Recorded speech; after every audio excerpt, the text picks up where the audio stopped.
Blinding sunlight streamed through the car window, shining directly onto Zhou Peng's face, making it hard for him to open his eyes. He had no idea how long he'd been unconscious, only feeling weak all over, parched, and with his limbs sore and numb. He gently rubbed his face, grabbed the bottle of mineral water beside the car door, took a few sips, and tried hard to recall the scene before he passed out yesterday. Yesterday was the third day of the National Day holiday. While others were enjoying their leisure time, Zhou Peng still had to work overtime. Such was life in advertising, where holidays didn't really exist. After work at around 8 p.m., Zhou Peng went alone to a small restaurant. 1 meat dish, 1 vegetable dish, 2 bottles of beer. When Zhou Peng walked out of the restaurant, he found it was already pouring rain outside. He tried to use a phone app to call a designated driver, but waited a long time with no one accepting his request. He thought about hailing a taxi, but in Bin City, whenever there was wind, rain, or snow, getting a taxi was harder than climbing to the heavens. Shaking his head, he felt his mind was still fairly clear. Thinking he had to get up early for work tomorrow and that the restaurant wasn't too far from home, he decided to drive back himself. As long as he drove slowly, nothing should go wrong. Fortunately, the drive was uneventful, and he didn't encounter any police checking for drunk driving. Zhou Peng carefully drove back to the entrance of his residential compound and parked the car. But by then, the rain had intensified, accompanied by frequent flashes of lightning and thunderclaps. The parking spot was still some distance from Zhou Peng's building. With the current downpour, stepping outside would turn anyone into a drowned rat in seconds. Checking the time, it was only 10 o'clock. Zhou Peng decided to wait in the car for a while. He adjusted the seat back to a relatively comfortable angle, lay back in the car, cracked the window, opened a small slit, lit a cigarette, and watched the raindrops shatter on the windshield and the lightning flashing outside. The lightning tonight was particularly beautiful. Listening to the female radio host's melodramatic monologue, Zhou Peng thought to himself, "When I save up a bit more, I'll definitely buy an underground parking space with direct access to my apartment." Suddenly, the radio program's sound cut off, replaced by chaotic, crackling static, accompanied by what sounded like rumbling thunder. Zhou Peng, startled, raised his head and glanced at the car's display screen, which was showing something strange. What the hell is this? He pressed the tuning button, but the screen still displayed the same odd message. A wave of irritation rose in Zhou Peng, and he reached to turn off the radio. At the very instant his finger touched the power button, a sudden flash of lightning streaked overhead. A sharp tingling sensation shot through his fingertip, then, seemingly, nothing more. Zhou Peng shook his slightly heavy head and thought, could I have been struck by lightning? Logically, someone inside a car shouldn't be struck by lightning. So what just happened to him? Thinking this, Zhou Peng quickly checked his body. Fortunately, nothing seemed out of the ordinary. Then he opened the sun visor mirror to look at himself. No blackened face like an opera character, no wild, electrified hair. Zhou Peng felt something was off, but he couldn't quite put his finger on it. Forget it. No use overthinking. He drank a little more water and looked out the window, then jumped in shock, nearly spitting out the water in his mouth. Where is this? Last night, he had clearly parked at the entrance of his residential compound. The surroundings looked somewhat familiar, yet strangely unfamiliar. The roads around did resemble the area near his home, but his car was now clearly parked in an empty lot behind some kind of factory building. No high-rise apartments, no garden squares, no street-side shops, just an apparently abandoned factory and a vast expanse of open land. Where the hell am I? How'd I get here? Zhou Peng's mind, just cleared, became muddled again.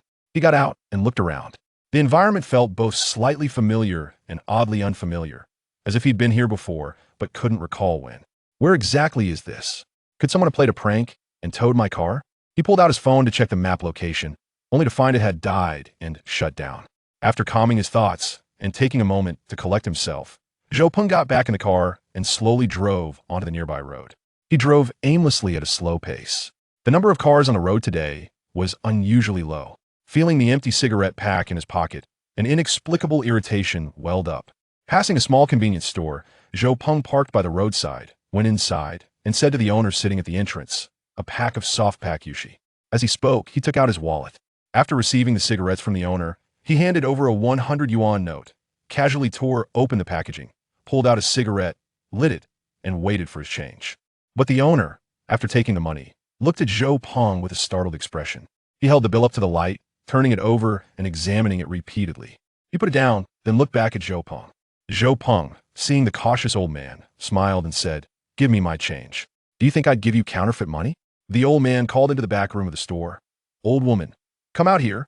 Hurry up. You see this money?" The old man handed the bill to an elderly woman who came over.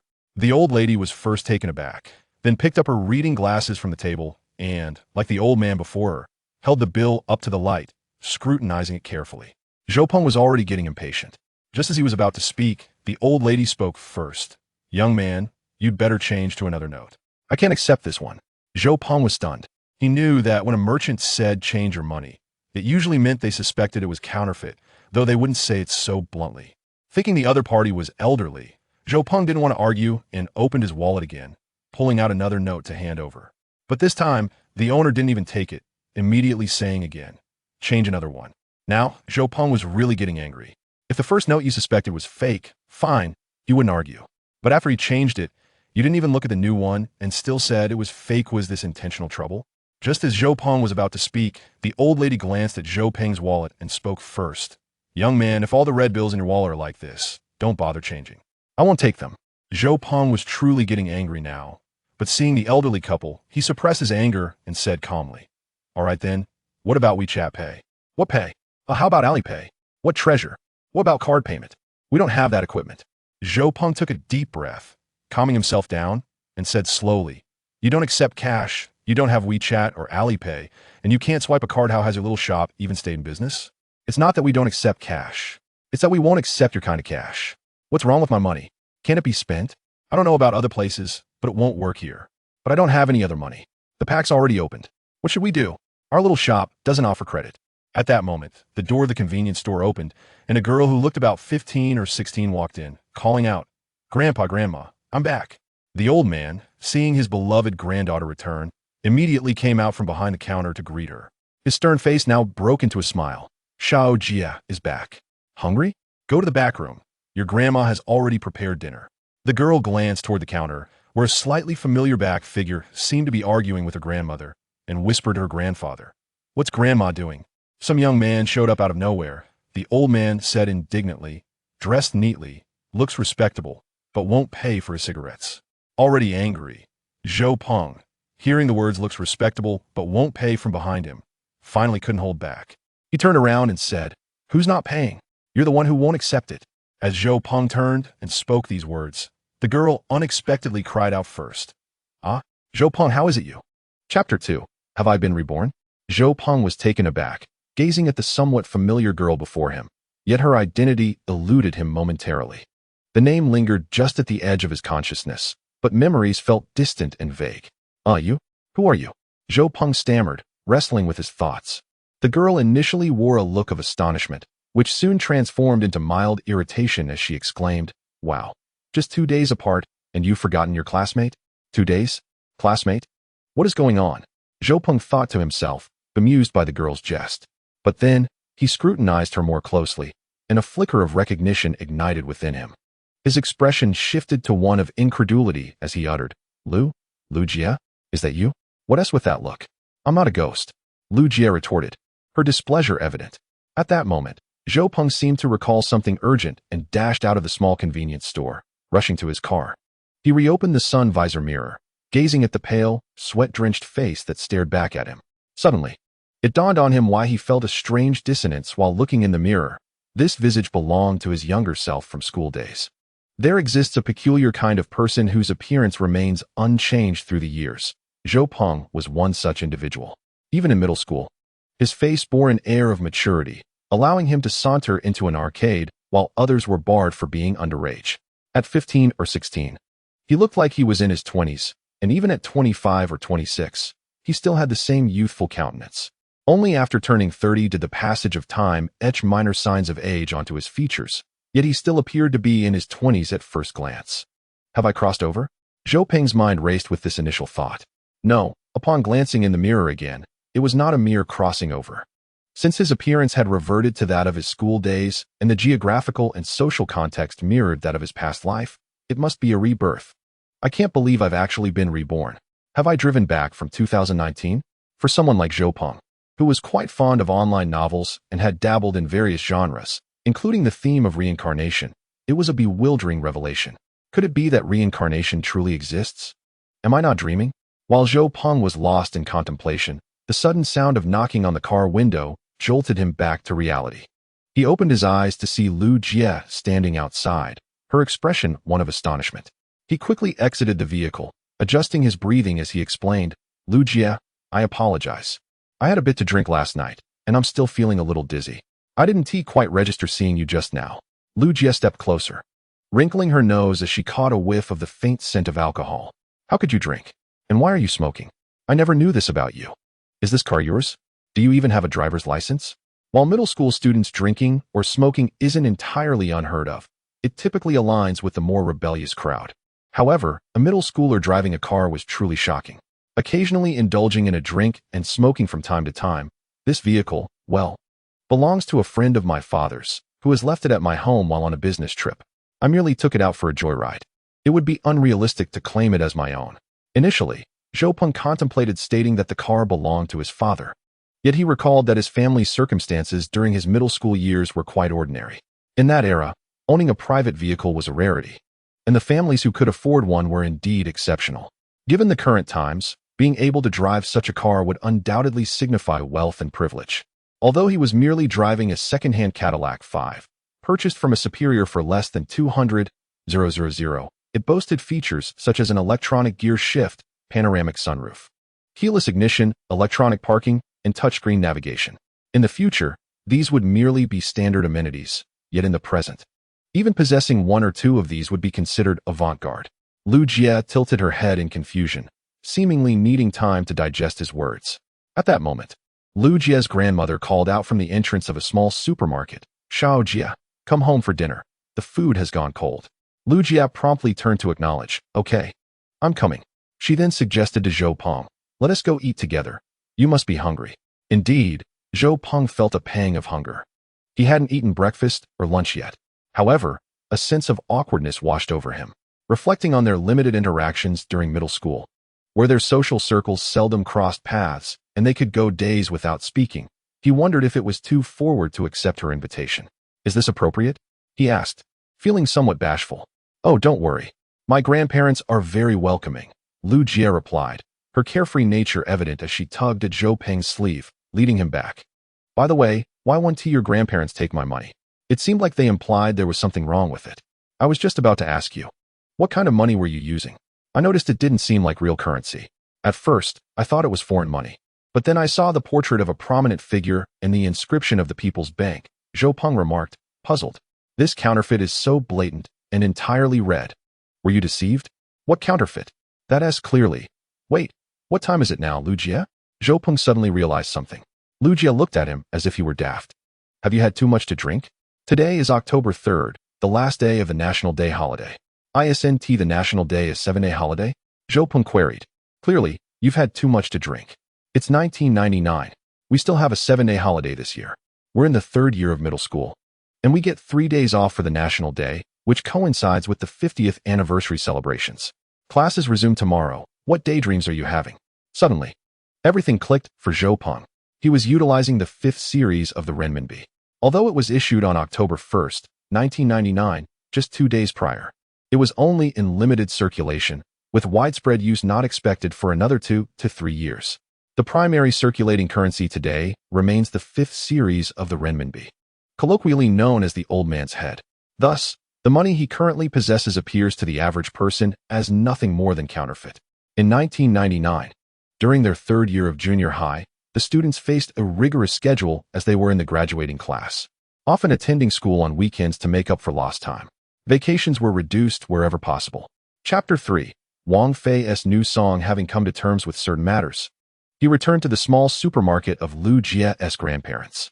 Upon entering, Lu Jie spoke first, introducing her classmate. Grandpa, Grandma, this is my classmate. We had a little too much to drink with family during the holidays, and today we'll be having lunch together. Lu Jie's grandparents, having just learned that Zhou Peng was their granddaughter's classmate, warmly invited him. Come in, come in. We haven't prepared anything extravagant, but let us enjoy a simple meal together. Zhou Peng, feeling somewhat awkward, offered a sheepish smile and replied, I apologize for intruding, Grandpa and Grandma. At the dining table, Lu Jie's grandfather intentionally inquired, Zhou Peng, so you and Xiao Jie are classmates?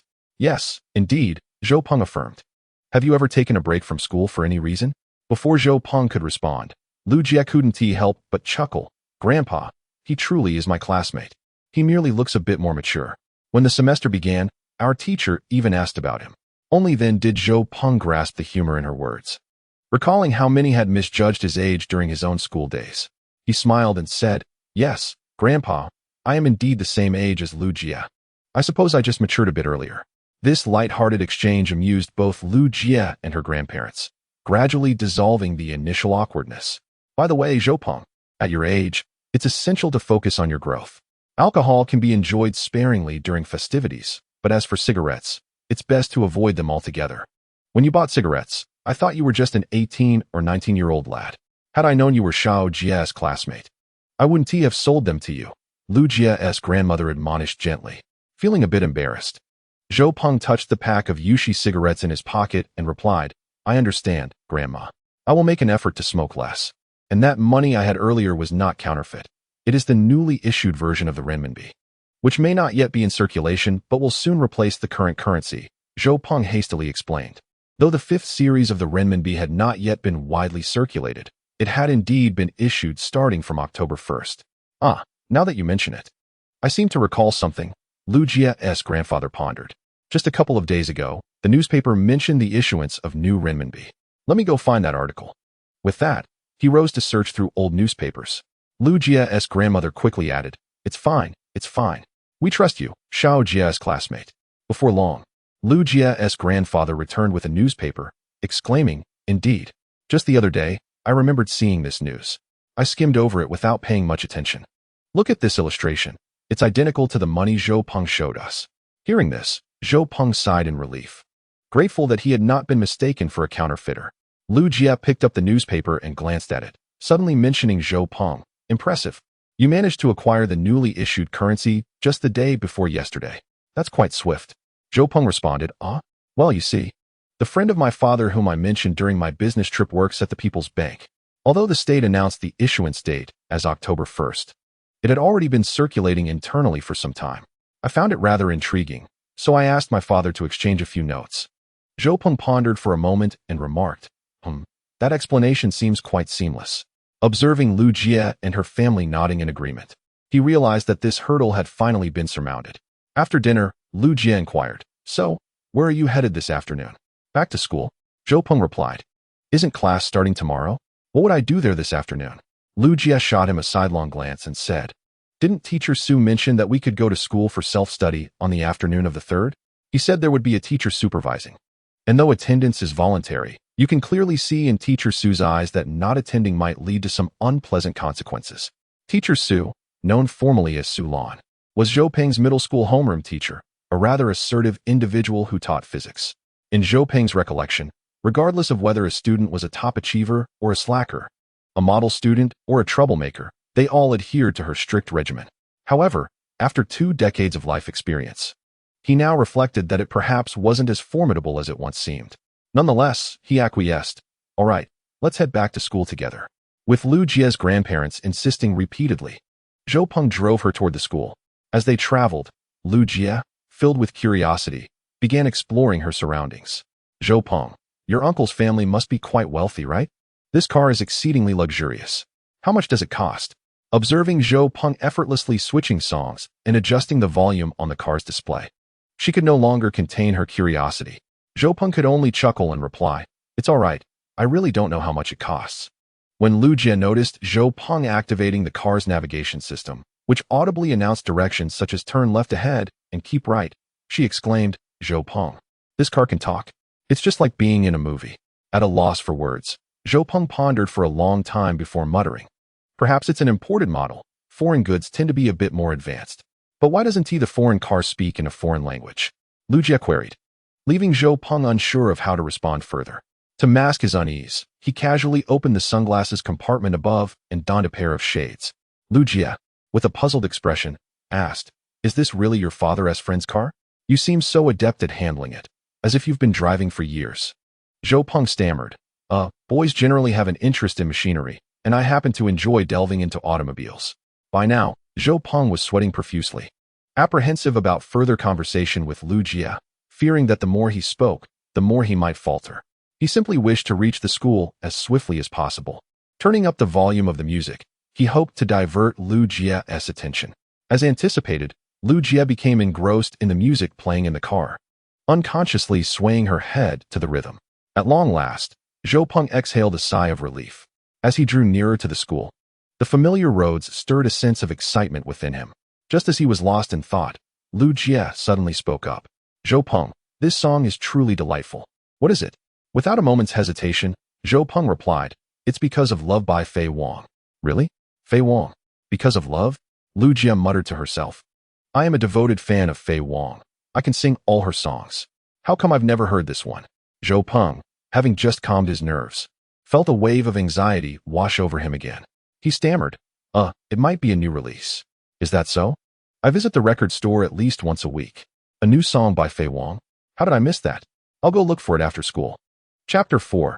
Returning to class eventually, Zhou Peng arrived at the school's entrance. Just as he intended to park, he reconsidered and pressed the accelerator to move a little further down the road. Hey, Zhou Peng, where are you going? We've arrived. Just a bit further. It's not ideal to stop right at the school entrance, he responded, steering the car to a nearby residential building before disembarking with Lu Jie to walk towards the school. Lu Jie, can you please refrain from mentioning anything about me to our classmates once we get to school? Zhou Peng suggested after a moment's reflection. Don't worry. I won't spill the beans about your smoking and drinking. Lu Jie assumed Zhou Peng was concerned about his image. No, it's not that. I don't mind the smoking and drinking. I just meant please don't mention that I drive. After all, we're still middle school students. Lu Jie was taken aback, surprised that this was his concern. She remarked with curiosity, driving in middle school? That is so cool, especially with such a sophisticated, talking car. Zhou Peng thought to himself, I can barely handle one person. If more people find out, I'll be bombarded with questions daily. Who knows what might slip out? Just promise me you won't say anything. I'd prefer to keep a low profile. Low profile? Lu Jie repeated the phrase softly, as if mulling over its significance. Then, she looked up and smiled at Zhou Peng. All right, I'll keep your secret. But you must promise to let me ride in your car again when the opportunity arises. As they entered the classroom, they found that old Sue had not yet arrived. But the seats were already filled with students, some engrossed in their books and exercises, while others chatted in small groups. Upon seeing Zhou Peng and Lu Jie walk in together, a few mischievous boys instinctively began to cheer. Such was the nature of middle school students at that time, just beginning to explore their understanding of gender relationships, still in a phase of curiosity. When they saw boys and girls together, especially those who rarely interacted, it was common to stir up a commotion. Typically, even if they encountered each other at the school gate, they would merely exchange greetings or pass by without a word. However, walking side by side, laughing and chatting as they entered the classroom, easily invited the attention of others. It was likely that rumors would soon circulate within the class in the coming days. Lu Jie, with her affable personality, was unperturbed. She merely glanced at the teasing boys and then bounced over to join a few close friends to chat. At that moment, Zhou Peng stood at the front of the classroom, seemingly immobilized as if someone had struck a pressure point on him. He gazed at the somewhat hazy yet profoundly familiar surroundings, observing faces that were both strange and intimately known, as though time, and indeed the entire space, had come to a standstill. Prior to entering the classroom, Zhou Peng had envisioned 100 different ways to greet his classmates, yet now he found himself utterly speechless and motionless, merely standing there in a daze. In the front row sat Zhou Peng, resembling a potato due to his short stature, who was often bullied. The class monitor, Gao Yang, with her boyish charm, exuded an air of confidence and warmth, despite being a girl.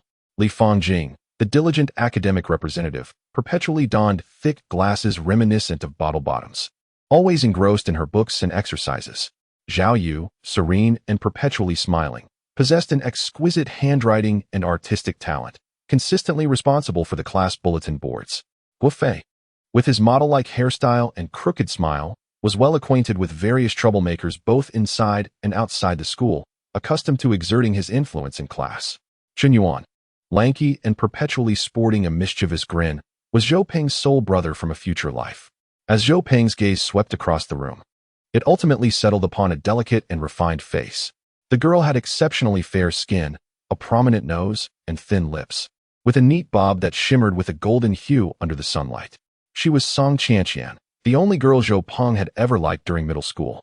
Regrettably, Zhou Peng did not fit the mold of the type of boy that girls of that era admired. The ideal boy was invariably the sunny, handsome type, possessing a striking face that could overshadow all else. Following that were those with special skills, whether excelling in sports or academics, or possessing talents in singing and dancing that could captivate many admirers. The third category included the troublemakers, who commanded respect both within the school and beyond. The early 2000s were the zenith of Hong Kong cinema, with the Young and Dangerous series profoundly influencing the youth, giving rise to a plethora of characters like Nan Go, Shanji, and Tian Wuya, correspondingly inspiring many young girls to dream of such figures. However, Zhou Peng belonged to none of these categories. He was the epitome of mediocrity, ordinary to the utmost degree. His slightly mature appearance was somewhat out of sync with the times. The youthful fascination for older men had no appeal at that moment. While the term uncle became widespread, Zhou Peng retained the visage of a boyish face, which, by his age, could be described as cherubic. By the time he reached his 30s, with subtle traces of age appearing on his face, the trend of youthful idols would re-emerge. Thus, Zhou Peng's romantic prospects were decidedly lackluster, and he remained single until his rebirth. Zhou Peng possessed an array of interests. He enjoyed films, comics, and novels, embodying a somewhat reclusive literary type in contemporary parlance. Unfortunately, this was not the mainstream. His tall stature was perceived by others as merely clumsy, and his sole passion for basketball seemed somewhat niche in the football-dominated city of Binching. During my time in vocational school, I encountered a rather aimless period after graduation when I found myself unable to secure employment, leading me to forge connections with a few individuals from society. It is noteworthy that throughout his junior and senior high school years, Zhou Peng skillfully evaded all the attributes that might endear him to the girls. Zhou Peng harbored feelings for Song Qianqian for 3 years and even mustered the courage to confess, only to receive a mere good person card in return.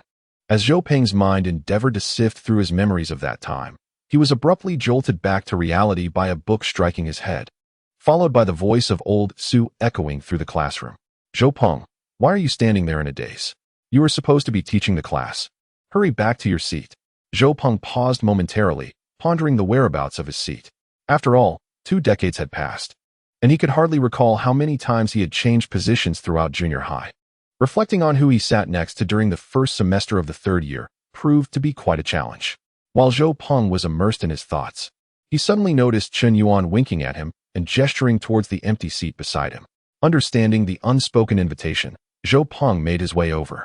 Behind him, old Su's voice rang out again. "Chen Yuan, you don't need to make those silly gestures. Let me tell you, if you bring him over here and he talks too much, both of you will find yourselves standing in the corridor." Chen Yuan, with a cheeky grin, replied to old Su, "Don't worry, teacher. We'll help each other out, study together, and make progress side by side." Ah, this rascal. Chapter 5. The gossip arrived. Zhou Peng was certain he had never shared a desk with Chen Yuan, so he feigned innocence and asked, "What do you want me for?" Chen Yuan replied with a grin, "Well, it's a self-study session, so we can sit wherever we like.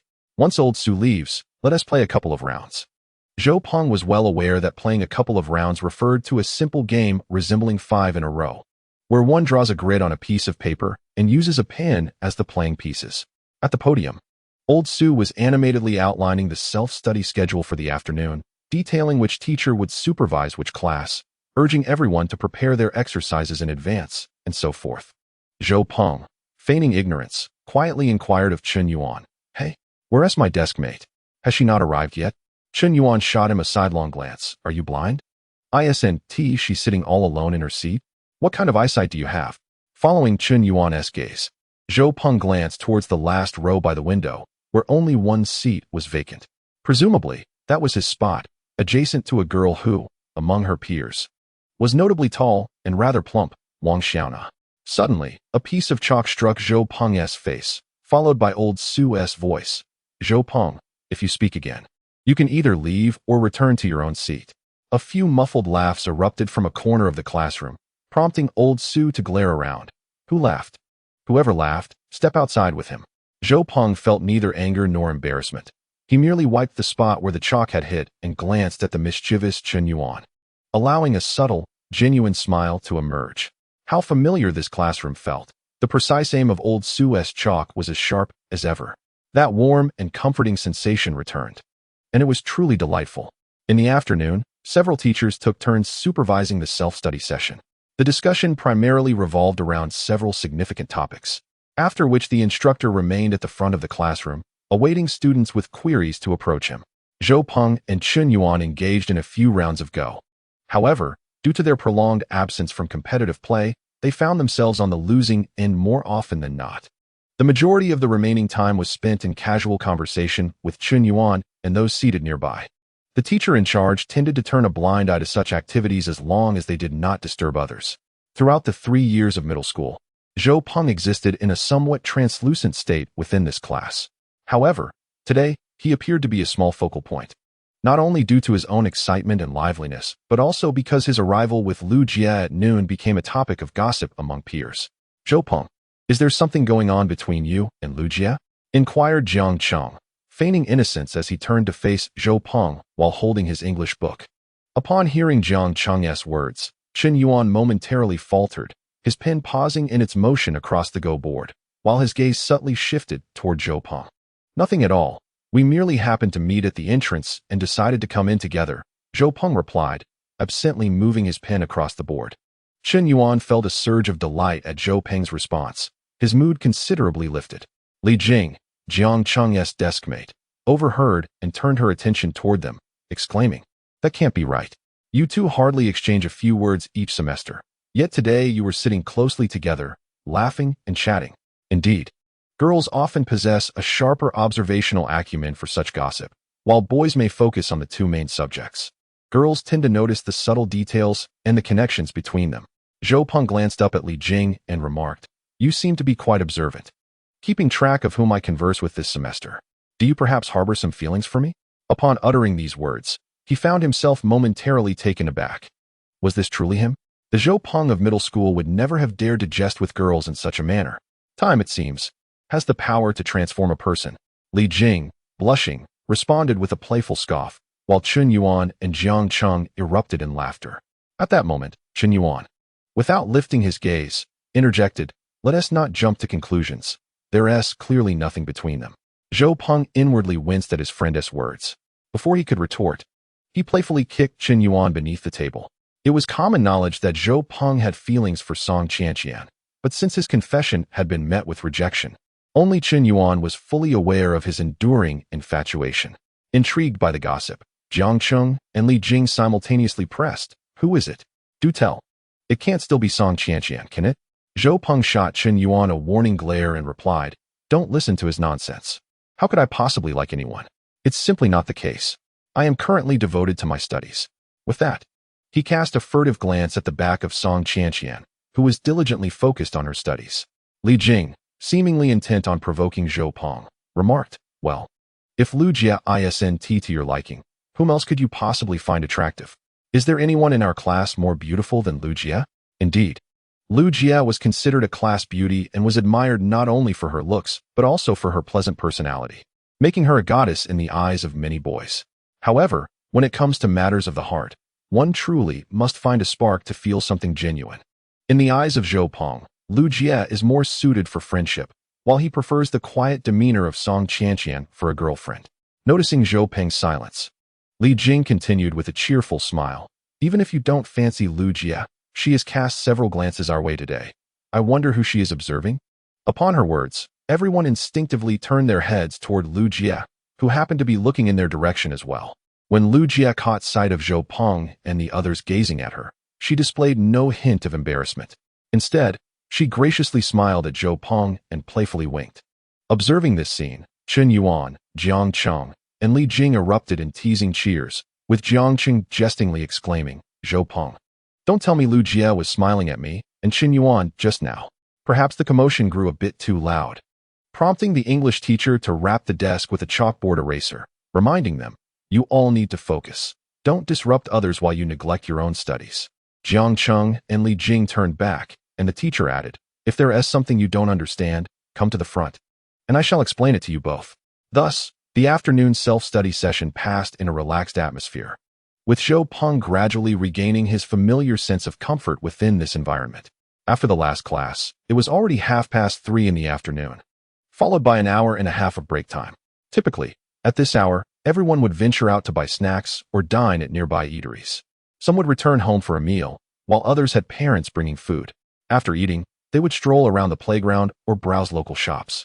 Zhou Peng and Chen Yuan usually settled for a quick bite before rushing to the arcade to seize every moment playing King of Fighters 97, ensuring they returned before 6 for evening self-study.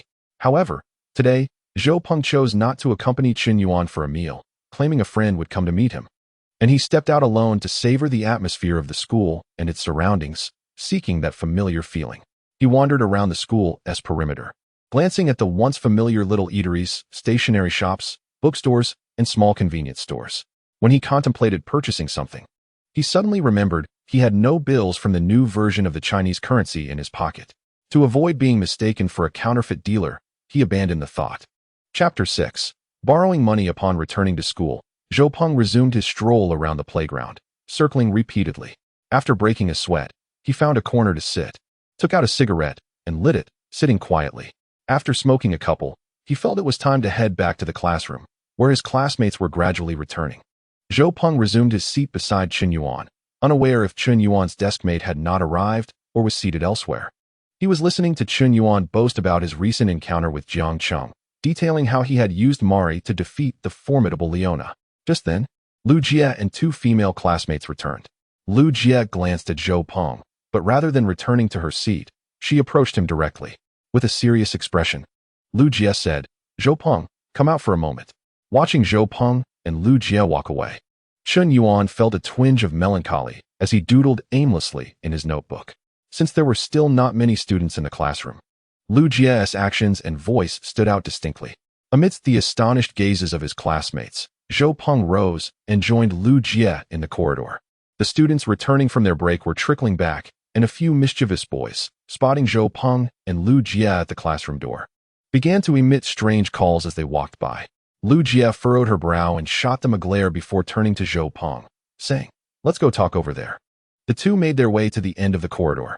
Curious classmates, upon returning to the classroom, inquired about what the two were doing in the corridor.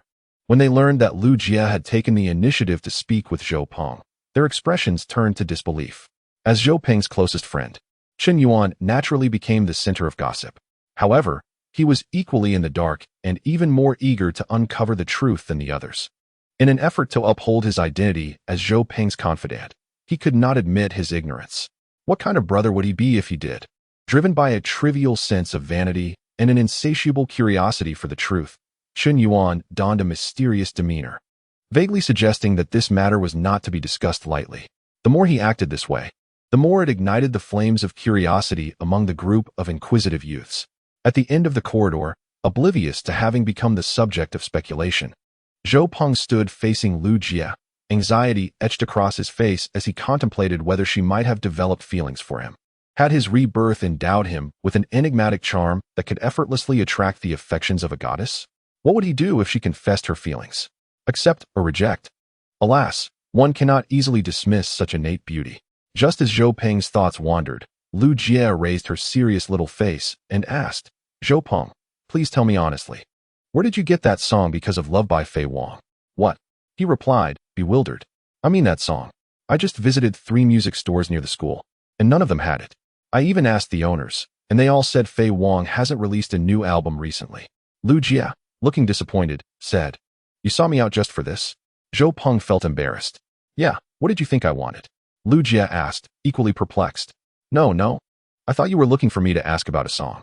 So you were seeking me out for that?" Zhou Peng joked, feeling a bit more relaxed. This only left Lu Jie more confused, her expression a mix of bewilderment and seriousness. Clearly, she did not grasp the humor of his words. Finding the conversation dull, Zhou Peng contemplated, A friend gave me the song. I have no idea where he got it. Perhaps it's unreleased. You know, some artists have sung numerous songs throughout their careers, but not all of them are officially released. My friend has some connections in the music industry. He probably just thought it sounded good and wanted to share it." "Ah, I see. It's such a beautiful song. Why hasn't Faye Wong released it? It would surely be a hit. How frustrating.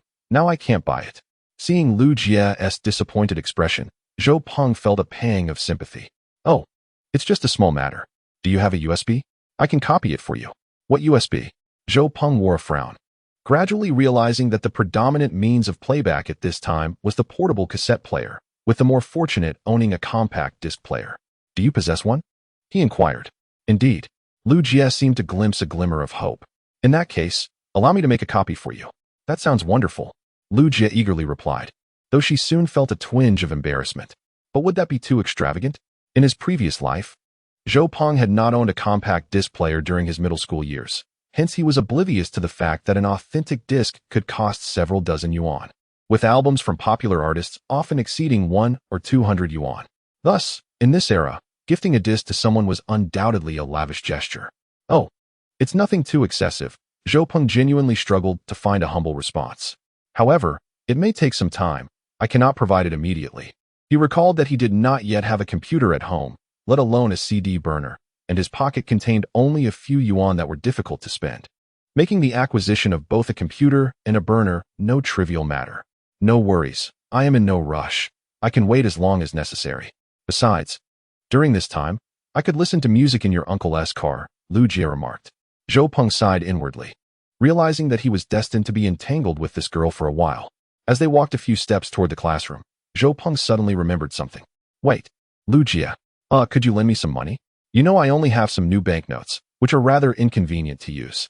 If you're concerned, I can exchange it with my money first, and when I have funds, I will return it." "Oh, that's fine. No need for exchanges. I can lend you the money. Just return it when convenient." "How much do you need? Would 500 be all right?" Zhou Peng casually suggested. 500? Lu Jie was taken aback. "Isn't that a bit much?" Hearing her tone, Zhou Peng realized he had been somewhat presumptuous, measuring this life's values with the mindset of the future. He recalled that a meal could be had for just 3 to 5 yuan. His mother used to give him 10 yuan a day for pocket money, which covered 2 meals and transportation, and he still had enough left over to indulge in arcade games. 500 yuan could very well be a typical student's pocket money for an entire semester or even a year. "I do have 500, but I haven't brought that much today. I only have a little over 100 yuan with me. Would you prefer I hold on to it for you until tomorrow?" Lu Jie pondered. Zhou Peng was surprised that Lu Jie was willing to lend him 500, especially since she had over 100 yuan on her now. Reflecting on his school days when he often had only 10 or 20 yuan in his pocket, Lu Jie seemed quite affluent by comparison. With this thought, Zhou Peng readily accepted. "Then could you lend me 100? After pocketing the 100 yuan Lu Jie handed him, the two walked side by side back to the classroom. This time, the classroom was devoid of raucous chatter. Everyone sat quietly, observing the two as if seeking clues about their interaction. With her smile restored, Lu Jie bounced back to her seat, while Zhou Peng chose not to sit beside Qin Yuan this time, returning instead to his own seat. Chapter 7. My deskmate Wang Xiaona. Upon returning to his seat, Zhou Peng rummaged through his desk and casually extracted a physics workbook, picking up a pen to commence his studies. After all, he was now a third-year middle school student, and he was eager to ascertain how much knowledge he still retained. Perhaps due to the prolonged neglect of his textbooks, Zhou Peng found himself utterly perplexed, unable to solve even a single problem. The formulas he once knew had completely escaped his memory. Just as he wore a frown of frustration, his deskmate, Wang Xiaona, without lifting her head, silently offered him her completed workbook. Indeed, reflecting on their time in the third year, it seemed that whenever he encountered an assignment he could not tackle or lacked the motivation to complete, he would invariably copy her work. This had become a habitual practice. Zhou Peng declined to accept the workbook she extended, instead uttering a simple thank you. Upon hearing this, Wang Xiaonao visibly flinched as if electrified. Her face instantly flushed to her neck, and she replied in a voice as faint as a mosquito's, "No. No need to thank me." Zhou Peng could distinctly sense the nervousness in her voice, which had become somewhat distorted. Was it necessary to react so strongly? Wasn't this merely a matter of common social courtesy? As Zhou Peng pondered this, Wang Xiaona spoke again. "Zhou Peng, you've never said thank you to me before." "Thank you." A tremor coursed through Zhou Peng's heart as he endeavored to recall memories of Wang Xiaona. Indeed, she was an outstanding girl with a shy demeanor, tall and somewhat overweight, with fair skin. Her middle school classmates had affectionately nicknamed her Nanny. This moniker was not a particularly charming English name. Those born in the 1980s might recall an animated series titled The Adventures of the Ugly Duckling. Indeed, this nanny was reminiscent of the large, clumsy maid from the show, known for her tendency to bump into walls. Initially, only a few mischievous boys addressed her by this name, but as she remained unresponsive. An increasing number of classmates began to call her nanny, eventually neglecting to use her real name altogether whenever a teacher was absent. The inherently introverted and honest Wang Xiaona quietly accepted this treatment. It is easy to imagine the profound anguish a girl must endure while being subjected to a humiliating nickname throughout her 3 years of middle school. Due to Wang Xiaona's lack of resistance, the teasing escalated beyond mere words. Many classmates would also bully her through their actions, summoning her for any classroom task. Since Zhou Peng became her deskmate in the 3rd year, he became one of the individuals who exploited her the most, often copying her homework and even delegating trivial tasks such as fetching water or disposing of trash, relying solely on verbal requests. Since they shared a desk, they were also assigned the same duties, yet Zhou Peng had hardly participated in any of those responsibilities throughout the 3rd year. To him, this was all entirely taken for granted. In his youthful ignorance, he did not grasp the concept of bullying. He merely sought to indulge in fleeting moments of verbal triumph. In truth, this form of mental torment is no less damaging than physical harm and may even be more severe. It is truly difficult to fathom the emotional state of Wang Xiaona when she reflects on her 3 years in middle school. Upon this realization, Zhou Peng felt a pang of guilt in his heart, only to discover that the seemingly innocent self he believed he was in middle school was, in fact, rather despicable. Wang Xiaona, merely a blossoming young girl of 15 or 16, surely was the cherished jewel of her parents at home. Why then should she be subjected to such bullying at school? Zhou Peng truly did not anticipate that a simple, instinctive expression of gratitude, one that rightfully belonged to her, would evoke such a profound reaction from Wang Xiaona. Reflecting on past events, he wished he could slap himself. In that moment, Zhou Peng resolved to treat his deskmate with kindness during the remaining days of middle school. The 2 study periods swiftly passed. Instead of copying from his deskmate's exercise book, Zhou Peng endeavored to recall each problem one by one. When he truly could not remember, he softly inquired Wang Xiaona for assistance. And each time he received the answer he sought, he would unconsciously add a thank you. Consequently, Wang Xiaona spent those 2 periods blushing and feeling nervous. Meanwhile, Zhou Peng, diligently focused on his studies, remained oblivious to the myriad of gossips circulating in the classroom corners. Zhou Peng is pursuing Lu Jia. Clearly, it is Lu Jia who is after Zhou Peng. Lu Jia's gaze is quite lacking. I saw Lu Jia give Zhou Peng 100 yuan. Is Lu Jia really paying him? I heard they came back together at noon. Were they just drinking? Simultaneously, in another corner of the classroom, a pair of eyes glared fiercely at Zhou Peng. As the school bell rang, students began to pack their bags and leave the classroom in succession. Zhou Peng stood up and wobbled out of school. Noticing that no one was paying him any attention, he swiftly made his way to the parking spot. Once in his car, he lit a cigarette, contemplating the imminent return home to see his parents from 20 years ago, his heart racing with excitement. Zhou Peng's middle school was not far from home. In about 10 minutes, he arrived beneath his family's apartment building. He decided to park in a relatively secluded area before heading toward his home. In October, the weather in Bin City had just begun to cool, and some elderly neighbors were seated outside their homes, enjoying the evening air and chatting. Familiar neighbors greeted Zhou Peng warmly as he passed. "De Peng, back from school," he responded while gazing at the illuminated windows of his home, trying to quell his rising excitement. Upon opening the door to the home he once knew so well, he beheld his parents, still free of gray hair and deep wrinkles. Despite his attempts to calm his emotions, Zhou Peng could not suppress his exhilaration.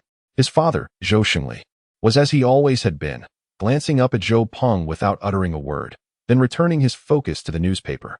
His mother, Sun Yu, set aside the sweater she was knitting and approached, winking at Zhou Peng and softly asking, "Peng Peng, where were you last night?" Observing his father's stern demeanor and his mother's worried expression, Zhou Peng felt a warmth in his heart as he replied, "I was at a classmate's house playing games, and it got a bit late, so I stayed over." His mother glanced at Zhou Peng's father, who still had not lifted his gaze, and said, "In the future, if you won't be home at night, please let us know in advance." At this moment, Zhou Peng's father set down his newspaper, raised his head, and removed his glasses, speaking in a grave tone. "You are already in the 3rd year of junior high. With only 6 months left until the entrance examination, you must learn to be disciplined in your studies. Your mother and I cannot monitor you constantly. Many matters depend on your own initiative. All right, enough of that. It's getting late. Peng Peng, hurry and wash up, then get some rest. School awaits you tomorrow." Zhou Peng's mother quickly interjected, nudging Zhou Peng while casting a glance at her husband, who seemed poised to say more. While washing up in the bathroom, Zhou Peng vaguely overheard his parents discussing not to inform him just yet, pondering whether they should consider it further, as it was still uncertain if they would go. Looking into the mirror at his youthful reflection, Zhou Peng smiled faintly, aware that in 3 short months, his parents would depart for the remote Northwest to engage in desertification efforts, a commitment that would last over 2 decades. Chapter 8. Focus on your studies. Zhou Peng's parents were both grassroots employees in the forestry department. Recently, their unit planned to dispatch a group of individuals to support the desertification efforts in the Northwest. The harsh conditions of the Northwest 20 years ago were well known, making it a place few wished to go. As ordinary workers without connections, Zhou Peng's parents became prime candidates for this assignment. However, in addition to maintaining their regular salaries, they would receive a substantial monthly allowance while working in the Northwest. Moreover, should the opportunity arise, they could return to their original unit, with chances for promotion greater than those for ordinary employees. Furthermore, the deployment did not mean a permanent absence, as they could return home during holidays. Consequently, after celebrating the Lunar New Year in 2000, Zhou Peng's parents set off for the Northwest. Initially, they intended for Zhou Peng to stay with his aunt. But during his rebellious phase, he adamantly opposed this arrangement, insisting on living alone. Thus, his aunt was compelled to check on him every week or so, occasionally inviting him to stay with her for a day or two. With his parents absent, Zhou Peng's academic performance plummeted during the 2nd semester of his 3rd year, despite his potential to achieve at least an average high school score through diligent effort. His lack of self-discipline led to results that fell short of even the minimum required for self-funded admissions. Zhou Peng's parents believed that their absence during such a crucial period contributed to his inability to gain admission to high school. So they refrained from blaming him excessively and even decided to invest in his education at a private high school. Yet, Zhou Peng was acutely aware of the hardships his parents faced in the Northwest, and having lost interest in studying, he resolutely chose to attend a vocational school, entering the workforce prematurely. After a brief wash, Zhou Peng lay on his small bed, reminiscing about the surreal experiences of the day and reflecting on the nearly 20 years of his future. It was now certain that he had indeed been reborn in 1999. How, then, should he navigate this second chance at life? He recalled the reincarnation and time travel novels he had read, where protagonists invariably leveraged their past experiences to reach the pinnacle of success in their renewed lives. Could he also achieve such feats? However, he quickly dismissed this notion, acknowledging that novels are merely fiction, often exaggerated beyond belief. For an ordinary individual devoid of the so-called extraordinary abilities or golden fingers found in artistic works, the aspiration to solely rely on a so-called prophet to forge a commercial empire and ascend to the status of a financial magnate is nothing short of a whimsical fantasy. One can only amass wealth within the confines of their own understanding.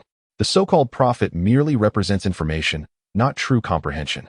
Reflecting on the past 2 decades, with the advent of the internet post-millennium, the meteoric rise of real estate, the explosive growth of e-commerce, and an unprecedented bull market.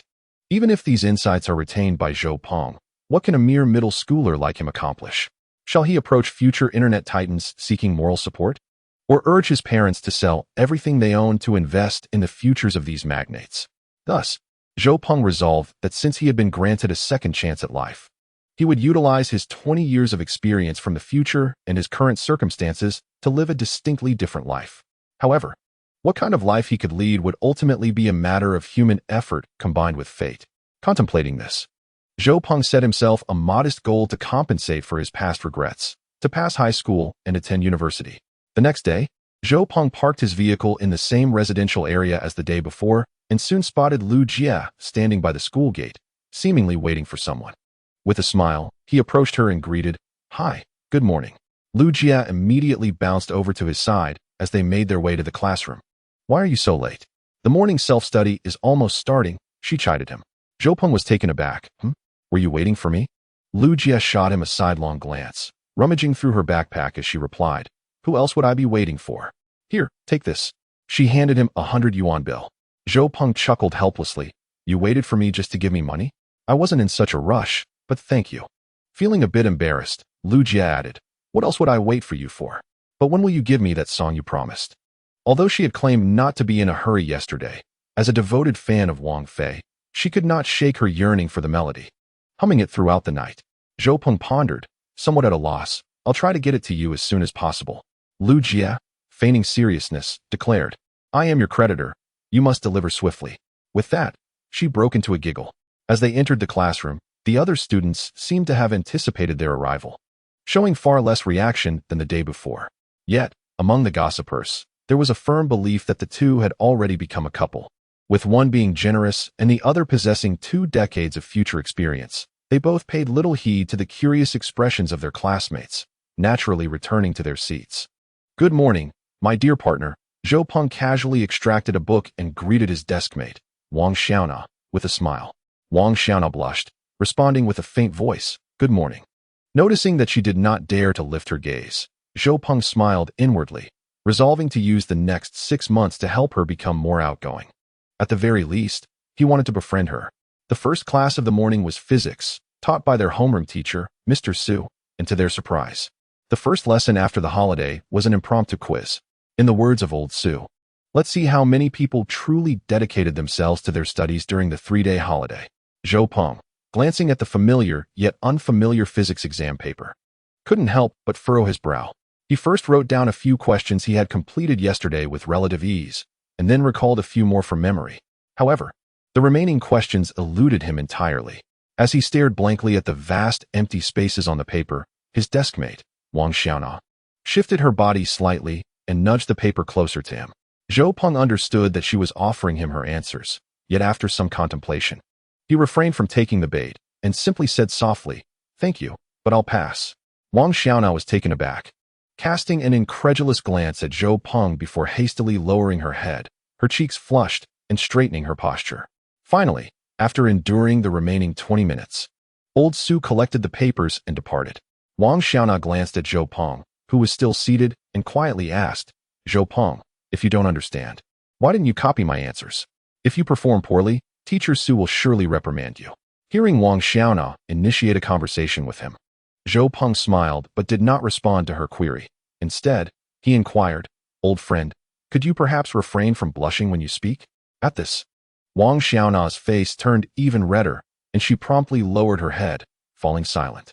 After a moment, noticing that Zhou Peng remained unresponsive, she quietly remarked, you know how formidable Teacher Su is. Zhou Peng pondered for a moment, stretched his back, and replied, because I must study diligently. With that, he left a puzzled Wang Xiaona behind as he ambled off to the restroom. Chapter 9. Extortion. The boys' restroom in junior high serves 3 fundamental functions. The first, as is well known, is for convenience during breaks. The second, for congregating and boasting, and the third, for smoking. After Zhou Peng finished in the restroom, he cast a glance at a group huddled together, exhaling smoke and engaging in idle chatter, the so-called big shots. Among them was his classmate, Guo Fei. Amused and somewhat familiar with the scene, Zhou Peng felt a pang of desire for a smoke and pulled out a cigarette, retreating to a corner to smoke alone.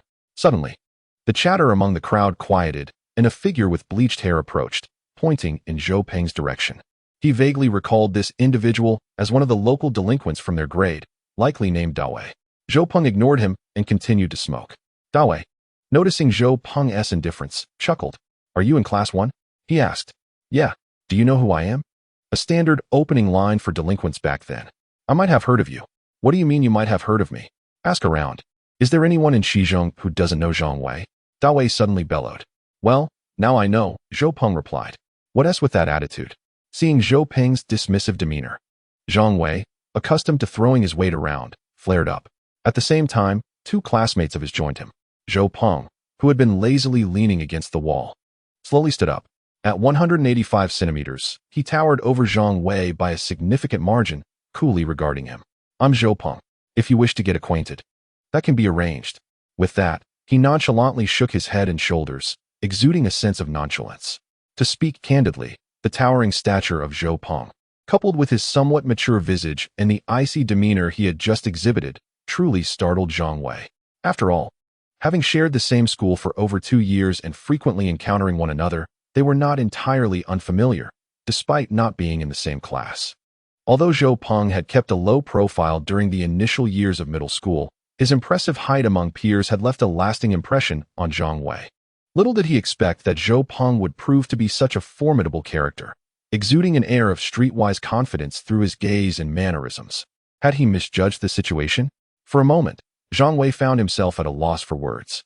Just as the atmosphere grew increasingly awkward, Guofei approached, draping an arm around Zhang Wei's shoulders with feigned insincerity, and stated, "What's the matter, Dawei? Zhou Peng is in our class. Do me a favor and let it go."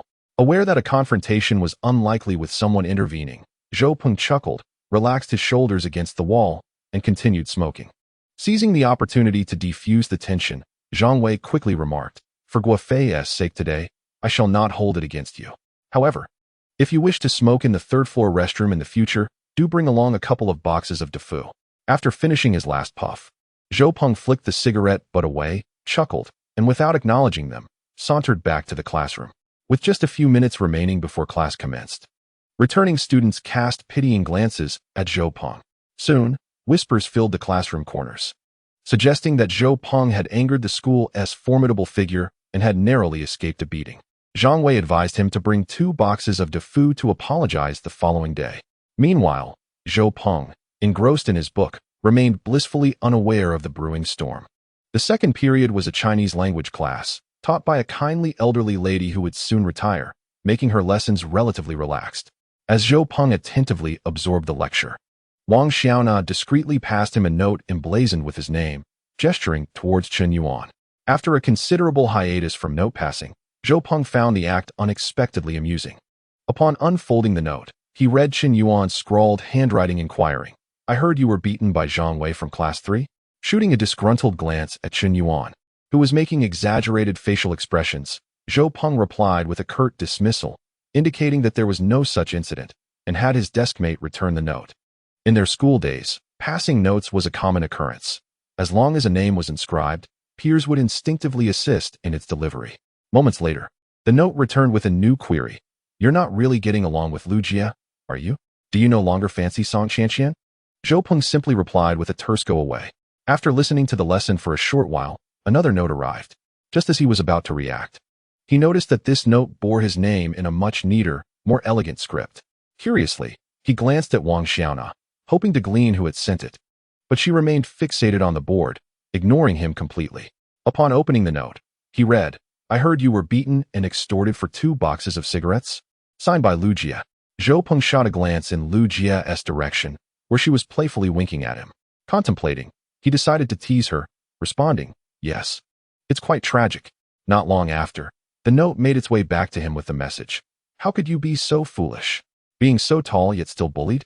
But then again, they are all little delinquents. Do you need me to plead on your behalf?" Zhou Peng understood that Lu Jia, with her cheerful disposition and generous nature, was well acquainted with many individuals across various classes. Moreover, her striking beauty had attracted numerous admirers, including those from Zhang Wei's circle. Therefore, it was not surprising that she would be willing to speak on Zhou Peng's behalf. Zhou Peng chuckled softly and swiftly scribbled on a note, "It's fine, if necessary. I can take another beating. Besides, I prefer not to rely on women." Observing Lu Jia's exasperated expression upon receiving the note brought Zhou Peng great amusement. As the bell signaling the end of lunch rang, Chen Yuan hurried over, exclaiming, "Let's go eat rice noodles." The Lihong rice noodle shop, located at the school's entrance, was one of Zhou Peng's favorite spots during his 3 years in middle school. Savoring the large bowl of spicy meat rice noodles, priced at just 5 yuan, filled Zhou Peng with a sense of joy that nearly brought him to tears. As Chen Yuan poured sesame oil into his bowl, he remarked, "Do you need me to lend you some money?" Zhou Peng looked at him in astonishment, asking, "Why would I need to borrow money?" With a casual demeanor, Chen Yuan replied, "A box of daifuku costs over 20 yuan. 2 boxes amount to 50. I know you well enough. This could be your entire week's allowance." As Zhou Peng's close friend for 3 years, Chen Yuan was quite familiar with his financial situation. Zhou Peng chuckled heartily, feeling a warm sensation in his heart. "No worries, my friend, times have changed. I can manage 50 yuan. Setting down his chopsticks, Zhou Peng reached into his pocket for a cigarette and lit one. "Whoa, Yushi. You aren't actually living off women, are you?" Chen Yuan half joked, though he was genuinely eager to know the answer. "You're the one living off women," Zhou Peng retorted, tossing a crumpled napkin at Chen Yuan after wiping his mouth. Chapter 10. The mobile phone from the future after their lively lunch. Zhou Peng and Chun Yuan emerged from the rice noodle shop. "Burp, let us go. 97, I'm challenging you," Chun Yuan proclaimed while patting his full belly. In later years, Zhou Peng was not particularly enthusiastic about gaming, showing little interest in the plethora of online games that emerged. Additionally, he had not played the once familiar King of Fighters 97 for over a decade and would undoubtedly be no match for the currently skilled Chun Yuan. To avoid humiliation, Zhou Peng pondered for a moment before stating, "I'm not in the mood to play today. I think I'll head back to the classroom to read." "You go ahead." With that, he turned and walked towards the school, leaving Chun Yuan in surprise. Reaching the school gate, Zhou Peng glanced back to confirm that Chun Yuan had not followed, and then he turned towards a nearby residential building, his parking spot. Ensuring no one was around, he swiftly got into his car. Once inside, Zhou Peng first retrieved the phone charger and power bank from the glove compartment and plugged in his dead phone to recharge. He then casually turned on the radio and lit a cigarette, listening to the broadcast. The Chinese music chart announced that the third position of the week was occupied by Su Jian's "Why Are You Loving Someone Else Behind My Back?" By the time the song concluded, Zhou Peng had finished his cigarette and picked up his phone, which had charged for a few minutes, to power it on. After a fleeting moment of the black and white Apple boot screen, Zhou Peng instinctively tapped open WeChat, finding no messages. He then refreshed his moments, where the last post remained from the previous evening. With a wry smile, he placed his phone aside, reclined his seat, and closed his eyes. Just as he began to drift into a hazy slumber, a sudden ping jolted him awake. A notification appeared on his screen from Taobao. The countdown to Double 11 had begun, and the pre-sale event was about to commence. Zhou Peng glanced at the mundane advertisement and dismissed it, retrieving a cigarette from the pack. Just as he ignited it and took a puff, a thought struck him like an electric shock, sending a shiver down his spine. He quickly grabbed his phone, locating the earlier advertisement, and noted the timestamp, October 4th, 2019, at 12:03. His hands trembled with excitement. Could this all be a dream? Yet, looking around, he found himself in the vicinity of dilapidated residential buildings.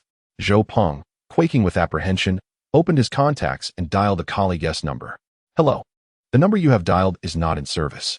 He tried another contact, receiving the same response. Opening WeChat, he tapped on his colleague's profile, hastily typing, "Are you there? Why can't I reach you?" But the message sank into the void, receiving no reply. With a sigh, he realized that the events of the past few days were no mere dream.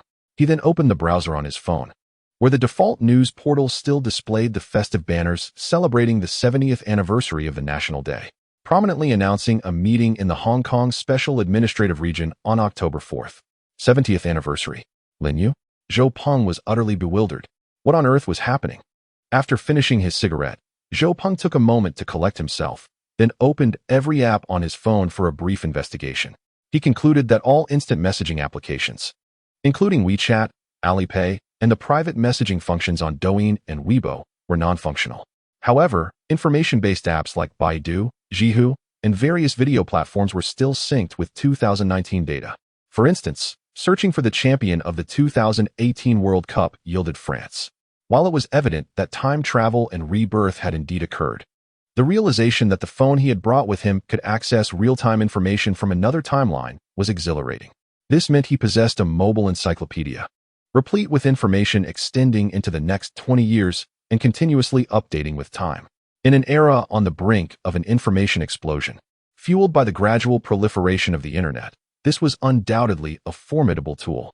Once his emotions settled, Zhou Peng began to rummage through the car, eager to uncover any other epic-defining gadgets at his disposal. However, after searching tirelessly, he found only a laptop and a disk. Upon checking the trunk, he discovered a professional-grade drone from DJI, valued at several tens of thousands, along with a Canon 5D Mark III and a complete professional handheld gimbal.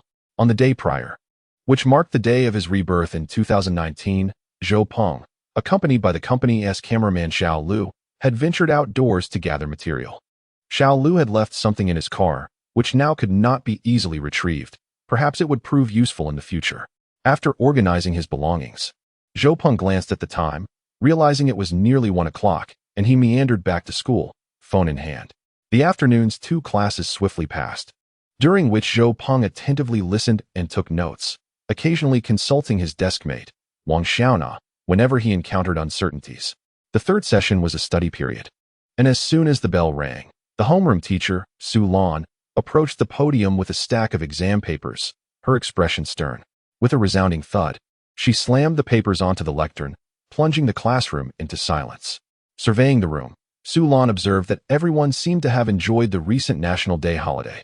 Fortunately, we only had 3 days off. If it had been a full week, you might even forget your own surnames. A whisper from the back corrected her, stating it was actually 2.5 days. Su Lan, slapping the board eraser against the lectern, retorted, "What? Do you think that is too little? If anyone believes they are owed an additional half-day off, they may go home now, but they must return with their parents tomorrow morning." As her voice escalated towards a near roar, silence fell over the room. After ensuring no one dared to speak, Su Lan continued, "Now, let us assess the fruits of your 3-day break. When I call your name, please come up to collect your exam papers. Li Fangjing, 98 points. Be more meticulous next time. It's not that you don't understand, but rather that you missed a detail. Song Qianqian, 97 points. Similar to Li Fangjing. You must be more attentive. Lost points are points that should not be lost. Zhao Yu, 95 points. One by one, the students whose names were called approached the podium to retrieve their papers. By the time the list concluded, only Zhou Peng remained. Is there anyone else who hasn't received their paper? Su Lan glared at him fiercely. Zhou Peng slowly rose and said, "Teacher, I haven't received my paper. Do you know why I didn't allow you to come up and collect it?" Su Lan replied with a cold smile. "I do not," Zhou Peng answered, maintaining his composure. As Su Lan picked up the last exam paper from the podium and walked towards him, she stated, "While I have permitted others to collect their papers, for you, I must personally present it, akin to an honorary certificate. Let the entire class witness that Zhou Peng has achieved the highest score in our class, 47 points." With that, she crumpled the exam paper and hurled it at his face. Chapter 11. Physics. 47 points when the paper struck Zhou Peng's face. The classroom erupted in astonishment. Some reveled in schadenfreude, but the predominant expression was one of sheer disbelief. As the homeroom teacher, Su Lan was known for her strict management of students, and her physics classes typically boasted commendable results. Even the least academically inclined students rarely failed. Although Zhou Peng had maintained an average performance throughout his 3 years in middle school, usually achieving scores above 80 in each subject, this unexpected 47 points truly astonished everyone. As the paper fell to the ground, Zhou Peng frowned but remained silent. Bending down to retrieve it, he maintained an unruffled demeanor and said, "Thank you, teacher." The class erupted once more in astonishment. "Thank you? Thank you? Do you truly believe I am commending you?" Su Lan exclaimed with a flushed face. "What is this attitude? Are you provoking me? How dare you score merely 47 in a subject I teach?" "I did not," Zhou Peng replied, maintaining his calm demeanor. However, at that moment, Su Lan appeared to be bordering on hysteria. "Look at your exam paper. Remarkable. You answered every question correctly, achieving a perfect accuracy rate, yet left the remaining questions entirely blank. What does this signify? Did you not bother to write? Or do you dismiss them as unworthy of your effort? Is it that you cannot answer them? No, it is clear you simply chose not to write. Is this not a provocation? I forgot. For some reason, these questions feel like knowledge I learned 2 decades ago, and I cannot recall them clearly. I could only answer the questions I still remember," Zhou Peng replied candidly. "Forgotten? 20 years. These questions were covered in less than a semester here. Are you telling me you have forgotten everything? Moreover, more than half of the questions on this paper were included in last week's quiz. Did you merely copy your score of over 80 from last week?" "Indeed, it is true, teacher. I have developed a peculiar ailment that affects my memory. Many events from yesterday feel as though they occurred 20 years ago, and I cannot recall them," Zhou Peng said sincerely. The entire class erupted in laughter, and Su Lan shot a displeased glance at Zhou. "What are you laughing at? Is it amusing?" She turned her gaze back to Zhou Peng. "Zhou Peng, I sense you are challenging both my patience and intellect. You are ill? Show me your medical records. 20 years. Why not say 100? "Indeed, it is only 20 years. I may not even live to see 100, Zhou Peng replied. "Enough, Zhou Peng." Su Lan was trembling with anger. "For this lesson, you will stand and listen. Everyone scoring above 90, copy your incorrect answers 5 times, those with 80, 10 times, and those below 80, 20 times. Zhou Peng, you will copy yours 100 times. Submit them by tomorrow morning. No excuses for forgetting or not bringing them will be accepted. If they are not submitted, I will require an explanation from your parents. Now, let us proceed with the lesson." Zhou Peng indeed stood for the entire class, yet he listened intently, especially noting down all the formulas and key points of the questions he had not answered in red ink. Su Lan observed him several times, noting his serious demeanor, and wondered if he truly did not understand the material. After class, Zhou Peng slumped over his desk and called out to Chen Yuan. "Chen Yuan, give me a massage." "Yes, my lord," Chen Yuan replied, playfully punching Zhou Peng on the back. "Ouch, you rascal." They bantered back and forth, laughing and teasing. "Hey, what has gotten into you today? You seem so bold, challenging old Su like that," Chen Yuan said while continuing his playful assault on Zhou Peng's back. Zhou Peng, enjoying the massage, retorted, "I am not challenging her. I am merely speaking the truth." "Ouch, be gentler." Feeling Chen Yuan's punches growing harder, Zhou Peng quickly stood up, stretching his sore back from hunching over to take notes for an entire lesson. He picked up the exam paper from his desk and declared, "All right, young Yuan, step aside. I must study now." With that, he ambled toward the front row. Upon reaching the first row, he glanced at Song Qianqian, who was chatting with a classmate on his left, contemplated for a moment, and then chose to sit beside Li Fongjing on his right. "Li Fongjing, there are two questions I did not quite grasp during class. Could you kindly elucidate them for me?" Li Fongjing serves as the class representative and excels in her studies across all subjects. She possesses a friendly disposition, making her a favored source of assistance for her peers when they encounter academic difficulties. At that moment, a female classmate engaged in conversation with Song Qianqian playfully remarked towards Zhou Peng, "Oh, wasn't it Song Qianqian he used to consult for his physics queries? After all, she is the physics class representative." Indeed, prior to confessing his feelings to Song Qianqian, Zhou Peng would invariably seek her counsel on any physics-related issues, even fabricating questions when none existed, for it seemed only natural to approach the class representative with inquiries. However, since his confession was met with rejection, Zhou Peng had seldom troubled Song Qianqian again. He remained silent, merely offering her a warm and unassuming smile, which left Song Qianqian momentarily taken aback. In truth, following the rejection, Zhou Peng had exhibited a degree of self-doubt in Song Qianqian's presence, particularly when other classmates jested about their relationship or during unavoidable encounters when he would appear flustered.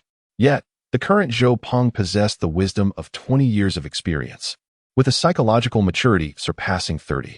Such youthful anxieties were entirely alien to him.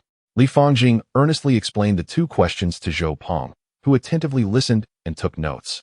Meanwhile, Song Qianqian felt an unsettling turmoil within.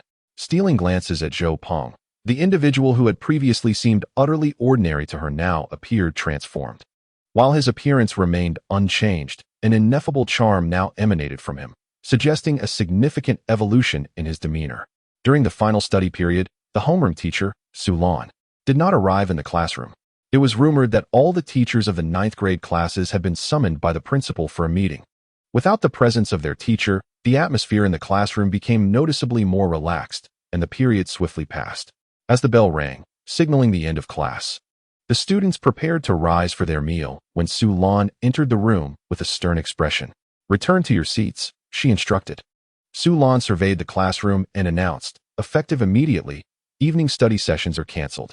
From now on, students will be dismissed after the last class in the afternoon." A sudden silence enveloped the room as incredulous glances were exchanged among the students. It was uncertain who initiated the cheer, but soon the entire class erupted in jubilant applause, with echoes of celebration resonating from the corridors of other 9th grade classes. However, Zhou Peng remained composed, for he vividly recalled that during his own 9th grade year, a student had reported the school's remedial classes to the education committee after the October holiday. Around the year 2000, a nationwide movement to alleviate student burdens had gained momentum, leading educational authorities to implement strict regulations prohibiting supplementary classes, one of the most crucial measures. Yet, many schools continued to conduct such classes, with the education committee often turning a blind eye, adhering to the principle that if the populace remained silent, the authorities would not pursue investigation. However, now that someone had reported the matter, the committee could no longer feign ignorance. Chapter 12. Guofei's warning. Su Lan looked at the students with a mixture of disappointment and frustration before turning sharply to exit the classroom. The students promptly gathered their belongings and exited in small groups. Search. Novel soul text-free reading. Zhou Peng had just packed his bag and stepped out of the classroom when a figure emerged from around the corner of the staircase. It was Guofei, a person with whom he had no connection in his previous life, one being a tyrant in class and the other an unremarkable student. Yet, at that moment, Guofei embraced Zhou Peng's shoulders as though they were longtime friends. "Zhou Peng," he said, "what did you do to offend Zhang Wei today?" "It was only me here. Otherwise, he wouldn't have given you this much face." Zhou Peng recognized that Guofei was referring to the incident that had occurred in the restroom earlier that day. However, he chose not to exhibit any gratitude, for he had felt something amiss that morning. Upon entering the restroom, he had spotted Guofei laughing and chatting with Zhang Wei. After exchanging hushed words, Zhang Wei approached him with malice, while Guofei had not intervened until it appeared Zhang Wei was losing face. Though Zhou Peng had his suspicions at that moment, he remained silent, as he was certain from his memories of the past 3 years in middle school that he had never offended Guofei. "Well, thank you then," Zhou Peng replied indifferently, gently shaking off Guofei's arm. Noticing Zhou Peng's aloof demeanor, Guofei's expression flickered momentarily with a hint of menace. But he quickly masked it, saying, "We are in the same class, so don't worry. I won't allow anyone to bully our classmates. I'll talk to Zhang Wei about this. As for the cigarette matter, I still have some face." Zhou Peng remained impassive, genuinely curious about Guofei's true intentions for approaching him. As the saying goes, unusual circumstances often conceal ulterior motives. Indeed, Guofei continued, seemingly casual. "I've noticed you've been getting quite close to Lu Jie these past few days. I've known her since elementary school, and we have a special bond. To be frank, you two aren't particularly suited for each other." At that moment, Zhou Peng understood. In his memories, Guofei had pursued Lu Jie throughout middle school, yet she had never reciprocated his feelings. It became evident that Guofei had mistaken Zhou Peng for a rival. It appeared that the earlier restroom incident had been orchestrated by Guofei. With a cold laugh, Zhou Peng responded, "Well, suitability is something only the two of us can discern. Besides, how can one know without trying?" Seeing that Zhou Peng was unyielding, Guofei's demeanor shifted abruptly. "Zhou Peng, you know what I mean. I advise you to keep your distance from Lu Jie. Otherwise what?" Zhou Peng retorted, tilting his body slightly and fixing Guofei with a cold gaze. Although he harbored no particular feelings for Lu Jie, he was infuriated by Guofei's covert maneuvers. Guofei, confronted by Zhou Peng, who towered over him, felt a twinge of trepidation. While he was acquainted with several delinquents both on and off campus, his own fighting prowess was rather average. Assessing the physical disparity between them, he wisely decided to retreat. "Zhou Peng, remember my words today. If you continue to pursue Lu Jie, someone will take care of you." With that, he turned and descended the stairs. Zhou Peng gazed at Guofei's retreating figure and couldn't help but chuckle in resignation, pondering the absurdity of the situation. Upon returning home, his mother, who was busy preparing dinner, paused in surprise and asked, "Why are you back so early? Aren't you supposed to be in evening study?" Inhaling the familiar aroma of the dishes, Zhou Peng swallowed hard and replied, "The school has canceled evening study. We now finish at 4:30 p.m. His mother glanced at the clock on the wall and said, "Then quickly wash your hands and take a break. Your father will be home a bit later, and we can eat together." Zhou Peng responded affirmatively and retreated to his room. Closing the door behind him, he retrieved his textbooks and exercises from his bag. In his previous life, Zhou Peng's academic performance had been rather mediocre. He had neither attended high school nor university, merely completing a vocational program followed by adult education.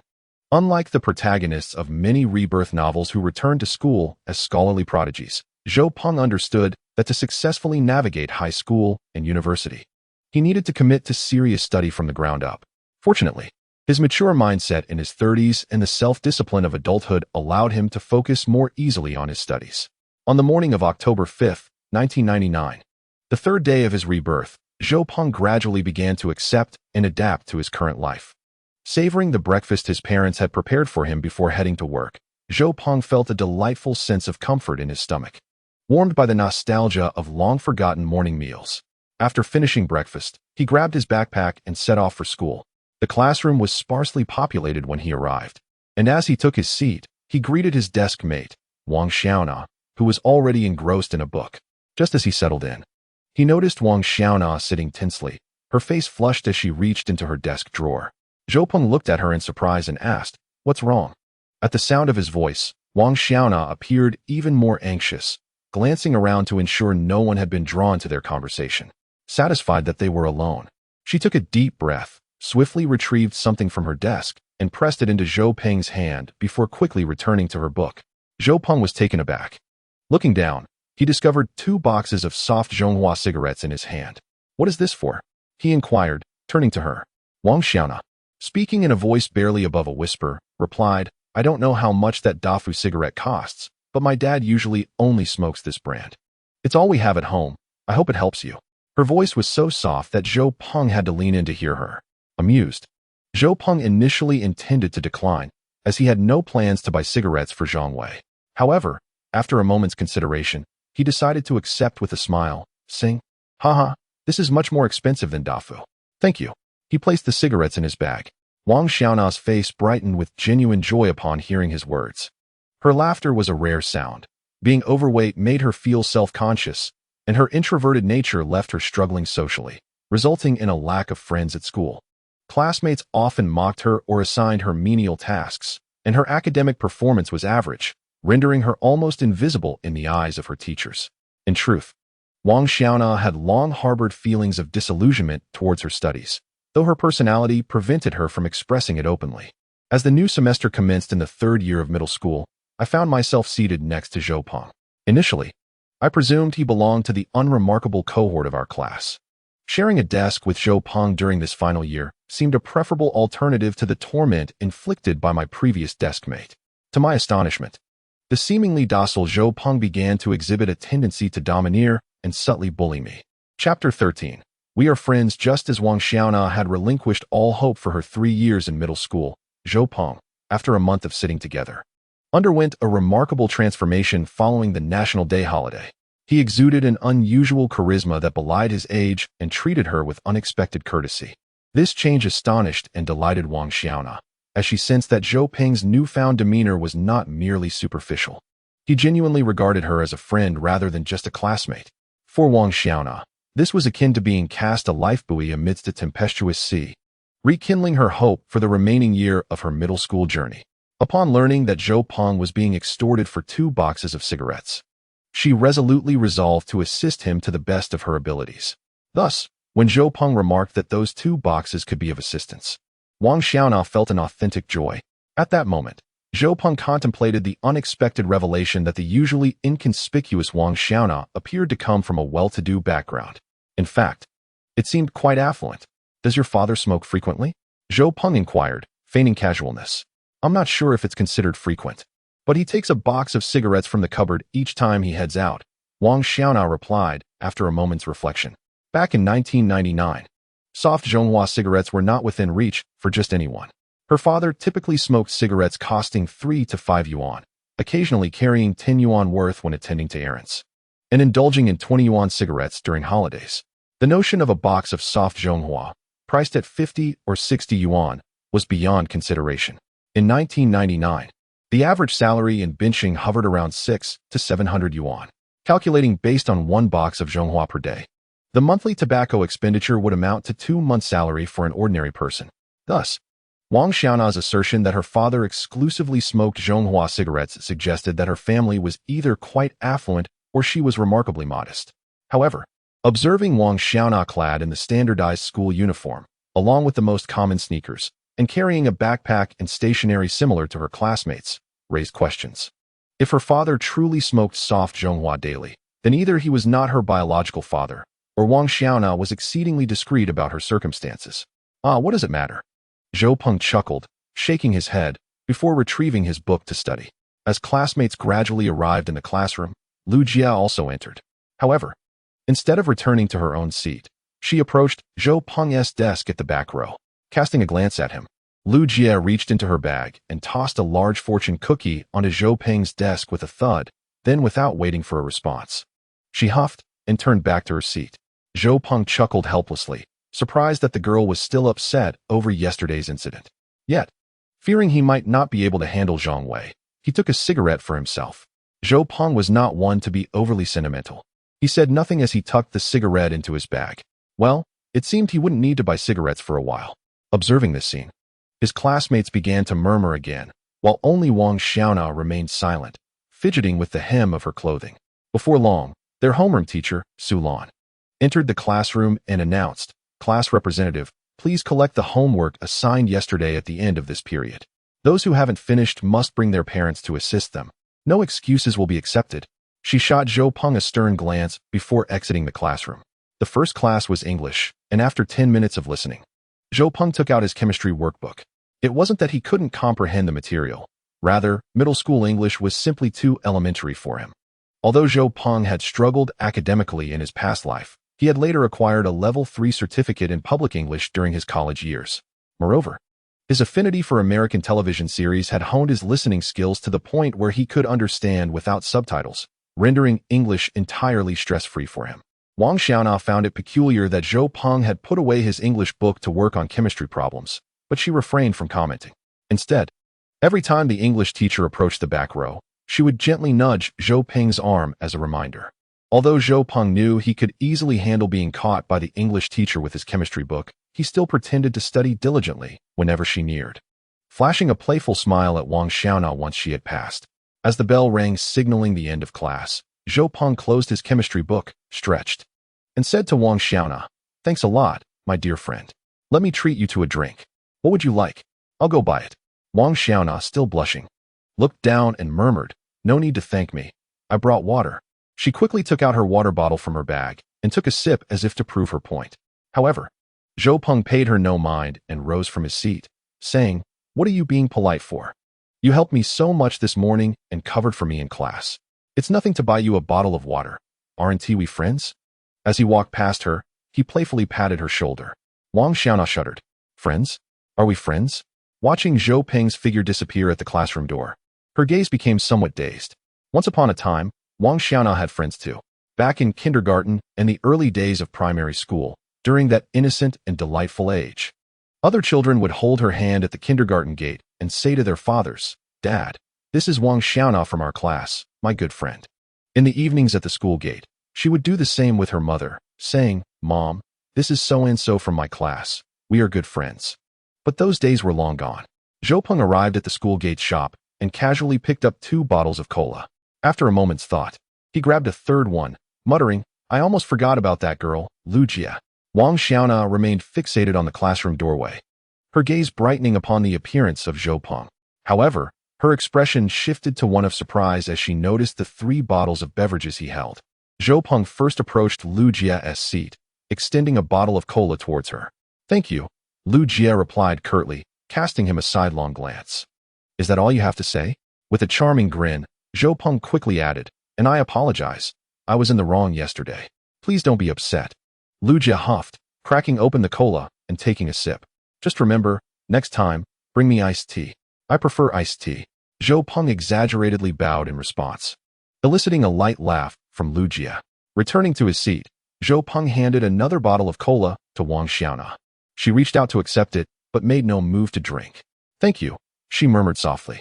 After a moment's hesitation, she added, "Zhou Peng?" Zhou Peng replied, leaning against the wall, sipping his cola and idly rocking his feet against the leg of Wang Xiaona's chair. "I enjoy cola." "Oh, then go ahead and drink it." However, Zhou Peng failed to hear Wang Xiaona's unvoiced thought, "I do not like iced tea." Chapter 14, Business Communication. While Zhou Peng was out buying drinks, the physics class representative, Song Qianqian, collected the assignments from their peers.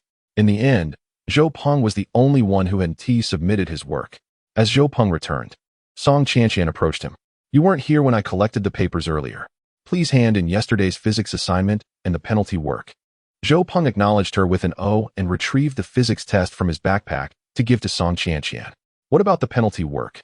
she inquired, noticing he had only handed her the test. "I didn't write it," Zhou Peng replied calmly. Song Qianqian was taken aback. She was well aware of their homeroom teacher Sulan's strictness. Zhou Peng's previous antics had already incited her wrath, and now he was the sole student who hadn't submitted his penalty work. If the teacher discovered this, Zhou Peng would undoubtedly face dire consequences. After a moment's contemplation, Song Qianqian suggested, "Why don't you use these 2 periods to catch up? I'll try to delay things. If Teacher Su asks, I'll say I forgot to collect it." Zhou Peng gazed at her in astonishment, his expression a clear question mark.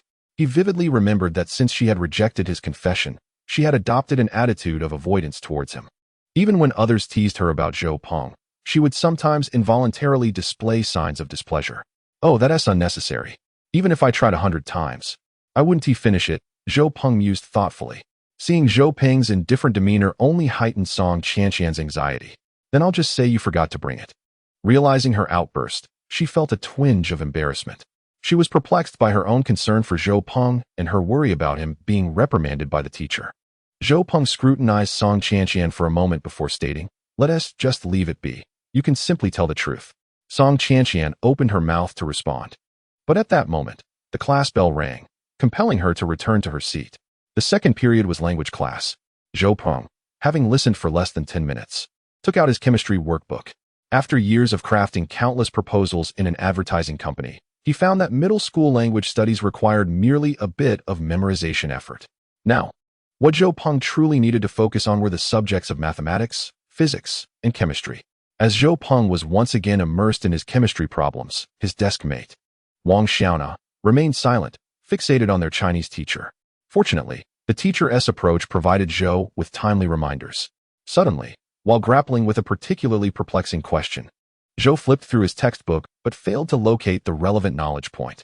He contemplated asking Wang Xiaona for assistance, but noticing her engrossed in taking notes, he abandoned the idea. After a moment of reflection, Zhou retrieved his mobile device, activating Baidu. In the year 1999, possessing such a remarkable gadget was nothing short of a blessing. To neglect its use would be a travesty. Upon completing her notes, Wang Xiaona inadvertently cast a glance at Zhou, only to see him manipulating an unfamiliar object beneath the desk, the screen shifting continuously. What could it be? An electronic dictionary? It didn't seem likely, as it lacked buttons and resembled more closely the business communicator her father used. However, unlike her father's monochrome device, this one was vibrant in color and required no stylus. It operated solely with a touch of a finger. The clarity of the screen was astonishing, enabling her to easily discern the chemical formulas displayed. The insatiable curiosity and thirst for knowledge typical of adolescents aged 15 and 16 surged within Wang Xiaona. Though she yearned to discover the nature of Zhou's device, even wishing to hold it and play with it, her reserved demeanor restrained her from voicing her inquiries. Zhou quickly uncovered the answer to his conundrum on the device and noted it down in his notebook. Turning around, he noticed Wang Xiaona staring intently at his phone. Instantly, he shut the screen and tucked it away in his pocket, offering an awkward smile in her direction while his mind raced with thoughts on how to respond if she were to inquire about the device. A phone? That would be absurd. Phones lacked touchscreens and color displays at that time, let alone internet capabilities. How could he possibly explain it? Frustration washed over him as he realized he had been so focused on solving the problem that he hadn't considered how to justify the existence of his phone if discovered. While pondering his potential response to Wang Xiaona, the bell signaling the end of class rang. Neither of them moved. Zhou pretended to study his book, while Wang Xiaona occasionally stole glances at the pocket concealing his phone. Her curiosity was palpable, yet her timid nature stifled her desire to ask. Noticing Wang Xiaona's furtive glances and her hesitation to speak, Zhou decided it was time to confront the situation rather than evade it. He could not continuously hide his phone. As a person from the future, he was acutely aware of the device's immense utility. The fact that a future dweller would invariably develop a dependence on such technology was undeniable. It was merely a matter of time before others discovered it. Not just the shy Wang Xiaona. He resolved that if questioned, he would simply state it was a gift from abroad. With this thought in mind, Zhou turned to Wang Xiaona, leaning casually against the wall, and casually asked, "Is there something you wish to inquire about?" Immediately, Wang Xiaona grew anxious at his address. Noticing her silence, Zhou observed that their classmates had already exited the classroom. He then retrieved his phone from his pocket and asked, "Is this what you wanted to ask about?" Wang Xiaona nodded in response. "Is this a handheld business communicator?" Before Zhou Peng could respond, Wang Xiaona posed the question. "Oh, yes, it is indeed a handheld business communicator." Zhou Peng suddenly recalled the ubiquitous advertisements of beepers, mobile phones, and business communicators from his past life. He would have never remembered the existence of such an electronic device had Wang Xiaona not mentioned it. Upon confirming that it was indeed a business communicator, Wang Xiaona chuckled softly. "My father also owns one, though it's smaller and in black and white. Yours must be quite expensive." Zhou Peng illuminated his phone and casually swiped the screen, stating, "Yes, this was brought back from abroad by one of my uncles. It might differ from those available domestically. I'm not quite sure how much it cost, as I mainly use it for study purposes." He then opened a few applications that he thought would appeal to Wang Xiaona, such as the browser and email, explaining, in foreign countries, this isn't referred to as a business communicator. It's called a palm-top computer, which is quite multifunctional. As he operated the device, he noticed that Wang Xiaona was intently observing this wondrous gadget. Suddenly, she spotted a somewhat familiar yet distinct little penguin icon. Is that? Zhou Peng paused. Oh yes, it is. Why do you ask? Do you also use it? It dawned on him that this could be considered the ancestor of domestic instant messaging software, originally named something else, but later renamed due to legal disputes. I occasionally play on the computer at home, but I don't have many friends, Wang Xiaona replied softly. Zhou Peng recalled that it was only in the first half of 1999 that this software was launched, and by the end of the year, it had surpassed 1 million users. Wang Xiaona was already engaging with it, marking her as an early adopter. Furthermore, the fact that her family owned a computer with internet access reinforced his previous assumption about her affluent background, derived from his initial observation of her smoking brand. We could add each other as friends and chat online during our free time, Zhou Peng suggested casually, though he immediately regretted it, uncertain if the software from 1999 would synchronize with future versions. Sure, my number is. Wang Xiaona seemed thrilled that Zhou Peng wanted to add her as a friend, quickly reciting her number. She took out a notebook, tore off a piece of paper, wrote down her number, folded it, and handed it to Zhou Peng. By the way, why have you been solving chemistry problems during the last 2 classes instead of paying attention? Isn't that counterproductive? Unconsciously, Wang Xiaona had become more relaxed in her conversation with Zhou Peng, and they began to chat like good friends. Well, I previewed English and Chinese before the 11th grade. So when the teacher was lecturing, I understood everything. That's why I decided to focus on chemistry. Upon hearing this, Wang Xiaona chose not to press further, and they continued their lighthearted exchange. The 3rd and 4th classes were mathematics and chemistry, respectively, and Zhou Peng was notably attentive. Wang Xiaona observed that he was genuinely engaged in class, unlike before when he would often distract himself with other activities. Gradually, she found herself becoming more serious about her studies as well. During the break, the two continued their casual conversation. Zhou Peng made a trip to the restroom for a smoke, but did not encounter Zhang Wei. Instead, he ran into Guo Fei, who had remained silent throughout the morning. Guo Fei was still with his usual group of ruffians, smoking and chatting, and merely shot Zhou Peng a disdainful glance without provoking him. Zhou Peng responded with an innocuous smile that belied no malice. As the bell signaling the end of the 5th period rang, Chen Yuan approached, eager to invite Zhou Peng for lunch. Perhaps due to the congenial atmosphere he had shared with Wang Xiaona earlier, Zhou Peng casually inquired, "Would you like to join me for rice noodles?" This question caught both Wang Xiaona and Chen Yuan off guard. Wang Xiaona instinctively lowered her head, her cheeks flushed, and stammered, "No, thank you. I'm going home for lunch." Zhou Peng acknowledged her response with a simple "oh" and exited the classroom with Chen Yuan. As they walked, Chen Yuan muttered, "What were you thinking? Inviting Xiaona to lunch? Sitting with her makes me eat less." Zhou Peng glanced at Chen Yuan and earnestly replied, "Listen, Chen Yuan. Wang Xiaona is not just an acquaintance. She is my friend." Noticing Zhou Peng's serious demeanor, Chen Yuan quickly retorted, "Oh dear, my brother Peng is upset. All right, I won't say anything more. It's just that you used to tease her all the time, and now it seems you two are quite close." Zhou Peng maintained his serious tone. "That was then. From now on, she is my friend, just like you. Both are my friends." Seeing Zhou Peng's sincerity, Chen Yuan acquiesced. All right, your friend is my friend too." Before they knew it, the two had reached the school gate. Just as they were about to step outside, Zhou Peng sensed an unusual atmosphere.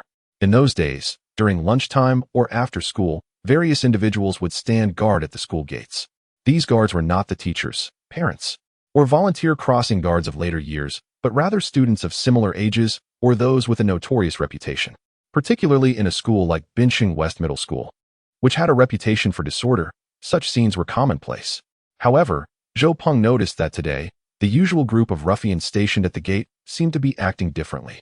Typically, these troublemakers would cluster together, smoking, chatting, and boasting, calling over any unsuspecting or meek students to extort pocket money or to bully. Yet today, the usual cohorts were scattered, standing apart in small groups, effectively surrounding the school's entrance. Guo Fei and Zhang Wei were positioned at the front gate, accompanied by a local thug who frequently loitered around Bincheng West. Zhou Peng, having been a rather timid student in his middle school days, had rarely interacted with these individuals but was aware of their long-standing presence at the school gate. Upon seeing Zhou Peng approach, Guofei and Zhang Wei exchanged triumphant glances and subtly signaled to the thug beside them. Zhou Peng instantly comprehended that this group of individuals had set their sights on him today. However, he was equally aware that despite his reincarnation, he had not transformed into a superhuman. Assessing his own capabilities, he believed that if a confrontation arose, taking down Guofei and Zhang Wei would not pose a significant challenge.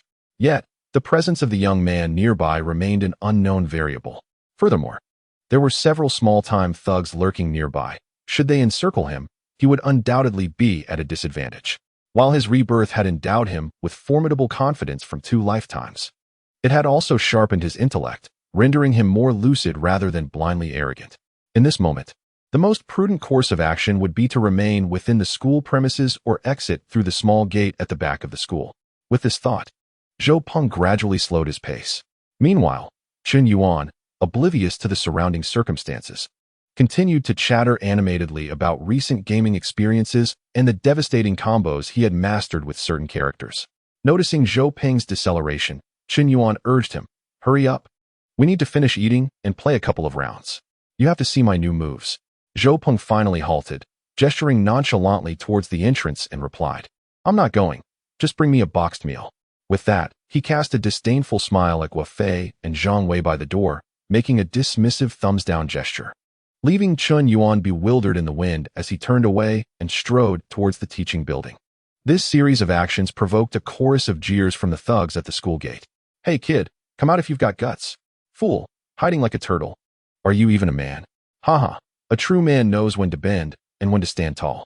The ability to assess the situation clearly is the true virtue. Ignoring the taunts, Zhou Peng did not look back but raised his right hand high, extending his middle finger in a defiant gesture. The mockery quickly escalated into more vicious insults, yet Zhou Peng remained unfazed, continuing his leisurely walk towards the teaching building. He kept his ears attuned to the sounds behind him, prepared to retaliate should Guofei and Zhang Wei pursue him. In his eyes, they were hardly a threat. As for the thugs outside the school, he was not particularly concerned. After all, fighting at the school gate was one thing, but outsiders entering the campus to assault students was an entirely different matter. Thus, he dared to saunter confidently towards the teaching building. Nonetheless, it was clear that a rift had been created, and he needed to devise a solution. Chapter 16. Lubin. Upon returning to the classroom, Zhou Peng found that most of his classmates had gone to lunch, with a few others sitting at their desks, eating their packed meals. With a sense of ennui, he opened his chemistry book and began to memorize formulas. The seemingly simple, yet somewhat unfamiliar equations caught his eye. Some he recalled at a glance, while others required more diligent memorization. Before long, Chen Yuan returned, carrying 2 takeout boxes. As Zhou Peng stuffed his mouth with food, he mumbled, "Are they still downstairs?" Chen Yuan, munching on his meal, replied, "They left early. By the time I got back with the food, there was no one at the door." Zhou Peng merely acknowledged with a grunt and fell silent. Chen Yuan pondered for a moment and remarked, "Why don't we purchase a couple of packs of cigarettes to appease them? We're not the type to stir up trouble, and with half a year left in the semester, there's no need to engage in a daily power struggle with those ruffians. I can cover the cost of the cigarettes." Zhou Peng glanced up at Chen Yuan, whose face was etched with concern, and felt a twinge of gratitude. He understood that Chen Yuan genuinely worried for him. However, Zhou Peng was no longer the person he once was, and with a chuckle, he replied, "You need not worry about this. I have my own ways of dealing with it." As the afternoon class approached, students who had gone out for lunch returned to the classroom in succession. Lu Jie entered and made her way directly to Zhou Peng's desk. "Didn't I give you a pack of cigarettes? I heard you were cornered at noon, and didn't dare step out of the school."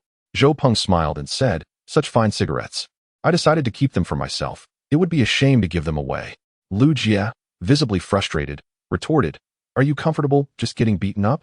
The cigarettes were meant for you to resolve the issue, not just for your enjoyment. If you don't intend to handle it, you might as well return them to me. I've already unsealed them. Don't be so stingy. We can just keep a tab, and I'll pay you back later." "Rascal!" Lu Jie exclaimed, stomping her foot in exasperation before turning to leave. After she departed, Wang Xiaona quietly murmured, "You're right." Zhou Peng, noticing her soft voice, leaned in closer to hear her better. However, as he did, Wang Xiaona's voice became even more subdued. "You could return the cigarettes to Lu Jie. I can bring you more from home tomorrow. Also, if you need money, I can lend you some. Wang Xiaona blushed, speaking in a tone that seemed meant only for her own ears.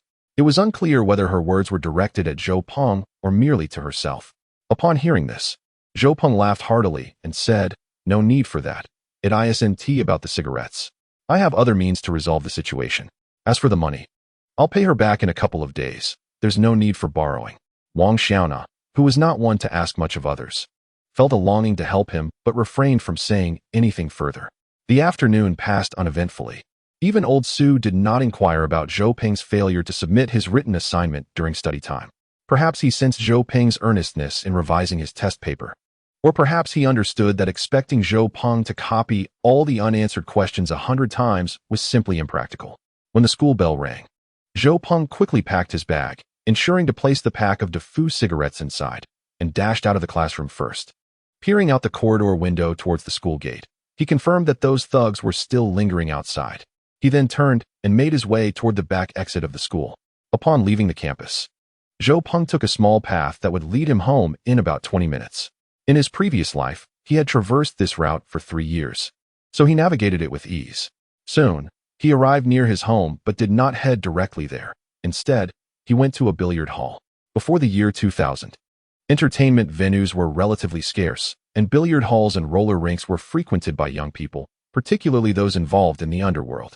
Though the billiards hall near Zhou Peng's residence was quite close, in his previous life, Zhou Peng never once set foot in it during his middle school years.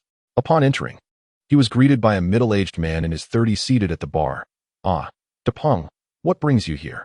A rare visit indeed." The speaker was the owner of the billiards hall, an old neighbor of Zhou Peng's family. Despite Zhou Peng's previous absence from this establishment, their amiable exchange remained unaffected. Zhou Peng flashed a smile at the owner and replied, "Uncle Zhao, I've been under considerable academic pressure lately, so I thought I'd come for a stroll." The owner, surnamed Zhao, began to rise, but Zhou Peng quickly interjected, "Uncle Zhao, I'm not here to play. I merely wish to observe." The billiards hall was a 2-story public facility. Noticing the sparsity of patrons on the first floor, Zhou Peng ascended to the second. Upon reaching the upper level, he immediately spotted the person he sought. At the billiard table furthest inside, 2 young men were engaged in a game, surrounded by 3 others who were watching and chatting casually. Zhou Peng recognized them all. They were local youths. But he was particularly familiar with one young man sporting a buzz cut, who was currently playing. Zhou Peng approached the buzz cut youth and called out, "Brother Ben." Lu Ben, 2 years Zhou Peng's senior, resided in the same building. Their fathers worked at the same organization, fostering a long-standing camaraderie. In their youth, Zhou Peng often trailed Lu Ben. But after graduating from middle school, Lu Ben gradually mingled with a different crowd, while Zhou Peng remained a reserved and introverted individual, leading to their growing distance. At this juncture, Zhou Peng was aware that Lu Ben was a sophomore at a local culinary vocational school, where male students outnumbered females significantly. The surge of male hormones during adolescence often led to restless behavior, and fights became commonplace among the students. Given the nature of their studies, culinary students frequently handled sharp knives, resulting in reports of violent incidents. Consequently, this vocational school was notorious for its unruliness, and Lu Ben, known for his bravery and willingness to engage in brawls, was considered a prominent figure there. "Ah, Zhou Peng has arrived. Finished with classes?" Lu Ben greeted Zhou Peng warmly, recalling the days when Zhou Peng used to follow him everywhere. "Yes, Brother Ben. I got out of school early today and thought I'd come by. Alone? Want to play a couple of rounds?" Lu Ben inquired. "No, Brother Ben. I just want to watch for a while." Sensing that Zhou Peng had something on his mind, Lu Ben handed his cue to a nearby friend and, placing an arm around Zhou Peng's shoulder, led him to a nearby sofa. Lu Ben pulled out a pack of cigarettes, holding one out to Zhou Peng. "Care for a smoke?" Zhou Peng glanced at Lu Ben's soft Hongha cigarette and quickly retrieved a half-full pack of soft yushi from his pocket, saying, "Brother Ben, you can have mine." Lu Ben examined the cigarette in Zhou Peng's hand, squinting slightly at him without taking the offered cigarette or responding. Suddenly, one of the youths who had been chatting nearby, sporting bleached hair, snatched the cigarette from Zhou Peng's hand and exclaimed, "Oh, soft yushi. Let me try this." After finishing his words, he pulled out a cigarette and placed it between his lips, casually stowing the remaining ones into his pocket. The group of young men, roughly the age of high school students, yet to enter the workforce, could afford cigarettes priced around 5 yuan with their modest allowances. Zhou Peng was known in this area as a rather honest lad, so when the one with dyed hair spotted the Yushi cigarette in Zhou Peng's hand, he unhesitatingly claimed it for himself. Dongzi, pass me the cigarette. Lu Bin glared at the young man who had just taken it. The dyed-haired youth glanced at Lu Bin, about to protest, but Lu Bin continued, "De Peng is my brother, not just a little brother." The young man hesitated, sensing Lu Bin's serious demeanor, and reluctantly tossed the cigarette back. Lu Bin accepted it, pulling out several sticks and distributing them among those nearby. "These are your older brothers. It's customary to offer cigarettes when greeting them for the first time." He then returned the remaining cigarettes to Zhou Peng, taking out one of his own Red Rivers and placing it in his mouth. "I still prefer this one, it has more strength." Zhou Peng, tucking the cigarettes into his pocket, said, "Bin Gu, actually, I came to you today because I need a bit of help." Lu Bin took a couple of puffs and inquired, "What is it? Speak up." Zhou Peng recounted the troubles he had encountered at school with Guofei and Zhang Wei. As they conversed, a few other young men who had been playing basketball with Lu Bin gathered around. Just as Zhou Peng finished, before Lu Bin could respond, the one named Dongzi shouted, "De Bin, your brother is being bullied. This is simple, let him go back and set a meeting with those guys. I'll find some people from De Peng, and you can gather some from De Lu and Gang Zi. You can recruit some from your water school." Before Dong Zi could finish, Lu Bin raised his hand to interrupt him and turned to Zhou Peng. "De Peng, how do you want to resolve this?" Zhou Peng pondered for a moment before replying, "I just don't want them to trouble me anymore. Setting a meeting is a last resort. If we can negotiate a peaceful resolution, that would be ideal. However, there's one condition. I refuse to grovel or admit fault. It's absurd, Zhou Peng. A dignified reborn individual should not have to appease petty thugs. Just saying it makes me feel embarrassed." Given more time, Zhou Peng might devise 100 ways to handle these ruffians, but he had only been back for 2 days, and his current persona and foundational abilities were no different from his former self. Thus, he could only resort to the most straightforward and brute methods from his past life to find someone to resolve the issue. Lu Bin considered and responded, "Since you're seeking my assistance, I will employ my methods to address it. Is that acceptable? Bin Gu, you're in charge. Those little troublemakers from your school are easy to handle. You mentioned they're even seeking help from outsiders. I'll take 2 people to scout the situation tomorrow." Lu Bin took a couple more puffs and continued, "First step is negotiation. If that works, splendid. If not, we move to the next step, which is to pick them up. You mentioned you're familiar with those outsiders, often seen near your school. They're likely from Sunjiagu or Haishizheo. I graduated from Shizhong, so I know some people in that area. However, retrieving them could lead to negotiations breaking down. In that case, we'll have to resort to the final step. The last resort, as you put it, setting a meeting. All right, Bin Gu, I will follow your lead." Zhou Peng nodded, acknowledging that this was indeed the best solution at present. Afterward, he retrieved a pack of DeFu cigarettes from his bag and handed them to Lu Bin. "Brother Bin, could you help me sort this out?" Upon seeing the pack of DeFu, Dong Zi let out a gasp. In the past, when they had gone out to assist others in a scuffle, each person would typically receive a box of cigarettes worth 10 to 8 yuan, like Hometown Mountain or Ashima, which was already considered generous. If one were the leader, they might even treat a few people to a modest meal. Zhou Peng's offering of a pack of DeFu was undoubtedly a grand gesture at that time, prompting Huang Mao and his companions to cast envious glances at him. Lu Bin was momentarily taken aback upon seeing the cigarettes. Having lived in the same building with Zhou Peng for over a decade, with their parents being colleagues, they were well acquainted with each other's family circumstances. After some contemplation, Lu Bin replied, "You can hold on to the cigarettes for now. I won't need them immediately. I'll let you know when I do." Zhou Peng did not insist, having already made his intentions clear. The rest depended on Lu Bin's arrangements. The two continued to converse for a while, setting a plan to meet at the school gate the following noon before Zhou Peng departed the billiard hall. The next day, after the final bell rang for the last class, Qin Yuan approached Zhou Peng once more. "Do you need me to bring you a lunchbox? I overheard in the restroom that they plan to block you again at noon." Qin Yuan inquired. "No need. Let us go down together," Zhou Peng replied nonchalantly.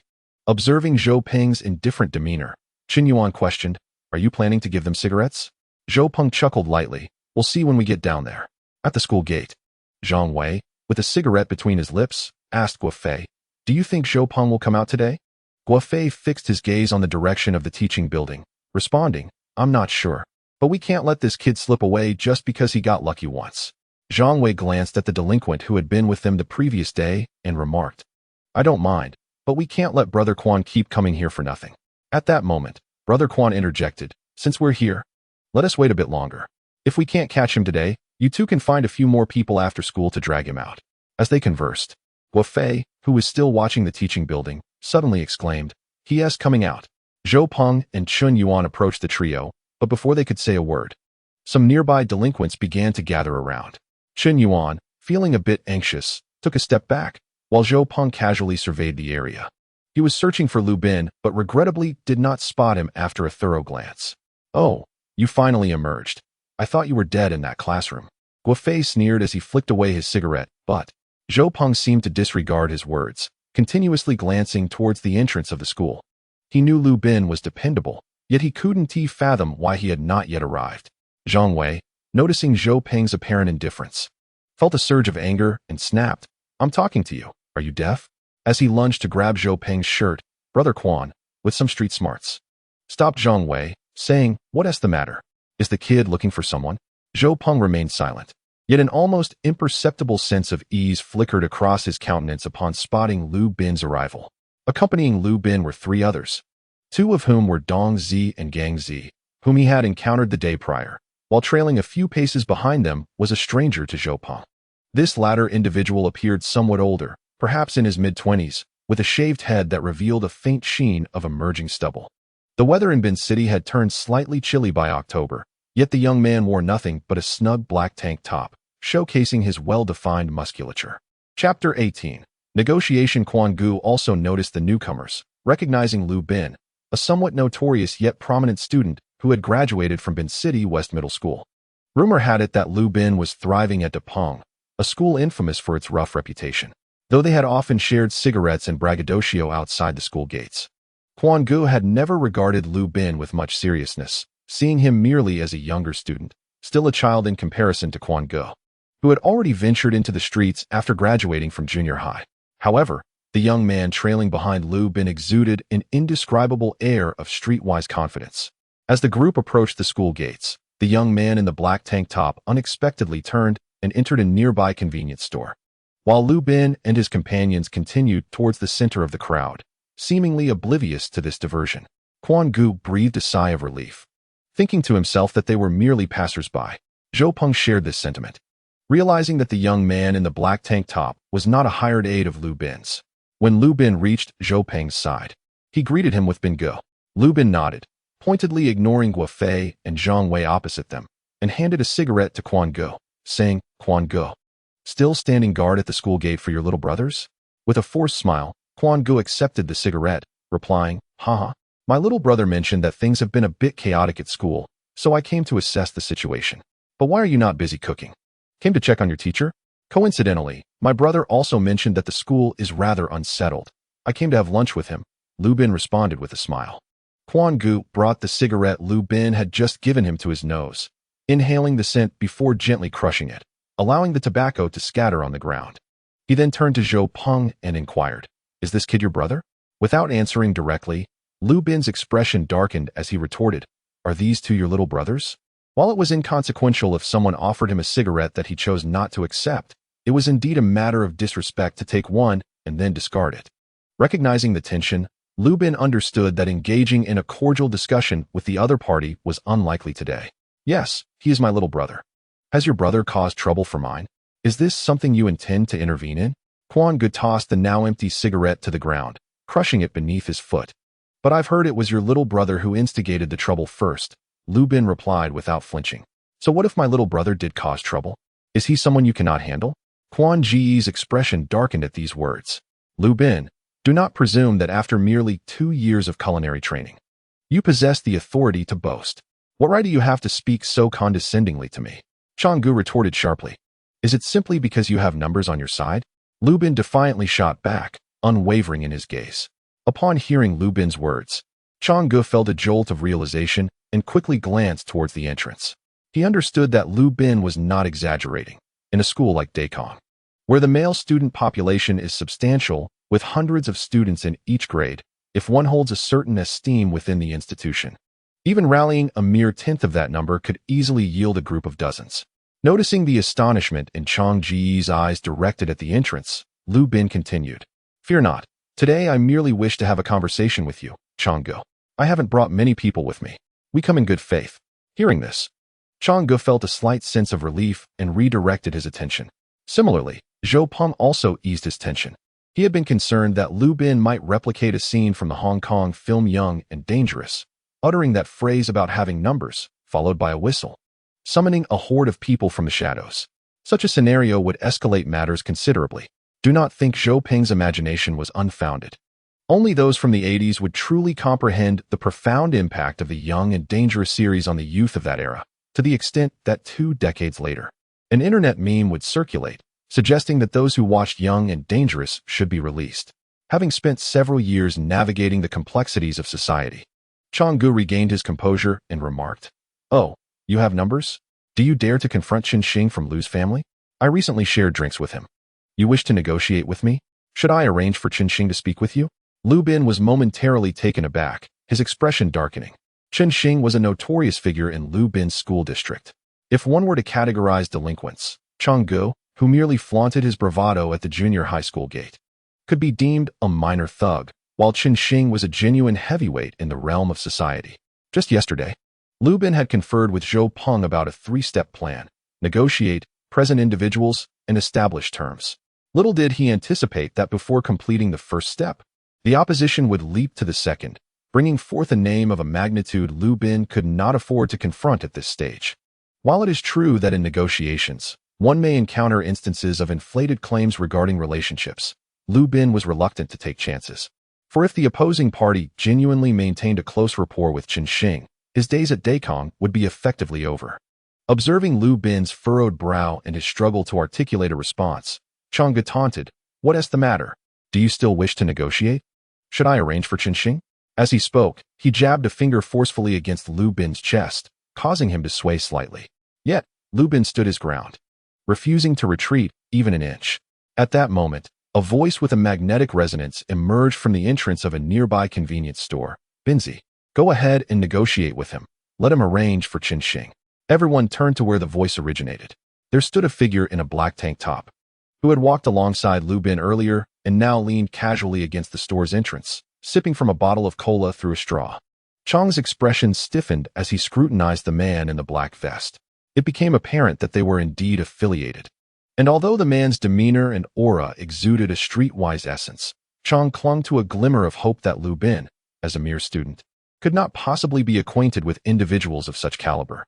The mention of Xing had evidently unsettled him. "Who are you? Mind your own business?" The man in the black vest approached slowly. "I'm a friend of Binzi. Aren't you looking to arrange a meeting with Xing? Go ahead, we're waiting." With that, he casually began to blow bubbles in his cola through a straw. Zhou Peng was taken aback. Indeed, he was not mistaken. This man was blowing bubbles. Cola, a straw, and a glass bottle. Was he yet another youth ensnared by the allure of a gangster lifestyle? Would he next shatter the cola bottle over Chang's head? Zhou Peng awkwardly rubbed his forehead. Lu Bin, observing the man whose appearance and demeanor radiated a streetwise vibe, feigned composure and inquired, "What makes you think you can dictate my actions? You expect me to arrange the meeting just because you say so? Oh, perhaps you lack a mobile phone? There is a public phone at the nearby shop. Never mind, I'll do it myself." As he spoke, the man in the black vest retrieved a Motorola 998 from a holster on his belt. Chapter 19. Long Gu takes action upon pulling out the phone. A knowledgeable bystander couldn't help but murmur, "Wow, a Motorola 998. When this model was first released, it cost around 7,000 to 8,000 yuan, back in 1999. That was a sum that would require a year's salary for an average person, living frugally without any expenses. Observing the phone in the black vest's hand and comparing it to the pager he had scraped together funds to acquire, Chang realized that his counterpart was not to be underestimated. At the very least, they operated on entirely different economic levels. At that moment, the man in the black vest had already dialed a number and switched on the speakerphone. After 2 long beeps, the call connected. "Hello, Lao Chen. It's Xiao Long." The man in the black vest initiated. "Ah, Long Xiao, what is up?" came a male voice from the other end. "Hee, nothing much. Just ran into a friend of a friend. What was his name?" The black vest stretched the last syllable while glancing at Lu Bin. "Sun Quan," Lu Bin whispered. "Right, Sun Quan. Just so happens we were discussing you. He mentioned he knows you quite well, You even drank together a few days ago. Sun Quan. I don't know him. I do know Liu Bei and Chao Chao. The man on the phone replied playfully. Chang quickly leaned toward the phone held by the man in the black vest, a mix of flattery and panic in his voice. Xinggu, it's me. Xiao Quan. Last time my brother was drinking with you at Honda Barbecue, I was there too. Your brother? I don't know anyone named Sun Tzu. The voice on the other end remarked. Liu Peng could not suppress a chuckle, realizing that this Xinggu was quite well versed in the Three Kingdoms. Several onlookers who understood the underlying references also stifled their laughter.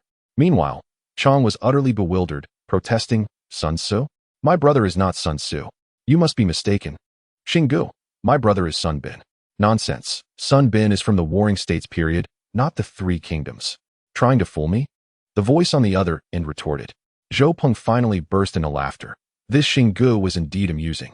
It seemed he was not only well-versed in the Three Kingdoms, but also had knowledge of the spring and autumn period in the Warring States. Unable to contain himself, he laughed a little too loudly, drawing the attention of those around him. In particular, the man in the black vest seemed to have discovered something particularly amusing. With wide eyes, he scrutinized Zhou Peng, disregarding Quan Gu, who was still explaining something to the person on the other end of the phone. In a hushed tone, he remarked to Zhou Peng, "What on earth are you doing? This is a negotiation. Could you show some respect for the seriousness of the situation?" Zhou Peng could only stifle his laughter and replied softly, Yes, understood, long ago." Eventually, Quan Gu clarified to the person on the phone who his older brother was, as well as his own identity. The man in the black vest withdrew his phone, disconnecting the speaker and placing it against his ear, muttering, "Oh, it's him. I've heard of him. You two aren't very familiar, are you?" He concluded with, "You're referring to Sun Bin from Haishi Reef, right? All right, I'll give him a call." After ending the call, he regarded Quan Gu with an amused expression. "All right, I've arranged to meet Chen Xing. You should contact your brother. Let us discuss matters together." At this moment, Quan Gu had lost the bravado he initially displayed. Beads of sweat had formed on his forehead, and he hesitated to speak. The man in the black vest raised his phone and asked, "Shall I call your brother?" "Oh, it seems he doesn't have a mobile phone. Could you provide me with his pager number? I'll arrange a meeting." "No need, Long Gu. This is all a misunderstanding. My younger brother was being thoughtless. I'll have them apologize right away." Quan Gu had realized that he and the other party were not on the same level at all. He now understood that his brother, whom he thought was quite impressive, was merely seen as a junior by Chen Xing. How could he, who could converse easily with Chen Xing, be someone Quan Gu could provoke? At this point, Zhou Peng recognized that the contest had concluded. With the appearance of Long Gu in the black vest, his situation had been entirely resolved, without any interference from outsiders, even after just 2 days of reincarnation. Zhou Peng did not regard Guofei and Zhang Wei, the internal troublemakers, as a threat. However, seeing their still indignant expressions, he couldn't help but chuckle inwardly at their youthful arrogance. The remaining matters were straightforward. Under Quan Gu's admonition, Guofei and Zhang Wei apologized to Zhou Peng. Although their reluctance was evident, Zhou Peng chose not to press the issue. He believed that after today's incident, they would likely refrain from making any overt moves against him in the future. As the crowd gradually dispersed, the man in the black vest inquired, "Binzi, how did I handle this matter for you?" "Nothing to say. Long Gu truly has a way about him," Liu Bin replied earnestly. "Then let us go. Shall we find a place to celebrate?" "I'm absolutely famished," Long Gu remarked while stretching. Zhou Peng felt the 500 yuan in his pocket and considered that, given the current prices, it would be sufficient to treat a few people to a meal. He spoke up, "Thank you, Long Gu. I'll treat today at noon." "You're treating." Long Gu shot Zhou Peng a sideways glance. "When have I ever let the youngsters pay when we go out?" Zhou Peng hesitated and glanced at Liu Bin, who subtly nodded in agreement. "All right then, thank you, Long Gu." At that moment, Chen Yuan quietly said to Zhou Peng, "Peng you all go ahead. I won't be joining." Understanding that Chen Yuan was not the type to socialize in such environments and preferred to avoid unnecessary entanglements, Zhou Peng nodded in agreement. Chen Yuan greeted a few people before departing on his own, and Long Gu said nothing as he led the way. Upon reaching the school entrance, Long Gu retrieved a set of car keys and unlocked a dark green Toyota Camry parked by the roadside. He entered the driver's seat, while Liu Bin took the front passenger seat, and Zhou Peng joined the others in the rear. Once settled, Long Gu did not disclose their destination, but simply started the engine and drove off. "Were you not going to drive to the school entrance? Aren't you worried about getting a ticket?" Zhou Peng casually inquired. "Long Gu, without turning his head, replied, "Ticket? What ticket?" Zhou Peng could not recall if there were traffic police issuing fines back in 1999 and thought perhaps he was overthinking it. Besides, driving up would be rather dull. What if the younger kids saw us and ran away? The element of surprise is what we aim for, right, Binzi? Longo laughed, noticing Zhou Peng continue to speak. It was surprising to discover that Longo had a playful side.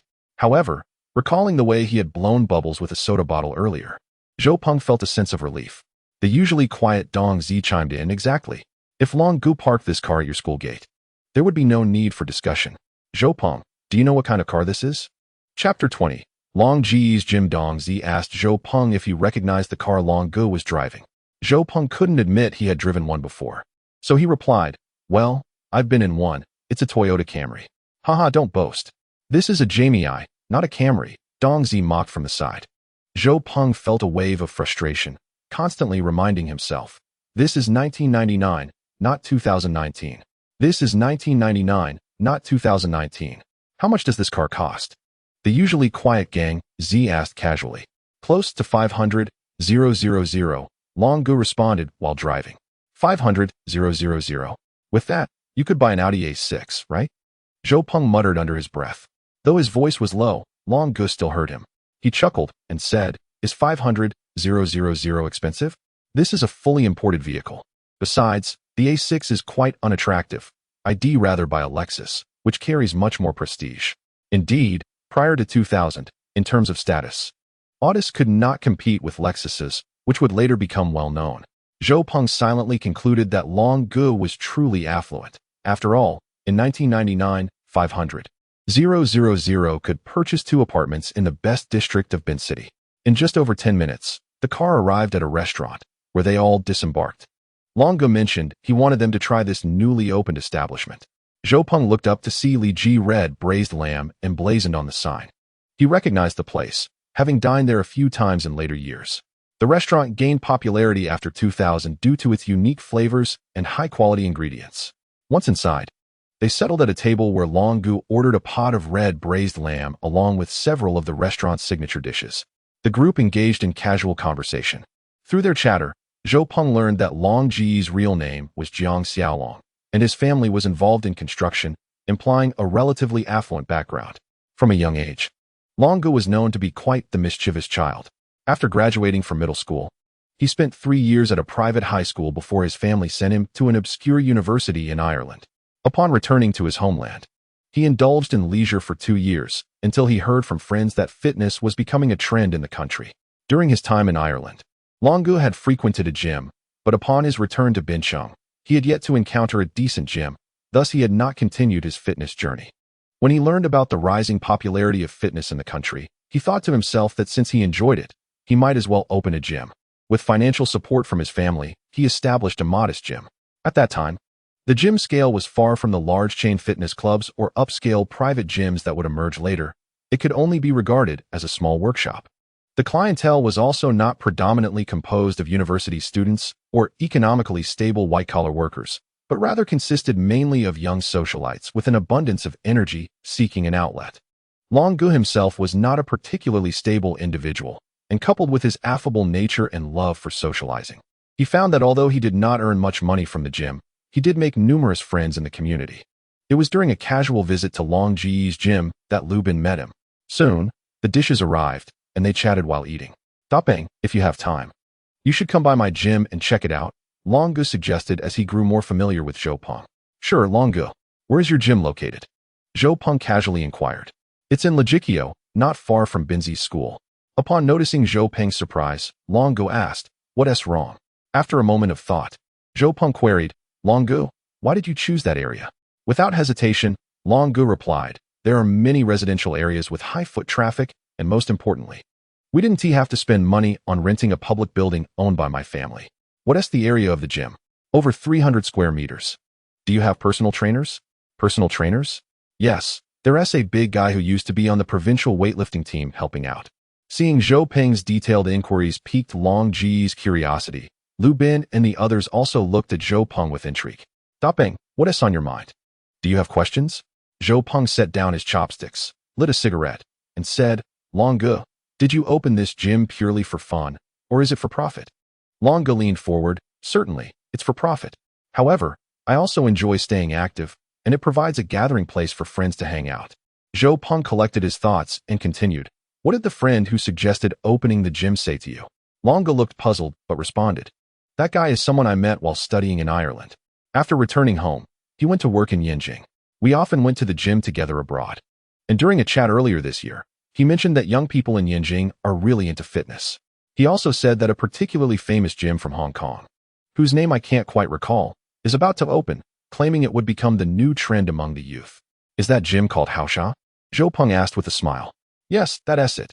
You know it. Lu Bin looked at Zhou Peng in surprise. Indeed, that is correct, Zhou Peng thought to himself. Amused. In a previous life, their company was engaged in promoting a fitness club's marketing plan, and Zhou Peng was involved as well. During that period, he took the time to study the domestic fitness industry.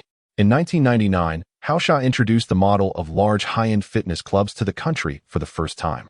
The infusion of advanced talent and management concepts, along with innovative equipment, group exercise classes, and various cutting-edge fitness techniques, unveiled a mature chain fitness club operational model to domestic industry operators.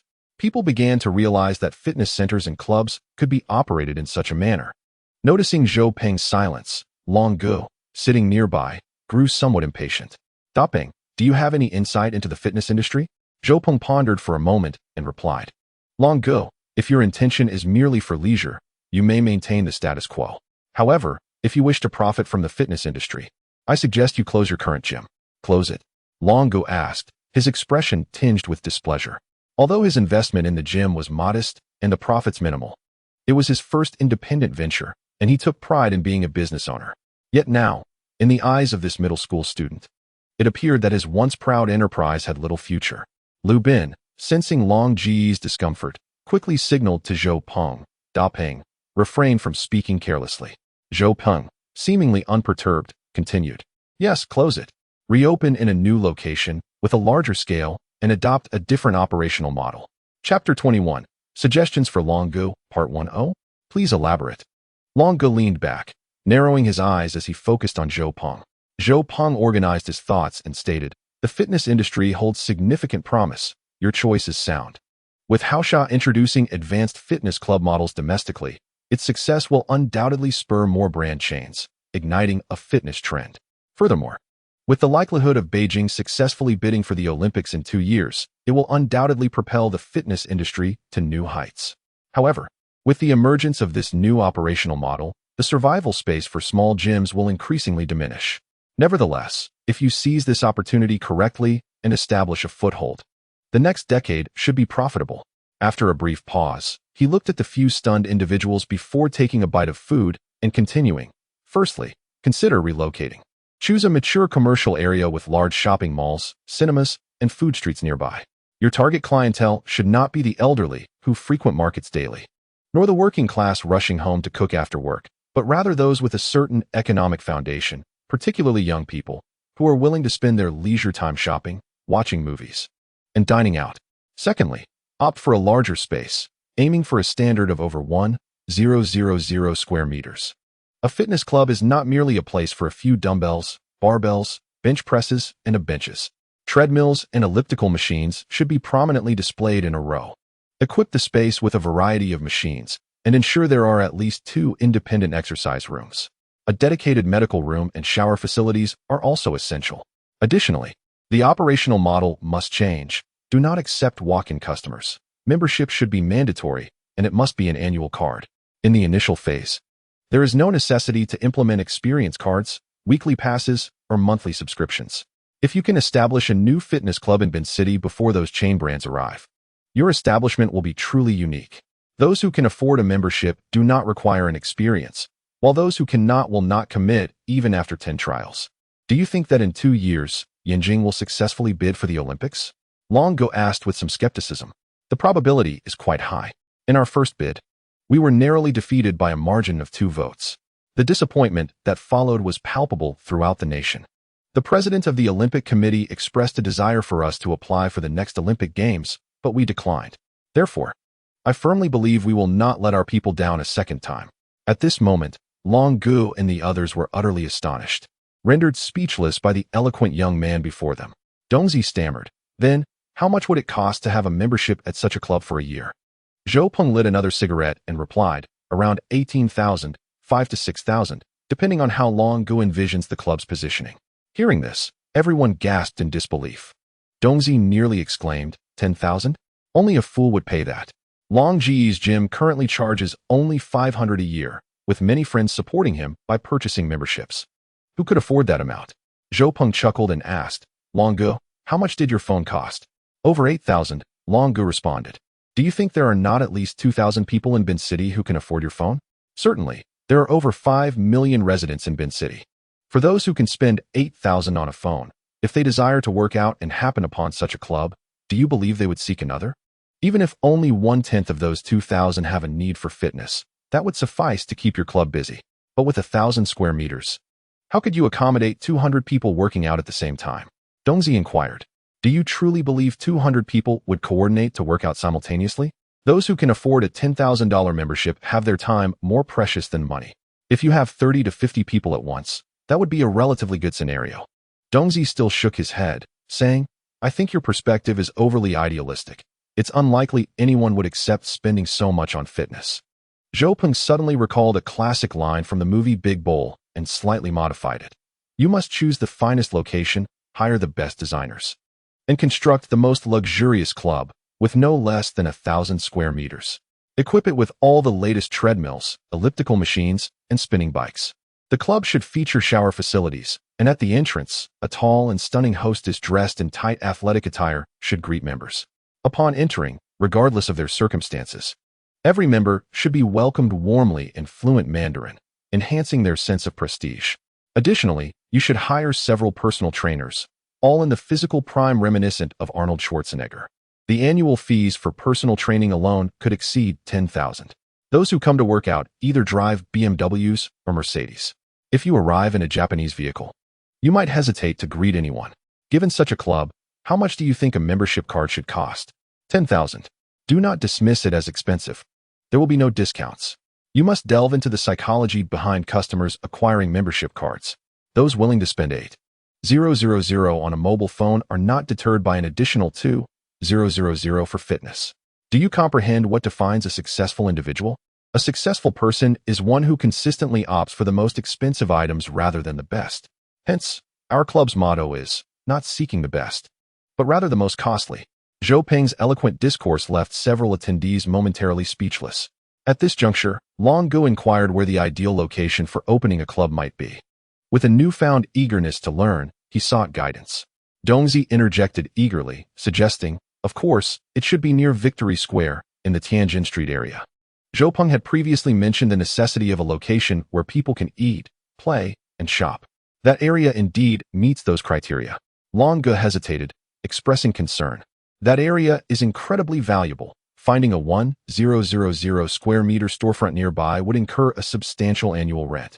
Zhou Peng pondered and replied, that location is undoubtedly appealing.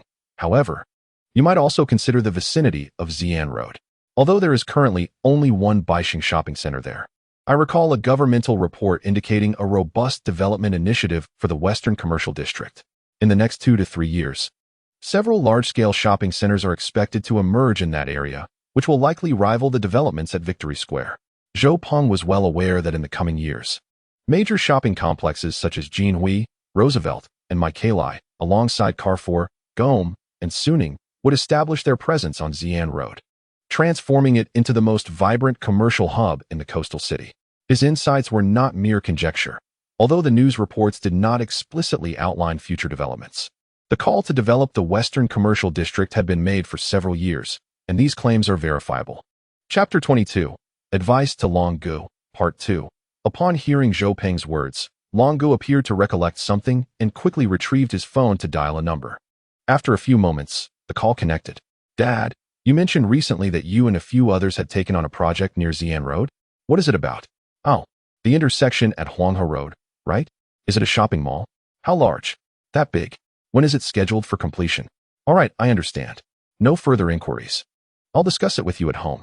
After hanging up, Long Ji's gaze towards Zhou Peng grew increasingly complex. This young man exhibited a maturity distinct from his peers.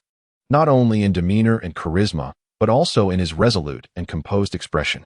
His analyses of the fitness industry and developmental strategies were indicative of someone with extensive experience in shopping centers. Furthermore, Zhou Peng's insights into the planning and trajectory of the Xi'an Road commercial district intrigued Long Gu, prompting him to consider the merit of Zhou Peng's suggestions seriously. "Waiter, bring me a case of beer." Chilled, Long Gu called out to the bar, initially intending to share a simple meal with a few students, and having driven. He did not plan on drinking.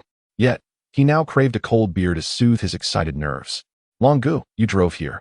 Lu Bin reminded him hastily as he noticed Long Ji's request for alcohol. "A little won't hurt. If necessary, I can leave the car here and retrieve it tomorrow."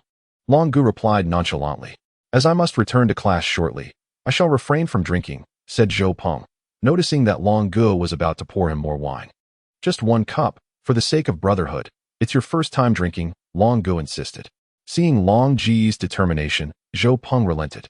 One cup of beer would surely not hinder his afternoon classes, especially since Long Gu had been of great assistance to him that day and had generously treated them to dinner. Long Gu poured beer for himself and Zhou Peng, while Lu Bin and the others also served themselves.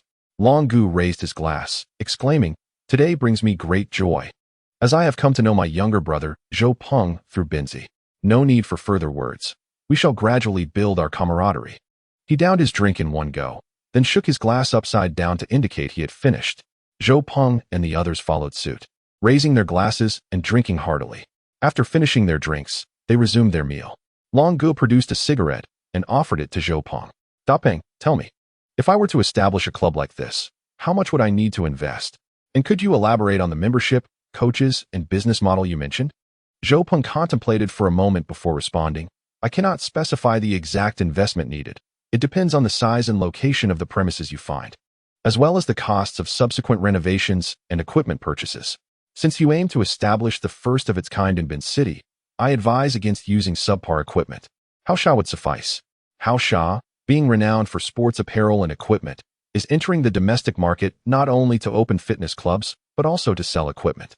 If you rely on domestic equipment, once Haosha launches in Bin City, your offerings could easily be overshadowed.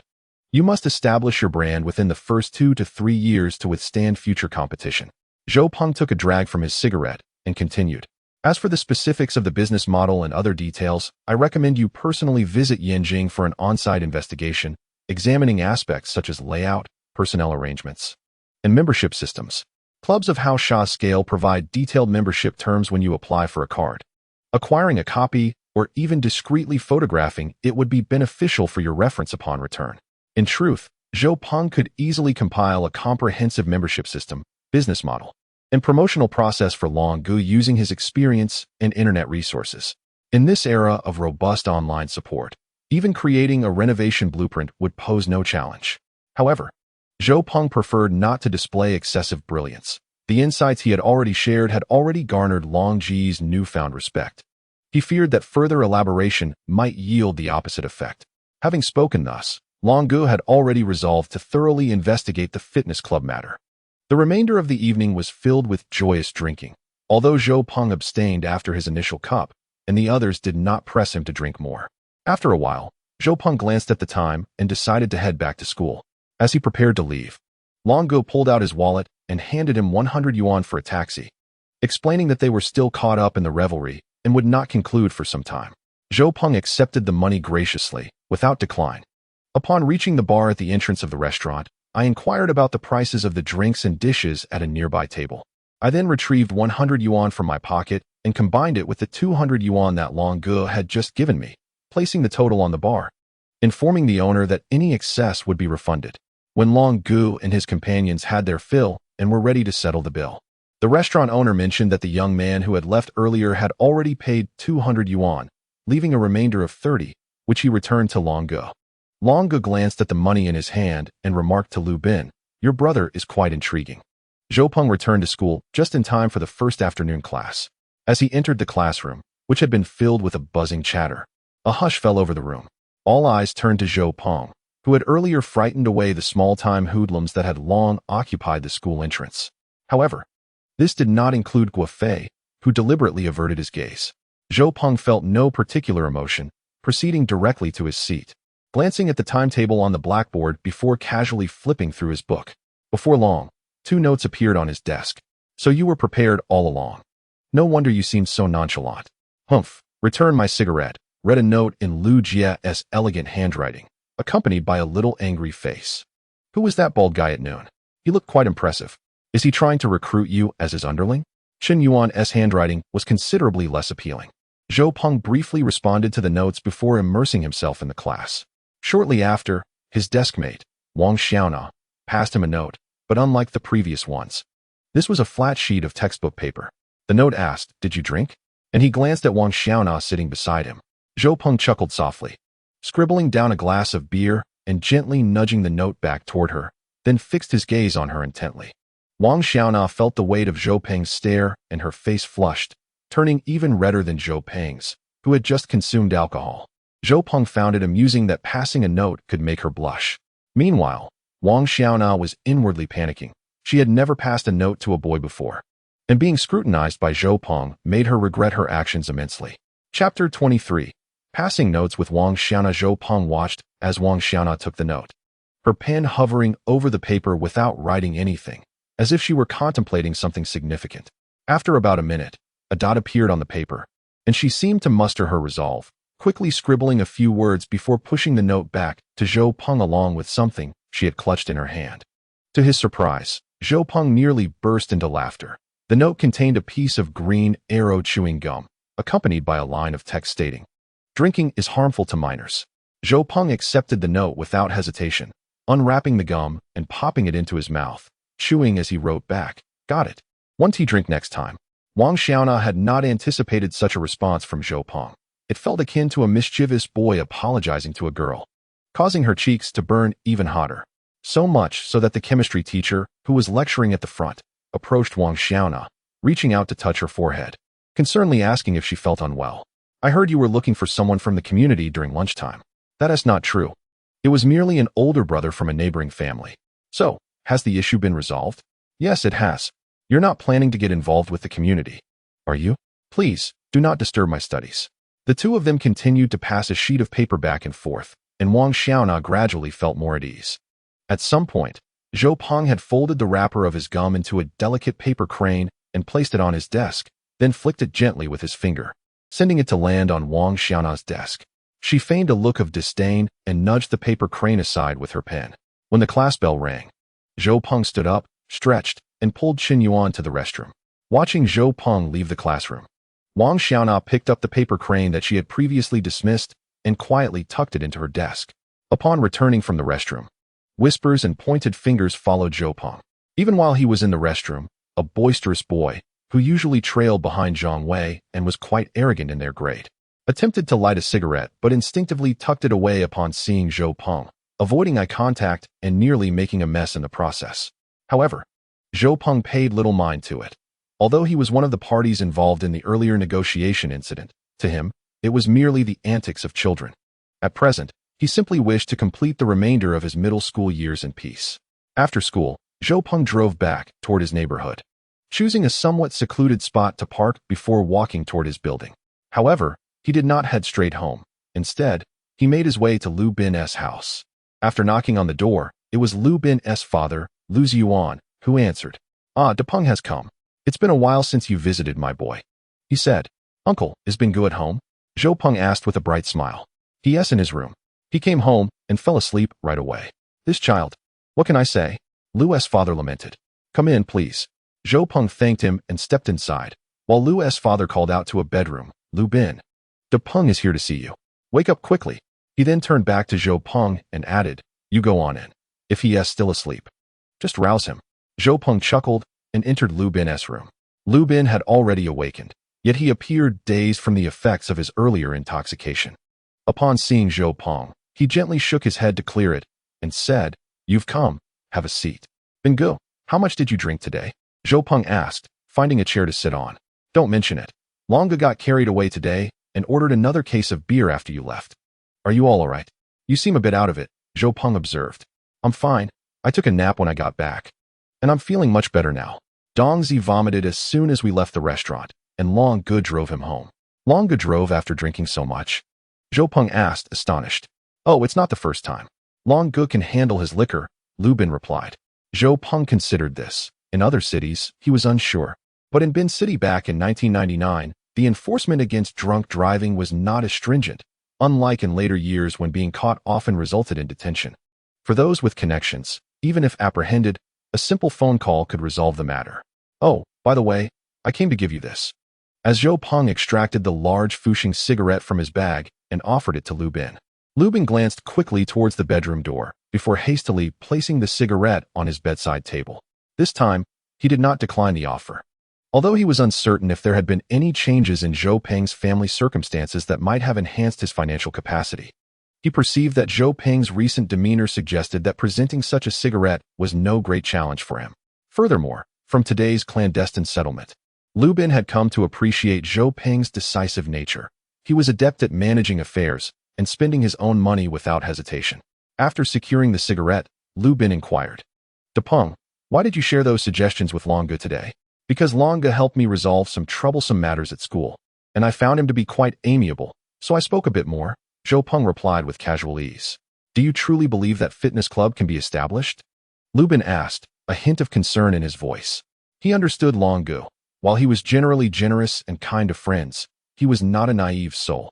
Having only just met Zhou Peng, if he were to heed Zhou Peng's suggestions without caution and it resulted in a loss, Liu Bin felt a pang of worry for his childhood neighbor. The establishment of the club depends on his own abilities.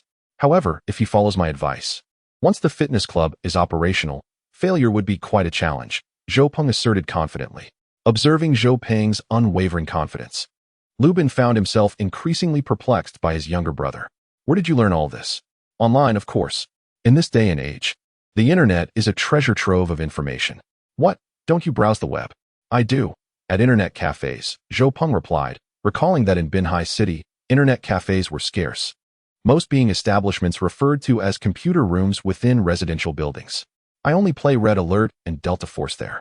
Oh, and also Tail. Have you played Tail? It's quite entertaining.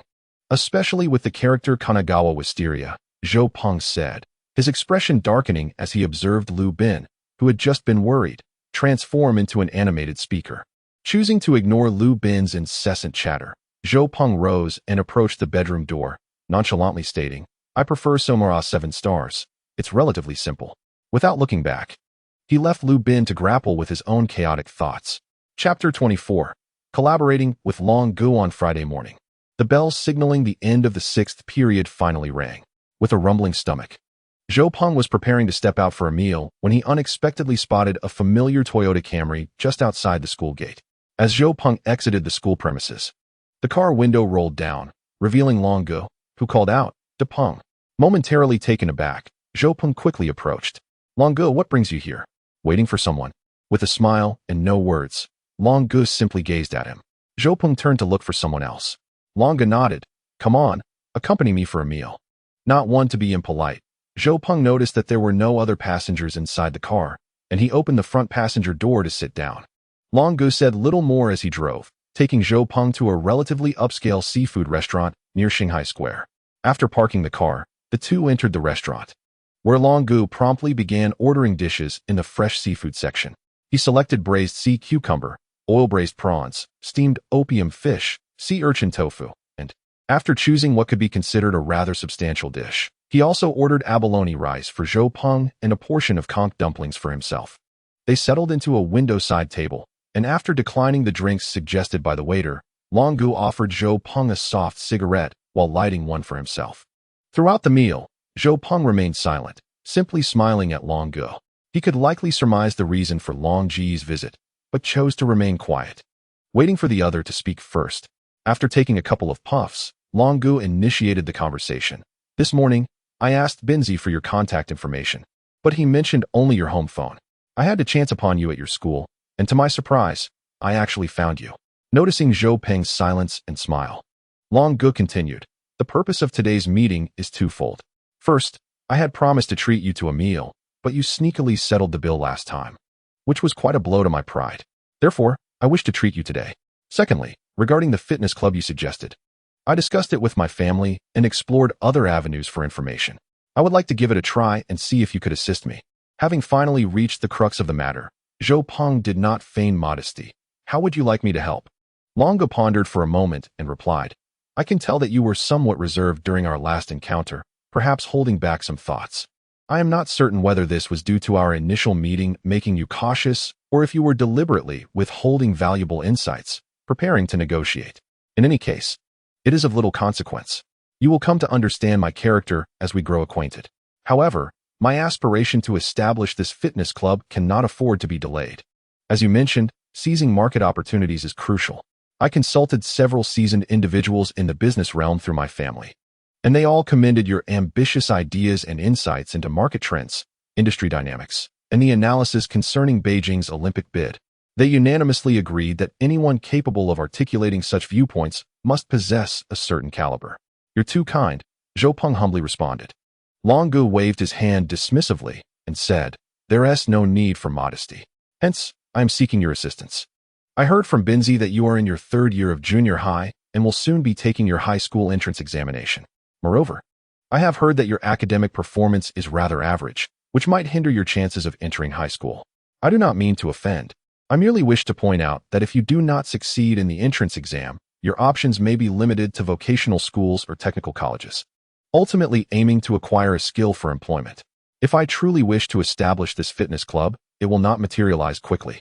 It will likely open only after the new year. Therefore, why not join me after you graduate from junior high? I can offer you a management position with a salary that exceeds the typical market rate. What if I accidentally get accepted into high school? Zhou Peng chuckled. Accepted into high school. Longo clearly had not considered the implications of Zhou Peng potentially succeeding in the entrance examination. Seeing Long Ji's slight embarrassment, Zhou Peng remarked, Brother Long, I am truly grateful that you hold me, Zhou Peng, in such high regard. Regardless of the reasons, your willingness to heed the advice of a middle school student and allow me to assist you in management speaks volumes of your remarkable character. However, I must apologize, as I am determined to excel in my high school entrance examinations. Longo chuckled awkwardly, contemplating that from their limited interactions, Zhou Peng was evidently distinct from his peers. With his insight and capabilities, gaining admission to high school and subsequently to university should pose no challenge for him. He wondered how he had been swayed by Lu Bin's whimsical words. Realizing his oversight, he acknowledged, Since you have chosen the path of education with greater prospects, I shall not hinder you. However, the direction towards a fitness club was your suggestion, and I, Jiang Xiaolong, am not merely a bystander. I must personally evaluate this club. Once the business truly takes off, irrespective of its profitability, I shall bestow upon you a substantial reward. Longo declared earnestly. Zhou Peng replied with a smile. No need for a reward. What? Do you look down upon me? Longo misinterpreted. Zhou Peng collected his thoughts and continued. I assured you that I will gain admission to high school, but I never stated that I would not assist you. What do you mean? I won't be managing the club, but I will continue to offer you suggestions. Whether you choose to implement them is entirely at your discretion as the owner. I shall not interfere. I do not seek a salary, but I desire a 10% equity stake, with dividends distributed at the year's end. Consider it my investment, he said, gesturing to his head. 10% equity? Longo hesitated slightly, surprised by Zhou Peng's ambition. He calculated that if everything went according to Zhou Peng's plan, acquiring 200 members with an average annual fee of 10,000, Zhou Peng would claim 200,000. Initially, he had intended to offer Zhou Peng a salary significantly above market rates, perhaps 3,000 to 5,000 a month, totaling 30,000 to 50,000 a year. However, 200,000 seemed excessive. Noticing Long Ji's hesitation, Zhou Peng asserted, I only require the equity of this single establishment. One establishment? What do you mean? Longo inquired, puzzled. Leaning back against his chair, Zhou Peng explained, if this business model proves successful, you will undoubtedly open branch locations, possibly even in other cities. None of that concerns me. I solely desire a 10% stake in the Xi'an Road establishment. Longo pondered for a moment, then leaned forward, extending his right hand, saying, agreed. Let us embark on this partnership with joy. Zhou Peng reciprocated, their hands firmly clasping above the table. Chapter 25. An appointment with Lu Jie. As Longo peeled a succulent, oil-braised shrimp, he stated, I plan to visit Yanjing in the coming days to personally experience a Haosha fitness club. I imagine you cannot accompany me, so please consider what I should be mindful of during my visit. Zhou Peng, savoring a bite of sea urchin tofu, replied, Firstly, observe their decor and layout. the equipment they offer. It would be prudent to obtain a trial membership to experience their services for a few days. Evaluating the quality of personal training and the promotional efforts of the membership consultants. The most crucial aspect lies within the membership terms of Haosha. If you are merely experiencing a trial, I wonder whether you will receive any contractual document regarding the membership terms. If you cannot obtain the original, it would be prudent to bring a digital camera to discreetly capture a copy.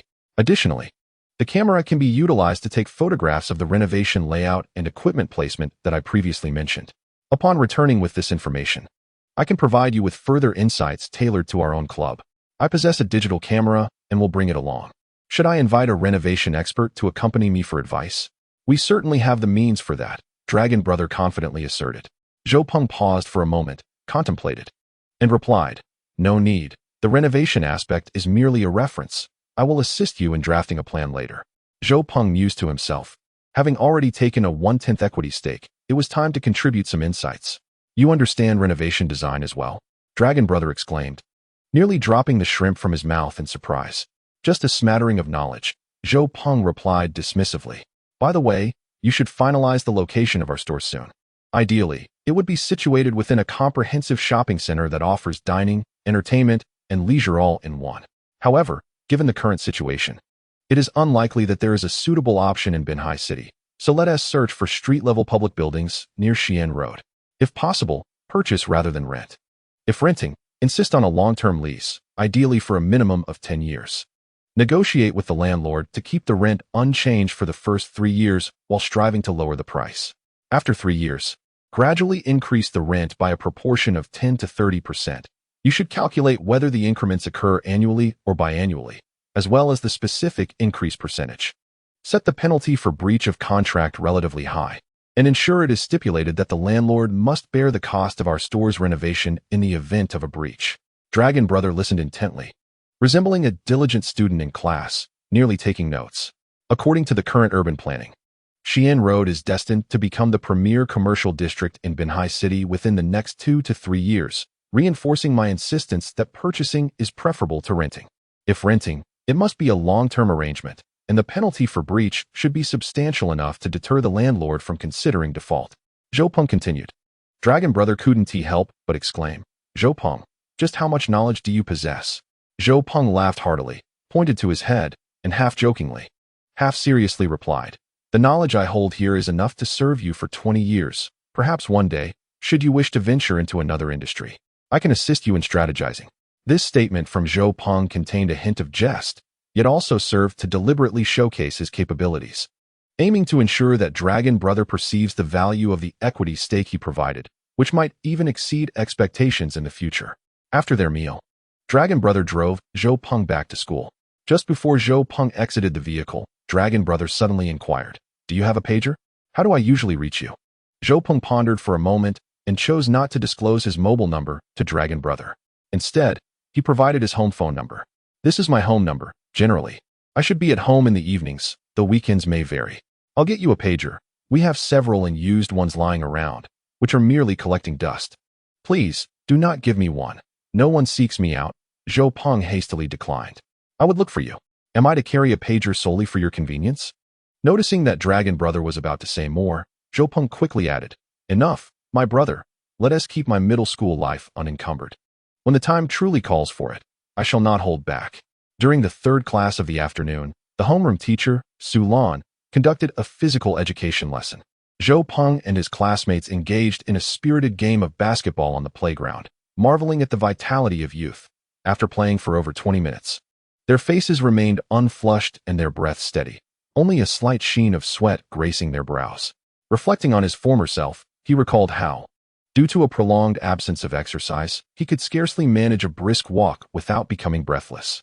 Once, in a rush to a company meeting, he nearly lost his breath sprinting the mere few hundred meters from the parking lot to the office. After a while, Zhou Peng was substituted out of the game and settled beneath the basketball hoop, engaging in light conversation with a few classmates who were spectating. Just then, Lu Jia, accompanied by 2 female classmates, strolled over from the small convenience store by the school gate, casually handing Zhou Peng a bottle of ice-cold cola. Feeling parched, he gratefully accepted the drink, unscrewing the cap and taking a generous swig. Nearby, A classmate seized the moment to tease him, and Chen Yuan, lifting his head with a smirk, jokingly remarked, "Lu Jie, I'm thirsty too." Lu Jie shot him a glance and replied, "The men's restroom has tap water. Help yourself," prompting peals of laughter from those around. Turning back to Zhou Peng, Lu Jie continued, "I want to go to Victory Square tomorrow to shop. Will you accompany me?" After contemplating his own free schedule, Zhou Peng casually agreed. "You know where my grandmother's house is. Come pick me up tomorrow morning." Zhou Peng was taken aback, worried that Lu Jie might inadvertently reveal his driving habits, and quickly made a shushing gesture towards her. Although Lu Jie might not have grasped his intent, she leaned closer, whispering softly enough for only the two of them to hear, "Come pick me up in your imported car." Her somewhat affectionate demeanor left Zhou Peng feeling slightly awkward. Yet he quickly replied, "Got it." Amidst the astonished gazes of their peers, Lu Jie turned and walked away. Unfazed by the commotion, she left in her wake. Meanwhile, Chen Yuan silently wished to join, but ultimately refrained from voicing his desire. This scene did not go unnoticed by Song Chanqian and Wang Xiaona, who observed from a distance, one lost in thought and the other looking somewhat disheartened. On Saturday morning, Zhou Peng indulged in a leisurely sleep-in before assisting his mother with some light tidying around the house. Glancing at the clock, which read past 9, he informed his parents of his plan to go out with friends, indicating he would not be home for lunch. Concerned, his mother inquired about who he was going with and where they were headed. Zhou Peng pondered for a moment before responding, "I'm accompanying Chen Yuan to Victory Square to buy a couple of clothes." Truthfully, Zhou Peng himself harbored a desire to purchase new clothing. Since his rebirth, he found himself nearly entirely at peace with his current living circumstances, save for one aspect, his wardrobe. Coming from a modest background, he had never adorned himself with branded attire during his school years. Most of his clothing was procured from night market stalls or were hand-me-downs from his father, often worn for several years. Back then, he had not given it much thought, but now, with the mindset of someone in their 30s, he could no longer tolerate the overly ostentatious patterns and the counterfeit essence of his garments. Chapter 26. The appointment. Zhou's mother contemplated that her son had not purchased new clothes in quite some time. She retrieved a 100 yuan note from her wallet and remarked, "Isn't Victory Square rather expensive? However, I have heard that bargaining is possible. Take this 100 yuan with you and buy what you fancy." Zhou Peng initially intended to decline, but upon reflection, he accepted the money. He understood that stepping out with this 100 yuan would reassure his mother far more than returning home empty-handed after acquiring several garments. Back in his room, Zhou Peng tidied up briefly and glanced at his meager collection of clothes, which, from a future perspective, appeared rather dismal. Ultimately, he resolved to wear his school uniform.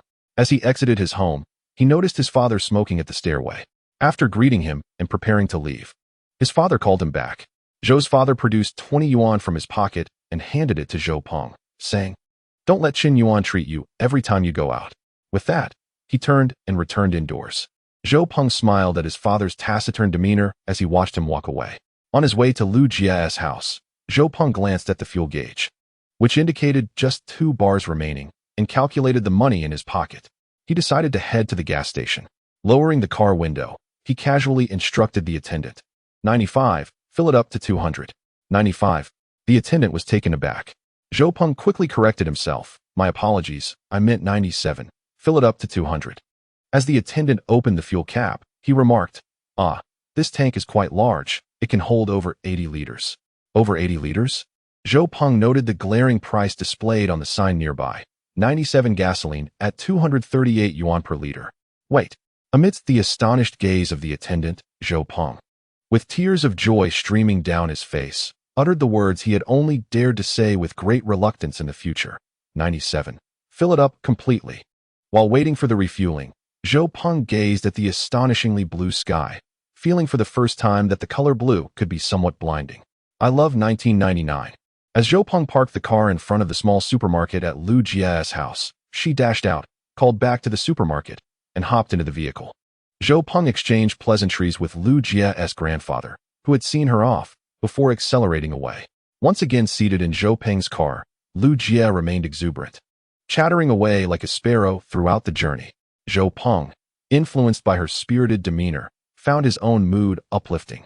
It had been ages since he had enjoyed a proper weekend. "What are you going to buy at Victory Square?" Zhou Peng inquired as he drove. "I'm buying clothes. Autumn is just around the corner, so I need to get a couple of autumn outfits." Why don't you take your best friend with you to shop for clothes? Best friend? What does that mean? Best friend refers to a close confidant, a good friend, a sister in spirit, Zhou Peng explained. Best friend, interesting. You're my best friend too, mainly because you have a car. It makes going places so much easier, Lu Jie replied.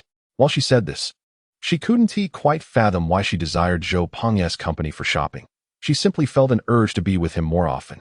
This thought caused her cheeks to flush slightly as she turned her gaze towards the window, feeling a bit shy.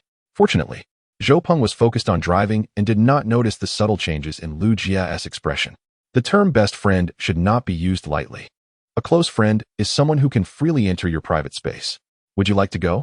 The previously flustered Lu Jie, with her generous disposition, turned to Zhou Peng and offered, I can take you for a visit. This left Zhou Peng somewhat at a loss. He felt reluctant to outright refuse and could only laugh, saying, well, I shall certainly grace you with my presence when I have the time. Humph. Don't you boys dislike shopping? Lu Jie feigned annoyance, her brows furrowing. It's fine. I actually want to purchase a couple of outfits as well. But I truly have little desire to visit Victory Square, primarily because it confounds me, Zhou Peng replied earnestly. He was not making excuses. Victory Square in Binhai City is a comprehensive underground mall encompassing dining, entertainment, leisure, and shopping, spanning 3 underground levels along with an additional mezzanine. Reputed to be the largest underground mall in Asia, its labyrinthine passages, with over 50 exits and more than 100 elevators, bewilder not only Zhou Peng but many residents of Binhai. Nevertheless, Victory Square is a cherished memory for many young people from the 80s and 90s in Binhai.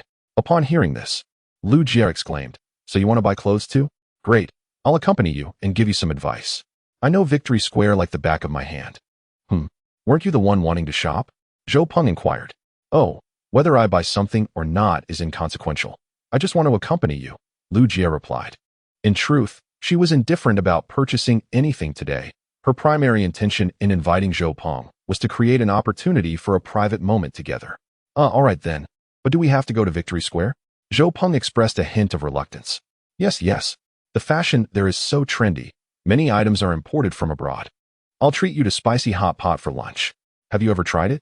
Only Victory Square in Binhai has it, Lu Jie persisted, stirring up some fond memories for Zhou Peng. His first experience with spicy hot pot, his first bubble tea, his first time playing arcade dance games, and even his first bowling game. Many of his delightful first encounters occurred at Victory Square. Once they arrived at the underground mall, Lu Jie became increasingly excited, leading Zhou Peng from one men's clothing store to another. However, after browsing just 2 or 3 shops, Zhou Peng began to feel overwhelmed.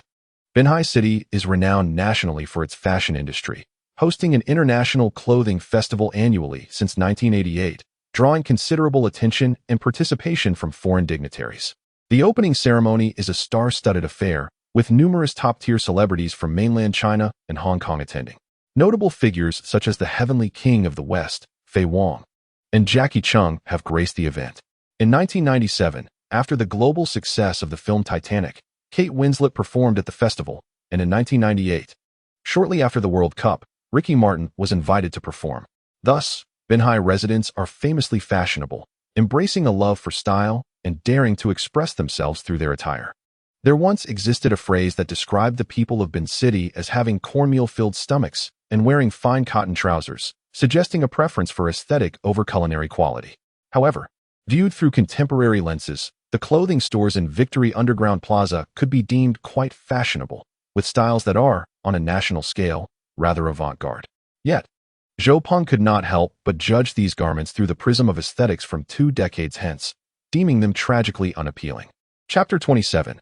Hong Kong-style side parting at long last. After once again rejecting the oversized collar shirt reminiscent of mooncake box linings and the so-called European-style suits recommended by Lu Jie, Zhou Peng could no longer contain his thoughts and proposed, Shall we take a stroll down Tianjin Street? Lu Jie, discerning Zhou Peng's palpable lack of enthusiasm for the clothing shops at Victory Plaza, reluctantly acquiesced but muttered, I was hoping to savor some spicy hot pot for lunch. Tianjin Street isn't far. We can return for a meal afterward, Zhou Peng reassured her. Tianjin Street is the oldest fashion thoroughfare in Bin City, where many early leisure brands first established their presence. Among the numerous exits of Victory Underground Plaza, one leads directly to Tianjin Street. Not long after their arrival, Zhou Peng swiftly acquired the garments he desired. A basic pair of Benny Lou straight-leg jeans, a fitted white casual shirt from Life Geometry, and a classic pair of Converse canvas shoes. In Zhou Peng's discerning view, only these most fundamental pieces were palatable to his sensibilities. After completing his purchases, Zhou Peng promptly changed out of his school uniform and the oversized sneakers. Lu Jie then accompanied him to a hair salon. Upon gazing into the mirror at his pot-like hairdo, he instructed the stylist to trim the sides and back short, lightly thinning the top to create some layers. When the stylist persistently suggested the trendy choppy cut to no avail, they finally adhered to Zhou Peng's specifications. During the haircut, Zhou Peng offered a few additional suggestions. To the stylist's surprise, after the wash and blow dry, Zhou Peng simply applied a bit of hair clay and casually slicked back the top, resulting in a clean and manageable Hong Kong-style side part. While shopping, Lu Jie had voiced her disdain for Zhou Peng's seemingly mundane choices. However, once he donned his simple ensemble, the transformation was immediate, exuding the charm of a sunlit older brother. Yet, upon finishing his haircut, Zhou Peng appeared markedly different, radiating vitality with a hint of rebellious charm. "My friend, that hairstyle is quite impressive. Did you design it yourself?" inquired a middle-aged man observing from nearby. "Sort of," Zhou Peng replied nonchalantly. "Would you mind if we took a few photos?" the man asked, somewhat bashfully. Zhou Peng regarded him with curiosity, then glanced at the posters of various hairstyles adorning the walls. Noticing Zhou Peng's silence, the man quickly produced a cigarette and offered it, clarifying, "I mean no offense. I am the owner of this establishment. I merely wish to take a few photos for study purposes and assure you they will not be used for any other intent. How does that sound? Today's session is complimentary." "Sure, no problem," Zhou Peng responded immediately, realizing he had misunderstood the man's intentions. Zhou Peng is not a miser, especially since he can treat himself. Today, he has already spent nearly 500 yuan on clothes and fuel, leaving just over 100 yuan in his pocket. Every bit saved counts. "Thank you so much, buddy," the director expressed gratefully. "You're too polite, teacher," Zhou Peng casually replied. "No, I am not Kevin. My name is Wen Kai. Do you know me?" I apologize. It's a habit," Zhou Peng hastily said, glancing at Wen Kai, who was dressed in a fitted shirt, tight jeans, and Chelsea boots. Observing the scale and personnel of the shop, Zhou Peng seemed to have an epiphany and said, "Teacher, brother one. Your shop has a great location, and the size and decor are commendable. May I offer you a small suggestion? If you find it useful, how about you get me a card?" "What suggestion?" Wen Kai inquired. Zhou Peng glanced around, with only himself and Lu Jie present in the store. He felt at ease and continued, "First, give everyone in the shop English names. For instance, you could be called. The stylist who just cut my hair could be called. Then, create name badges for everyone, either acrylic or metal, nothing too large. Just enough to engrave an English name. In the future, everyone in the shop should address each other as teacher. You will be director, while the apprentices and the girls can simply use their English names. Standardize the attire. Either white or black shirts will do, paired with black trousers. Just avoid the oversized pointed collars made of satin fabric. This isn't a performance stage. Have those with brightly colored hair return to black, brown, or chestnut. The girls can opt for burgundy or striking highlights. Employees can express their individuality through hairstyles and colors, but they must not be exaggerated, as the aim is to convey a sense of sophistication and elegance." Listening intently to Zhou Peng, Wen Kai seemed somewhat perplexed. Is this really what elevates the status? Zhou Peng responded, "Imagine, brother one, from an observer's perspective. Picture this. All the staff in the store dressed uniformly. Lu Jie, could you come here for a moment?" After whispering to Lu Jie, Zhou Peng began, "Welcome, madam. How may I assist you?" Lu Jie, suppressing her laughter, replied, "I'd like to get a hairstyle." "Certainly. May I ask if you have an appointment?" Zhou Peng said with utmost seriousness, then quietly urged Lu Jie, "Don't laugh." "No." Lu Jie tried her best to restrain her amusement. "Is there a teacher you are familiar with?" Zhou Peng continued. "This is my first time," Lu Jie responded. "May I recommend a teacher to you?" Zhou Peng asked. "That would be great," Lu Jie replied. "Teacher, do you have time now?" Zhou Peng pretended to call out loudly into the shop, then turned to Lu Jie. "This is our senior hairstylist. Feel free to discuss any ideas with him. If you're not satisfied, I can check if our director is available." Turning back to Wen Kai, who appeared to be enjoying the performance, Zhou Peng asked, "Brother one, what do you think?" Wen Kai stroked the stubble on his chin. "It's intriguing. But will this truly benefit my shop?" Sensing that Wen Kai still harbored some doubts about him, Zhou Peng decided not to press the matter further. With a smile, he said, "You'll know if it works once you give it a try. It won't cost much. Just a few sets of work clothes and several name badges. If it proves effective, I can simply request a recharge card the next time I visit." "All right, I will ponder over it," Wen Kai replied thoughtfully. After Zhou Peng had finished taking photos from various angles around the barbershop, he prepared to leave with Lu Jia. "Hey, buddy, does your hairstyle have a name?" Wen Kai quickly inquired. "It's called the Hong Kong-style side part," Zhou Peng replied as he stepped out of the barbershop. The barber who had just styled his hair approached Wen Kai and asked, "Boss, is that kid's word reliable?" Wen Kai shot him a sidelong glance and said, "From now on, address me as director." Chapter 28. A chance encounter with Song Qianqian. Zhou Peng. "Do you think the owner of that shop will heed your advice? Will he really provide you with a recharge card? I didn't expect you to have such design skills. Quite impressive." Lu Jia began chattering again. Zhou Peng shrugged nonchalantly. Whether he listens or not is inconsequential. This style will soon be all the rage in Binching, and it requires little technical skill, making it easy to imitate. One establishment will quickly be followed by another. I merely mentioned it casually, hoping to score a recharge card. If he takes my suggestion, he might enjoy some success. But to go further, creativity is essential, coupled with a high level of craftsmanship. Lu Jia gazed at Zhou Peng with starry eyes, her admiration for him growing deeper. The two descended to the third basement level of Victory Square. "Come on, sister treats you to spicy hot pot. You must not have tried it before," Lu Jia exclaimed. "No, let me treat you. You've accompanied me all morning, so consider it a reward," Zhou Peng smiled.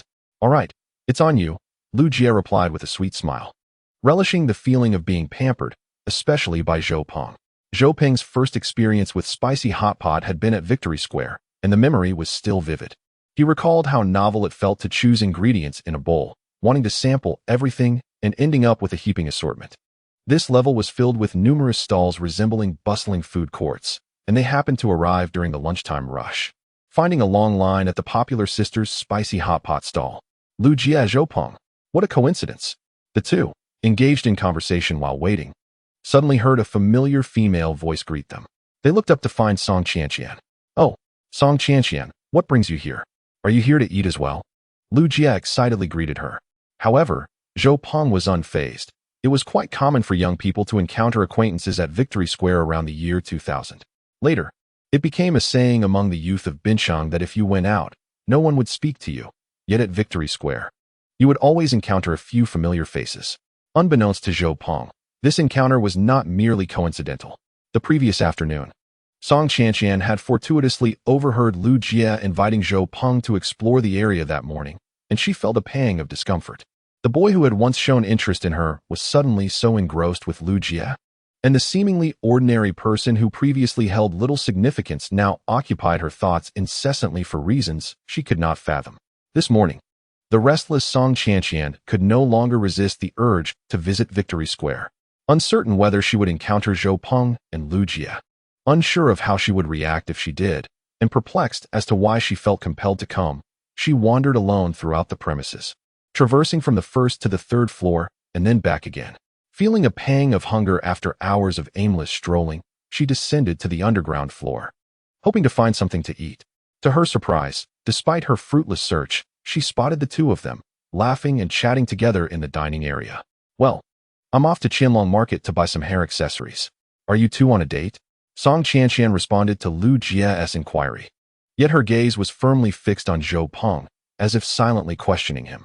Oblivious to the nuance in Song Qianqian's expression, the oblivious Lu Jia retorted, "Humph. Who is dating him? I merely accompanied him to buy a couple of outfits this morning. Just look at his taste, so utterly unfashionable, it's quite dreadful." As she spoke, Lu Jia couldn't help but mock Zhou Peng, though her words were tinged with insincerity, revealing her amusement. Zhou Peng, wearing an expression of resigned amusement, replied, "Hey, my taste isn't as terrible as you make it out to be." Song Qianqian chimed in quickly, "I think it looks great, clean, elegant, and appropriate." Her sincerity shone through. Since their first meeting today, she had been assessing Zhou Peng. He appeared transformed from the boy she knew at school, exuding an almost ethereal aura. His attire was pristine and well-fitted, and although his demeanor seemed somewhat mature for his age, his unique yet understated hairstyle added to his overall warmth and reliability. At that moment, The attendant informed Lu Jie that a table was available for ordering. Turning to Song Qianqian, Lu Jie asked, "Have you eaten yet? Would you like to join us? Zhou Peng is treating us today." Instinctively, Song Qianqian almost declined but stifled the impulse, instead responding, "Sure. I've been wanting to try this spicy hot pot, but there are always so many people, and we have to wait in line." Indeed, we waited quite a while, Lu Jie remarked, pulling Song Qianqian toward the selection of ingredients. Zhou Peng took a seat at the table, observing the two as they moved away. He sensed something different about Song Qianqian today, though he couldn't quite articulate what it was. Despite having once harbored feelings for him during their school days, Song Qianqian felt like a distant memory from 20 years ago. Lu Jie frequently turned back to inquire whether Zhou Peng wanted to try this or that, to which he always responded with a smile and a nod. When Song Qianqian occasionally glanced back and caught Zhou Peng's gaze lingering on her, she felt an uncomfortable flutter within. Once they had finalized their selections, Zhou Peng rose to join them at the counter. After settling the bill, he instructed the attendant to add a touch of sugar to 1 bowl of sesame sauce. At this stage, the spicy hot pot typically featured a condiment station for customers to add chili or sesame oil, but it was limited compared to the more extensive options that would emerge later. Zhou Peng, a fan of sweet sesame sauce, always made it a point to request extra sugar. Before long, their spicy hot pot arrived. Zhou Peng took a bite, and Lu Jie reached out with her chopsticks to dip into Zhou Peng's sesame sauce, exclaiming, "Let me taste what your sweetened sesame sauce is like." Indeed, the addition of sugar has enhanced the flavor. This bowl is now mine. With that, she disregarded the fact that Zhou Peng had already taken a bite, swiftly took his sesame sauce, and pushed her bowl towards him. Zhou Peng could only shake his head in resignation. Song Qianqian also yearned to taste it, but she merely kept this thought to herself. After the meal, Lu Jie intended to accompany Song Qianqian to Qianlong Market to purchase accessories. The two girls strolled ahead, chatting animatedly, while Zhou Peng trailed behind in a state of boredom. Occasionally, Song Qianqian would glance back at Zhou Peng, and each time their eyes met, he would respond with a warm smile. After procuring the girls' accessories, they began to explore clothing stores. Song Qianqian noticed that whenever Lu Jie asked Zhou Peng whether a particular outfit was appealing, he would smile non-committally and say it was acceptable for cute or exaggerated styles. In contrast, if the garment was simple and elegant, he would nod affirmatively, expressing that it was quite nice. It became evident that Zhou Peng had a preference for simplicity and elegance, a detail that Song Qianqian mentally noted. However, Lu Jie disregarded Zhou Peng's opinions and purchased several of the trendiest styles. Moreover, Zhou Peng did not insist on paying at the checkout, indicating that there was likely no special relationship between them. This realization brought an inexplicable joy to Song Qianqian's heart. Chapter 29, Encountering Trouble. Thus, the trio continued their leisurely stroll, the atmosphere remaining amicable. Yet, unforeseen trouble awaited them. Victory Square primarily attracts a youthful clientele, including a considerable number of wayward youths, leading to occasional incidents of harassment, flirtation, and even brawls. As the three passed a fire escape, they were confronted by 3 individuals clad in non-mainstream attire, who blocked their path. One, whose face was largely obscured by a red, shaved hairstyle, arrogantly flicked his hair and proclaimed, "Where are you girls headed? Join us." Zhou Peng, who had been trailing behind the 2 girls, felt compelled to step forward, positioning himself protectively in front of them. Just as he was about to speak, a menacing figure sporting a green buzz cut interrupted. "All right, this is none of your business. You can scram." At this point, Song Qianqian was already feeling anxious. Being naturally reserved, she would never have ventured into such a chaotic place alone if not for the chance to encounter Zhou Peng and Lu Jie. Conversely, Lu Jie exhibited no fear. She shrugged off Song Qianqian's grip and stepped forward, standing beside Zhou Peng, declaring, "Who are you calling sister? My mother never mentioned having a brother like you." "Well, the young lady is indeed quite charming, but her temperament is a bit fiery," the red-haired individual retorted, not angered but rather amused, as he reached out to touch Lu Jie's face. Zhou Peng swiftly grasped the wrist of the red-haired youth, a forced smile on his face as he said, "Hey, let us keep it civil. There's no need for violence." Although the trio appeared to be around 20 years of age, Zhou Peng's mature visage, combined with his composed attire, rendered him less juvenile in contrast to the flamboyantly dressed individuals before him, making him appear more like a peer. The red light figure regarded Zhou Peng, dressed in ordinary attire, with indifference, perceiving him merely as an inconsequential individual, certainly not one of the streetwise. He forcefully shook off Zhou Peng's hand and exclaimed, "Dare to touch me? Where do you hail from, kid? I'm not one to roam these streets. Today, I merely accompany two young ladies for a leisurely shopping trip, wishing to avoid interruptions from strangers." Zhou Peng replied with a calm, yet assertive demeanor. Meanwhile, leaning against the wall, the silent yellow light figure rhythmically tapped the iron door of the passage with a disposable lighter in one hand, while the other hand, palm facing forward, twirled his thumb in his ear. Zhou Peng, noticing this, felt a wave of embarrassment wash over him, as if his toes were attempting to carve out a three-bedroom apartment on the floor. Damn it, yet another youth deeply entrenched in the gangster culture, he thought. As the rhythmic tapping successfully diverted the attention of the trio, the yellow light figures sauntered over, while the red and green lights pretentiously stepped aside, creating space. With a hand smeared with earwax, the yellow light figure tousled his greasy hair, which appeared unwashed for days, and with a rather grotesque expression of delight, addressed Zhou Peng. "I, Anan, adore making new friends. By befriending you today, we shall no longer be strangers. Moreover, I take great pleasure in looking after my friends' relatives. Your sister shall be like my sister."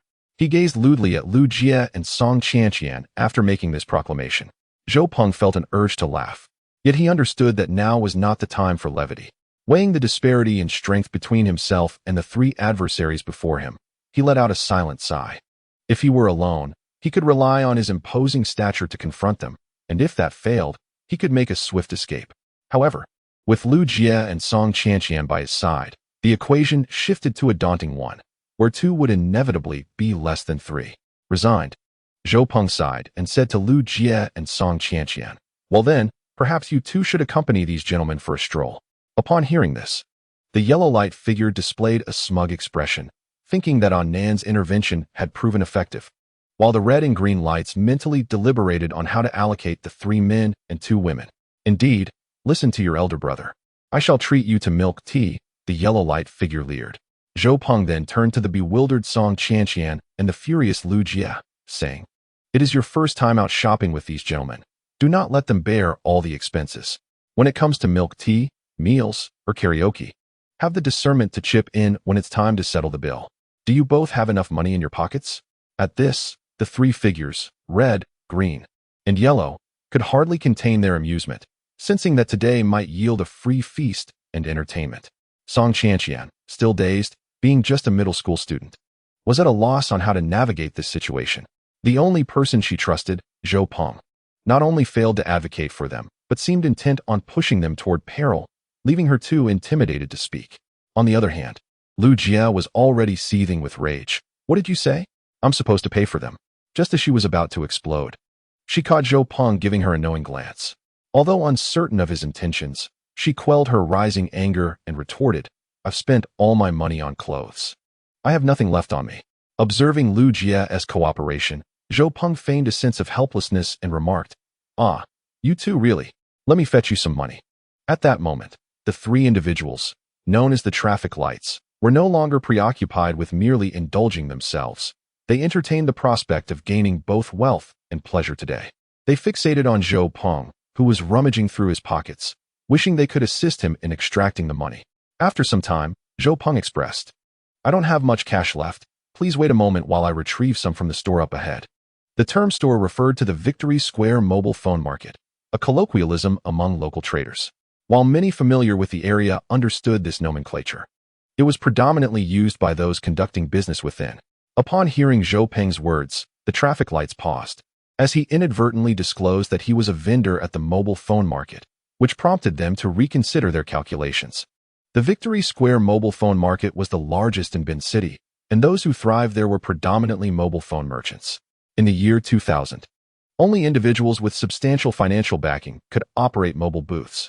Additionally, as mobile phones were a burgeoning trend, the majority of operators were young men.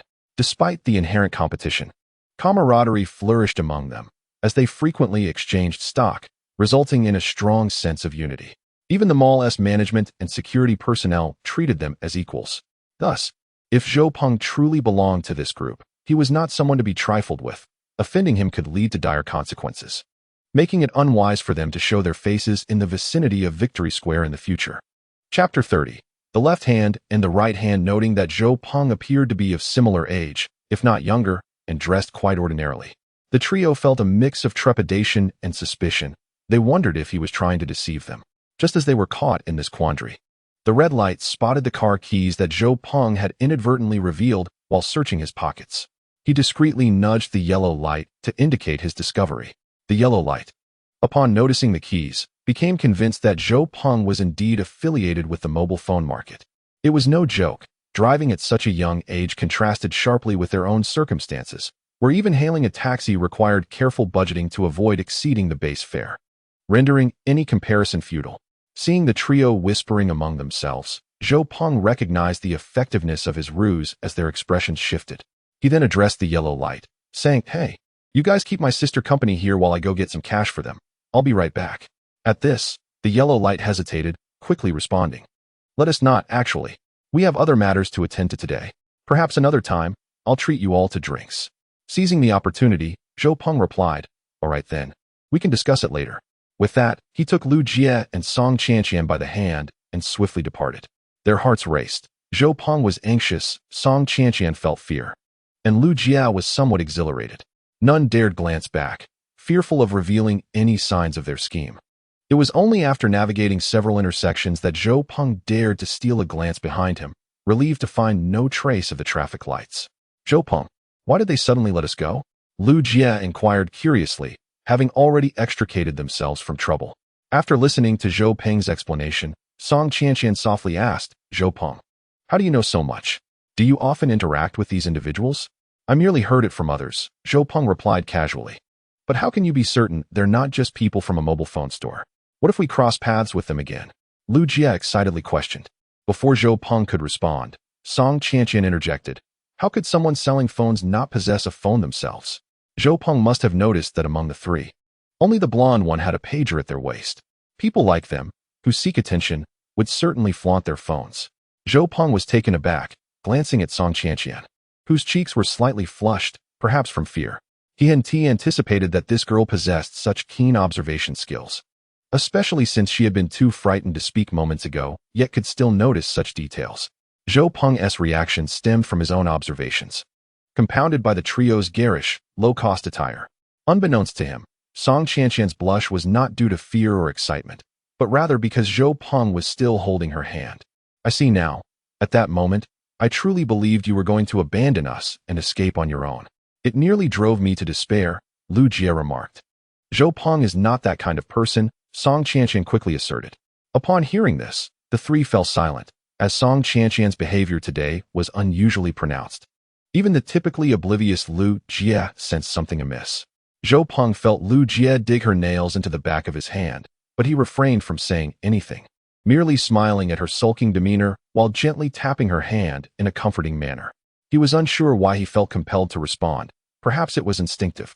At the same time, he felt Song Qianqian's grip on his hand tighten. The left hand felt cool, while the right hand was warm. Zhou Peng found himself at a loss for what to do next. "Hey, Zhou Peng, isn't it quite delightful to be escorted by two stunning beauties?" Lu Jie teased, lifting their entwined hands playfully. Zhou Peng was surprised that it was Lu Jie who reacted first rather than Song Qianqian. Before he could respond, Song Qianqian hurriedly released her grip, looking somewhat flustered. Zhou Peng awkwardly chuckled. "I was too nervous earlier and completely forgot." Song Qianqian glanced at her watch and said, "I need to head home. Are you both coming with me?" In Bin City, the education system adheres to a district enrollment policy, meaning that most students from the same school live relatively close to it. Even if they're not in the same area, their general direction tends to align. Thus, it was only natural for Song Qianqian to suggest they return together. Zhou Peng hesitated, and Lu Jie interjected, "You go ahead. I need to handle some matters with Zhou Peng. We'll be back later." A man and a woman handling matters? Zhou Peng couldn't help but feel a flutter in his heart. Yet as he glanced at Lu Jie, still a girl in his eyes, he inwardly chastised himself, calling himself a beast. Song Qianqian glanced at Lu Jie in surprise, then looked at Zhou Peng and softly said, "All right then, see you on Monday." Once Song Qianqian had walked away, Lu Jie, with a hint of jealousy, remarked, "Still watching? Should I walk you out?" With that, she turned and headed towards the parking lot. Zhou Peng hurried to catch up with Lu Jie and asked, "Where are you going later?" "Home." Didn't you say you had something to do? Lu Jie stopped Zhou Peng, seemingly perplexed, and inquired. Didn't you mention that you didn't want anyone to know you were driving? Aren't we supposed to be busy? Are you planning to drive me back too? Zhou Peng slapped his forehead, realizing that despite Lu Jie's usual carefree demeanor, she was surprisingly perceptive. Just moments ago, he had nearly been swept away by the delightful sensation of holding hands with two girls. Haha, I was careless. Thankfully, you are so meticulous, Zhou Peng flattered. As they drove back, both remained relatively silent, the atmosphere growing somewhat awkward. Just when Zhou Peng was contemplating how to break the tension, Lu Jie spoke up. Zhou Peng, did you ever like Song Qianqian? Zhou Peng's previous affection for Song Qianqian was no secret within their class, and he had nothing to conceal, so he admitted candidly, yes, I did like her before. But you all know how that turned out. I received the nice guy card. What does nice guy card mean? Lu Jie asked. It's often depicted on television. When one person rejects another, they typically say, thank you. You are a nice person, but unfortunately Zhou Peng explained. Lu Jie was instantly amused by Zhou Peng's modern humor, but soon became serious again. What about now? Do you still like her? Zhou Peng pondered deeply before responding earnestly. I suppose I no longer do. What do you mean by suppose? I mean, I'm not completely certain. But the feeling of not liking her has definitely taken precedence. Well, actually, yes, I should say I don't like her anymore, because when you like someone, hesitation is not an option, Zhou Peng clarified after gathering his thoughts. After a brief silence, Lu Jie inquired, is there someone else you like now? Another moment of silence followed, and after some contemplation, Zhou Peng replied, not at the moment, I believe. Lu Jie gazed out the window and softly remarked, yes. Just as you said, when you like someone, hesitation is absent. Chapter 31. Weekly summary. Initially, Zhou Peng had hoped for a light-hearted conversation, but the more they spoke, the heavier the atmosphere became. Coincidentally, they reached a red light, and Zhou Peng rolled down the window and lit a cigarette to clear his mind. Unbeknownst to him, a bus waiting at the light beside him had Song Qianqian seated by the window, watching him in astonishment. After dropping Lu Jie off, Zhou Peng drove to a secluded area of his residential complex. Lying back in the car, he lit another cigarette, reflecting on the day's events. As for the two girls, Zhou Peng was not oblivious. He could tell that both harbored some feelings for him. He understood Lu Jie well. Since his rebirth, they had spent considerable time together, and Zhou Peng's experiences and insights, which he inadvertently showcased, were undoubtedly distinct from those of the typical youth. At this stage of life, young girls are often filled with romantic fantasies, susceptible to falling for someone due to a mere phrase, an article of clothing, or a particular scent. There exists a saying, I like you simply because, on that sunny afternoon, you wore a white shirt that I adore. As for Song Qianqian, she herself is somewhat perplexed, considering that she had rejected him about a year prior. Over the course of that year, it appeared both had been intentionally avoiding each other. And even with this rebirth, there has only been a fleeting week since, with minimal interaction between them. What, then, could have caused her feelings towards him to shift? He seems to have conveyed no ambiguous signals that could lead to misunderstanding. Regardless, Zhou Peng is acutely aware that he harbors no inappropriate thoughts towards these two girls, or indeed, towards any of the younger girls at this time. Firstly, he perceives them through the lens of an elder observing the younger generation. He finds it hard to fathom how protagonists in rebirth novels, upon returning to their middle or high school days, immediately develop feelings for their female classmates. Such notions seem utterly absurd.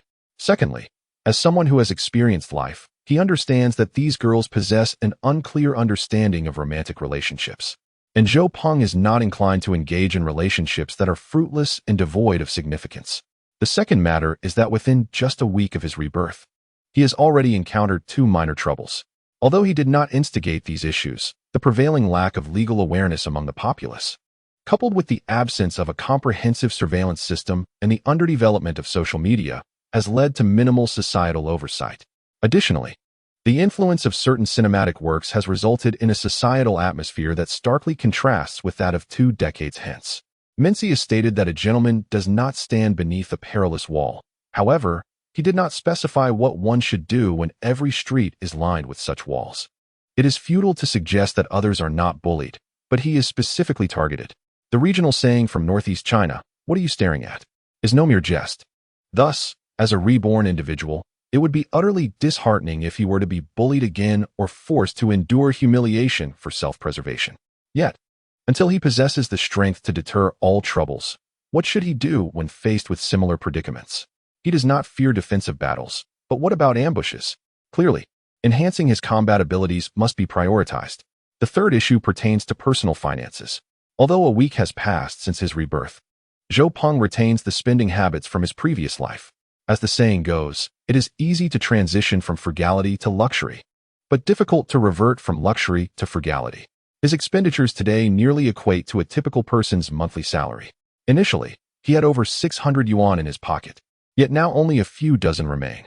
As a man with the mindset of someone in their 30s, having no money at hand feels more dreadful than being unclothed. While he has reached a cooperative agreement with Long Gu and believes that financial abundance will follow due to his foresight, the pressing question remains: how to resolve his current financial predicament. Acquiring money is the most urgent issue at hand. Alas, without the lottery, if only he could place a bet on the double color ball, all his problems would be instantly alleviated. After briefly reflecting on his week of rebirth, Zhou Peng alighted from the vehicle and returned home. Upon seeing Zhou Peng, who had transformed his attire and hairstyle, Mother Zhou affectionately ruffled her son's hair, exclaiming, "I never imagined our Peng Peng could look so handsome after a little sprucing up. He resembles a grown-up now." Father Zhou, casting a brief glance at his son, returned to his newspaper, grumbling, "Look at that hair, it's a jumbled mess. He hardly resembles a student." Mother Zhou shot a reproachful look at Father Zhou, retorting, "Oh, come on, our Peng Peng is far superior to those half-grown boys in the neighborhood, all of them sporting colorful dyes, neither masculine nor feminine." Father Zhou huffed in annoyance and continued, "Let him dare, I'll break his legs." Zhou Peng chuckled and said to his father, "Dad, I merely wished for a fresher, neater hairstyle. If you're dissatisfied, I shall revert to my old style next time."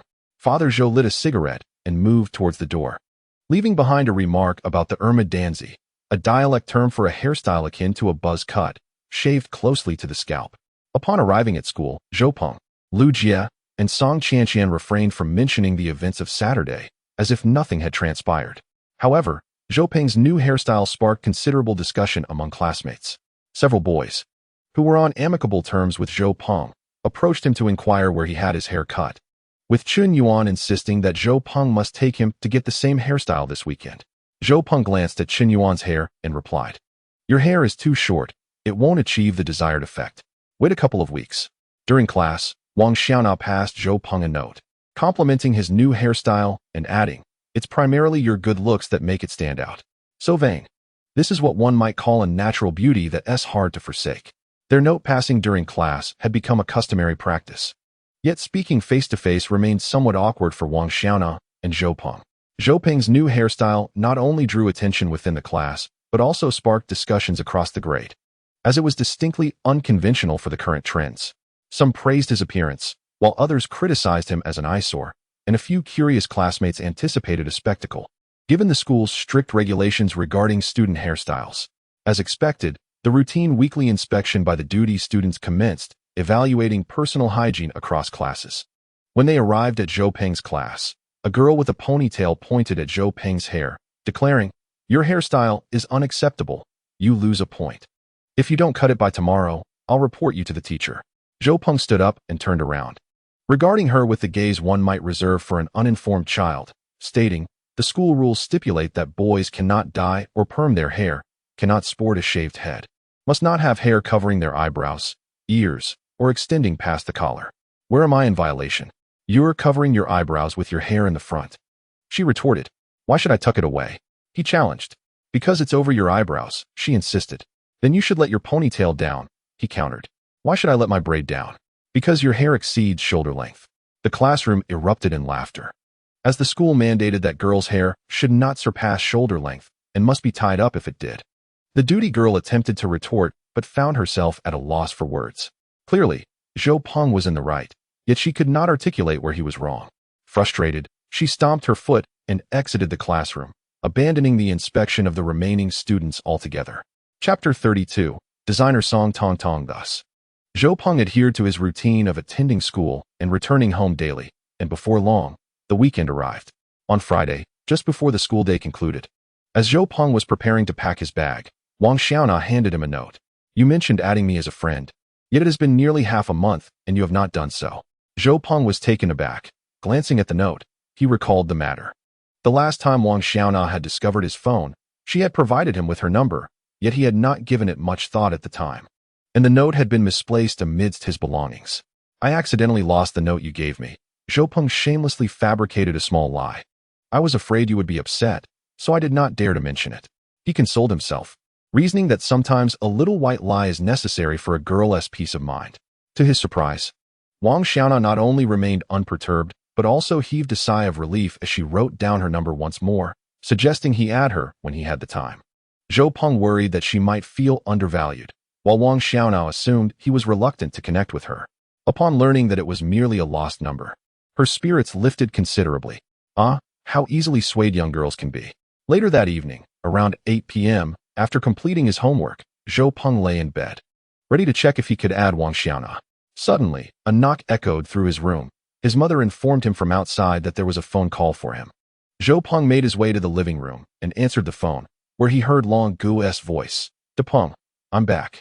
Long Gu had left Bin City the previous Sunday and had spent nearly a week in Yanjing. He called Zhou Peng immediately upon his return. Discussing the details of his recent observations and reiterating the matters Zhou Peng had entrusted him with before his departure, they agreed to meet the following day, where Long Gu would provide Zhou Peng with specific materials for further discussion on how to advance their plans. The phone call lasted nearly an hour. Upon returning to his room, Zhou Peng retrieved his phone once more, researching information about fitness clubs online before sending it to his email. It was not until 10:30 p.m., feeling somewhat weary, that he turned off his phone and went to bed. Meanwhile, Wang Xiaona remained at home, fixated on the computer screen, eagerly awaiting the elusive sound of a notification. The following morning, Zhou Peng received a call from Long Gu, who had arrived downstairs. After a brief tidy-up, he grabbed a backpack containing his laptop and descended. Upon exiting the building, he spotted Long Gu's Toyota Camry not far away. As he approached the vehicle, he noticed a young woman seated in the back, approximately the same age as Long Gu, around 25 or 26 years old. She was fairly attractive, dressed in designer clothing, yet her demeanor was rather aloof, exuding an air of do not approach. After handing Zhou Peng a cigarette, Long Gu started the car. Peng, this is your sister Song. We grew up together. Tong, this is Zhou Peng. You may call him Peng. Hello, sister Song. Zhou Peng politely greeted as he turned around. Song Tong merely nodded in acknowledgement, her response minimal. Zhou Peng paid little mind to her indifference, recognizing that to her, he was merely a middle school student, which was inconsequential. Zhou Peng glanced at Long Gu and inquired, where are we headed now? As Long Gu drove, he replied, before I left for Yanjing, I had someone look for stores near Xi'an Road. There are now 2 suitable options. Let us go and take a look. Zhou Peng was taken aback by Long Ge's swift arrangements. You certainly work quickly. Even while not in Bin City, you managed to find a fitting place so promptly. It's all thanks to my father's connections. I outlined the conditions to him, and he leveraged his relationships to assist me. Long Gu chuckled. It seemed that uncle was quite supportive of you. Zhou Peng mused to himself, recognizing the advantage of having connections. As long as I don't cause trouble, my old man supports whatever I do, especially since this venture can be quite profitable, Long Gu boasted. Humph, such arrogance, scoffed Song Tong, seated in the back. What do you mean by that? Are you envious? Long Gu shot a glance at her through the rearview mirror. Do you really believe that money is so easily earned? Day in and day out, you come up with all sorts of ideas, and it's merely Uncle Jiang indulging you. You're constantly being misled, Song Tong retorted, still wearing a disdainful expression. Zhou Peng felt somewhat uncomfortable, realizing she was subtly mocking him. Here I am, a remarkable reincarnate, being labeled a fraud by this young woman. Indeed, a young woman. Regardless of her being slightly older, I am at least a decade her senior in actual age. Long Gu, feeling slightly embarrassed by Song Tong's remarks, glanced at Zhou Peng and, with a hint of displeasure in his voice, said through the rearview mirror, if you look down on him, then why accompany us? You think I want to be here? If it weren't for Uncle Jiang asking me to help you out, I wouldn't bother, Song Tong shot back defiantly. Concerned that the two might truly quarrel, Zhou Peng hastily interjected, Sister Song, what field are you in? Marketing? Planning? She studied design and is currently working at her father's renovation company. Long Gu replied dismissively, implying that she, like him, relied on familial support. I am gaining practical experience, starting from the ground up to understand the business, with plans to start my own venture in the future, Song Tong replied, a bit flustered. Where did you study design? Sister Song? Zhou Peng, eager to divert the conversation, asked. At Jinmen City, why do you care? Song Tong responded, seemingly annoyed by Zhou Peng's incessant inquiries. Jinmei? Huh. Even a child knows about Jinmen Academy of Fine Arts. After all, our alma mater is one of the 8 prestigious art academies, she added. Zhou Peng felt a surge of happiness. It was their first meeting, and even with Long Gu in between them, he found her remarks unnecessarily scornful. He muttered to himself, I recall that Jinmei's forte seems to be traditional Chinese painting, particularly meticulous brushwork. Well, their printmaking, oil painting, and lacquer painting are also quite commendable. As for design, he trailed off, shaking his head. Song Tong was momentarily taken aback. She hadn't expected this young boy to possess such knowledge. However, she quickly regained her composure and retorted, I pursued my master's in design at Shudu Academy of Fine Arts. Shumi? A master's degree? Is it in interior art design or environmental art design? In a previous life, Zhou Peng worked at a fairly sizable advertising agency, where many of his colleagues in the design department graduated from prestigious art academies across the country. During casual conversations, it was inevitable for them to discuss their respective schools and specialties. Remarks such as, our program pales in comparison to yours. I initially aspired to attend an art academy, but unfortunately did not succeed. Or your school's program ranks second nationally. Your institution is truly impressive, or commonplace. Over time, Zhou Peng absorbed this information and gained a certain understanding. When he pressed Song Tong for more details, she paused for a moment and finally uttered, fashion art design. Zhou Peng replied, oh. Chapter 33. Choosing a storefront. Long Gu sought 2 public buildings near Xi'an Road, both situated beneath the same shopping center. One faced west, directly opposite the main road of Xi'an, with a small plaza across the street that would soon be enveloped by 2 large integrated shopping centers, making it an enviable location. The other was located on the southern side of the shopping center, facing a secondary road that connected to Xi'an Road. Across from it, there would also be a shopping mall, albeit significantly smaller than the 2 large complexes opposite the first public building. During the construction of this shopping center, Long Ji's father, Jiang Weiguo, was involved, allowing Long Gu to establish a familiarity with the property management team. It was precisely due to this connection that the process of securing a storefront progressed so swiftly. After inspecting both sites, the trio found a nearby tea house, ordered a pot of tea, and Long Gu spread the information about the 2 storefronts on the table. What are your thoughts, both of you? Zhou Peng and Song Tong exchanged glances, remaining silent. Impatient, Long Gu said, let me start. I lean towards the first one. Although it's slightly more expensive and smaller in area than the second, its location is superior, facing the main road with a high volume of foot traffic and a conspicuous sign. Moreover, I heard from my father that the old buildings across the street are slated for demolition, making way for 2 upscale shopping centers. Since Zhou Peng had previously shared some insights about the renovation of Xi'an Road with Long Gu, he had become quite invested in this matter, gleaning a wealth of information from his father. In Zhou Peng's recollection, the 2 shopping centers across the street were approximately completed around 2002 or 2003. So this information was no longer a secret. A little inquiry could reveal much. I concur with the first option, primarily due to its advantageous positioning. While the second is larger, the first is more rectangular, with fewer columns, minimizing wasted space. Particularly, the expansive row of floor-to-ceiling windows enhances the visual experience, whether viewed from inside or outside. After contemplating, Song Tong shared her perspective as well. Once both had expressed their opinions, Zhou Peng lit a cigarette, contemplated for a moment, and said, let us go with the second one. Long Gu and Song Tong were taken aback, looking at Zhou Peng, especially Song Tong, who seemed to think that Zhou Peng, being an outsider, was merely pretending to understand. Zhou Peng turned to Long Gu and remarked, I previously mentioned the positioning of our club. How many members do you think will arrive by private car? Have you considered the parking situation? After listening, Long Gu was momentarily taken aback.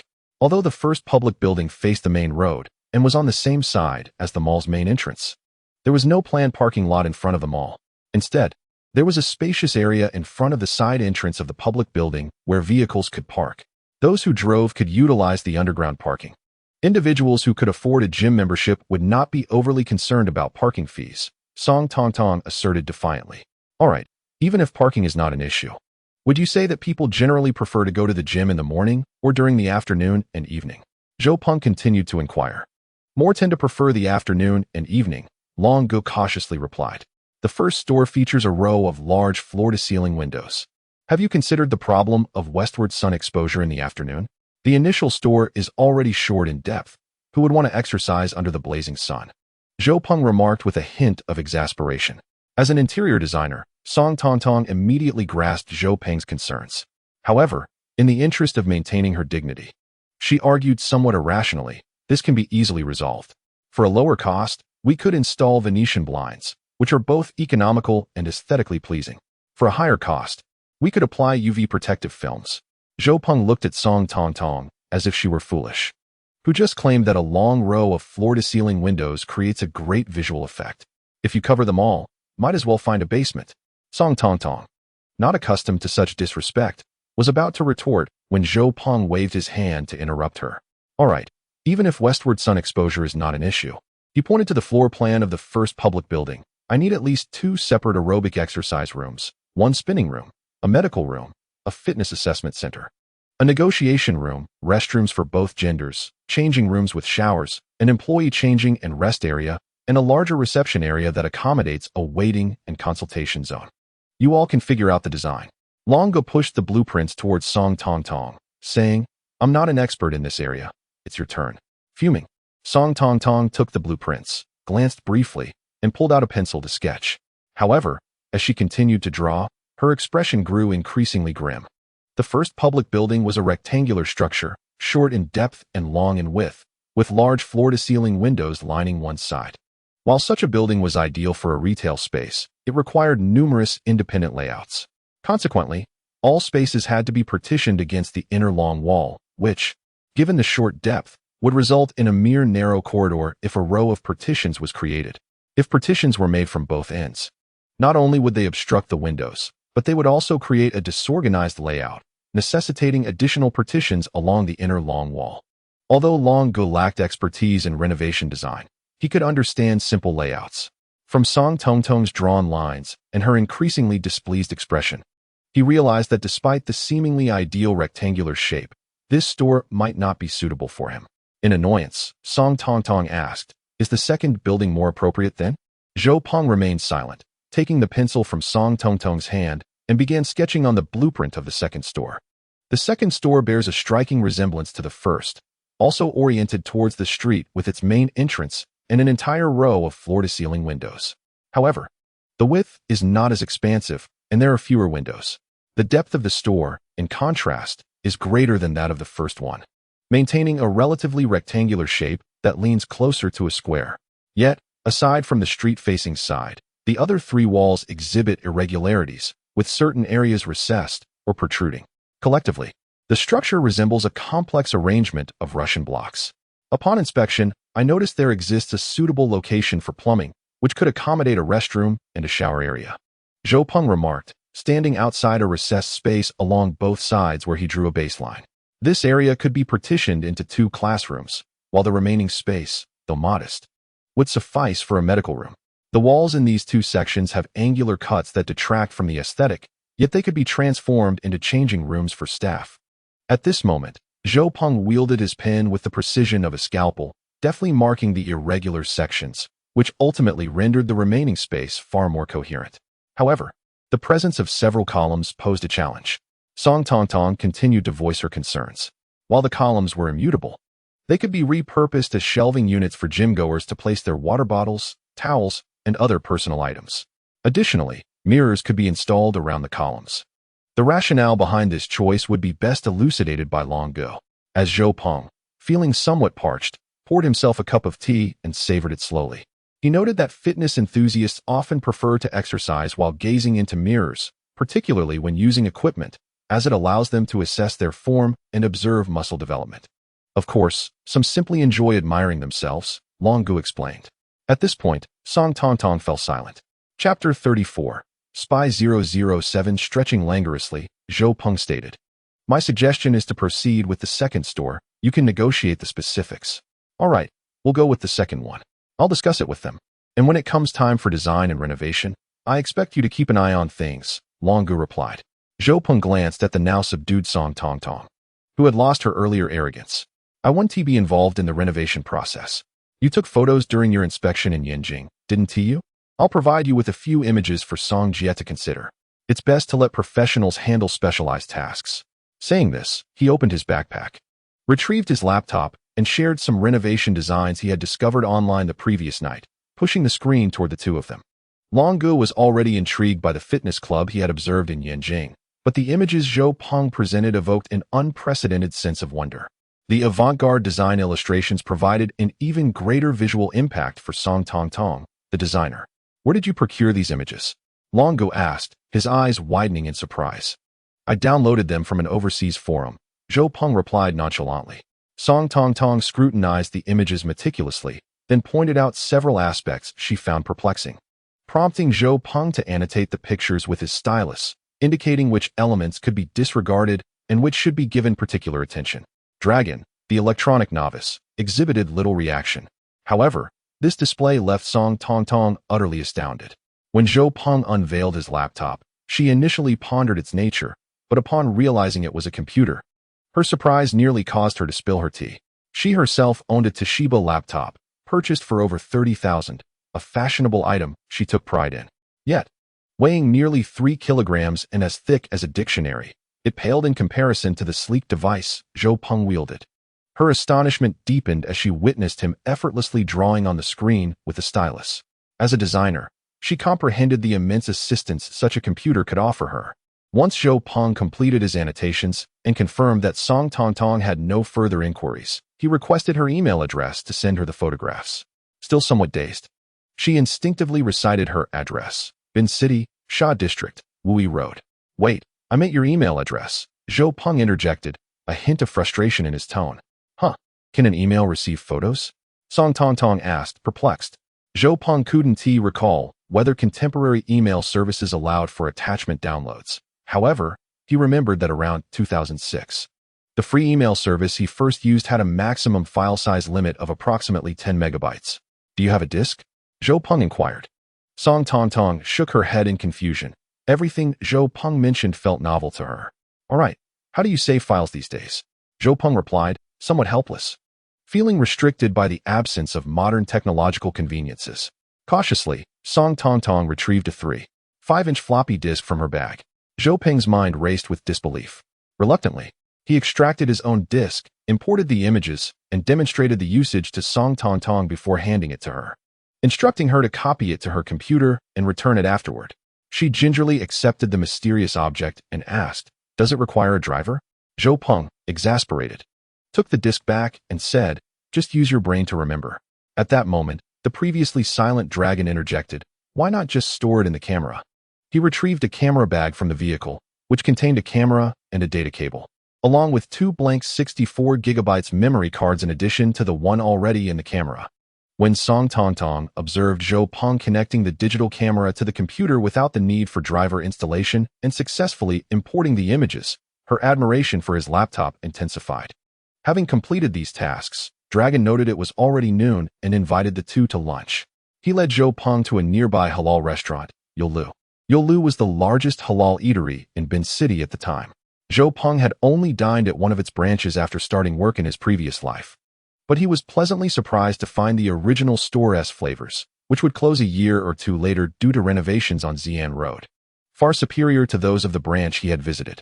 The signature dish, braised meat strips, was particularly exquisite, with tender meat and rich, flavorful juices. As the famished Zhou Peng encountered such delectable delicacies, coupled with the insatiable appetite typical of his adolescent years, he managed to consume an entire basket of beef dumplings, 2 beef pastries, a bowl of mutton soup, and a substantial portion of grilled meat strips. Observing Zhou Peng devour the food with fervor akin to a whirlwind, Song Tongtong found it difficult to reconcile this voracious individual with the previously articulate and coherent Zhou Peng. Seizing the moment when Zhou Peng excused himself to the restroom, Song Tongtong quietly inquired of Long Gu how he had come to know this young man. I met him while mediating a matter, Long Gu replied, continuing to enjoy his meal. Mediating a matter? Song Tongtong asked, her expression one of curiosity. Long Gu then succinctly recounted the circumstances of their acquaintance. Are you familiar with Zhou Peng's family background? Song Tongtong further probed. Long Gu pondered for a moment before responding, according to Binzi, Zhou Peng's parents work at the same establishment as mine. You've seen the residential complex where he lives. It appears to be that of an ordinary working-class family. Casting a glance towards the restroom, Song Tong remarked, "This Zhou Peng is no ordinary person." "Really? In what way is he extraordinary?" Long Gu set down his chopsticks, intrigued. "Consider his thought processes, behavior, and his comprehension of business analysis, design planning, and computer knowledge. Are these subjects typically grasped by an average middle school student?" Long Gu had already witnessed Zhou Peng's exceptional qualities, leaving him somewhat ambivalent about Song Tong's assertions. "My laptop is relatively modern, imported from Japan, costing over 30,000. Yet his laptop is sleek and lightweight, with such a clear screen that he can even use a stylus to write and draw on it. It must be worth at least 100,000, if not more," Song Tong said, glancing enviously at the backpack resting on Zhou Peng's chair, which contained the laptop. "Is it really that expensive?" Long Gu expressed skepticism. "What about the price of your camera's memory card?" Song Tong pressed further. "Several hundred, I think. When I bought the camera, the salesperson advised that one card would not suffice, so I purchased 2 additional ones," Long Gu reminisced. "Do you have any idea how small Zhou Peng's disc is?" Song Tong continued her inquiry. "Isn't it about the size of a fingernail?" Long Gu replied. Song Tong regarded Long Gu with an incredulous expression. "I noticed earlier that his disk is 64 gigabytes. Do you understand what that means? Your memory card is also 64 gigabytes, which implies that his tiny disk has the capacity equivalent to 1,000 of your memory cards. Just calculate the cost." And so, Long Gu, whose mathematical skills were lacking, displayed impatience. "What are you trying to imply? These items are certainly not available domestically, and if Zhou Peng were from an ordinary family, he could never afford them. Hence, I suspect Zhou Peng might be a spy. Come on, don't just sit there in silence. Doesn't he resemble a character from a 007 film? You're out of your mind." Chapter 35. An unexpected encounter with Lu Bin. After finishing their meal, Song Tong took her leave, while Zhou Peng and Long Gu drove to the gym that Long Gu still managed. In Long Ji's small office, Zhou Peng gained a brief insight into the results of Long Ji's recent week-long assessment in Yanjing. "You cannot imagine the folly of my week, as I found myself incessantly wielding a camera within the confines of the club." Long Gu produced 2 cigarettes, offering one to Zhou Peng. "Did they not ask you to leave?" Zhou Peng ignited his cigarette, casting his gaze upon the photographs Long Gu had taken, along with notes jotted down in a notebook. "Not at all. I simply had the staff take a few posed shots, presenting myself as merely curious and intent on documenting the beauty of life," Long Gu replied cunningly. Zhou Peng glanced at him, contemplating whether Long Gu was contemplating creating short videos. "However, I found myself staring at the membership consultants and trainers, nearly earning the label of a lecher." Long Gu continued, self-deprecatingly. "Why do you fixate on others so?" Zhou Peng inquired, perplexed. "Did you not urge me to pay closer attention to their staffing arrangements?" Long Gu retorted. "Yet, one cannot merely gaze at the women, can one?" A male trainer chastised him, imitating a somewhat effeminate tone. After perusing the data, Zhou Peng and Long Gu solidified their advancement plan. Firstly, they would secure the lease for the storefront in the coming days, as the property management had decided to retain ownership, making purchase unfeasible. Thus, leasing was the sole option available.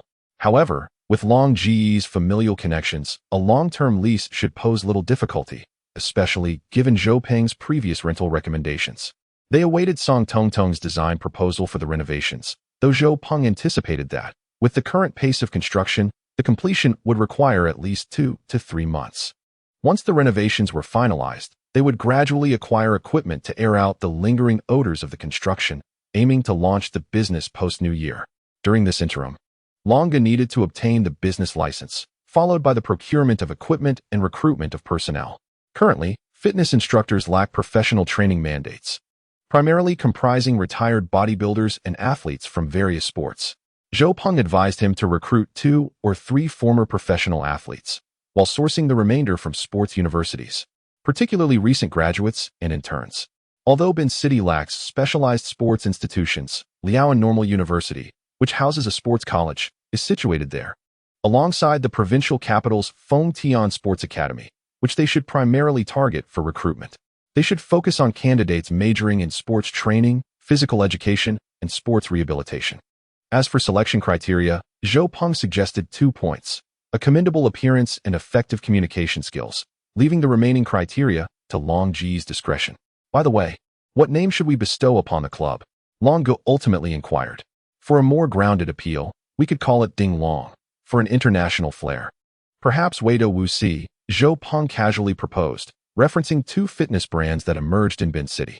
Their conversation concluded as the afternoon waned, and upon exiting the office, Zhou Peng and Long Gu discovered Lu Bin diligently lifting weights in the gym.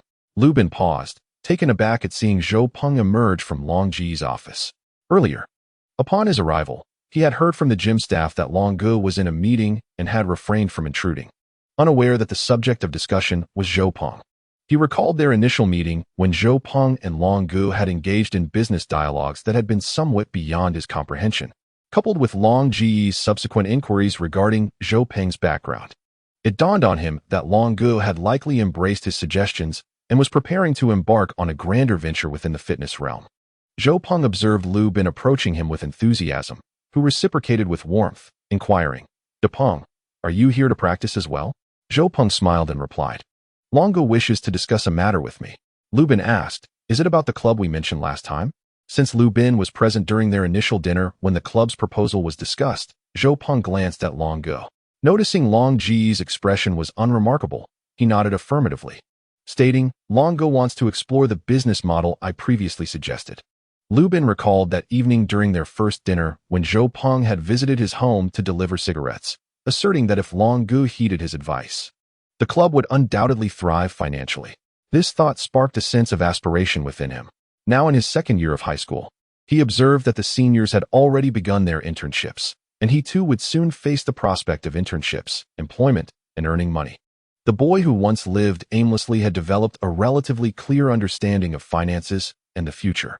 While he was still discussing with classmates about securing an internship that offered a modest increase in wages, Zhou Peng had already begun contemplating a business venture that could potentially yield an annual income in the millions. Zhou Peng detected a hint of unease in Lu Bin's gaze. Indeed, Long Gu had originally been brought in by Lu Bin to assist Zhou Peng. Yet the bond formed between Zhou Peng and Long Gu had rapidly intensified, evolving into a partnership. Lu Bin's role in this dynamic was undeniable. Although, even without Lu Bin's introduction, given Zhou Peng's experiences in his past life, striking gold in this lifetime would not have been insurmountable. However, the fact that he met Long Gu through Lu Bin, which may lead to Zhou Peng's first substantial earnings in this life, was an objective reality. Zhou Peng was not one to turn a blind eye to the needs of others. He would extend a helping hand to Lu Bin whenever possible. Checking the time, Zhou Peng asked Lu Bin, "Bin Gu, are you heading home, or will you practice a bit longer?" Lu Bin pondered briefly before responding, "I think I'll head home. I'm feeling somewhat fatigued." Long Gu had originally intended to invite Zhou Peng to dinner later that evening, but, upon Zhou Peng's polite refusal, offered to drive them home. After several refusals from Zhou Peng, Long Gu acquiesced. Lu Bin recognized Long Ji's generosity. He had often enjoyed meals courtesy of Long Gu in the past. Yet such an overt offer to drive them home was unprecedented, further underscoring the exceptional nature of Zhou Peng and Long Ji's current relationship. Though they had known each other for merely over a week, Long Ji's demeanor suggested a closeness that surpassed that of Lu Bin, who had known Long Gu for nearly a year. This realization cast a shadow over Lu Bin's expression. After leaving, Zhou Peng and Lu Bin did not head directly home. Passing a barbecue restaurant, Zhou Peng suggested they indulge in some grilled delicacies. They ordered skewers and a few bottles of beer, clinking their glasses for a toast. As Zhou Peng picked up a skewer, he inquired, "Bin Gu, are you preparing to seek an internship location next year? Will it be through the school's recommendation, or will you search independently?" Lu Bin sighed and replied, "Perhaps." "What's the matter?" Zhou Peng asked, taken aback. Lu Bin, appearing somewhat disheartened, disclosed, "My father wants me to enlist in the military." Zhou Peng was momentarily taken aback, in his recollections from his previous life. Lu Bin did not join the army but instead interned at a hotel during his senior year, and they lost contact after their housing complex was demolished. After several years of work, during a chance encounter with an old neighbor, I learned that Lu Bin, after completing his internship, continued to work at a hotel for several years before opening a small restaurant of his own. However, he did not manage to sustain it for long.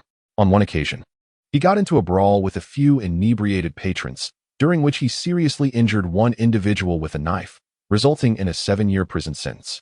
I still vividly recall the moment when Zhou Peng heard this news. He reminisced about the times Liu Bin used to take him to play in front of and behind the building during their childhood, feeling a pang of nostalgia. Chapter 36. Fitness coach Zhou Peng pulled himself back to the present and asked, "What do you think about it?" Liu Bin downed another glass of beer and replied, "I'm not quite sure. It's rather complicated." Zhou Peng, you're well versed in the world. Could you offer me some advice? Perhaps in his previous life? Zhou Peng lacked this brief interlude in the third year of junior high, resulting in minimal interaction with Liu Bin. And thus he was unaware of Liu Bin's father's aspiration for him to enlist in the military. However, according to the trajectory of their past lives, Liu Bin ultimately did not join the army, which led to his subsequent entrapment in a dire situation. Should he assist him in making a different choice this time? Or perhaps help him carve out a brand new path? Enlisting in the military could indeed be beneficial. How could one discern suitability without trying? It's prudent to take advantage of youth to gain some experience. If one finds it unsatisfactory after a couple of years, they could return and still be offered employment. Should one develop a fondness for military life, after completing 12 years, they could secure a position within an institutional unit. Zhou Peng contemplated and remarked, "I've heard from seniors at our school that a vast majority of those who enlist tend to end up in the kitchen brigade, and upon returning, many find work in restaurants or hotels, or even start their own small eateries. Isn't that akin to the path I'm on after graduation?" Liu Bin replied with a hint of disappointment. Upon hearing this, Zhou Peng realized it seemed like a return to the original trajectory. Observing Liu Bin's physique, which was somewhat more toned than that of his peers, a new idea struck him. "Bin Gu, how long have you been working out?" Zhou Peng inquired. "About half a year, I suppose," Liu Bin responded, unsure of the relevance of the question. "Are you training systematically or casually? Do you have a coach?" Zhou Peng continued. "I just hang out at Long Gu's place, following along with whatever others are doing. Sometimes, when my form isn't right, Uncle Sun gives me a few pointers." Liu Bin explained, referring to the retired coach from the provincial weightlifting team who worked at Long Ji's gym. After a moment's thought, Zhou Peng said, "Bin Gu, let me be frank with you. Long Gu's fitness club is already in the process of launching. If all goes well, it will open after the new year next year. Would you consider becoming a fitness coach?" Liu Bin was taken aback. "Me? A fitness coach? Is that feasible?" "Currently, your qualifications might not suffice, but there's still time. If you start training systematically from now on, you don't need to look like a bodybuilder with devilish muscles. Also, make time to sit in on classes at the Physical Education Institute at Liaoning Normal University, focusing on subjects like sports education and exercise rehabilitation. You don't need to master them, just familiarize yourself," Zhou Peng advised. "Is that truly sufficient to become a fitness coach? I'm just a vocational school graduate. Can I really do it?" Liu Bin expressed his skepticism. "Rest assured, in the next 3 to 5 years, the entry barrier for fitness coaches will be quite low, with no educational requirements or the need for a professional certificate. As long as your personal image can persuade others and you master scientific training methods, the challenges are not insurmountable. Indeed, there are numerous unscientific fitness coaches as well." "I am confident," Zhou Peng asserted. "Do fitness coaches earn a substantial income?" Liu Bin inquired, expressing genuine concern. Every industry has its lucrative and less profitable aspects. However, in recent years, it has become relatively easier for fitness coaches to earn a living. If this club succeeds, Brother Chung will surely open branches, and with diligence, there lies the opportunity for a managerial position, Zhou Peng explained. "So how should I train?" Liu Bin asked, somewhat intrigued. "You need a systematic and scientific approach to training," Zhou Peng replied. "Let me devise a fitness plan for you," he added, knowing that software could facilitate this process. On Monday morning, seated in the classroom, Zhou Peng regarded the mere 50 yuan left in his possession. An increasing sense of dread regarding his financial situation enveloping him. This amount included the lunch money his mother had given him for the week. Since the cancellation of evening study sessions, his weekly food allowance had diminished from 50 to 25 yuan.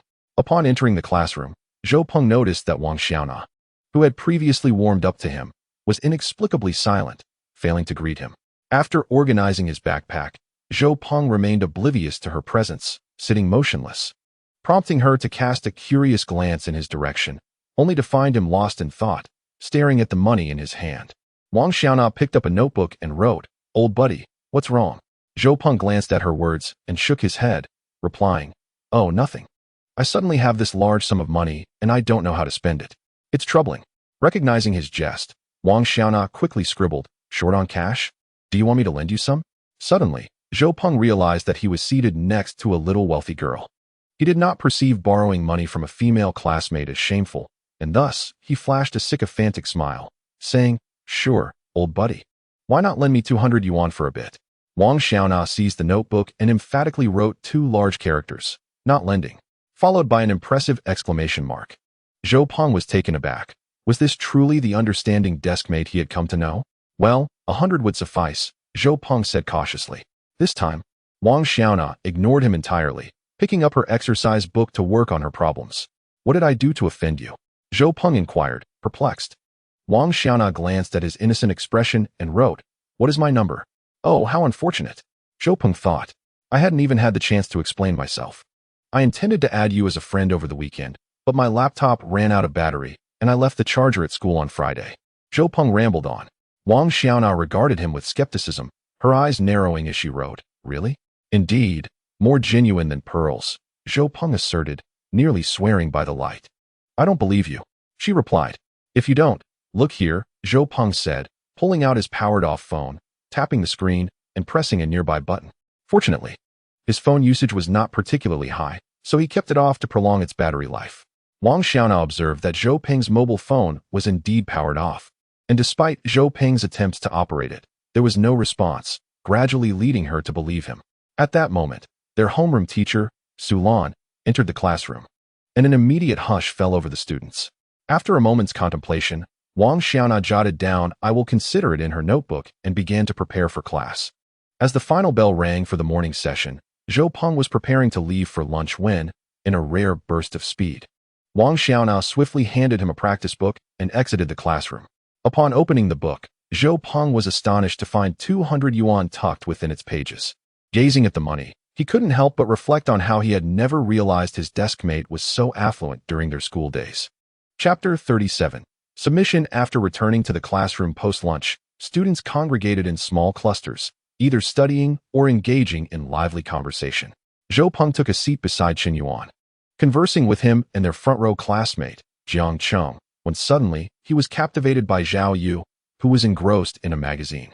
"Zhao Yu, may I borrow that magazine for a moment?" Zhou Peng inquired, fixating on the publication in her hands. Accepting the magazine she offered, he began to peruse its contents meticulously. It was a youth magazine titled Boys and Girls, which Zhou Peng had encountered in his previous life. It primarily featured romantic and heartwarming original campus stories, alongside entertainment advice, fashion beauty tips, psychological tests, and was adorned with original comics, making it quite popular among the middle school demographic. Zhou Peng's interest was not in the articles or comics, but rather sparked an idea for earning money.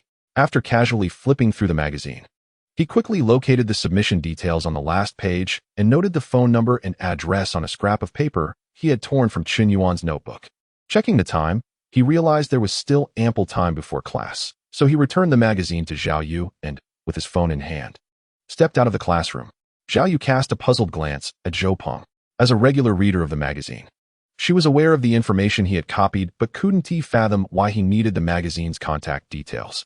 Zhou Peng ascended to the uppermost floor of the school, where he found it deserted. He pulled out his phone, powered it on, and dialed the number. A female editor answered the call.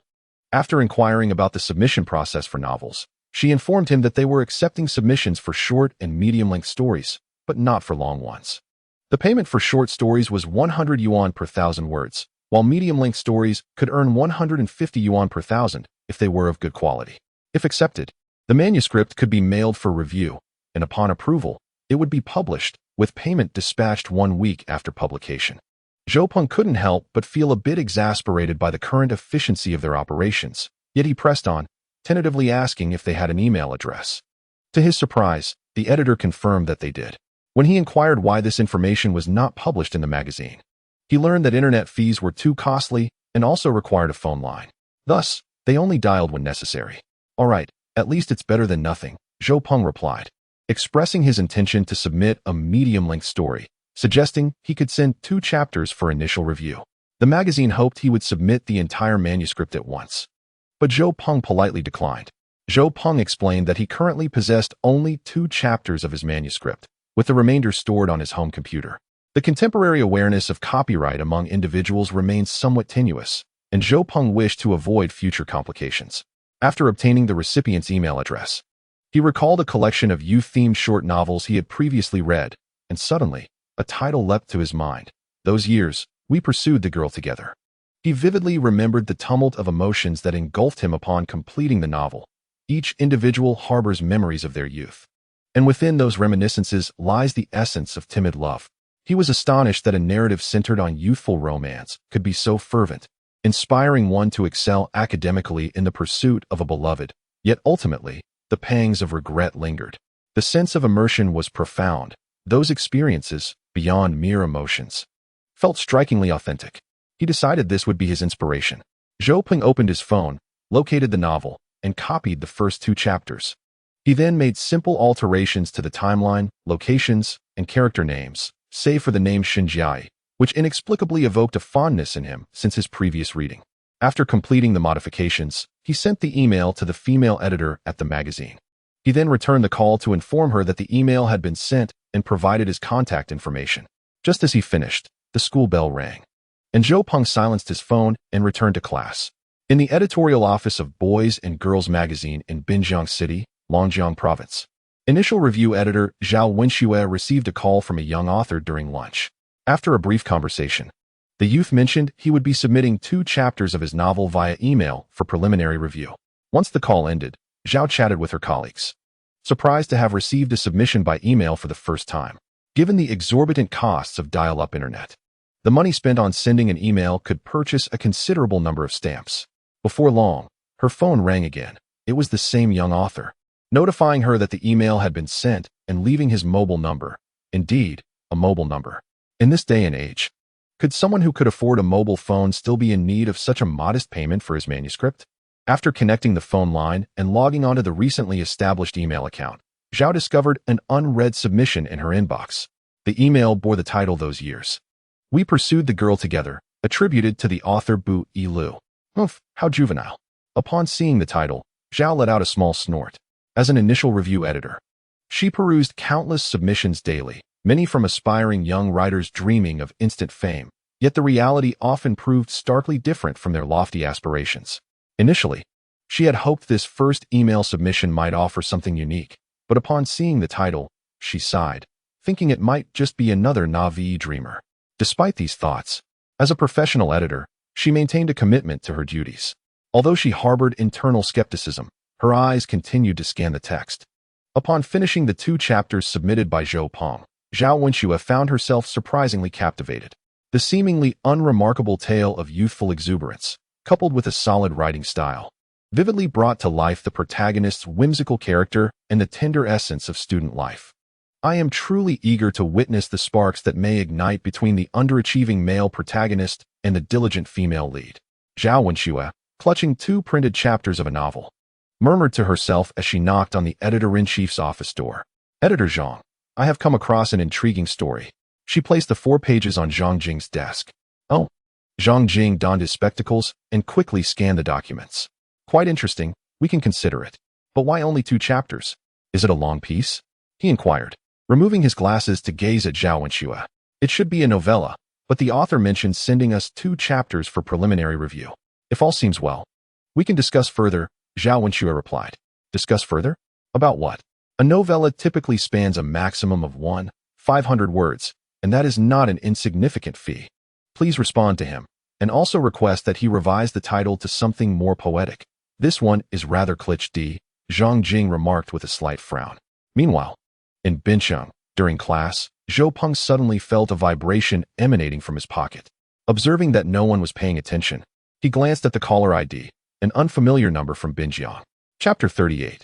Do you think I'm a child? Zhou Peng stepped out of the classroom and made his way to the rooftop, ensuring it was deserted before retrieving his phone and answering the call. Hello. Is this Bu Yao? Came the voice of a female editor on the other end. Yes, that would be me, Zhou Peng responded, momentarily taken aback as he recalled the pen name he had whimsically chosen while sending his manuscript that afternoon. The voice continued, I am Zhao Wenxue, a manuscript editor at Boys and Girls magazine. I am pleased to inform you that the first 2 chapters of your submitted novel, The Girls We Pursued Together in Those Years, have passed our initial review.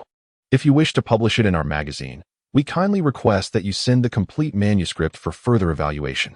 Zhou Peng, maintaining a nonchalant demeanor, interrupted, "Hold on. Before we discuss the full manuscript, let us talk about the remuneration you offer. This was previously communicated to you.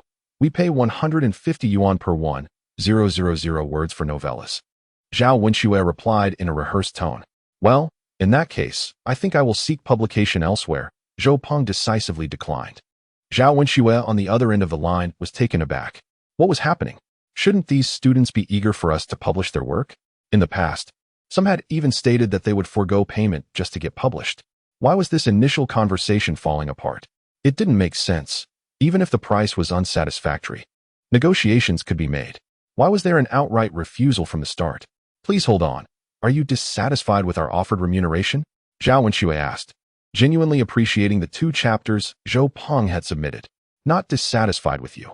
Rather, I have high expectations for myself," Zhou Peng replied with a hint of jest. "And what is your expected remuneration?"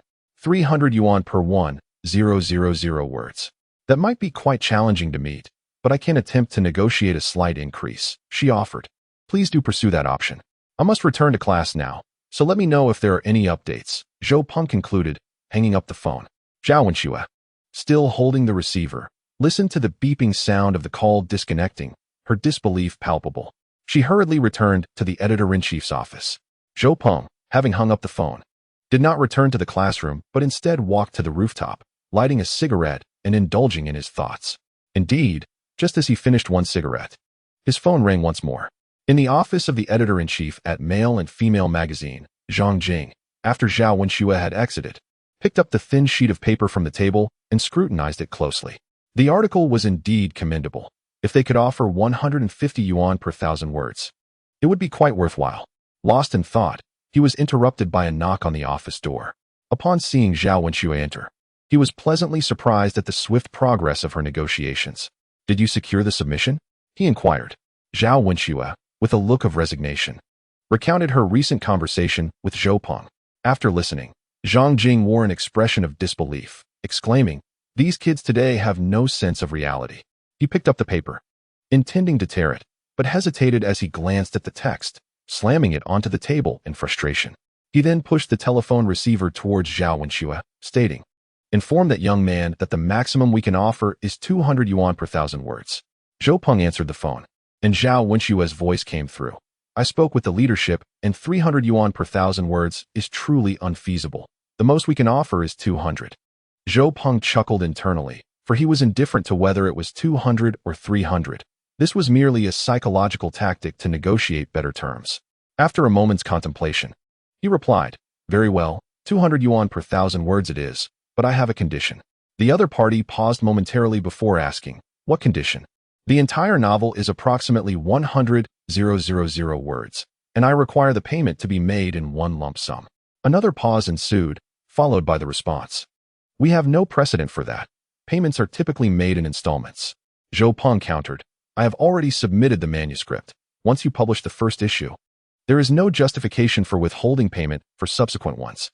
Regardless of when it is given, it must be provided, correct?"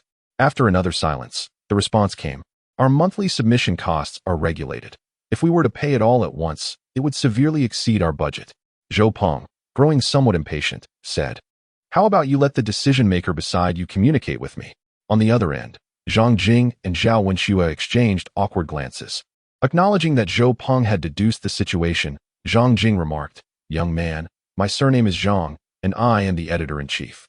Your request for a lump sum payment means we would need to allocate an additional 20,000 yuan, which poses significant difficulties for us."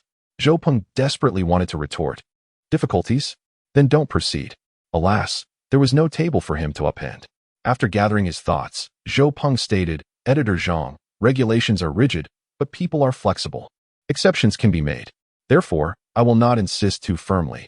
If you indicate there is a possibility, we can set this aside for now and wait until you have reviewed the entire manuscript before making a decision." Zhang Jing readily agreed. "All right, we can revisit this matter." Zhou Peng continued, "In that case, I will email the complete manuscript in a couple of days. Once you have reviewed it and found it satisfactory, we can arrange a time to sign the contract." "Sign a contract?" Zhang Jing inquired, perplexed. "Yes, do you not sign contracts when accepting submissions?" Zhou Peng countered, equally baffled. We only sign contracts with columnists under contract. Standard submissions do not require a contract. Zhou Peng expressed his dismay. No contract? That will suffice. At that time, please provide me with a statement indicating that submissions are solely for the purpose of serial publication in the journal, along with the corresponding issue number. Any other uses must receive my reauthorization, such as re-editing for compilations or selected works, including potential future releases on electronic platforms and electronic publications. Zhang Jing was taken aback. Is this a student? Shouldn't students be eager for US to publish their work and then proudly showcase the magazines at school? He hesitated, realizing that the payment for submissions typically included rights for republication. Although we generally pay for submissions, we have never compensated authors for compilations or selected works. Yet no one has ever raised an issue. While he did not fully comprehend Zhou Peng's references to electronic platforms and electronic versions, he speculated that they likely pertained to future online distributions of the magazine, especially given the rapid advancements in the internet over the past 2 years.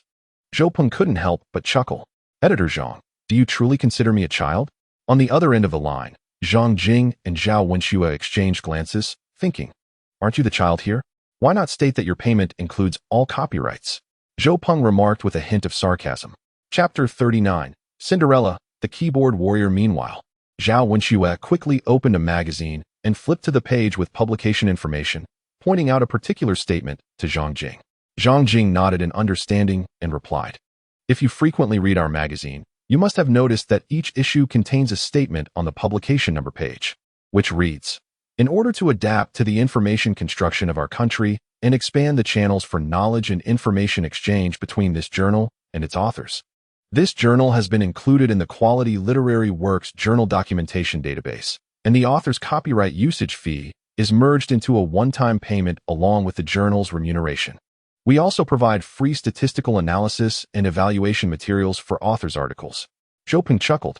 Isn't there supposed to be a line beneath that stating, if the author disagrees with the inclusion of their article, they should declare this when submitting to the journal?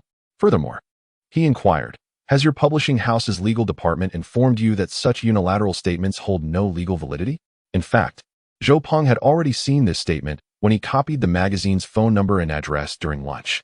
However, having lived 2 lives, he had never regarded such legally ineffective unilateral declarations with any seriousness, aware that in today's world, numerous seemingly legitimate, yet actually unlawful practices were commonplace. At this point, Zhang Jing was sweating profusely. He had intentionally omitted the last part concerning the rights of authors, focusing instead on the issue of copyright fees, hoping to intimidate the student on the other end. To his surprise, the other party seemed utterly unconcerned. Did this statement truly hold any legal weight? As the chief editor, he was certainly aware of its implications. Noticing that there was a long silence on the other end of the phone, Zhou Peng continued, in truth, if no documents are signed, it has no impact on me whatsoever. Should you commit any infringement on copyright, a lawsuit would be an assured loss for you. I bring this up merely to preemptively safeguard both parties, as a confrontation later would be unseemly for everyone involved. I am unaware of how you have engaged with other authors in the past, and frankly, it does not concern me. However, I adhere to my principles and believe in establishing clarity in advance, which benefits everyone, particularly as we are all rather occupied. The impending high school entrance examination next year weighs heavily on the minds of the third-year students. Can you fathom the immense pressure faced by these students? Indeed, everyone is quite busy. As for Zhang Jing, he is inwardly exclaiming, whose child is this? Is there no adult at home to oversee them? Ultimately, both parties agreed that Zhou Peng would first submit the entire manuscript to the magazine for review, while also providing a sample of the acceptance contract for the magazine's reference. Upon approval, a formal acceptance contract would be signed, and the full manuscript payment would be made in one transaction. After finishing his homework around 9 p.m., Zhou Peng took out his laptop to revise his novel. Suddenly, he noticed an icon on the screen and hurriedly rummaged through his bag for the note containing Wang Xiaona's number, relieved that he had not misplaced it this time. Zhou Peng attempted to input the number for a search and, to his delight, discovered a profile picture of a girl named Cinderella. He added her as a contact, and she accepted his request. Cinderella? Zhou Peng typed on the keyboard. Who are you? Came the reply from the other end. Open the door, police inspection, Zhou Peng quipped.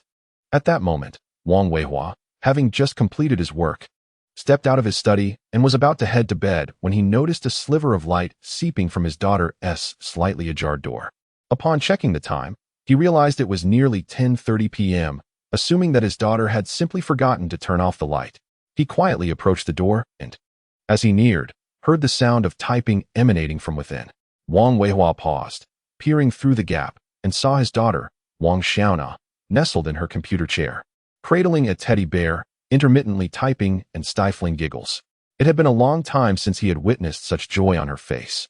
He couldn't recall when his once lively daughter had become increasingly withdrawn, reluctant to leave her room, only venturing out for school and rarely engaging in conversation about her experiences.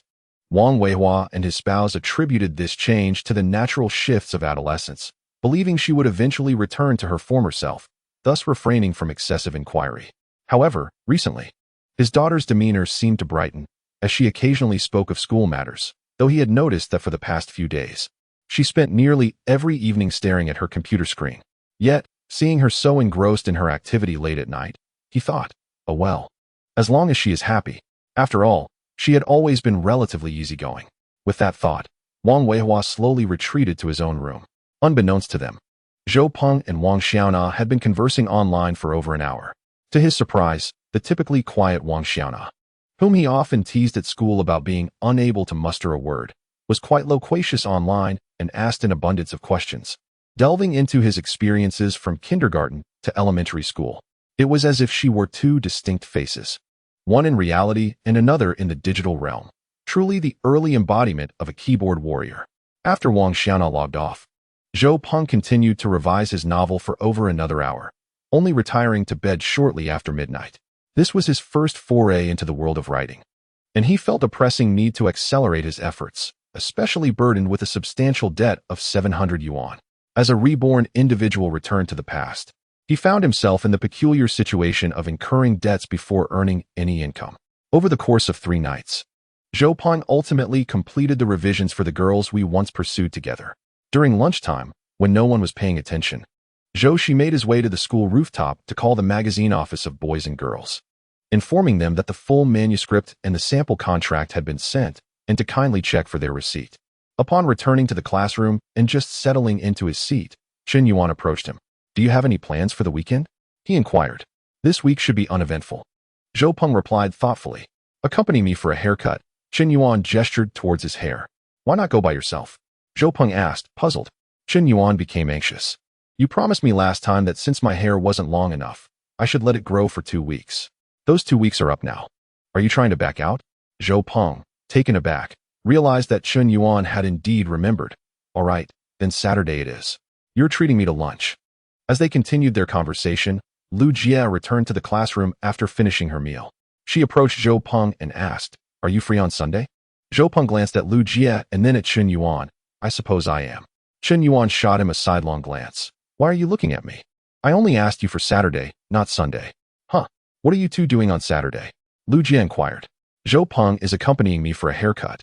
And we might do some shopping, Chen Yuan casually remarked. I want to go too. Lu Jie exclaimed eagerly. What do you want to go for?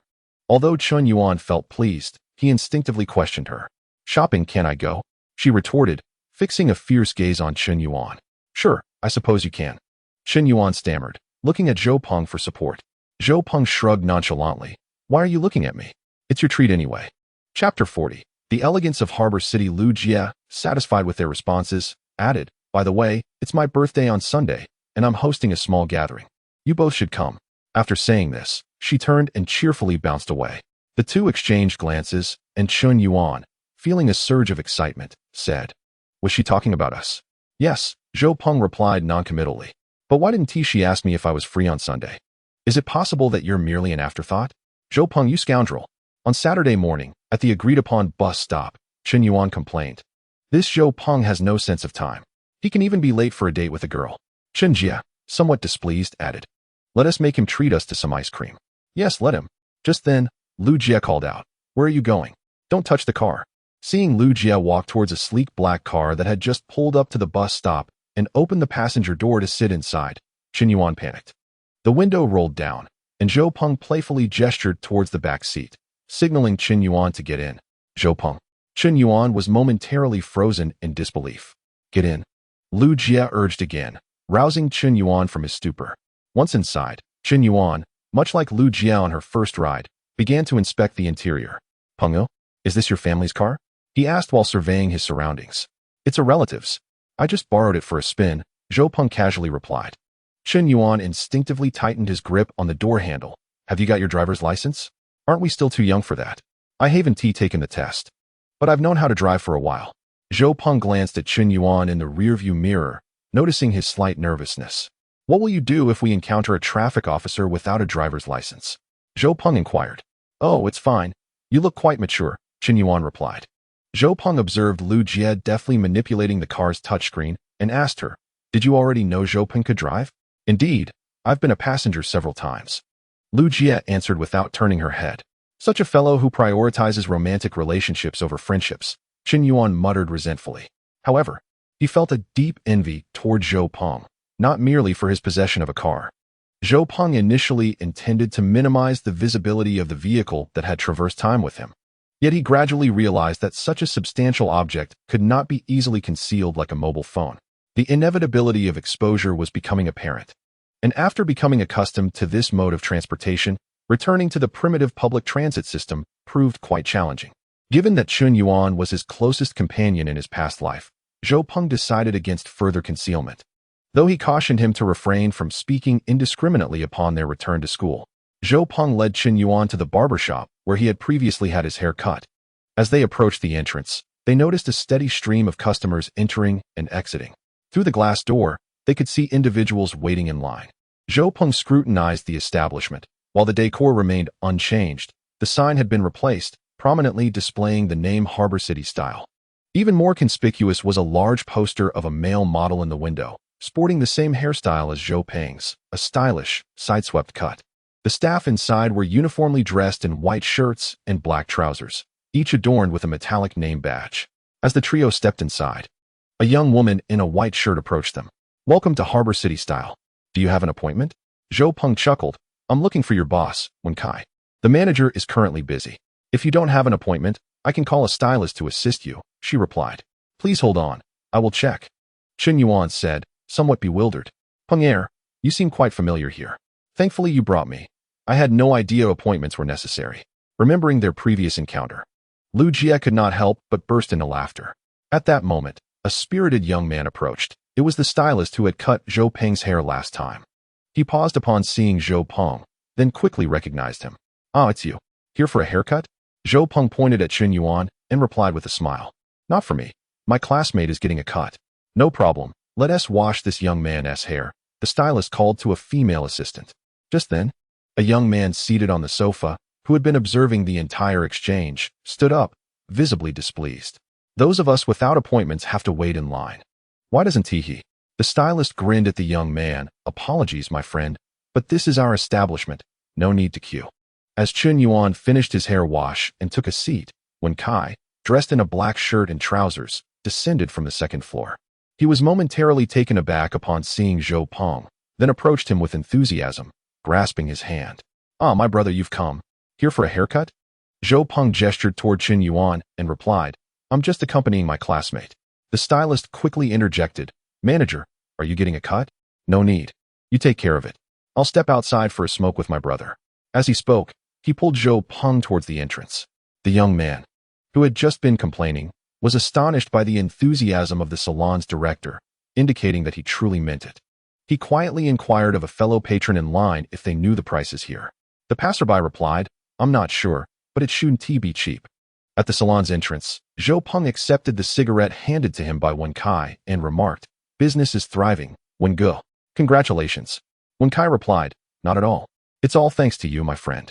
By the way, I don't even know how to address you. Zhou Peng introduced himself. I'm Zhou Peng. You can call me De Peng.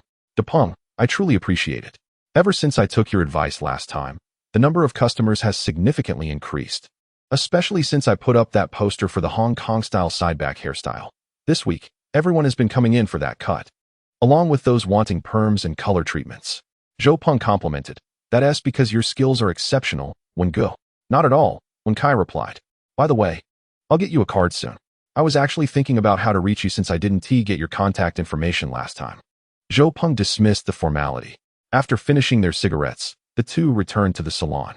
Wen Kai led Zhou Peng to the front desk, where he glanced at the 800 and 1,000 yuan cards, discreetly setting them aside and opting for a 500 yuan card instead. He instructed the female receptionist, "Please register this card." He then produced 2 single-use experience cards, adding, "To Peng, keep that 500 yuan card for yourself and save these 2 for your classmates or something." Zhou Peng chuckled and suggested, "Wen Ge, may I offer you a small piece of advice?" Wen Kai's eyes lit up. "Speak, To Peng." Zhou Peng picked up the 800 and 1,000 yuan cards, handing them to the receptionist. "Miss, please register these 2 as well." The receptionist glanced at Wen Kai and whispered, "Director, should I?" Wen Kai nodded. "Yes, register them." Chapter 41. You need to advertise on television. Upon seeing the receptionist registering the cards, Zhou Peng mentioned, "There's a lifestyle channel on Benching Television that airs a program showcasing the best dining and entertainment spots in the city every evening after 7:30. Have you seen it?" Wen Kai nodded. "I have some recollection." "Contact the television station and get on that program to advertise," Zhou Peng suggested. "My little shop advertising?" "Television ads are quite expensive," Wen Kai responded, feeling a pang for that 1,800 yuan membership card. Zhou Peng observed him and asked, "Wen Ge, do you think the cost of your renovation was high?" "Not really, just a few uniforms and name tags," Wen Kai answered candidly. Zhou Peng inquired further, "Is the Hong Kong-style sideback hairstyle difficult to learn?" "Not at all," Wen Kai replied. Zhou Peng pressed on, "The costs are low, and the hairstyle itself is not challenging." "How long do you think it will take for imitators to appear?" "Probably not too long," Wen Kai admitted somewhat helplessly. Zhou Peng continued, "You're right. The imitation cost is low, and soon similar products will emerge. Therefore, you must expedite your brand promotion to ensure everyone knows you are the first and that you are the authentic one. But advertising is too expensive." Wen Kai still found it hard to accept. Zhou Peng reassured him, "Advertising is not as costly as you imagine. There are both paid and unpaid options, and costs can vary significantly." He smiled, adopting an enigmatic demeanor. "How so?" Wen Kai inquired, offering another cigarette. "Regarding the program I mentioned earlier, some merchants proactively approach the television station, while others are sought out by the station. When the station reaches out, it is possible that no or minimal costs are incurred. This program has a recruitment hotline. You can ask a few individuals to call this number, posing as ordinary citizens recommending your establishment. There is a high probability that they will come to investigate. With your distinctive style and vibrant atmosphere, it is likely to become their material. However, this is not guaranteed. Ultimately, whether or not it is adopted depends on the preferences of the director and your sincerity."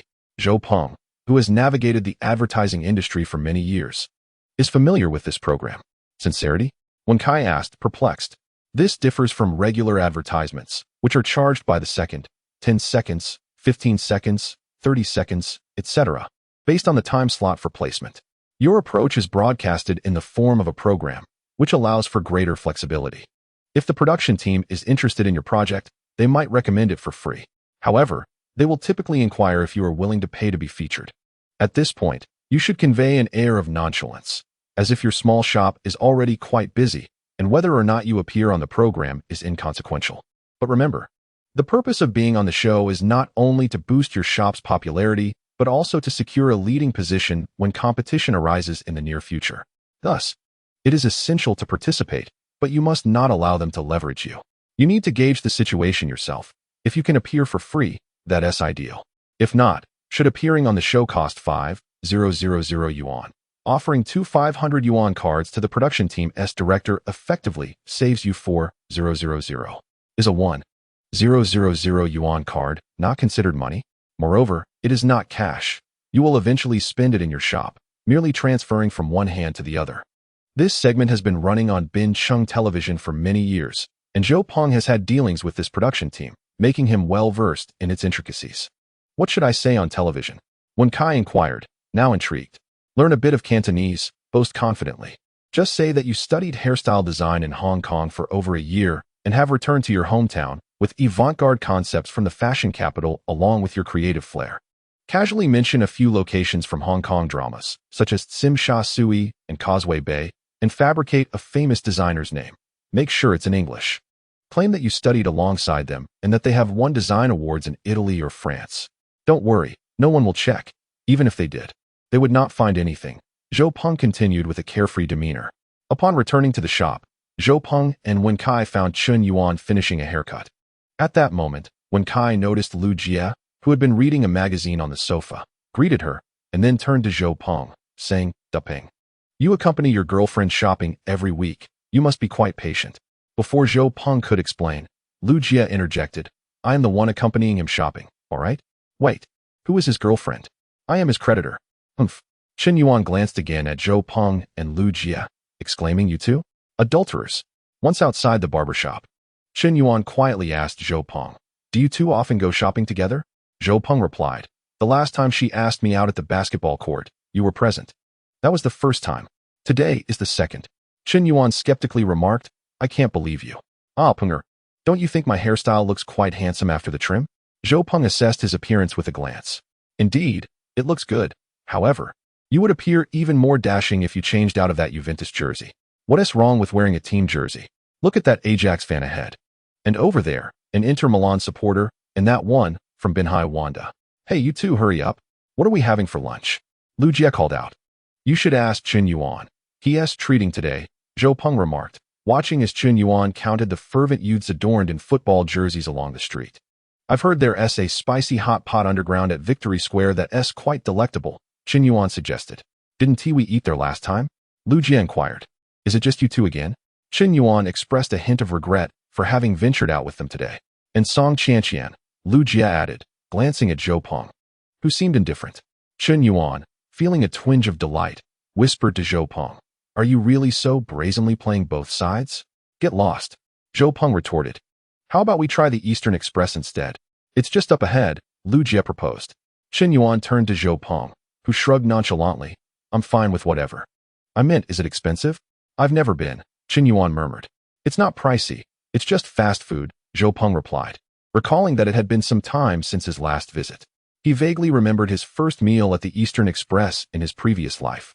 Gazing at the curry potato and chicken pieces, thinking, is this what curry looks like in movies? It resembles something rather unpleasant. After lunch, Lu Jie looked at Zhou Peng and Chun Yuan. Where to next? Chun Yuan replied, stifling a burp. Nothing much. Perhaps the computer room? Or we could go to Beijing for some arcade games. Aren't people flocking to the newly opened Tom Bear at Victory Square? Zhou Peng interjected. But I've heard there are quite a few ruffians at Tom Bear. Chun Yuan expressed his concern. Seeing the two banter back and forth, Lu Jie finally interjected. Enough. You two, aren't you planning to buy me a birthday gift for tomorrow? Zhou Peng and Chun Yuan exchanged glances, both realizing they had become a bit carried away. Only someone as generous and straightforward as Lu Jie could boldly ask them for a gift. Thus, their afternoon plans shifted from gaming to shopping for gifts. Chun Yuan quickly selected a present, or rather, it could be said that Lu Jie chose a gift for herself on his behalf. After rejecting several plush toys selected by Chun Yuan, Lu Jie opted for a baseball cap adorned with cartoon patterns. The vendor initially priced it at 80, but Lu Jie managed to secure it for 30. Chun Yuan watched in astonishment, witnessing for the first time someone negotiate for their own gift. Chapter 42. Birthday party. Chun Yuan's gift selection was complete, but Zhou Peng's experience was far less smooth. He picked up an item and glanced at Lu Jie, who neither nodded nor shook her head, simply stating, you decide. This left Zhou Peng in a quandary. Several times, he was on the verge of making a purchase. But upon seeing Lu Jie's disinterested demeanor, he hesitated and ultimately withdrew. Some may not know that, without exaggeration, in Victory Square at that moment, one risks a beating if they haggle without purchasing. Although he avoided physical confrontation, Zhou Peng spent the afternoon enduring the scorn of numerous stall owners. At long last, when Zhou Peng chose a crystal bracelet at the stone memory store, it was as if he glimpsed the sparkle in Lu Jie's eyes. Zhou Peng hastily proceeded to pay. What? No haggling. Must he accept it without negotiation? It was utterly exasperating. The stone memory store's refusal to bargain spared Lu Jie the trouble of bartering herself. Observing Lu Jie tenderly clutching the bracelet, which to future eyes might seem like mere industrial plastic, Zhou Peng felt a sense of fulfillment. He and Chun Yuan had originally intended to present the gift to Lu Jie together, but she insisted that they wait until tomorrow. Alas, at such a tender age, she already possessed that insufferable sense of ritual. Upon learning that Zhou Peng could drive, Chun Yuan insisted that he pick him up first before heading to Lu Jie's home. Lu Jie resided in the happy community, a fair distance from the school. Her parents were often away on business, leaving her to stay with her grandparents in their spacious residence, which was deemed suitable for hosting today's birthday gathering. After parking the car, Zhou Peng and Chen Yuan followed the address provided by Lu Jie to her home. As they approached the building, they spotted 3 boys smoking downstairs, one of whom was their classmate, Guo Fei. Zhou Peng recalled Guo Fei mentioning that he and Lu Jie had been classmates since elementary school. It appeared he too was attending the birthday celebration. Upon noticing Zhou Peng, Guo Fei tossed his cigarette aside and, after exchanging a few words with his companions, entered the apartment building. As Zhou Peng passed by the 2 boys, they courteously nodded their heads in greeting, to which Zhou Peng reciprocated before ascending the stairs with Chen Yuan. Lu Jie's home was a 3-bedroom apartment, over 90 square meters, considered quite spacious at the time. The decor was relatively new, although, from Zhou Peng's modern perspective, the extensive use of natural wood tones seemed somewhat outdated. It was still in vogue back then. The room was already bustling with guests, including Lu Jie's South 2 close friends, Su Lin and Zhao Xiannan, along with Zhao Yu and Song Qianqian.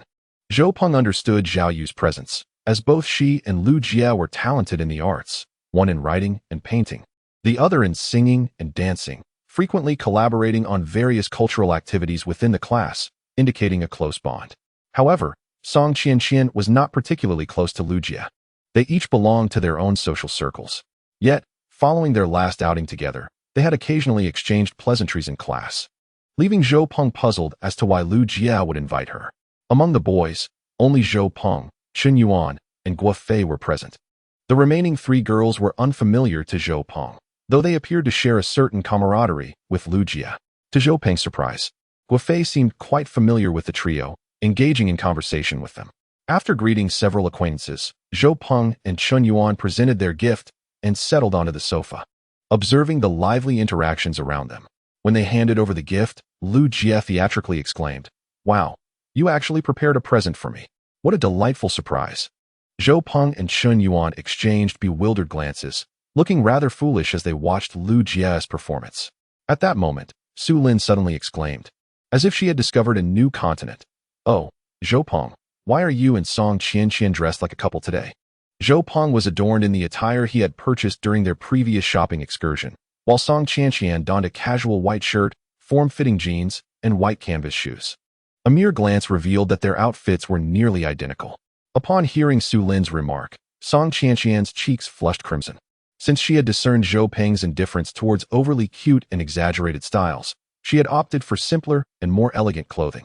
When Lu Jie extended an invitation to her birthday gathering and mentioned that Zhou Peng would also be in attendance, she inexplicably chose an outfit reminiscent of Zhou Peng's that day. Zhou Peng, tugging at the hem of his shirt, quickly interjected, "Is that so? This is merely an ordinary white shirt and jeans, an ensemble everyone possesses. It's just a coincidence that we happen to dress alike today." No sooner had he finished his explanation than his comrade Chen Yuan, eager to contribute, cheekily chimed in, "It truly resembles a couple's outfit. While it may be one thing for the clothing to match, even the shoes are identical." With that, he playfully winked at Zhou Peng. Instantly, all eyes were drawn to their footwear, causing Zhou Peng to feel a surge of embarrassment, nearly wishing to excavate a 3-bedroom apartment on Lu Jie's floor. At that moment, Lu Jie intervened to defuse the tension. All right, where are Sun Chong and Wang Chong?" Guo Fei responded, "They're downstairs smoking, waiting for AI Gu to arrive before coming up." Just as he spoke, a knock echoed from the door. 3 young men entered, 2 of whom were the ones who had been smoking downstairs, accompanied by another who was approximately Zhou Peng's height, over 6 feet tall, with striking features.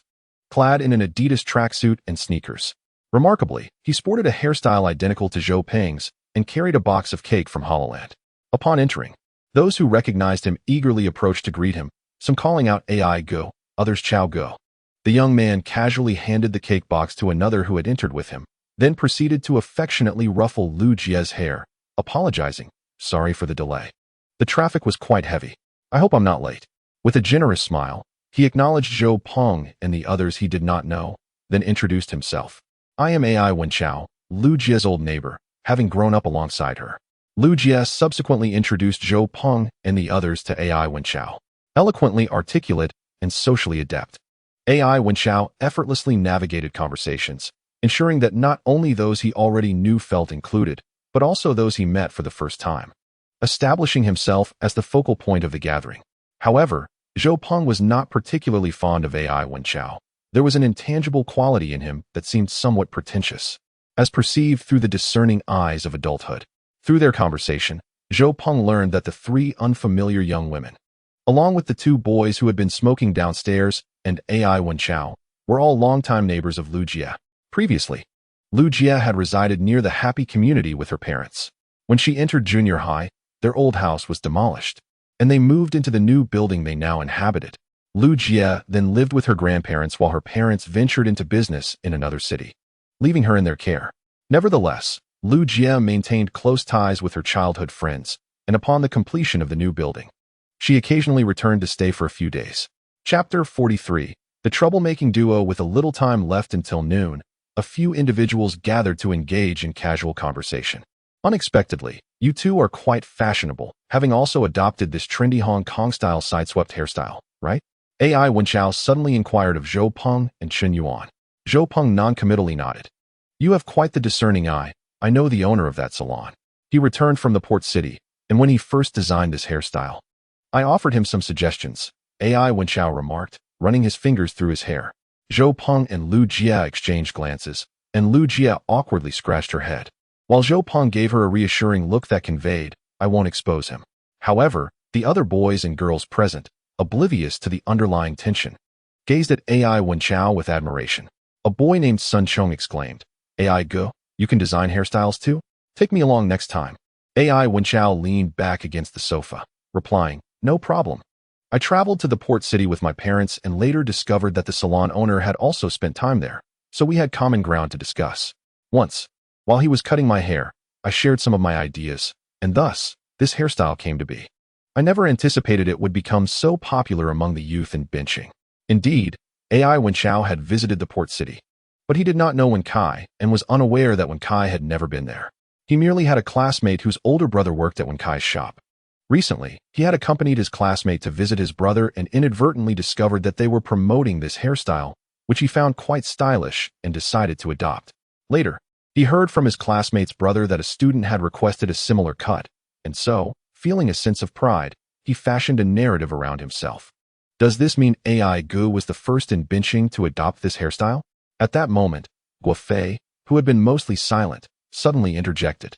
Zhou Peng was taken aback. Huh? What's going on? Was Guo Fei trying to defend him?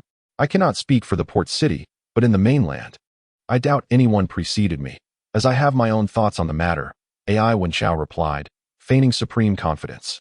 Indeed, there are those who, even when donned in a dragon robe, do not resemble a prince. This holds true. Some individuals think that merely imitating a hairstyle grants them status, while the true designer is here. As he spoke, he cast an intentional glance at Zhou Peng. Upon hearing this, AI Wenchao regarded the two classmates with a playful interest, sensing some underlying discord between them. How intriguing. The onlookers turned their attention to Zhou Peng, sensing a classic confrontation. Yet they were unaware of who truly held the upper hand, including Chen Yuan, who merely assumed that Zhou Peng was simply well acquainted with the salon owner. Only Zhou Peng and Lu Jie were privy to the full context. Zhou Peng remained silent, having matured beyond the age of petty rivalry typical of middle schoolers. To clarify the situation now would not only embarrass the other party, but would also place Lu Jie in an awkward position. Seeing Lu Jie's expression of gratitude mixed with apology, he offered her a gentle smile. Lu Jie glanced at the time and said, It's almost noon. I've ordered dishes at the restaurant downstairs. Let us have them delivered. We should tidy up. As she spoke, Lu Jie picked up the phone to call the restaurant for a delivery of dishes. Lu Jie's living room was spacious, allowing the boys to clear a central area and set up tables and chairs. Having made arrangements with the restaurant in advance, the food arrived promptly. A dozen boys and girls gathered around the table, a little cramped yet lively. After raising their glasses to toast Lu Jie's birthday, they began to indulge in the feast. Sun Chong and Wang Chong exchanged glances before asking Lu Jie, Is there any beer? It's a joyous occasion. We must have a drink. I've prepared it for you already. It's on the balcony. Help yourselves, Lu Jie replied with a smile. The two fetched beers from the balcony, distributing them among the group. Although some girls declined, claiming they didn't drink, they were compelled to accept a glass under the pretense of honoring Lu Jie, while the boys each held a bottle. Lu Jie, seated 2 places away from Zhou Peng, discreetly mouthed the question, "Are you driving?" Zhou Peng responded with a gesture, and their exchange was observed by Song Qianqian, who had been quietly watching Zhou Peng throughout the evening. As the beer was placed before Ai Wenchao, he feigned a dilemma, stating, "As athletes, we shouldn't drink. But since it's Lu Jie's birthday, I'll make an exception this once." This remark drew the attention of most at the table, prompting a girl named Fong Ying to chime in. "Chao Ge has just been selected for the football team at Zhong." Her tone was filled with pride, as if the selection were her own achievement. Upon hearing this, the table erupted with voices of admiration and envy. Bincheng is renowned as a football city, and for those born in the 80s, both boys and girls share a fondness for the sport. Thus, a boy skilled in football garners significant admiration from girls. The Zhong football team is a national leader in high school football, having won multiple championships and even representing the country to secure a victory in the Asian middle school competition. Consequently, the Zhong football team was well known throughout Bincheng. Zhou Peng, aware of the team's prowess, expressed his surprise. "A special admission?" "Yes. I used to train at the 17-star club. I was already selected by the Wanda youth team, but my family preferred I pursue academic avenues. So I enrolled at Zhong," Ai Wenchao said with a hint of pride. "Impressive," Zhou Peng exclaimed sincerely, observing the increasingly vibrant atmosphere at the table. Sun Chong and Wang Chong began to raise their glasses more frequently, initially toasting the boys at the table before shifting their focus to the girls. Particularly, they targeted Song Qianqian and Zhao Yu, whom they had just met. In terms of beauty, Lu Jie and Song Qianqian undoubtedly represented the top tier. One was vivacious and charming, the other gentle and serene, both equally captivating.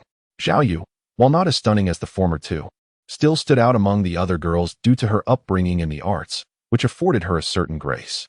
Before long, Zhou Peng discerned their ulterior motives. It was evident they were taking advantage of the occasion to ply the girls with drinks. As for what they intended to do once the girls were inebriated, it was a conclusion one could easily deduce. Song Qianqian and Zhao Yu initially agreed to limit themselves to just one drink. However, they could not withstand the relentless persuasion of Sun Chong and Wang Chao, who were evidently adept at their craft and skillfully managed to pour them 2 more drinks. At this moment, Song Qianqian appeared relatively composed, while Zhao Yu's cheeks had already flushed a vibrant red, and she began to feel somewhat breathless. Zhou Peng cast a wary glance at the troublemaking duo, Sun Chong and Wang Chao, and furrowed his brow.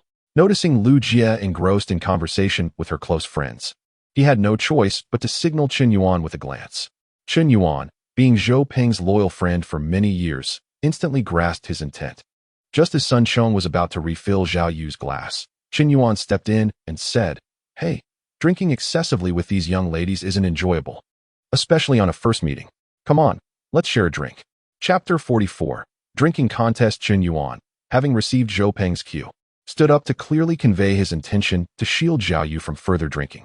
However, unexpectedly, Fei, who had remained silent throughout the meal, suddenly stood up and raised his glass, claiming, "Chen Yuan, we've been classmates for 3 years, and this is our first time drinking together. Let us have a drink." Zhou Peng observed the table with a cold gaze. The dynamics among the girls remained subtle, with Lu Jie and her friends engaged in light-hearted chatter, showing no signs of distress. Among the boys, Sun Chong and Wang Chao continued their relentless coaxing of Song Qianqian and Zhao Yu, while Fei clung to Chen Yuan. Meanwhile, Ai Wenchao, who had previously dominated the drinking table, now appeared nonchalant, holding his glass, squinting his eyes, and observing the unfolding situation much like Zhou Peng. Zhou Peng scrutinized the boys at the table, harboring a vague suspicion that this entire scenario might be premeditated, yet he was uncertain of Fei's role in this scheme. Was he allied with Ai Wenchao and the others, or was he simply attempting to stir trouble out of disdain for Zhou Peng and Chen Yuan? If Fei's earlier intervention against Chen Yuan was merely a thoughtless act of disruption, Zhou Peng might overlook it. However, if he were colluding with Sun Chong and his accomplices, Zhou Peng would find it intolerable. Regardless of any personal conflicts, Song Qianqian and Zhao Yu were, after all, his classmates. Assisting others in coercing his female classmates into drinking was utterly disgraceful. Realizing this, Zhou Peng, who typically possessed a commendable tolerance but had intended to limit his intake due to having driven, could no longer remain passive. He picked up his glass and addressed Sun Chong and Wang Chao, still ensnaring the girls in their drinking games, saying, "Gentlemen, since this is our first meeting and you have toasted me earlier, it is only fitting that I return the favor." Although Zhou Peng was directing his words to Sun Chong and Wang Chao, his peripheral vision remained fixed on Guo Fei and Ai Wenchao. Guo Fei merely cast a disdainful glance at Zhou Peng upon hearing the toast, then resumed his challenge with Chen Yuan, indicating that he bore a grudge against Zhou Peng out of sheer pettiness rather than malice. However, Ai Wenchao, upon Zhou Peng rising, immediately filled his own glass, standing up in unison with Zhou Peng. Observing this, Zhou Peng could not help but smirk inwardly. Sun Chong and Wang Chao exchanged furtive glances at the rising Ai Wenchao, then feigned ignorance, continuing their entanglement with the two young ladies. Avon raised his glass and said, "Zhou Peng, come." Before he could finish his sentence, Zhou Peng pointed a finger at Avon and retorted, "Shut your mouth. If you want a drink, line up." The sharpness in his voice startled Avon, who had not anticipated that Zhou Peng, who had been rather quiet all morning, would suddenly transform into a different person. The piercing gaze directed at Avon made him quite uncomfortable. Meanwhile, the others at the table were drawn to Zhou Peng's assertive remark. Lu Jie displayed a perplexed expression, as she had been engaged in conversation with the girl beside her and had not paid attention to the boys, only vaguely hearing them toasting one another. At that moment, her friend Fong Ying, who was also a little admirer of Avon, reacted defensively. "Brother Chao is kindly toasting you. What kind of attitude is that?" Another two friends of Lu Jie chimed in, "Exactly. Acting like a big shot. How dare you be so ungrateful?" Zhou Peng glanced at the girls but paid them no heed, nor did he acknowledge Avon, who was holding his glass, feeling somewhat embarrassed. Instead, he continued to smile and raise his glass, focusing on Sun Chong and Wang Chao. Sun Chong felt a twinge of anxiety under Zhou Peng's scrutinizing gaze, while Wang Chao, with his carefree demeanor, picked up his glass and said, "Come on, let's drink."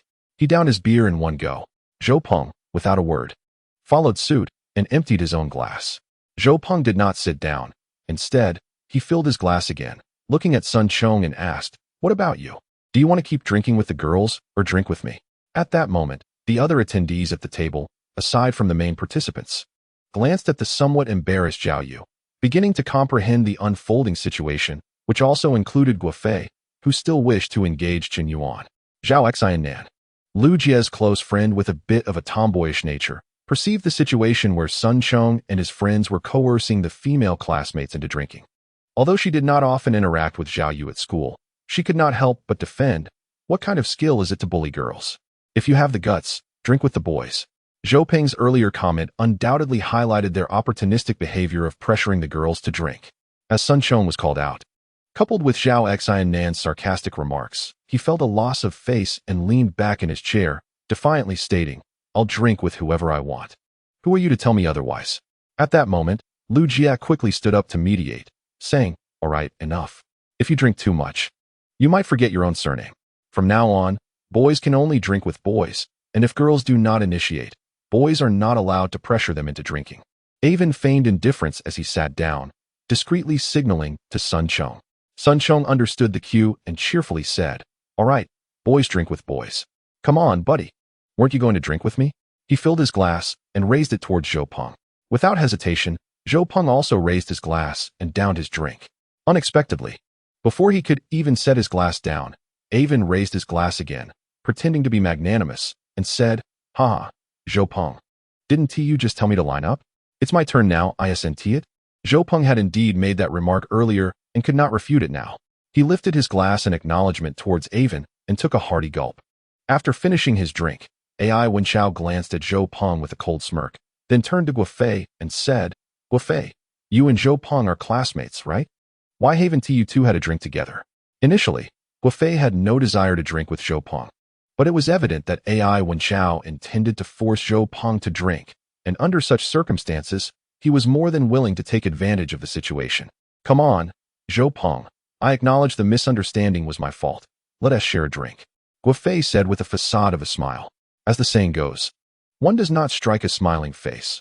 Although Guo Fei had only exchanged a few pleasantries with Zhou Peng that morning, he had not provoked him further. Now, despite the insincere smile, Zhou Peng found it difficult to refuse. Reluctantly, Zhou Peng raised his glass once more and downed another beer. In truth, Zhou Peng had a decent tolerance for alcohol, He had only consumed 3 beers prior to this round, and with the addition of these consecutive drinks, he had only reached 7 in total, barely over 2 bottles. Such a quantity was inconsequential for him. However, the relentless pace of drinking began to unsettle his stomach. If he could pause briefly to eat something and sip gradually, he could handle a few more rounds without worry. Yet, AI Wenchao offered him no such reprieve. As soon as Zhou Peng set down his glass, AI Wenchao remarked, "What is this, Faye? You had a misunderstanding with Zhou Peng? One drink is hardly sufficient. I've never heard of anyone apologizing with just 1 cup." Chapter 45. The unexpected Song Qianqian Guofei was initially quite annoyed by the mention of his apology to Zhou Peng. However, the thought of getting Zhou Peng to drink made him relent, and he lifted his glass again. "Indeed, I should have been more considerate. Here's to you, Zhou Peng." Zhou Peng glanced at the two of them, who were so in sync, and chuckled, "It's fine. I've already forgiven you." This statement irked Guofei, causing his temper to flare slightly. With his glass still raised, he replied, "All right, let us consider the misunderstanding in the past. It's perfectly reasonable for us to drink as classmates." At that moment, Chen Yuan seized Guofei's glass, laughing, "As classmates, we should save the drinking for later. We haven't even finished our previous drinks." Observing that Guofei was thwarted by Chen Yuan, AI Wenchao signaled toward the 3 girls. While boys should not force drinks on girls, it was never said that girls could not make boys drink. Among the 3 girls, Fang Ying was the quickest to react. Raising her glass and saying, "Zhou Peng, I was a bit harsh earlier. Let me toast you with a drink." Seeing that Chen Yuan was about to rise again after just having drunk with Guofei, AI Wenchao quickly interjected, "Girls should toast. Boys are not allowed to block drinks." Having spoken first, Chen Yuan felt it would be inappropriate to defend Zhou Peng any further. With a helpless smile at Zhou Peng, he thought, "This is where I can help you, buddy." Zhou Peng initially had no intention of engaging with the girl, but reasoned that since it was Lu Jie's birthday and she was merely offering a toast, there was no need to create an awkward scene. Fortunately, he had eaten a few bites of food to ease his discomfort and was about to lift his glass when a female voice interjected, "Then I can drink on her behalf." The speaker was surprisingly Song Qianqian. This was the first instance at the table where a girl stepped forward to drink on behalf of a boy. In fact, not only today, but in this era. It was quite rare for girls to drink for boys when dining and drinking together. As soon as Song Qianqian's words left her lips, a sudden silence enveloped the table, with all eyes curiously darting between her and Zhou Peng. Just as Zhou Peng was formulating a polite refusal to her overtures, Song Qianqian proactively extended her glass, swiftly clinking it with Fang Ying's before downing its contents in one gulp. She then hurriedly resumed her meal, feigning nonchalance. Whether it was due to shyness or the effects of the alcohol, a delicate blush appeared on her already fair complexion. Perhaps this drink had liberated her innermost self, allowing her to shed her inhibitions. After blocking 2 drinks for Zhou Peng from the other ladies, she boldly swapped seats with Zhao Yu, positioning herself beside Zhou Peng, exuding an air of determination that she would first outdrink him before the evening concluded. Chen Yuan, seated on Zhou Peng's other side, leaned closer and, in a barely audible whisper, remarked on the formidable presence of Peng Sha. Zhou Peng shot a glance at the playful Chen Yuan, forming an exaggerated roll shape with his lips, then turned his gaze to Song Qianqian, quietly inquiring, "Are you all right?" "I can handle it myself." Song Qianqian reassured him. "Don't worry, I can hold my liquor quite well. They are no match for me. Besides, you need to be responsible for taking Zhao Yu home later, so you should refrain from drinking." After winking playfully at Zhou Peng, she seemed a far cry from her usual composed self. Zhou Peng regarded her seriously, asking, "Are you truly okay?" Seeing Zhou Peng flanked on either side by a lady and a gentleman shielding him from alcohol, AI Wenchao realized that Zhou Peng was so parched he had to drink for himself. He understood that, at least for now, they could not overwhelm him with drinks and could only hope to regain face in the next round. Frustrated, he downed a glass himself. With no one else pouring drinks and the meal nearly consumed, the group began to prepare for cake cutting. After the birthday song concluded, Lu Jie made her wish and blew out the candles in one breath. What did Lu Jie wish for? The girls inquired with curiosity. "I can't tell you. It won't come true if I do," Lu Jie replied enigmatically, casting a meaningful glance at Zhou Peng. Next came the cake cutting and gift unwrapping segment. When they reached AI Wenchao's gift, the exquisite wrapping paper revealed a box from the renowned stone record. Lu Jie paused momentarily, then remarked, "Chao Gu, how did you know I wanted a crystal bracelet from their collection? You truly understand me." At her words, AI Wenchao instinctively reached out to stop Lu Jie from unwrapping the gift, but halfway through, he realized it was too late to prevent her from opening it. Upon unveiling the box, a stunning garnet bracelet lay within. AI Wenchao offered an awkward smile and said, "Since you like crystal bracelets, I'll get you another one next time." He gazed at Lu Jie with an affectionate expression. Lu Jie smiled slightly in response. "No need for that, Chao Gu. I quite like this one." She then returned the bracelet to its box before casually unwrapping another gift from a female friend, expressing her gratitude before reaching for Zhou Peng's present among the pile. One cannot help but commend Lu Jie for her remarkable acting skills, even though she was fully aware of the gift that Zhou Peng had purchased for her. When he produced a box from the paper bag, identical to the one containing the dream of the Red Chamber, her expression radiated genuine surprise. The onlookers, apart from Chun Yuan and Zhou Peng, echoed sentiments of astonishment at such a coincidence. As Lu Jie revealed the crystal bracelet she had tried on just the day before, her face lit up once more with incredulity as she immediately adorned her wrist with it. Although the crystal bracelet lacked the intricate beauty of the garnet and was priced lower, her delight in Zhou Peng's gift was unmistakably palpable, especially after just having seen the garnet presented by AI Wenchao. Meanwhile, Song Qianqian, who had not strayed from Zhou Peng's side throughout the meal, leaned in with a whisper only audible to him, inquiring, "Lu Jie must have known you were giving her the crystal bracelet, right?" Zhou Peng, gazing at the cunning expression on Song Qianqian's face, merely chuckled, offering no definitive answer. Chapter 46. The hormones in the car once the gifts were unwrapped. AI Wenchao adjusted his demeanor, which had momentarily dipped in disappointment, and proclaimed, "It's time for the next segment. I have reserved a private room at the Cherry Blossom venue for karaoke this afternoon, and it's on me. Please gather any unfinished beer or drinks, and those with bags should stow them away, as the beers at the karaoke place are both overpriced and unpalatable." The group descended to the street below Lu Jie's residence, hailing a taxi. Lu Jie, AI Wenchao, Su Lin, and Zhao Xinan boarded the first vehicle, while the second saw Sun Chong, Wang Chong, and Guo Fei settle in. The remaining young women hesitated to share a car with the men, thus Qin Yuan accompanied them. When the third taxi arrived, Lu Jie's three female friends climbed aboard and departed. At that moment, Zhao Yu, already somewhat inebriated, felt the chill of the evening air and suddenly became nauseous, crouching by the roadside. Song Qianqian hurried over to pat her back, while Zhou Peng stepped into a nearby convenience store to purchase a bottle of water, which he promptly opened and offered to Zhao Yu. After taking a sip, Zhao Yu felt slightly better and declared, "I can't join you for karaoke. You all go on ahead. I'll just take a taxi home." Observing the unsteady Zhao Yu, Song Qianqian remarked, "In your state, how can you get home alone? Let Zhou Peng and me take you back." The trio lingered by the roadside for several minutes, unable to hail an empty taxi. Noticing Zhao Yu's precarious condition, Zhou Peng turned to Song Qianqian and said, "Keep an eye on Zhao Yu. I'll be right back." With that, he walked toward the residential complex behind them. As Zhou Peng's figure disappeared from view, a subtle smile appeared on Song Qianqian's lips. Shortly thereafter, Zhou Peng returned, driving a car that he parked in front of Song Qianqian and Zhao Yu. He alighted, assisting them in settling Zhao Yu into the back seat, with Song Qianqian joining to tend to her. Once inside, Zhou Peng turned to Zhao Yu and asked Zhao Yu, "Where do you live?"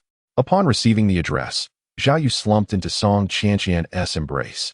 Throughout the drive, Zhou Peng occasionally glanced at the rearview mirror, puzzled by Zhao Yu's lethargic state, which elicited little response to his driving. However, he found it curious that Song Qianqian remained remarkably composed, having only inquired about the implications of drinking and driving since their departure. In 1999, the number of cars in Binhai City was not as abundant as in later years. On a weekend afternoon, the streets were even quieter. Zhou Peng drove with both speed and steadiness, soon arriving near Zhao Yu's home. After parking, he helped Zhao Yu out of the car. At this point, Zhao Yu had improved slightly, so Zhou Peng asked Song Qianqian to accompany her upstairs while he remained in the car, lighting a cigarette and waiting patiently. Before long, Song Qianqian descended the stairs and approached the car. After a moment's hesitation, she opened the passenger door and took a seat inside.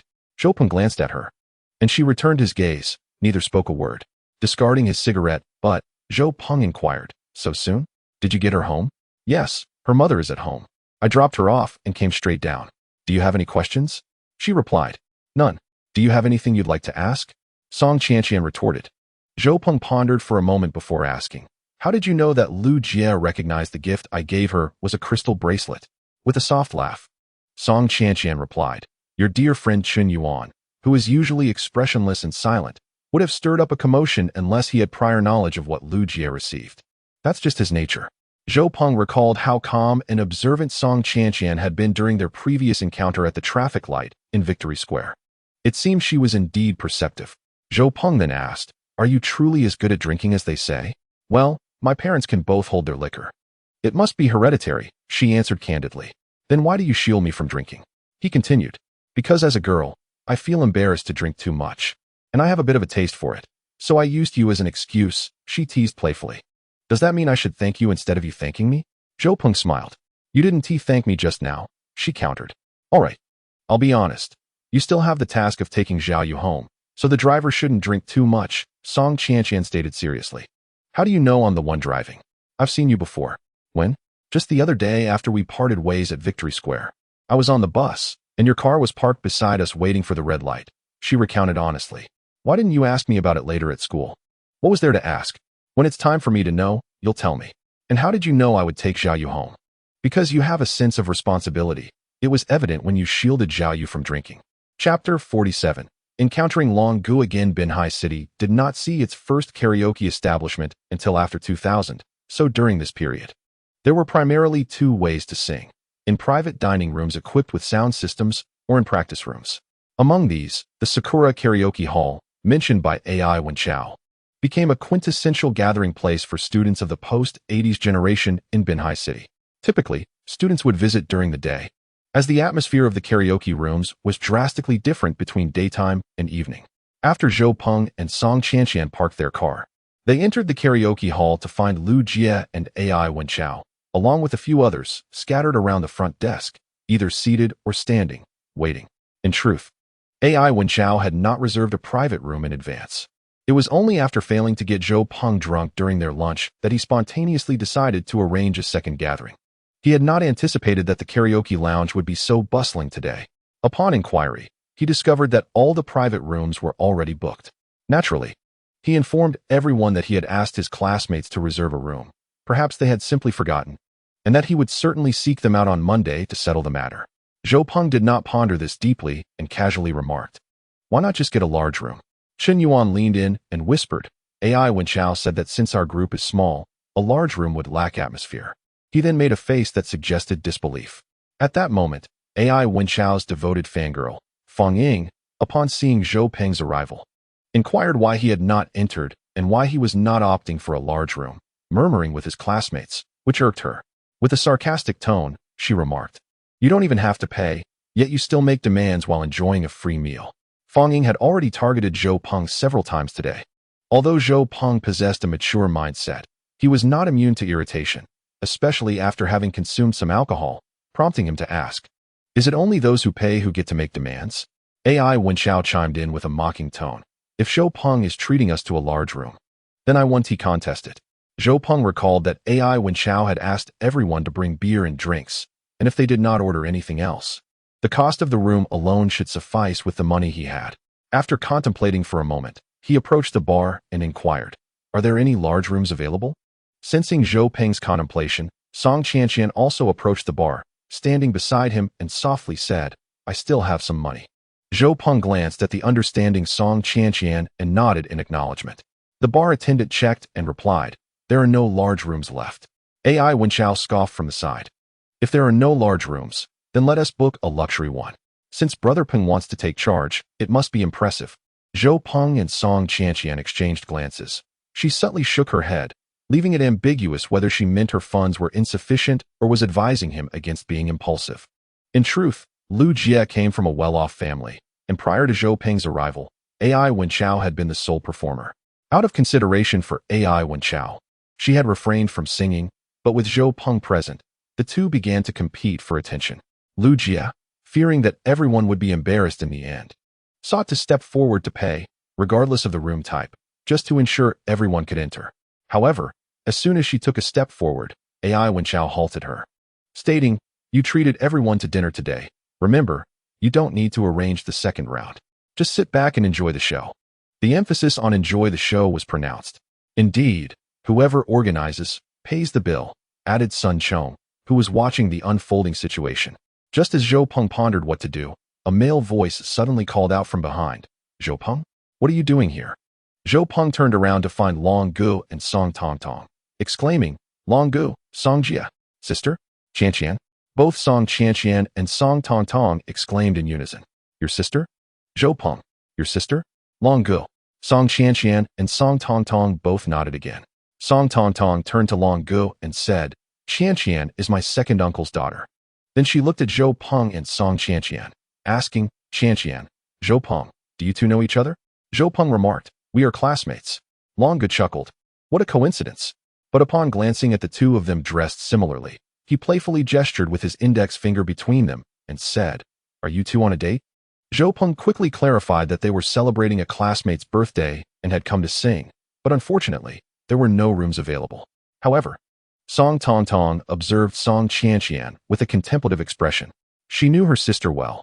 Academically accomplished and beautiful, she appeared gentle and serene, yet possessed an underlying pride that often rendered her indifferent to most boys. Yet, at Long Ji's light-hearted jest, her sister did not offer an explanation but instead revealed a bashful demeanor. Is this truly the sister I know? Came here to sing, did she? I shall arrange it. Upon hearing that Zhou Peng had not booked a room, Long Gu approached the front desk. The attendant clearly recognized the two and greeted Long Gu. He pointed to Zhou Peng and Song Qian, requesting, Please prepare the largest room for my brother and sister. Then, glancing back at the group of teenagers, he inquired of Zhou Peng, Is it just these people? Receiving an affirmative nod, he instructed the bar, Bring 2 large fruit platters, 2 cases of beer, and some assorted snacks and drinks. If that is insufficient, we can order more. Charge it to my account. Zhou Peng understood Long Ji's generous and straightforward nature. Yet this display was evidently an attempt to elevate his status in front of classmates. Nevertheless, he thought it acceptable. All right, Long Gu. But do inform your brother that we can only stay until 7. Long Gu feigned understanding and turned to Zhou Peng, saying, Let your classmates go in with the server first. However, the room is only available until 7. As Long Gu pondered how to explain this to Zhou Peng, the latter subtly echoed, Understood, the evening belongs to adults. A group of young men and women exchanged glances, having just been engrossed in the dilemma of sharing a room. When Zhou Peng and Song Qian's acquaintances effortlessly secured a private space, complete with drinks and fruit platters, Ai Wenqiu and his friends were both astonished and frustrated. They had anticipated witnessing Zhou Peng's embarrassment, but instead, he had been treated with such dignity by his acquaintances, who, judging by their attire, were evidently affluent. Particularly the young man exuding an air of streetwise confidence. The previously animated group fell into a state of restraint upon entering the opulent room adorned with beer, drinks, and snacks. Had social media platforms like WeChat, Douyin, or Weibo existed at that moment, it would surely have been a time for photographs. Chapter 48. A young girl's blossoming affections. Once everyone had entered the private room, only Zhou Peng and a few others remained in the front hall. In conversation, they discovered that Long Gu was acquainted with the owner of the karaoke establishment and had a cordial relationship. The owner was planning to open a new branch, and Long Gu had introduced Song Tong Tong to design the renovations for this new location, coincidentally visiting today to finalize the design scheme. By the way, Zhou Peng, the design proposal for the club has been completed, and Long Gu has already reviewed it. Would you like to take a look? Since the last time Song Tong Tong witnessed Zhou Peng's capabilities and insights, she has come to regard him with newfound respect, tempering her previously arrogant demeanor. There's no need. I have already provided all the advice I can offer. The rest is up to you, as each field has its own expertise, Zhou Peng stated. All right. Then I shall have you, Sister Song, arrange for the workers to enter the site. Also, the business license has been finalized, and I have ordered the equipment from Haosha. I plan to visit Fengtian City next month, hoping to find suitable candidates before the students go on holiday. Do you have time to accompany me? Long Gu inquired. Brother, I need to prepare for my final exams. I hardly have time to accompany you to Fengtian, Zhou Peng replied with a wry smile. Indeed, then I shall go alone. I will bring Lao Sun along to assist me. He was in the provincial weightlifting team before retiring, and he has former teammates at Fengtian Sports Academy. He is quite familiar with the area and the school, and I intend to involve him with the new club after its opening, Long Gu reported. Yes, it is essential to confirm personnel early. As far as I know, large brands like Haosha, after ordering equipment, will also conduct training for usage. It is prudent to finalize the staff early so that they can be arranged for training once the equipment arrives. Additionally, the club will require pre-job training as well. This fortuitous encounter inadvertently facilitated a small working meeting prior to the establishment of the club. However, Song Qianqian, standing nearby, was utterly confounded, vaguely sensing that Zhou Peng and Long Gu were collaborating on some club venture, while her sister, she knew, was currently assisting with the renovation design at their uncle's company. Despite her many questions, she remained silent, quietly observing Zhou Peng, as if trying to unravel the myriad secrets he harbored. Seeing Zhou Peng discuss club operations, Song Tongtong felt she could not interject, while her sister gazed at Zhou Peng, her eyes betraying an undeniable concern and youthful affection. She gently tugged at Song Qianqian's hand, leading her to a nearby sofa to sit down. "Qianqian, are you classmates with Zhou Peng?" Song Tongtong sought clarification once more. "Yes," came the reply. "Just classmates?" Song Qianqian's face flushed instantly, stealing a glance at Zhou Peng, who was still engaged in conversation with Long Gu. After a moment's hesitation, she softly affirmed again. Song Tongtong scrutinized her sister, whose demeanor suggested a budding infatuation, and scoffed lightly. "I don't believe you. We have grown up together. I can discern truth from falsehood in your words." "Really, sister," Song Qianqian quickly defended herself, but soon bowed her head, whispering like a mosquito, "He confessed to me before. And then, I rejected him." Song Tongtong observed her sister's crestfallen expression before glancing at Zhou Peng, who remained composed. "Do you regret it?" "I don't know. Perhaps," she mused. "Why did you reject him then, only to feel regret now?" "I used to think he was rather unremarkable. His academic performance was average. Although he is quite tall, he seemed somewhat dull-witted. Recently, for reasons unbeknownst to me, I have discerned an extraordinary aura surrounding him. Although he is not engaged in any particularly outrageous conduct at school, he possesses an uncanny ability to captivate the attention of others. Upon further acquaintance, I have found him to be rather humorous, insightful, and endowed with a profound sense of justice, always attentive to the needs of those around him. Moreover, a closer inspection reveals that he is quite handsome." As Song Qianqian spoke, her voice gradually diminished until it was nearly inaudible. Song Tongtong observed her younger sister, who seemed so bashful that she could almost bury her head in her chest, and shook her head in disbelief. How could she have deemed Zhou Peng to be dull-witted? If he were indeed so, then surely there would be no one clever left in the world. It was evident that her sister had misjudged Zhou Peng due to a lack of understanding. As she grew more familiar with him, regret began to surface. "Do you mean to say he garners particular attention at school? Apart from yourself, are there others, including other girls?" Song Tongtong pressed on. "Yes, the girl's celebrating her birthday today, and his deskmate.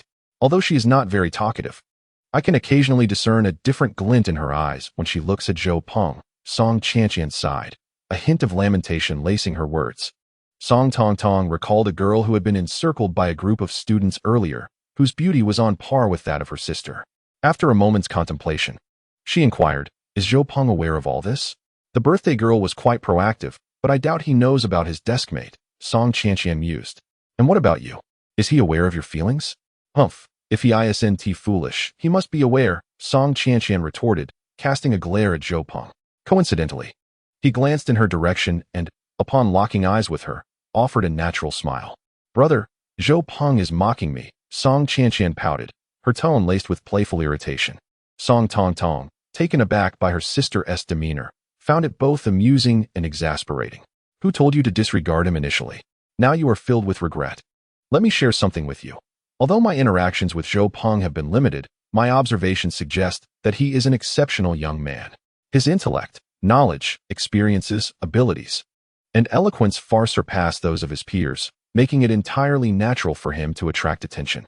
I am well aware of his capabilities. He even knows how to drive." Song Qianqian replied, a hint of inexplicable pride coloring her words. "He can drive? How do you know?" Song Tongtong inquired, only to feel a sense of relief wash over her almost immediately. After witnessing Zhou Peng's impressive skills during a previous encounter, driving must indeed be a trivial matter for him.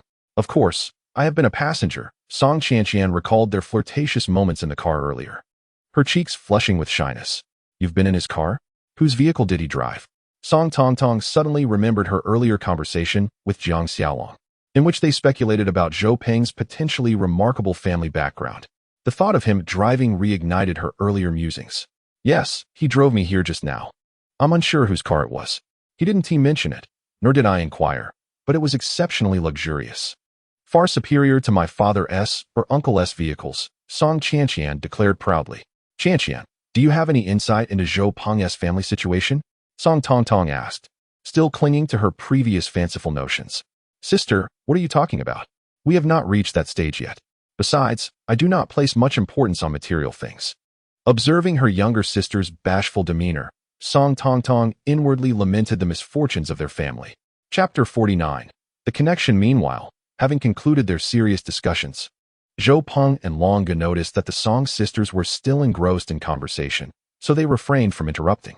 Long Ge glanced at the strikingly beautiful Song Qianqian, then turned to the poised Zhou Peng and remarked, Zhou Peng, your sister is quite lovely. I must say, your taste is commendable. You two make a fine match.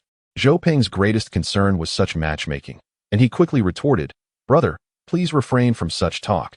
Be cautious not to let Sister Song overhear. I just explained that we are merely classmates gathering together. What is there to fear? You are not unworthy of her sister. If you two truly become a couple, it would be a good thing for us. We would become connected by marriage. Haha, Long Ge said nonchalantly. What connection? This is utterly unrelated. Zhou Peng shook his head in haste. Then, somewhat astonished, inquired, Wait a moment. Did you say connected by marriage? You and Sister Song and I? Haha. It seems quite plausible. Her father and my old man were comrades in arms, both engineers. After retiring, they partnered in business and worked on projects. To put it simply, they started as small contractors and gradually built a substantial enterprise. Later, her father shifted to renovation, but our families frequently collaborated in business. We grew up together, and when we were children, our parents jokingly suggested an arranged betrothal for us. Long Ge recounted while lighting a cigarette. An arranged betrothal? Do such things still exist? Zhou Peng asked in astonishment, looking at Long Ge. It was likely a jest in our childhood, although neither family has mentioned it since. Nonetheless, we spent our days together, and our families never opposed it. Moreover, my father quite likes Tong Tong. And what about Sister Song's family? She often tells me to perform well, and she might give me priority consideration. So you are a backup, then? Backup? What does that mean? Oh, it's nothing significant. What about her family? Her father is quite fond of me, saying I have the demeanor of a child raised by military parents. Her mother often suggests to mine that I should find a proper occupation or learn at my father's company to prepare for succession, which makes me feel somewhat as if they disapprove of my current pursuits. Long Ge maintained a clear understanding of himself. However, I do not relish the thought of working on construction sites daily. I wish to pursue something I genuinely enjoy. Once our club takes off, I shall see who dares to look down on me, Long Ge declared with conviction. Observing Long Ge's confidence, Zhou Peng remarked, in truth, considering the connection between your two families, the older generation should not pose much of a challenge. They know each other well, and with a suitable match, as long as you can win over Sister Song, you still have a chance. Long Ge glanced at Song Tongtong beside him and said, Do not be misled by our occasional banter. It is merely a habit formed over years. In truth, Tongtong is quite exceptional. She hails from a well-off family, possesses admirable looks, and boasts an impressive academic background. Having been pampered since childhood, it is only natural for her to exhibit a certain pride, which may render her somewhat aloof at times. However, as one spends more time with her, it becomes evident that she is, in fact, quite amiable. Moreover, she tends to hold those with competence and strength in high regard. Did you not notice how courteous she was during your recent encounter? Zhou Peng pondered the elevated aspirations of the Song family daughters, wondering about the nature of Song Qianqian's family background. Lost in thought, he inadvertently glanced towards her, only to find that she, too, was looking in his direction. Is she glaring at me? Although puzzled, Zhou Peng smiled at her warmly. All right, you all go and enjoy yourselves. Zhou Peng, I entrust my sister Qianqian to you. Please take good care of her and ensure she doesn't drink. She is allergic to alcohol, Song Qianqian stated as she rose, having gathered sufficient information. She did not forget to lend her sister a helping hand. Zhou Peng gazed at Song Qianqian and Song Tongtong in disbelief, contemplating, allergic to alcohol? I might as well be allergic to air. Song Qianqian felt a twinge of embarrassment. Her sister had spun this tale rather effortlessly, yet she had just disclosed her own drinking prowess to Zhou Peng. Glancing at him, She shyly tucked a strand of hair behind her ear. Observing their expressions, Song Tong Tong realized she had misspoken, though she could not pinpoint where she had erred. Dismissing her concerns, she gently nudged Song Qianqian towards Zhou Peng and pulled Long Gu towards the second floor. As they passed by Song Qianqian, she whispered words of encouragement in her ear. Simultaneously, Long Gu discreetly gestured a thumbs up to Zhou Peng. Once the two departed, Zhou Peng and Song Qianqian made their way toward Lu Jie and the other's private room. I had no idea Tong Tong was your sister, Zhou Peng remarked. Indeed. I was equally surprised to learn that you knew my sister, Song Qianqian replied. And how does your sister speak of me? Zhou Peng inquired.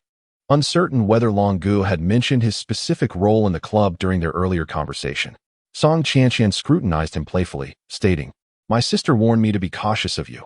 She suspects you harbor ulterior motives. Huh. Spare me.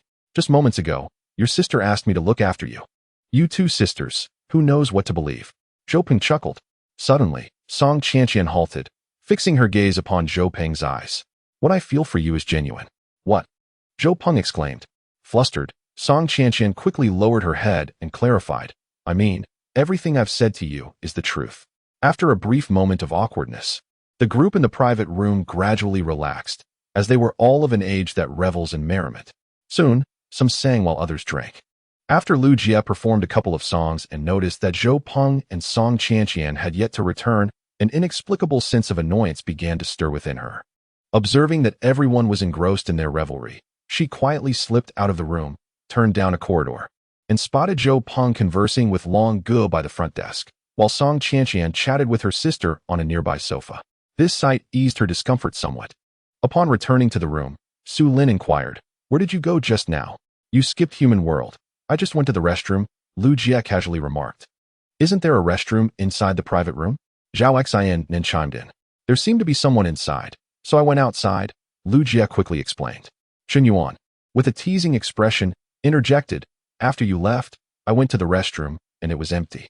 You talk too much. Go sing, Lu Jie, exasperated. Thrust the microphone into Chen Yuan's hand. Meanwhile, Sun Chong, holding a beer, nudged AI1 and said, AI Go, I didn't expect Zhou Peng to have acquaintances here. This kid got lucky. What is the big deal about knowing two people? Who doesn't he know at least a couple? Once he returns, we'll keep pouring drinks. That little girl is disobedient. Let us get her drunk and have AI Go take her away, Wang Chong, already flushed from drinking, slurred. Let us call it a day. AI Wen Chao sighed. What is wrong, AI Go? Are you afraid of him? We all support you. Is it Guofei? Guofei chuckled awkwardly. Taking a sip of beer, he hadn't mentioned to anyone that he had once sought out a so-called big brother to deal with Zhou Peng, only to find that the big brother was terrified after a call from Long Gu, who had just greeted Zhou Peng. Chapter 50. The terrifying duet, Am I afraid of him? Who does he think he is? AI Wen Chao scoffed disdainfully at the notion that his younger brothers thought he was scared. However, he had heard of Long Gu, who had just greeted Zhou Peng. Long Gu was a figure of some repute on Binching Street. Not only was he bold and fierce, but he also had many friends, and his father held some power, having served in the military and having former comrades in the police system. Previously, a teammate of theirs had a run-in with Long Gu and his friends while out at a nightclub, resulting in a broken leg for the teammate. Although Long Gu was the primary instigator, he was the only one released from custody that day. My teammate comes from a well-off family and refused to settle privately, so they couldn't get the other party arrested. Unfortunately, he was set to be a starter on the main team at Binching Wanda and had even been selected for the national youth team. The group exchanged glances, particularly Wang Chong, who had just said he wanted to get Song Qianqian drunk for some lewd antics. Her sister was involved with Long Gu, and while the specifics of their relationship were unclear, it certainly appeared significant. If anything reckless were to occur, Wang Chong couldn't help but glance nervously at his own legs. AI Gu, should we just let it go? Wang Chong cautiously suggested. The main issue is we don't know the true nature of Zhou Peng's relationship with Long Gu. If today Long Gu merely arranged the private room out of consideration for Song Qianqian's sister, then capturing Song Qianqian would render Zhou Peng inconsequential. AI Wen Chao took a long swig of beer and replied coldly. As they conversed, Zhou Peng and Song Qianqian opened the door to the private room and stepped in. Instantly, the once lively room fell silent. Those who were chatting, playing games, and even the three girls monopolizing the microphone ceased their activities, leaving only the sound of the accompaniment echoing from the speakers. Zhou Peng, feeling somewhat embarrassed, greeted everyone and casually settled onto a sofa after engaging in a brief conversation with a friend at the entrance. Meanwhile, Song Qianqian closely followed him, taking a seat beside him without hesitation. Observing Song Qianqian, who had been by his side since lunch, Zhou Peng playfully handed her a bottle of beverage, jesting, "Is it really necessary for you to be so inseparable? Today, I doubt anyone will be forcing drinks upon me, so there's no need for such close protection." With a half-smile, he glanced at Ai Wenchao and his companions seated across from them. "It was you who promised my sister to look after me," he added. Receiving the drink, Song Qianqian remained fixated on the large screen mounted on the wall. At that moment, Chen Yuan approached and tossed Zhou Peng a songbook, saying, "What song do you want to sing? I'll help you choose." Unlike the modern karaoke systems of later times that allow for multiple ways to search for songs, this was a vintage Yachty karaoke machine accompanied by a songbook. One had to first locate the song title by the number of characters and then input the corresponding number using a remote control to select the song. Zhou Peng glanced at this nostalgic relic and handed it to Song Qianqian, saying, "You go ahead and choose first." He then turned to Chen Yuan and inquired, "So, have they given you a hard time?" Gesturing subtly towards Ai Wenchao's direction. Chen Yuan chuckled, seeing Long Ji's demeanor. "They wouldn't dare provoke me, especially Guofei. When I asked him to drink, he didn't even have the courage to accept. Did you see him earlier in the hall? He was trying to avoid Long Gu, fearing that he might be noticed." "Zhou Peng, let us sing a duet," Lu Jie chimed in, having approached at some point, handing Zhou Peng a microphone. Zhou Peng glanced at the song title on the screen, Manufacturing Romance by Zheng Zhongji and Chen Huilin. Since it was Lu Jie's birthday, it would be rude not to sing, yet he noticed out of the corner of his eye that Song Qianqian was becoming increasingly engrossed in the songbook, nearly tearing the plastic wrapper off the pages. "You claim you can't sing? Come now, we are all adults here, not children." At that moment, Zhou Peng looked at the microphone presented to him. It felt as if a sword was pointed at him. Suddenly, a voice echoed in his mind, reminiscent of a classic line from a Chinese Odyssey, where the sword was merely a millimeter from his throat. However, just before the prelude was about to conclude, Zhou Peng uttered a falsehood, smiling as he accepted the microphone. He turned to Song Qianqian, urging, "Hurry and find your song. I'll sing with Lu Jie first. And once you're done, we can sing together." Internally, he cursed himself for being a cad. Lu Jie, the class's cultural committee member, was adept at singing and dancing. Although Zhou Peng was not particularly familiar with this song, he had once dabbled in an amateur band during the late 90s, making this well-known melody manageable for him. After the song concluded, as Zhou Peng prepared to take a sip of his drink, Song Qianqian handed him another microphone without uttering a word. She sat beside him, cradling her microphone, her gaze firmly fixed on the screen displaying Hiroshima's Love. During the prelude, Zhou Peng softly inquired, "Have you heard that couples who sing this song together often end up breaking up?" "It's all right. We aren't a couple yet," she replied. "Well then, I must face the consequences of my own digging," he thought, resigned to the situation. In the depths of Zhou Peng's memory, he had never before heard Song Qianqian sing. To his surprise, the usually demure Song Qianqian possessed a delightful singing voice. Although she did not rival the karaoke queen Lu Jie, who sang incessantly, her emotional investment was commendable. "You should have rejected me long ago. You ought not to have indulged my pursuit," Zhou Peng mused as he sang the first line. As the final note of "I Loved You" lingered, before Zhou Peng could take his seat, Lu Jie selected another song, "The One Who Loves Me Hurts Me the Most." Gazing eagerly at Zhou Peng, just as the first song concluded, Song Qianqian had already queued up "You Are Most Precious." With a sigh, Zhou Peng beckoned Chen Yuan, who had been observing the commotion, and whispered a few words to him. At long last, Zhou Peng sang a Western song. Although all the selections were duets, the private room was pervaded by an oppressive, intangible resentment. As the last note faded, Chen Yuan, holding the remote control for song selection, exclaimed, "Don't rush. It's my turn. I've been waiting for my song Halua for ages." With a sly glance at Zhou Peng, he seized the microphone. Seizing the opportunity, Zhou Peng hurried into the restroom, lighting a cigarette. Outside, the melody of Halua, Halua, 7 flowers on one vine wafted through the air. After finishing one cigarette, he did not rush out but lit another, finally emerging after listening to Halua, Black Cat Sheriff, and Shook and Beta.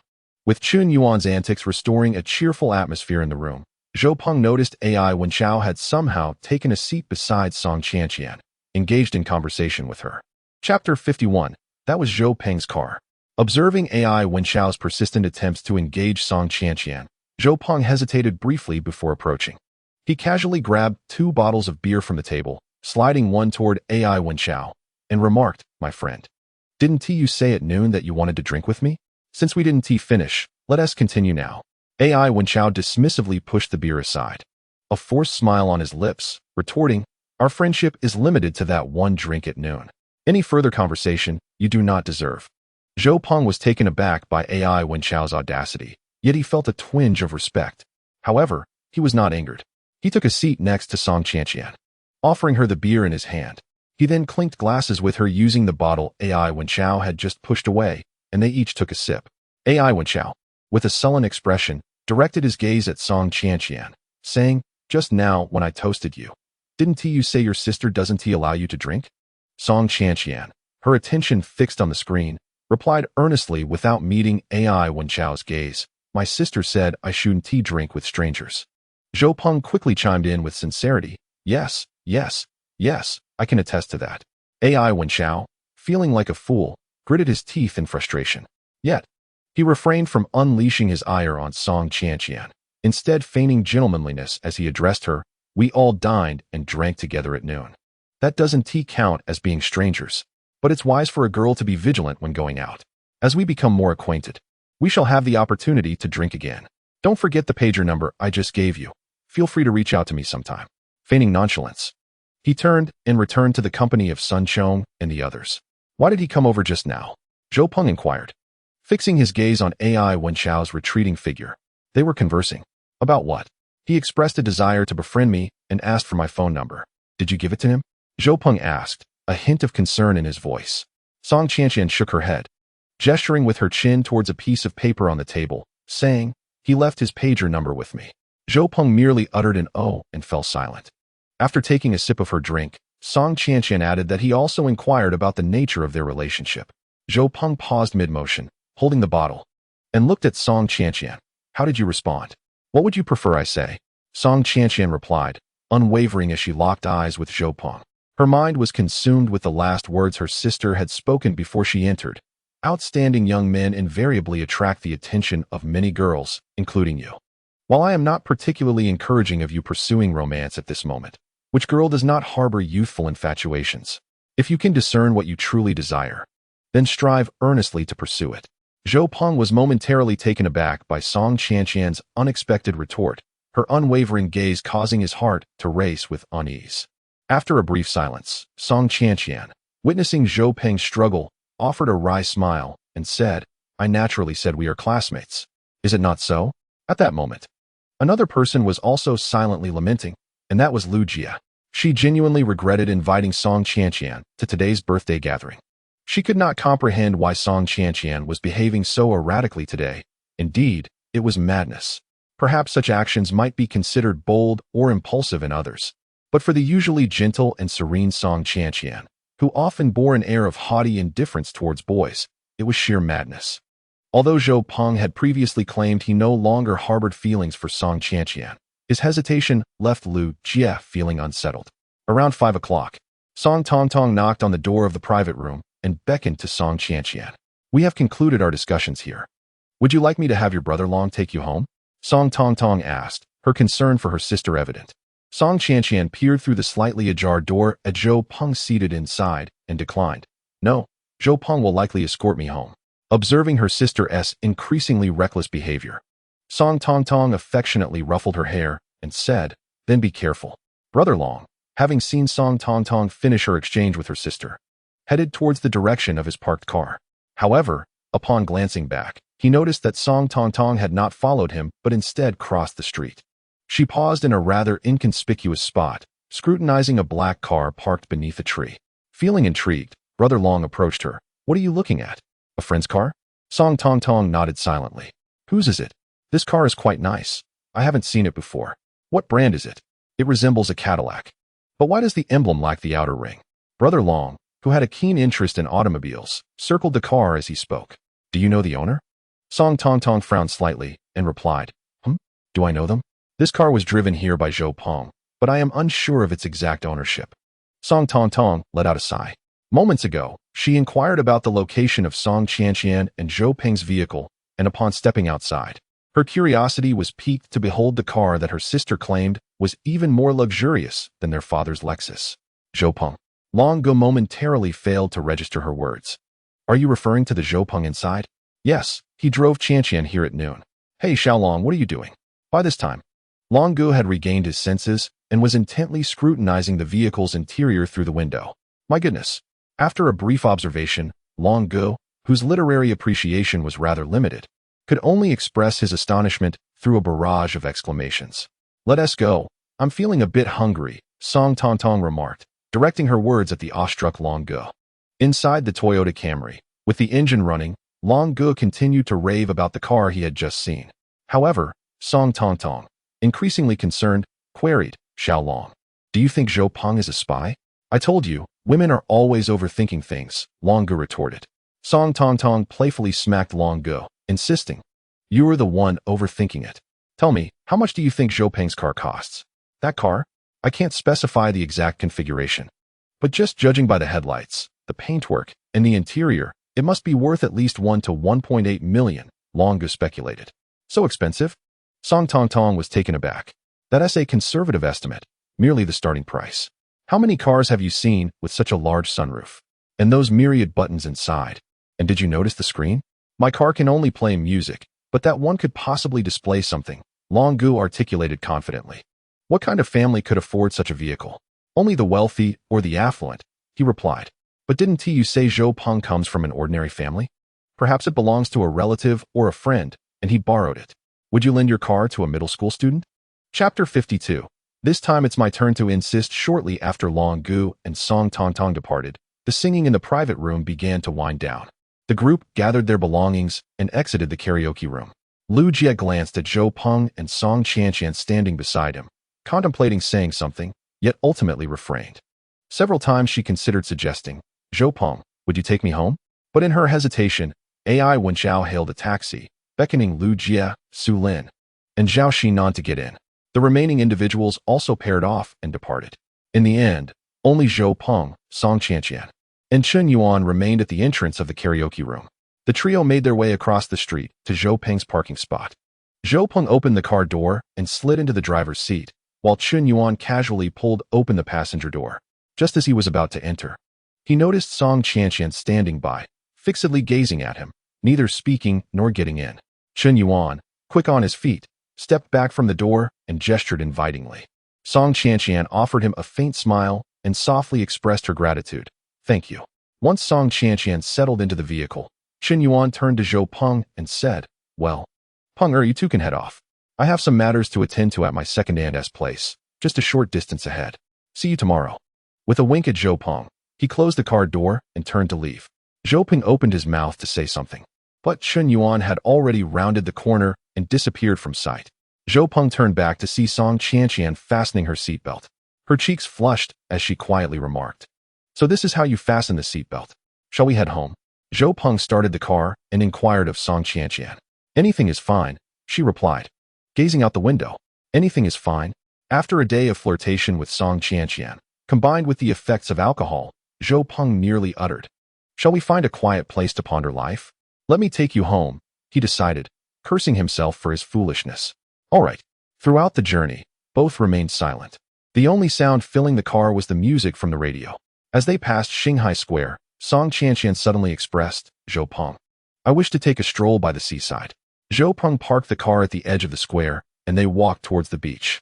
Shanghai Square, constructed through land reclamation in 1997, is the largest square in the world and a landmark of Binhai City. Many tourists visit Shanghai Square, and it is a popular rendezvous point for the city's youth. In late October, the daytime temperatures in Binhai City remain pleasant, yet the evenings tend to be slightly chilly, especially by the sea. The ocean breeze caused Song Qianqian, dressed only in a shirt, to instinctively hug her shoulders. Zhou Peng noticed he too wore just a shirt without a jacket, unable to offer her a layer of warmth. Upon reaching the seaside platform, Song Qianqian abruptly tugged at Zhou Peng's sleeve, hurrying to a photographer charging for pictures. Sir, please take a photo of us. Certainly, 10 yuan per picture. Please stand close together, the vendor instructed. Come on, don't be shy. Look at the camera, 1, 2, 3. The vendor used a Polaroid-like camera and swiftly printed a photo of them standing side by side. Song Qianqian glanced at the image and requested, "Could you take another one, please?" They shifted their position while maintaining the same pose. The vendor, lacking the energy to direct them, simply called out, 1, 2, 3. As he did so, Song Qianqian stepped slightly forward, leaning her head against Zhou Peng's shoulder, prompting him to instinctively lower his gaze towards her. In the photograph, under the setting sun, Song Qianqian appeared slightly bashful as she rested her head on Zhou Peng's shoulder, who gazed down as if she were nestled in his embrace. After examining the two photographs, Song Qianqian handed the first to Zhou Peng, saying, "One for each of us, do not lose it." Zhou Peng drove her to her home and parked the car. However, neither got out, and they sat in silence, listening to the music from the radio. "Zhou Peng, what do you believe are the conditions for success?" Song Qianqian asked. "There are many. A clear objective, a detailed plan, and relentless effort," Zhou Peng pondered before responding. "But if you had to choose the most crucial one?" Song Qianqian persisted. "I suppose it would be perseverance." Zhou Peng did not comprehend the reason behind her inquiries, but answered truthfully. Turning her head towards the window, Song Qianqian sighed, as if addressing the air outside. "Then why didn't you persevere back then?" Zhou Peng found himself at a loss for words. As a song concluded on the radio, Song Qianqian suddenly seemed to resolve something within herself and turned to Zhou Peng. "How about this time? I try to persist." With that, she exited the car and walked away. On Monday morning, Zhou Peng received a phone call from Zhao Wenxue of the magazine Boys and Girls, informing him that the entire manuscript had passed the review and that they could proceed with the contract signing. At that time, there was no option to sign the contract electronically, and Zhou Peng could not possibly travel to Binjiang City. Thus, they arranged for Zhao Wenxue to come to Bincheng on Wednesday to sign the contract with Zhou Peng. On Wednesday noon, Zhou Peng met Zhao Wenxue at the school gate, where she appeared in professional attire. At the age of 23, she had joined Boys and Girls after graduating from university and had been working for just over a year. Despite her formal appearance, a hint of youthful naivety lingered. Although she had mentally prepared herself upon seeing Zhou Peng in his school uniform, it was challenging for her to reconcile him with the articulate and organized author she had spoken to over the phone.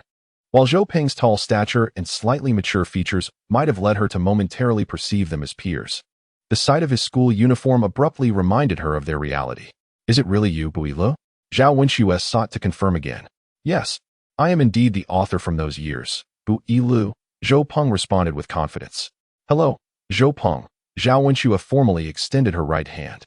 "I never expected you to be a middle school student. When you suggested we meet at the school gate, I thought you were playing a prank." Zhou Peng also extended his hand and gently shook hers. Zhao Wenxue's fingers were slender, her skin delicate, causing Zhou Peng to pause for a few seconds.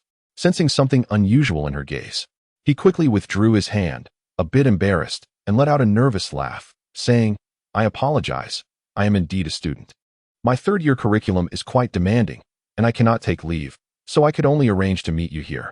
Zhao Wenxue was uncertain whether Zhou Peng's embarrassment stemmed from the meeting at school or from the slightly awkward handshake. However, she sensed that this tall young man bore no ill intentions and speculated that it was merely a natural response of a teenage boy encountering a beautiful girl, which made her feel a tad pleased with herself. "Where shall we sign the contract?" Zhao Wenxue inquired, surveying the bustling scene at the school gate during the noon break, filled with students coming and going. Zhou Peng pondered for a moment before replying, "Follow me." Chapter 53. Completion of the contract. Song Qianqian and Zhao Yu had just picked up 2 takeout boxes from a nearby fast food restaurant and were walking back to school when they spotted Zhou Peng conversing with a young woman at the school gate before they both departed together. Seeing Zhou Peng laughing and conversing with another woman caused Song Qianqian to momentarily lose her train of thought. Zhao Yu, noticing Song Qianqian's dazed expression, recalled the scene that had unfolded last Sunday beneath her own apartment and smiled knowingly to herself. "Ah, that must be Zhou Peng. And the woman next to him is likely his sister." Zhao Yu feigned an inquiry, intending to offer comfort. Indeed, that woman appears to be considerably older than Zhou Peng. Dressed so formally, clearly not of the same age, Song Qianqian mused with a gentle smile. "Perhaps so. Let us go back and eat." Zhao Wenxue was taken aback when Zhou Peng led her to a cluster of residential buildings. Initially, she assumed he resided nearby. However, after several twists and turns, Zhou Peng brought her before an opulent black car. With a mere touch on the door sensor, he opened it and gracefully settled inside.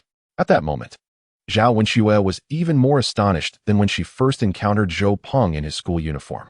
Gazing at the luxurious interior of the vehicle, she pondered the background of this young man who not only possessed a mobile phone, but was also driving such an extravagant car at his tender age. It was perplexing that someone so affluent would be so meticulous about the remuneration from the magazine, revealing a rather peculiar character.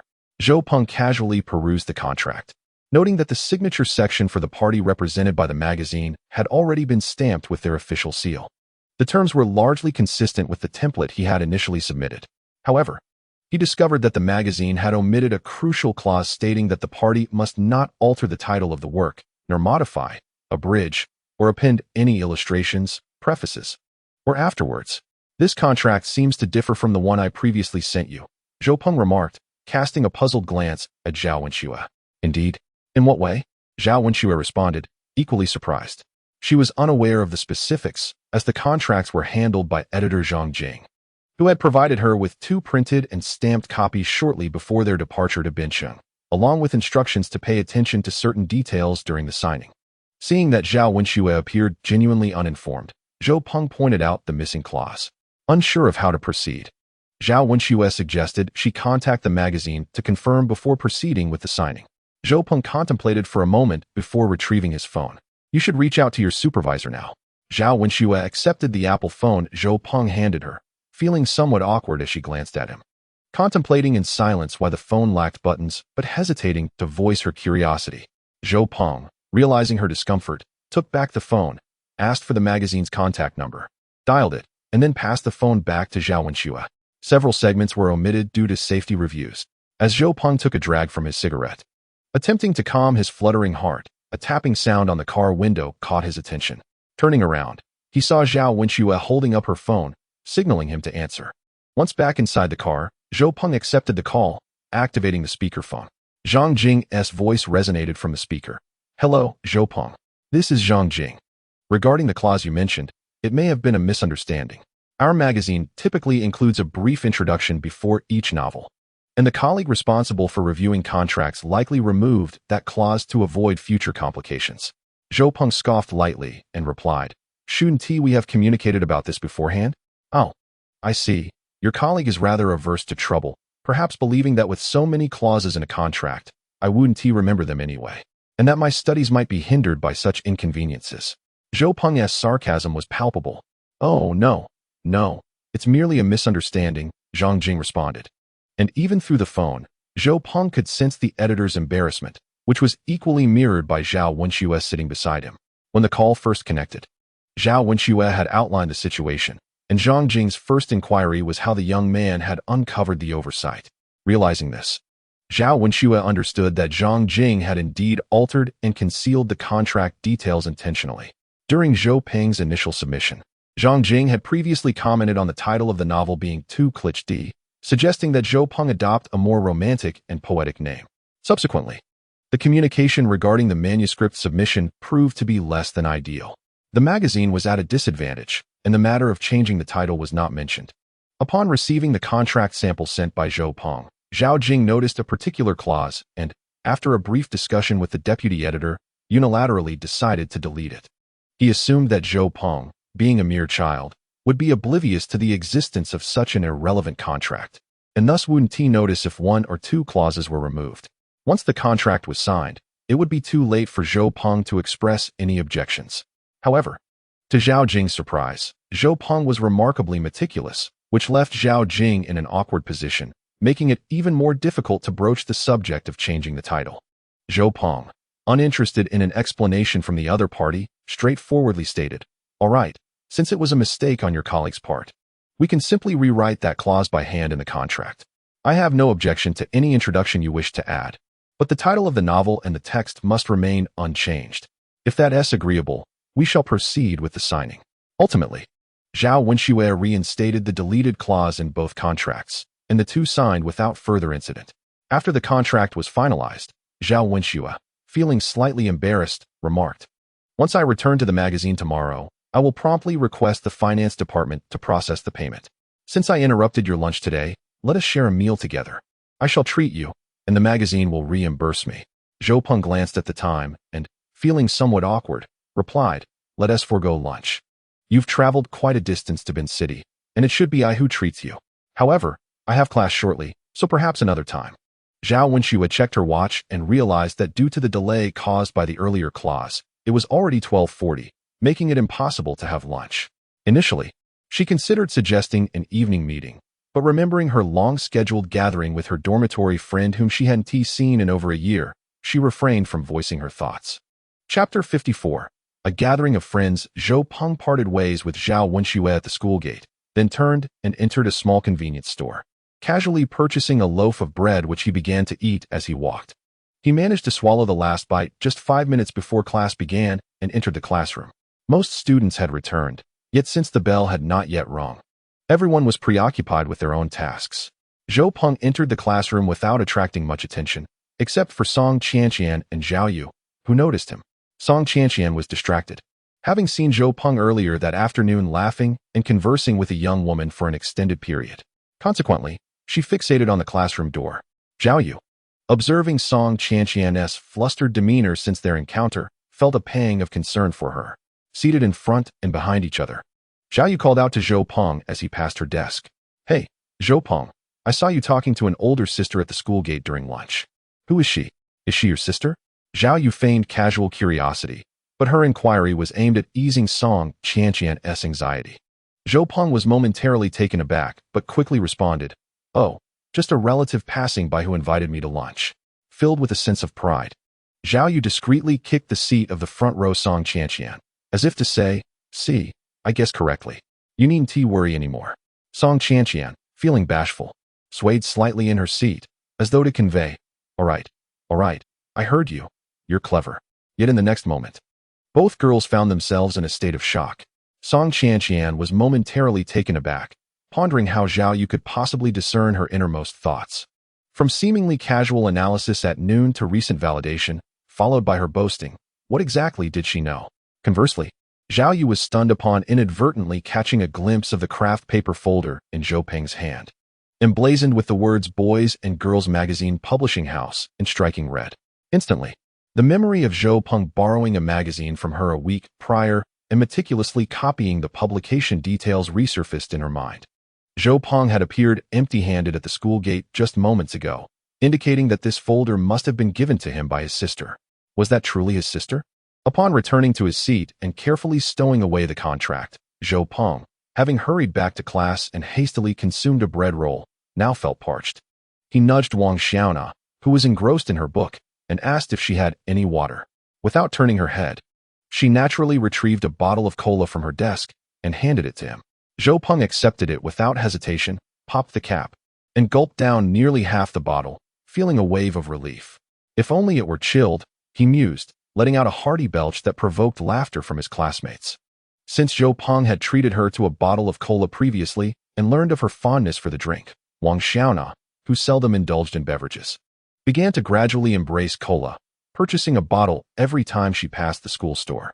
On one occasion, after gym class, when Zhou Peng couldn't locate his water cup and was parched with anxiety, Wang Xiaona cautiously offered him her unopened cola. Witnessing him accept it so effortlessly and display satisfaction upon finishing it filled her with an unexpected joy that surpassed her own enjoyment of the drink. From that moment on, Wang Xiaona always kept a bottle of cola at her desk. She never proactively offered it to Zhou Peng, but whenever he was in dire need of water due to his sporadically misplaced cup or an empty classroom water jug, she would extend a bottle of cola to him. Wang Xiaona took up the habit of writing notes in their shared notebook, cautioning that drinking cold beverages was detrimental to health. Zhou Peng would jest in reply, "Not to worry, my period just ended." When he noticed Wang Xiaona blushing and glaring at him, he quickly added, "Just add the cola to my tab. I'll settle it with Sheer at the end of the year." After signing the contract, Zhao Wenxue returned to the hotel, retrieved her stored luggage from the front desk, and made her way to her room. Having endured a sleepless night on the train, she quickly unpacked and prepared to catch up on rest. Zhao Wenxue slept soundly until nearly 10 o'clock, then woke, washed up, and dressed before hailing a cab to the restaurant where she had arranged to meet her close friend. Zhao Wenxue's friend, Jiang Yin, was a local resident of Binhai City.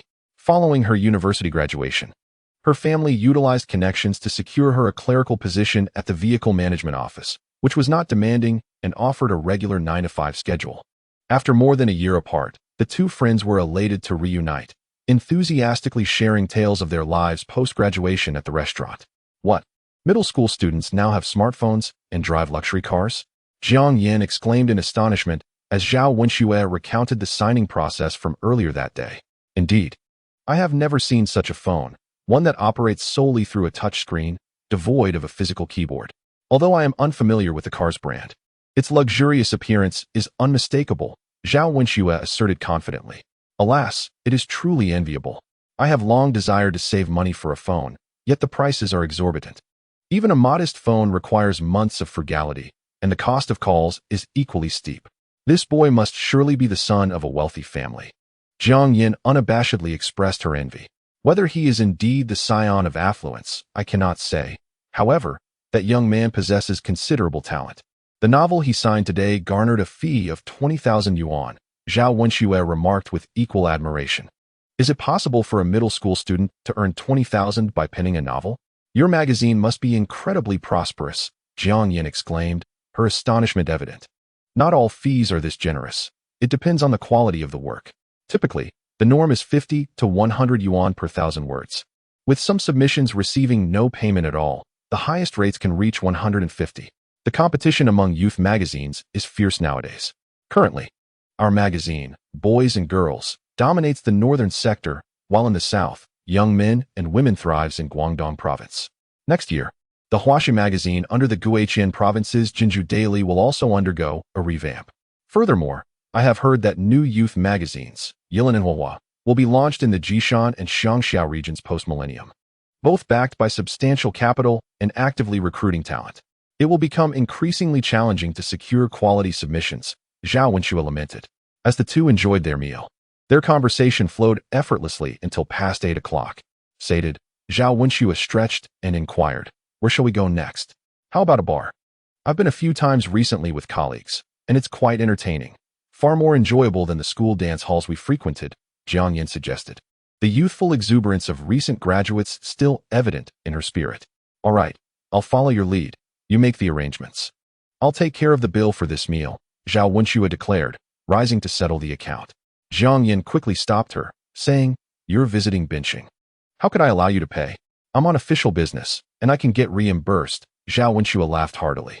Chapter 55. The clash at the disco. After settling the bill at the front desk, Jiang Yin used the restaurant's phone to make a call, and it wasn't long before she received a response. After a brief inquiry about their whereabouts and companions, she hung up and announced, "Let us go. I have 2 colleagues over there, and it will be more fun with them." Upon arriving at the disco, Zhao Wenxue was immediately captivated by the entrance, which featured an enormous airplane nose as a decoration, giving the illusion that a plane had burst through the wall. It was truly striking. Once inside, a powerful wave of music enveloped them. Jiang Yin guided Zhao Wenxue through the crowd with deftness, leading them to a booth where 2 women and a man were already seated. Jiang Yin greeted the 2 girls on the sofa before introducing Zhao Wenxue to her colleagues. The man was the boyfriend of one of Jiang Yin's colleagues, appearing to be around 25 years old, dressed in a modest yet casual outfit, and possessing a refined demeanor. On the table before him lay a Motorola smartphone, which at the time was considered quite trendy. Jiang Yin glanced at the beverages on the table and called over a waiter to refill some beer and snacks. It was still before 9 o'clock, and the atmosphere had yet to heat up, so everyone remained in their booth engaging in conversation. "Your classmate's attire certainly does not suggest she is here to enjoy the club," remarked one of Jiang Yin's colleagues. It was then that Jiang Yin noticed Zhao Wenxue, clad in formal attire, seemed somewhat out of place in the lively setting. "I'm merely passing through Bin City for work and will only be here for a day, so I didn't bring much clothing," Zhao Wenxue generously explained. "What line of work are you in, Miss Zhao?" inquired a man who had been relatively silent until that moment. "I'm an editor at a magazine," Zhao Wenxue replied casually. "Oh, do you work for a government agency or a private enterprise?" The man continued to probe. "We are overseen by the Provincial Youth League, under the auspices of the New Youth Publishing House." Zhao Wenxue astutely perceived that the man might also be affiliated with a governmental institution, thus opting for a slightly cautious response. "Ah, a government agency indeed. Is your funding sourced from fiscal subsidies?" The man remarked. "While we are a governmental entity, we operate on a self-sustaining basis. Moreover, my tenure is short, and I am not on a permanent staff." Zhao Wenxue had by now become fairly certain that this man belonged to the system. Perhaps a transition to a corporate structure is on the horizon, the man stated, taking a sip of his drink before turning his gaze towards the dance floor. Sensing that the man was reluctant to continue the conversation, Zhao Wenxue chose not to pursue the matter further. As the clock approached 9, the atmosphere gradually enlivened, with several young patrons descending to the dance floor, moving rhythmically to the music. Prior to her university days, Zhao Wenxue had studied dance, endowing her with a keen sense of music and rhythm, as well as superior coordination and flexibility. Coupled with her striking figure, she quickly became the center of attention on the dance floor. In the crowded dance area, some physical contact was inevitable. However, a few unsavory individuals began to inappropriately brush against her in sensitive areas, which she found intolerable. Upon realizing that her piercing gaze had no effect on them and only attracted more jeers and whistles, Zhao Wenxue retreated back to the booth. After a while, Jiang Yan, noticing Zhao Wenxue's absence, returned to the booth, taking a large swig of beer and gasping, "Why have you stopped dancing?" "I'm fine, just taking a break." Observing Zhao Wenxue's diminished enthusiasm, Jiang Yan inquired, "What's wrong? Don't you like it here?" "It's not that, it's quite nice. But some people are just too handsy," Zhao Wenxue replied indignantly. With her spirited personality, Jiang Yan grasped Zhao Wenxue's hand and pulled her towards the dance floor. "Come on. Let us see who dares to misbehave. I'll deal with them." Upon returning to the dance floor, they began dancing normally, undisturbed at first.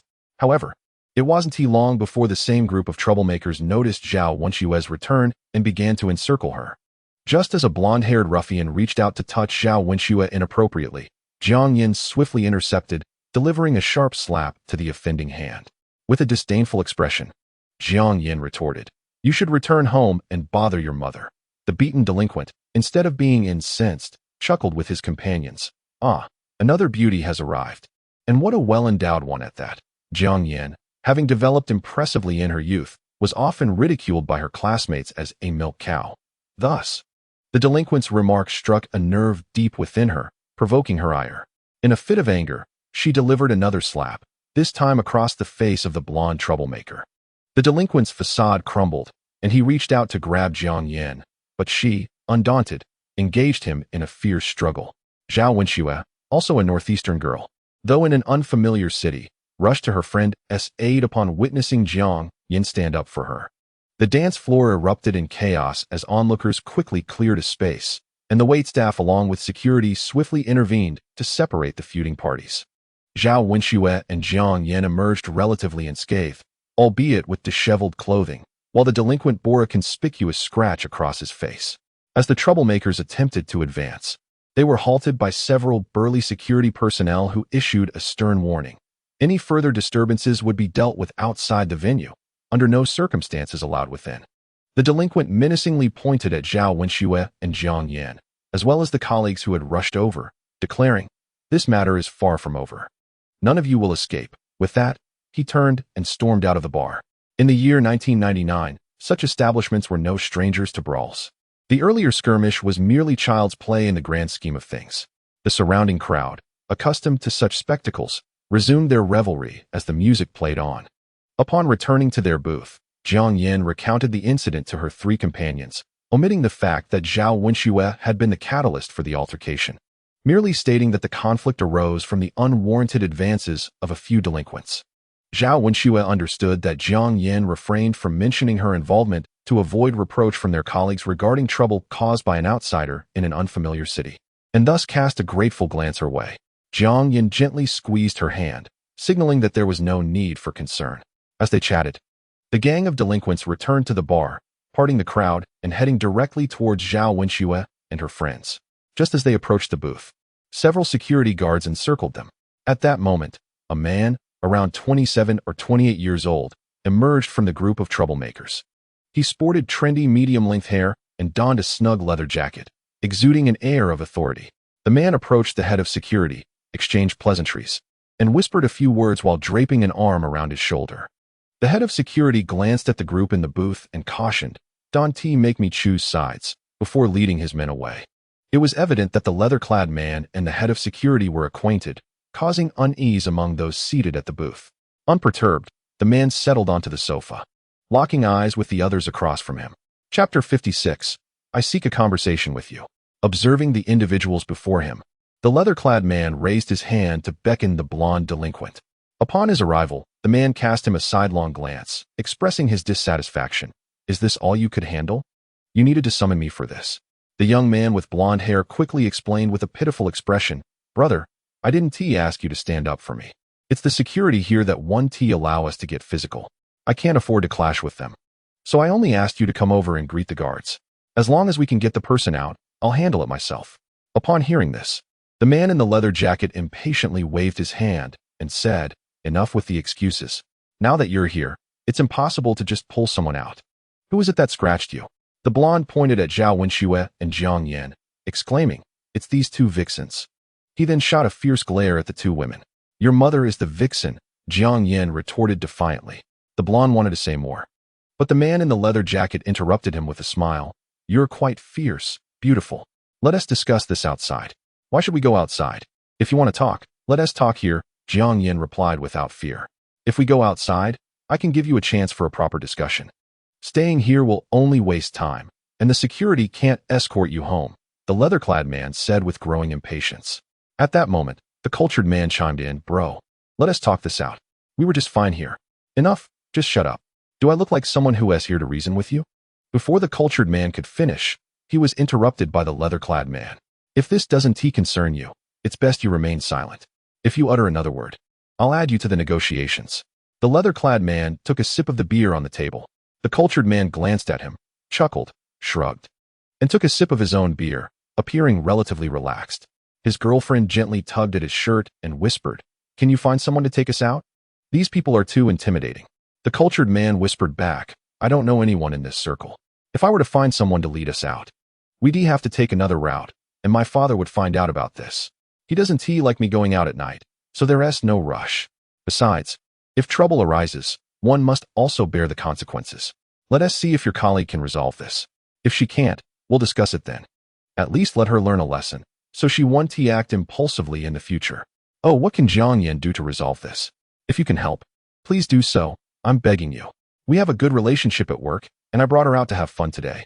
I said there's no rush. I assure you that at worst, I'll make sure they both get home safely tonight. But that is only for tonight. If someone else comes looking for them tomorrow, I won't be able to help. Seeing that the others had fallen silent, the leather-clad man continued, All right, let us not waste each other's time. Let us go outside and talk. If things go well, perhaps we can smooth over some feelings. He then leered at Zhou Wenxue. Upon catching the lascivious gaze from the leather-clad man, Zhou Wenxue instinctively tugged at her skirt and crossed her arms defensively. Jiang Yan, being considerate, moved closer to her and gently patted her shoulder in a comforting manner. Then, with a dismissive air, she said, If you're so eager to talk, I'll find someone for you to converse with. How about that? Oh, bringing someone in. I like that. Who can you find? The leather-clad man grinned wider, reclining against the back of the sofa in a relaxed manner. Ma Lanziyan, can he discuss this with you? Jiang Yan said with considerable confidence. The man clad in leather feigned contemplation and remarked, Are you referring to Yan Wang? Yan Xiao from the Malanzi? Upon realizing that the other party was acquainted with Yan Xiao's moniker, Jiang Yan sensed a glimmer of hope and affirmed, Yes, it is indeed Yan Wang. He qualifies. But what is your relationship with him? Do not try to deceive me. The leather-clad man nodded in acknowledgement. We used to grow up in the same neighborhood, playing together since childhood. He is like an elder brother to me, Jiang Yan boasted. I believe you, but the protection of Yan Wang can extend to only you. Now, what about you, Zhou Wenxue? Are you bringing someone into this as well? Upon hearing this, Jiang Yan exclaimed in urgency, Wait, are you saying only I am exempt, while my classmates must still negotiate? Indeed, Yan Wang can only safeguard you. If he were present today, I would assert the same, the leather-clad man replied with brazen confidence. May I seek another? Jiang Yan implored. Not a problem. I am a fair individual. Everyone present is welcome to find someone, including you. He gestured toward the refined man, expressing his displeasure towards the nonchalant young man beside him.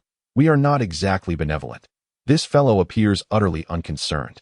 Yet, the refined man merely smiled and shook his head, indicating his reluctance to participate at that moment. After a moment of thought, Jiang Yan inquired, Could I negotiate with Feng San from Dongguan Street? Yan Xiao was the most astute among his acquaintances, so when she mentioned a name that felt slightly beneath her own status, she felt a twinge of insecurity. Senzi. He is not qualified, the leather-clad man scoffed, shaking his head dismissively. It's indeed not feasible, Jiang Yin fretted. As Zhao Wenxue was her closest friend, should anything untoward occur while she had brought her into this situation, she would feel an immense weight on her conscience. In her desperation, she proposed 2 more individuals, yet both were swiftly dismissed by the leather-clad man.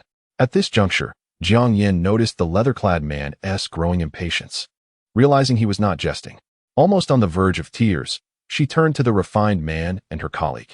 Discerning that her colleague's boyfriend maintained an air of composure in this environment, suggesting he was no ordinary individual, she felt compelled to place her hopes in him. Her colleague appeared equally anxious, yet the refined man remained unmoved. Zhao Wenxue surveyed the scene and, true to her fiery nature, was reluctant to plead for assistance. She glanced at the leather-clad man and stated, I am not from this area and cannot summon anyone to negotiate on my behalf. Tell me, aside from finding someone, what other means can resolve today's predicament? The leather-clad man leered at Zhao Wenxue, who had just torn a button off her shirt during an earlier scuffle. So fair, truly fair, he unabashedly swallowed hard and suggested, how about this, beautiful? Would a bottle of liquor to appease my brother suffice? Zhao Wenxue was taken aback. A mere bottle of liquor could rectify matters? Although she had already consumed a fair amount during dinner and at the club, she thought 1 more bottle would pose no significant issue. Very well, I shall drink a bottle to make amends, she declared, reaching for a beer on the table. Wait.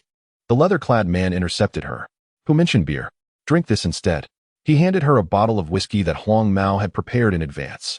Today, Jiang Yin and her colleagues ordered beer, leading Zhao Wenxue to instinctively believe that the man in the leather jacket was suggesting they drink a bottle of the beer on the table as an apology, never considering that he was referring to the imported liquor. Although she had never tasted such spirits before, she resolved that enduring the intoxication was preferable to being bullied by this rowdy group. With that thought, she unhesitatingly seized the bottle and tilted it back to drink. The man in the leather jacket observed the amber liquid spilling from Zhao Wenxue's lips and trickling down her neck to her chest, musing, I'm determined to take you away tonight. Experiencing whiskey for the first time, Zhao Wenxue found the rich flavor to be sweetly fragrant, accompanied by a hint of smokiness. Yet, as the liquor slid down her throat, an intense spiciness surged, overwhelming her senses. After managing to choke down 2 large gulps, she could drink no more and was forced to set the bottle down, gasping for breath. Jiang Yin glanced at Zhao Wenxue and, picking up the bottle, addressed the man in the leather jacket. I'll drink in her stead. He replied, if you drink, you'll need to procure another bottle. Finish this one first. Then you can consume the remainder for her. The man seemed quite amenable to a more intimate arrangement. Just as Jiang Yin hesitated, the gentleman finally spoke up. Shall I suggest someone? That's fine. But remember, if you suggest someone, it means you are involved. Hence, you must propose 2 individuals, one to protect you, and the other to safeguard her. Alternatively, if the person you suggest is sufficiently formidable, they could potentially ensure everyone's safety. The man in the leather jacket articulated this seemingly fair proposition. Absolutely not. Zhao Wenxue, feeling the effects of the alcohol, glared at him with reddened eyes. I will find someone myself to negotiate with you. Chapter 57. Zhou Peng, can you assist me? From the outset of her conversation with the gentleman regarding the topic of public service, as well as his demeanor following their altercation that evening, Zhao Wenxue had become convinced that he was indeed a figure within the bureaucratic system. She understood that those entrenched in such institutions rarely acted without ulterior motives. If he were to seek assistance, it would likely be from someone within the same realm, and depending on the outcome, it could lead to significant complications. Rather than risk that, she thought it wiser to reach out to Zhou Peng. Although she was uncertain of his capabilities or whether he would be willing to help, he represented her last lifeline in this unfamiliar city. Having just witnessed his financial prowess at noon, she felt compelled to give it a try. You're looking for someone? Who do you have in mind? The man in the leather jacket, intrigued by the out-of-town girl's intentions, was not alone in his curiosity. Others present shared the same sentiment. Zhao Wenxue took a deep breath and replied, I'm not sure if the person I have in mind can assist me. I need to make a phone call. With that, she rummaged through her bag to retrieve her phone book, flipping to Zhou Peng's number and glancing around, seemingly searching for a phone. Noticing her predicament, the gentleman offered his phone, whispering, You needn't force yourself. I can help. Zhao Wenxue looked at him, said nothing, and accepted the phone, carefully pressing each digit. Realizing it was already past 11 o'clock, she hoped Zhou Peng hadn't turned off his phone for the night. With a silent plea, "Please pick up, Zhou Peng," she pressed the call button. The line connected, and thankfully, Zhou Peng had not turned off his phone. Zhao Wenxue felt a slight relief wash over her, but it was short-lived as her heart sank again. Zhou Peng did not answer. Zhou Peng, unable to sleep, had just finished a conversation with Wang Xiaona and was preparing to freshen up when his phone rang unexpectedly. The sudden call left him momentarily bewildered. After his rebirth, he had not shared his mobile number with anyone except the magazine office. However, the incoming call displayed an unfamiliar number. Zhao Wenxue had also contacted him through a public phone after arriving in Bincheng, which meant she likely did not possess a mobile phone. Who then could this number belong to? As Zhou Peng hesitated, the call eventually disconnected due to prolonged silence. Holding his phone, he stared at the unknown number of the missed call. Deep in thought, "What's wrong?" No one answered. Jiang Yin asked, observing Zhao Wenxue's increasingly somber expression with concern. Zhao Wenxue responded weakly. "Who are you trying to reach? Perhaps they fell asleep and didn't hear it. Should we try calling again?" Jiang Yin, more anxious than Zhao Wenxue, suggested. Zhao Wenxue picked up the phone book and meticulously dialed each digit. Jiang Yin noticed the phrase written in Zhao Wenxue's phone book. Zhou Peng continued to ponder whether someone had dialed the wrong number. Could it possibly be a call from the future? After all, his mobile network could connect to the future. A sudden communication with it was not entirely beyond the realm of possibility. Just then, the phone rang again, and Zhou Peng felt assured that it was not a misdial, but rather an attempt to reach him directly. Excitement bubbled within him. When the number was dialed for the second time, no one answered again. Just as Zhao Wenxue was on the verge of despair, the dialing tone ceased, replaced by a somewhat excited yet cautious voice. "Hello, who are you looking for?" Zhao Wenxue, equally thrilled, felt tears nearly streaming down her face, but managed to steady herself. "Hello? Is this Zhou Peng? I am Zhao Wenxue."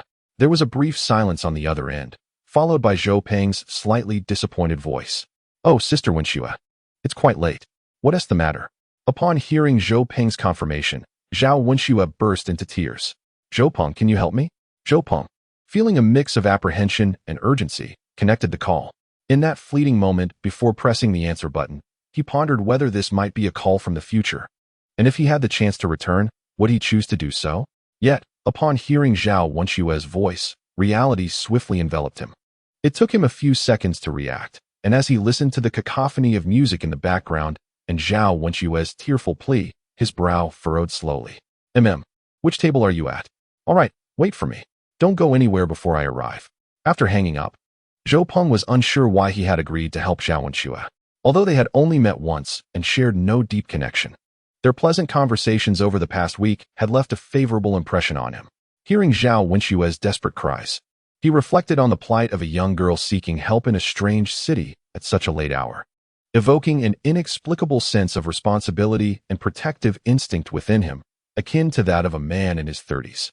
Upon successfully reaching Zhao Wenxue by phone, Jiang Yin was filled with excitement. However, Zhao Wenxue merely exchanged a few words before abruptly ending the call. Jiang Yin, unable to quell her anxiety, inquired, "So, can we negotiate?" After the call, Zhao Wenxue, finally able to relax her tensed nerves, felt an inexplicable sense of trust towards Zhou Peng. Returning the phone to the gentleman, she addressed the man in leather. "The person I'm expecting will arrive shortly to discuss matters with you. Please be patient." "Patient? For how long?" "Until tomorrow morning, when we all go for breakfast?" The leather-clad man retorted impatiently. "He'll drive over, and will be here soon," Zhao Wenxue replied, suppressing a wave of nausea rising from her stomach. The man glanced at his watch and said, "Fine, I'll give him 15 minutes. If he doesn't arrive by 12, you will have to come with me." Having already indulged in a considerable amount of alcohol that night, coupled with nearly a third of a bottle of whiskey just consumed, Zhao Wenxue felt a tightening in her chest and an escalating headache. Leaning closer to Jiang Yin, she whispered, "Yin Yin, a guy named Zhou Peng will be here shortly. Before he arrives, do not let anyone take me away." Jiang Yin squeezed Zhao Wenxue's hand reassuringly. "I promise to keep a close watch on you tonight." "Goodness, this liquor is truly dreadful," Zhao Wenxue murmured before leaning against Jiang Yin and dozing off. Zhou Peng did not engage in any last-minute theatrics, but rather made a grand entrance just as the antagonists were poised to strike. On the midnight streets of Binhai City, where vehicles were scarce, Zhou Peng paid no heed to the few cameras and traffic lights, maintaining a speed over 80 kilometers per hour without pressing the brakes until he arrived at the nightclub. Chapter 58. Zhou Peng arrives guided by a server. Zhou Peng approached the booth where Zhao Wenxue was resting in Jiang Yan's embrace, her brow furrowed in distress. His arrival captured the attention of everyone at the table, each wondering if this young man could truly be as formidable as he appeared at the tender age of 20. If they were to learn that his biological age was not even 16, their jaws might drop further in astonishment. Jiang Yan, observing the somewhat rebellious yet charming boy before her, cautiously asked, "Are you Zhou Peng?" He nodded affirmatively. "Could you please tell me what exactly happened?" Sister Wenxue only mentioned that she was being held captive. Recognizing that he was indeed the person Zhao Wenxue had summoned, Jiang Yan briefly recounted the events. Upon realizing that the other 2 women and 1 man were also allies of Zhao Wenxue, Zhou Peng nodded in acknowledgement. He then picked up the whiskey bottle, nearly depleted by Zhao Wenxue, and inquired, "Is this what Sister Wenxue consumed?" Jiang Yan nodded, furrowing his brow at the sight of the visibly distressed Zhao Wenxue still unconscious. He retrieved his car keys and handed them to Jiang Yan. "There's a black car outside. Please help Sister Wenxue into it. There's bottled water inside. See if you can get her to drink some." Jiang Yan took the keys and moved to assist Zhao Wenxue, with another colleague promptly offering help. At that moment, the leather-clad man spoke up. "Hey, are you the one this little lady summoned?"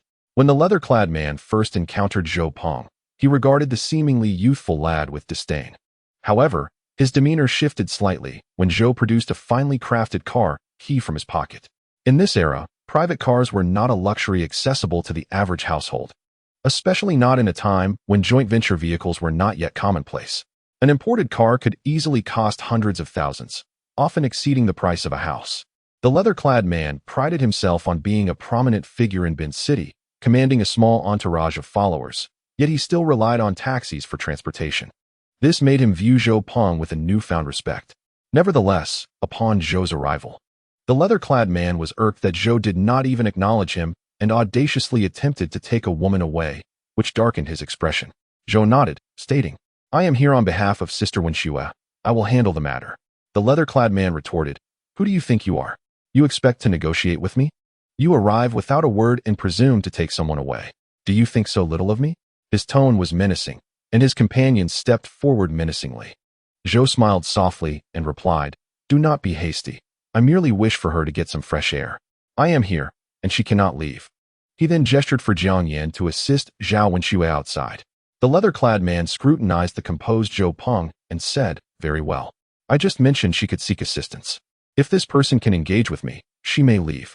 However, since she called you here, I'm afraid I do not recognize you. In other words, you have no qualification."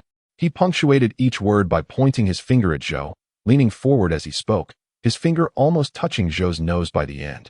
The thugs behind him sensed the escalating tension and moved closer. The security chief, who had been observing quietly, also grew anxious and positioned his men forward. Zhou, however, remained unfazed, his gaze steady and unwavering, focusing intently on the leather-clad man, showing no sign of flinching. The refined gentleman beside them couldn't help but admire Zhou Peng's composure at such a young age. It seemed he possessed a certain capability to face such situations alone. In truth, Zhou was merely contemplating the notion of bringing someone, a concept he was equally familiar with. After a moment of reflection, he queried, "So, bringing someone is all it takes? May I do the same?" The leather-clad man waved dismissively. "Fine. Does Lu Jiaqiao's Qinxing qualify?" Zhou recalled the history enthusiast Qinxing, mentioned by Sun Quan at the school gate, and boldly asserted this name. The leather-clad man was taken aback by Zhou's mention of Qinxing, recognizing him as a man of considerable influence, albeit one who had distanced himself from the underbelly of society for nearly a decade. "I am not well acquainted with Qinxing. I merely know he has a passion for history and is well versed in the Three Kingdoms and the Spring and Autumn Annals. However, my good brother can certainly engage with him at an equal level. I believe there should be no issue in that regard," Zhou candidly stated. He was honest about his unfamiliarity with Qinxing, preferring transparency over the risk of being caught in a lie. To his surprise, Zhou's sincerity garnered the leather-clad man's unwavering trust. The man in the leather jacket pondered for a moment and remarked, "All right, Brother Xing is a senior, so I shall grant him this favor today. However, My rule is that one can only protect one person, hence you must present another name. This was indeed a prearranged condition set by the man in the leather jacket. Yet, according to the established rules, Chunxing's prowess could easily safeguard everyone present. After a night of toil, witnessing the imminent loss of his hard-earned gains, the man in the leather jacket resorted to underhanded tactics. At that moment, Zhou Peng hesitated. His initial thought was of Brother Long. He was aware that invoking Brother Long's name would undoubtedly resolve the matter at hand. However, the relationship he shared with Brother Long could more aptly be described as that of partners rather than friends. Such favors diminish with each use, especially between individuals entangled in a web of interests. Noticing Zhou Peng's silence, the man in the leather jacket grew emboldened, asserting, "If you cannot find someone, I will take my leave with him." Zhou Peng sighed, realizing there were no other options left. Could Brother Long be persuaded to intervene? Which Brother Long? Zhang Xiaolong, who owns a gym and recently returned from studies in Ireland, Zhou Peng replied. Now it was the man in the leather jacket who hesitated. He had never interacted with Zhang Xiaolong but had heard tales. The son of a wealthy construction family, notorious for his unruly behavior since childhood. He had graduated from high school, studied abroad, and returned to Bin City only a few years ago to open a gym. He spent his days mingling with friends, driving a Toyota Camry, indulging in lavish entertainment far beyond the reach of ordinary ruffians like themselves. After a night of tumult, the man in the leather jacket felt somewhat disheartened.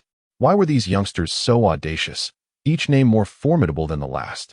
Yet, the image of the unconscious Zhao Wenxue, with her pale complexion and long legs clad in black stockings, stirred a sense of unwillingness within him. Zhang Xiaolong, I recall a bit about him. But what is your connection to him? Do not brandish names indiscriminately to intimidate. In truth, Zhou Peng's ability to call upon Brother Long's full name and detail his gym and studies had already earned him considerable credibility in the eyes of the man in the leather jacket. He clung to the final shred of doubt, wagering that Zhou Peng could not possibly summon Brother Long at such an hour to mediate for him. He believed that even if he adopted a hardline approach today, he could later rectify the situation with a few well-placed words, dismissing it as a mere misunderstanding. Thus, he donned a defiant facade. Zhou Peng perceived the cold glint in the man's eyes and detected the insolence in his words. Feeling somewhat exasperated, Zhou Peng was disinclined to continue this verbal sparring. He took out his phone and dialed Brother Long's number. This marked Zhou Peng's inaugural attempt to contact Brother Long directly. As he awaited a response, he thought to himself, "This is my first call. Do not let me down. You must answer. Now is the time to fulfill the grand claims you once made." The man in the leather jacket observed Zhou Peng manipulating a device resembling a miniature version of a Tetris game console, pressing a few buttons before placing it to his ear. Was he making a call? Was that even a phone? It lacked an antenna and buttons. Was this child out of his mind? Even a television remote would have been a more convincing tool for intimidation.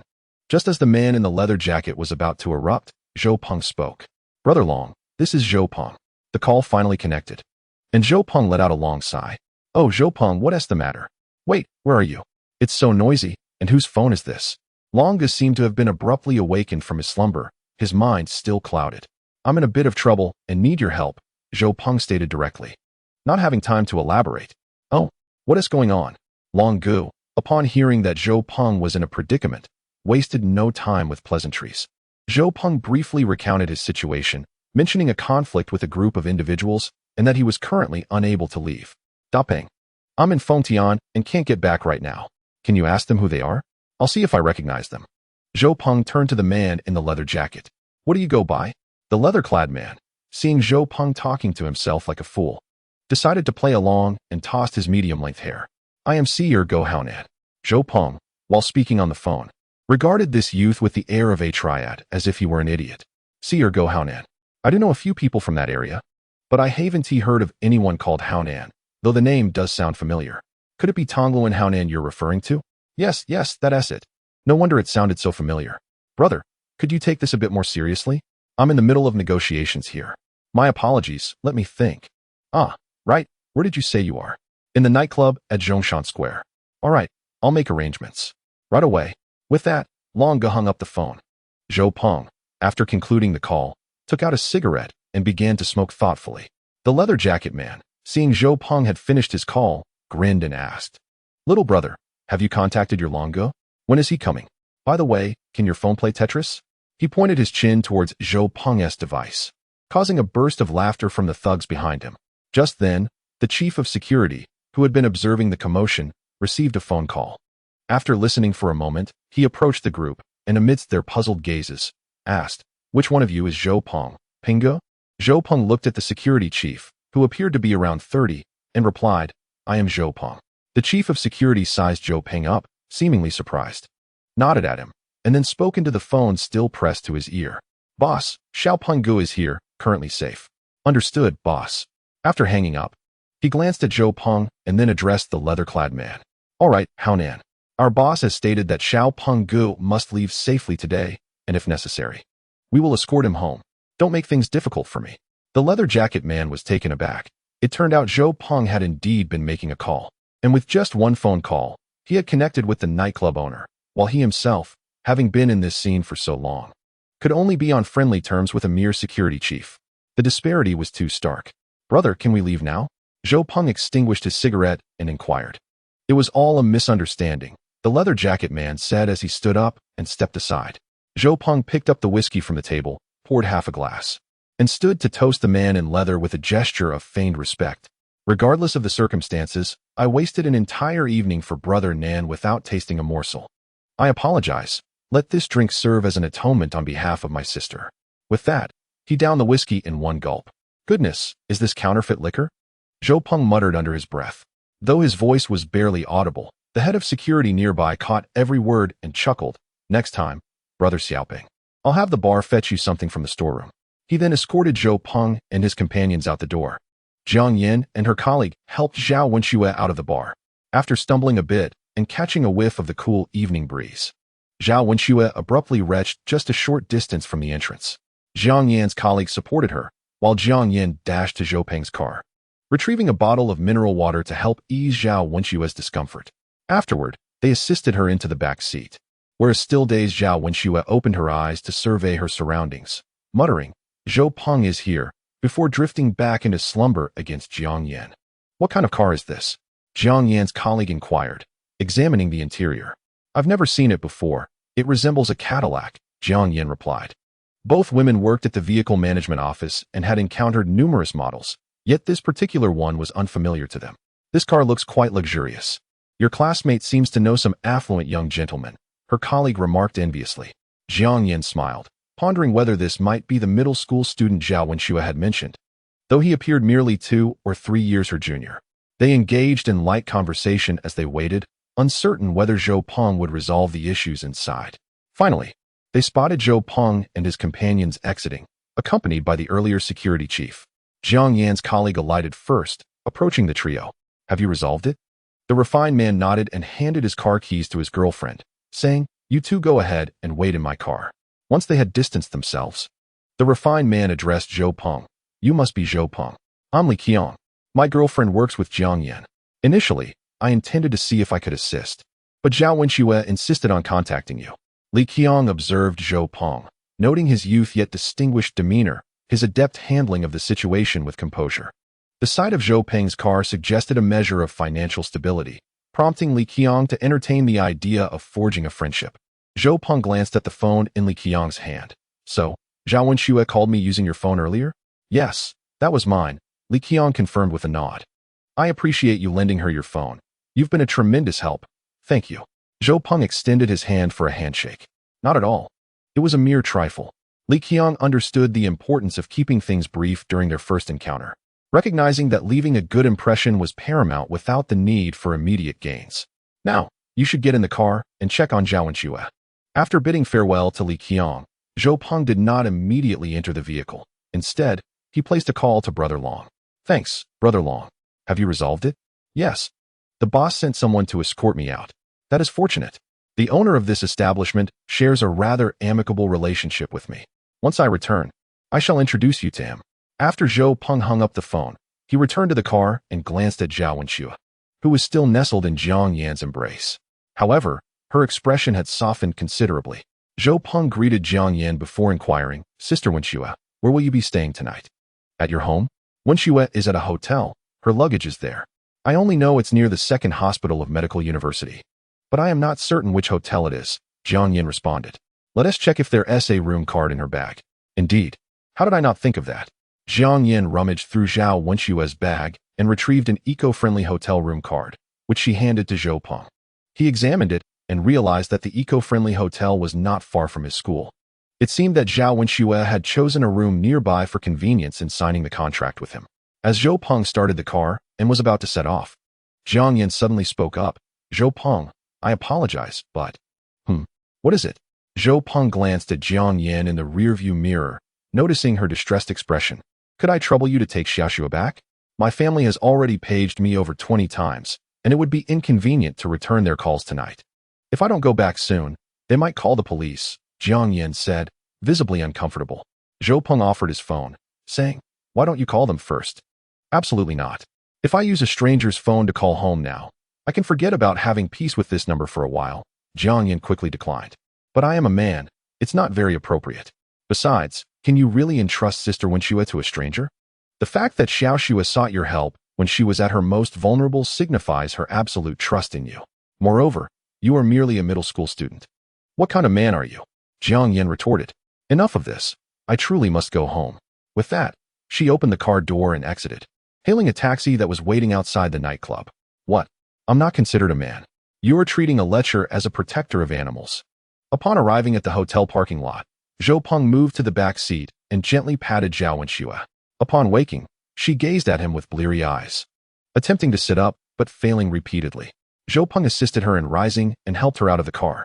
A gust of cool breeze swept by, and Zhao Wenshua bent over to vomit again. Zhou Peng quickly supported her arm with one hand while gently patting her back with the other. After she finished, Zhou Peng inquired, How are you? Can you walk? Zhao Wenshua shook her head. With no other option, Zhou Peng hoisted her onto his back and made his way toward the hotel.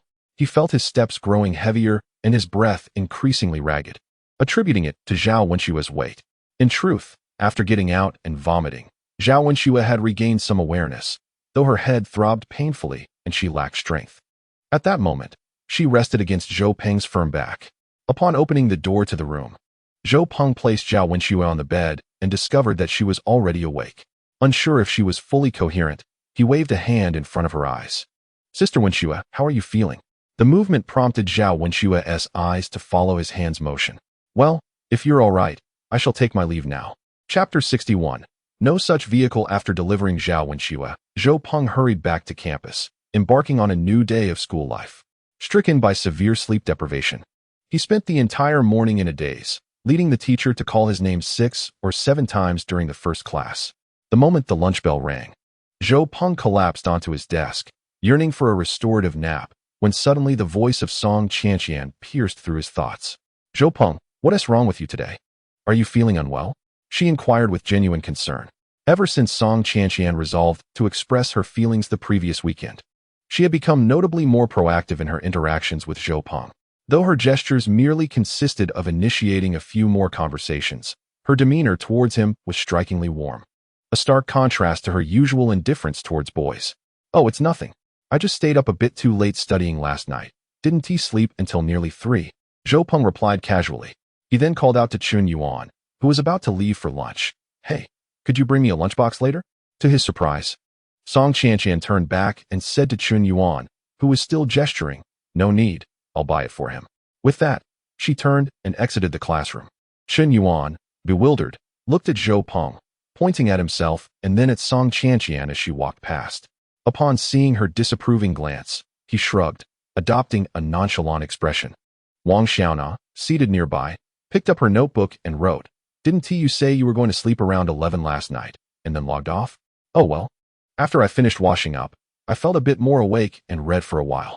Before I knew it, it was 3 o'clock, Zhou Peng said wearily, resting his head on the desk.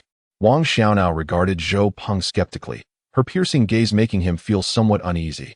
He reflected on his own scent, having showered that morning and changed his clothes, assuring himself there were no telltale signs. But then he thought, even if I had been out all night, what concern is it of anyone else's? I'm a single young man. I have nothing to fear. Wang Xiaona, well aware of the myriad of entertaining games on Zhou Peng's handheld device, observed his fidgeting demeanor with a knowing look. She initially huffed, then swiftly inscribed on her notebook, Were you reading or gaming? Glancing at her note, Zhou Peng realized he had misjudged the situation and hastily replied, "Ah, you caught me. Hee hee, I played a bit of a game. Every time you say you're going to sleep, are you actually just gaming?" Wang Xiaonao expressed a sense of betrayal that inexplicably incited her anger, writing emphatically. Zhou Peng thought to himself, even if I were to indulge in debauchery, I owe you no explanation. Yet he placated her. This time was an exception. Usually, I do sleep. After uttering those words, he felt a pang of unease, as if he had unwittingly fallen into the stereotype of boys being caught gaming by girls. It was just a misconception, a mere illusion. Zhou Peng shook his head to dispel the thought. Nobody believes you, she scribbled before turning her attention to her own insulated lunchbox, beginning her meal. Zhou Peng gazed longingly at the soft fried pork tenderloin in Wang Xiaona's lunchbox, swallowing hard. Old friend, could you spare me a piece? Wang Xiaona turned around, somewhat irritated, and muttered under her breath, wait until your Song Qianqian brings you lunch. Meanwhile, Song Qianqian arrived at the fast food restaurant by the school, first ordering a relatively light meal for herself. Then, she selected a lunchbox for Zhou Peng, filled with fish, meat, and an egg, accompanied by a bowl of egg drop soup. After a moment of contemplation, she added a serving of millet porridge and, enticed by the aroma of grilled sausages, purchased two. Noticing the freshly steamed sauerkraut pork buns, she decided to add 2 of those to her order as well. Grasping a bottle of cola, she reconsidered, opting instead for a bottle of mineral water. Passing by a fruit stall, she picked up 2 oranges. Zhou Peng stared, bewildered, at Song Qianqian, who was laden with an enormous bag of food. I can't possibly eat all of this, he thought. Taking a seat in front of Zhou Peng, Song Qianqian turned around, placed her food down, and extracted her lunchbox, saying, not all of this is for you. This one is mine. I can't finish the rest anyway. Zhou Peng observed as she meticulously arranged the array of food onto his table. After pulling an all-nighter, you should start with some porridge. It will settle your stomach and you can enjoy it with the buns and sausages, then eat the rest afterward, Song Qianqian advised earnestly. Are you implying that the porridge and buns are merely appetizers? Is the lunchbox the main course? Zhou Peng inquired, amusement etched on his face. Indeed. And there are fruits for dessert. Doesn't this meal feel incomplete without some sweets? He remarked, a hint of sarcasm in his tone. I have chocolate in my bag. I'll get it for you shortly, she replied. At that moment, Wang Xiaona suddenly stood up, clutching her half-eaten lunchbox as she made her way to the trash can. Old friend, if you're not going to eat that soft fried pork, could you not waste it? It would be a shame, Zhou Peng sighed, watching her discard the leftovers without a backward glance. Song Qianqian, peeling an orange, chimed in, you enjoy soft fried pork? I'll bring you some tomorrow. Amidst the hushed whispers of their classmates and the unwavering gaze of Song Qianqian, Zhou Peng found himself consuming everything she had purchased. Upon returning to class after the lunch break, Qin Yuan approached Zhou Peng, congratulating him on his impressive feat. You're amazing, he exclaimed, giving him a thumbs up. Get lost. I mean, your sister-in-law is amazing, Zhou Peng retorted. With a loud clatter, Wang Xiaona slammed her pencil case onto the table. After finishing lunch and returning to work, Jiang Yin suddenly recalled something and opened her computer, accessing the back-end system of her workplace. She hesitated for a moment before inputting a license plate number. After a brief pause, she pressed the confirm button. Before leaving work yesterday, Jiang Yin had absent-mindedly glanced at Zhou Peng's license plate number, finding the arrangement of letters and digits peculiar enough to memorize. After nearly 30 seconds, the progress bar completed, revealing a startling message. No vehicle registration information found. Chapter 62. Was he there with you yesterday? After a groggy 13-hour train ride, Zhao Wenxue returned home past 8 o'clock. After a brief wash, she sat on her bed, hugging an oversized teddy bear, lost in thought. The beeping of a pager jolted Zhao Wenxue back to reality. She picked it up, reading the message. Are you home? Call me back when convenient. Jiang Yin. Hello, Yin Yin. I'm back home. Thank you for yesterday, Zhao Wenxue replied, dialing Jiang Yin's number. Upon returning home, there was no need for gratitude. It was entirely my fault for taking you to such a chaotic place yesterday and for my impulsiveness that led to that unfortunate situation. Jiang Yin remarked somewhat sheepishly. It's quite all right. You were merely trying to protect me. How have you been? After I woke up yesterday and didn't see you, Zhou Peng mentioned that your family was urging you to come home. I imagine your parents were quite anxious, she continued. I'm fine. They just nagged me a bit. Nothing more. Fortunately, Zhou Peng was there, she replied. By the way, Zhou Peng is the author you mentioned, right? Yes, that's him. I wasn't lying, was I? He is rather handsome, don't you think? Zhao Wenxue said with a hint of pride. Indeed, quite impressive.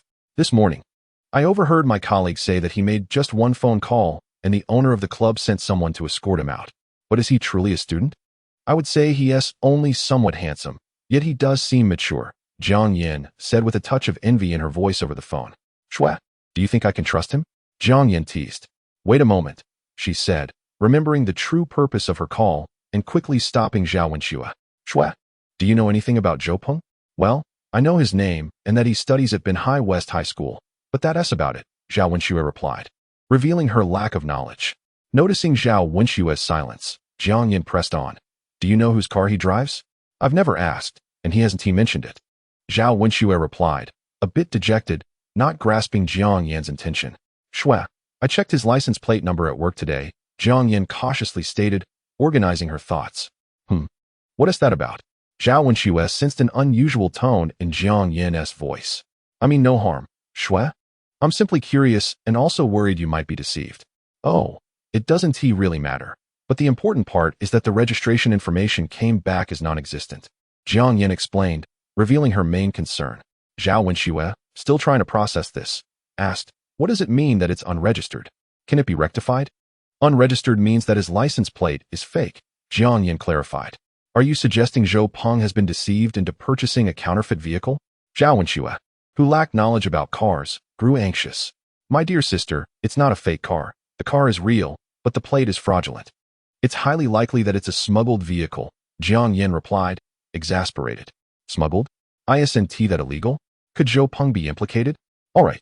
I see now that you've left your common sense as a tip for someone, Jiang Yin remarked. Let us put it this way. The vehicle didn't come by legitimate means, hence he has a fake plate. Do you understand? Oh, I see now. But you're the one who handles vehicle registrations, right? Could you assist me? Zhao Wenxue finally grasped the situation. I don't have that capability. I'm merely giving you a heads up, Jiang Yin quickly replied. Please, Yin, I beg you, just lend a hand. Consider it a personal favor, Zhao Wenxue implored. Sighing, Jiang Yin said, here's the deal. First, try to confirm whether his vehicle is indeed smuggled, and then ask him what he thinks about it. Perhaps he has connections within the police system and isn't worried about inspections at all, leaving us unnecessarily anxious.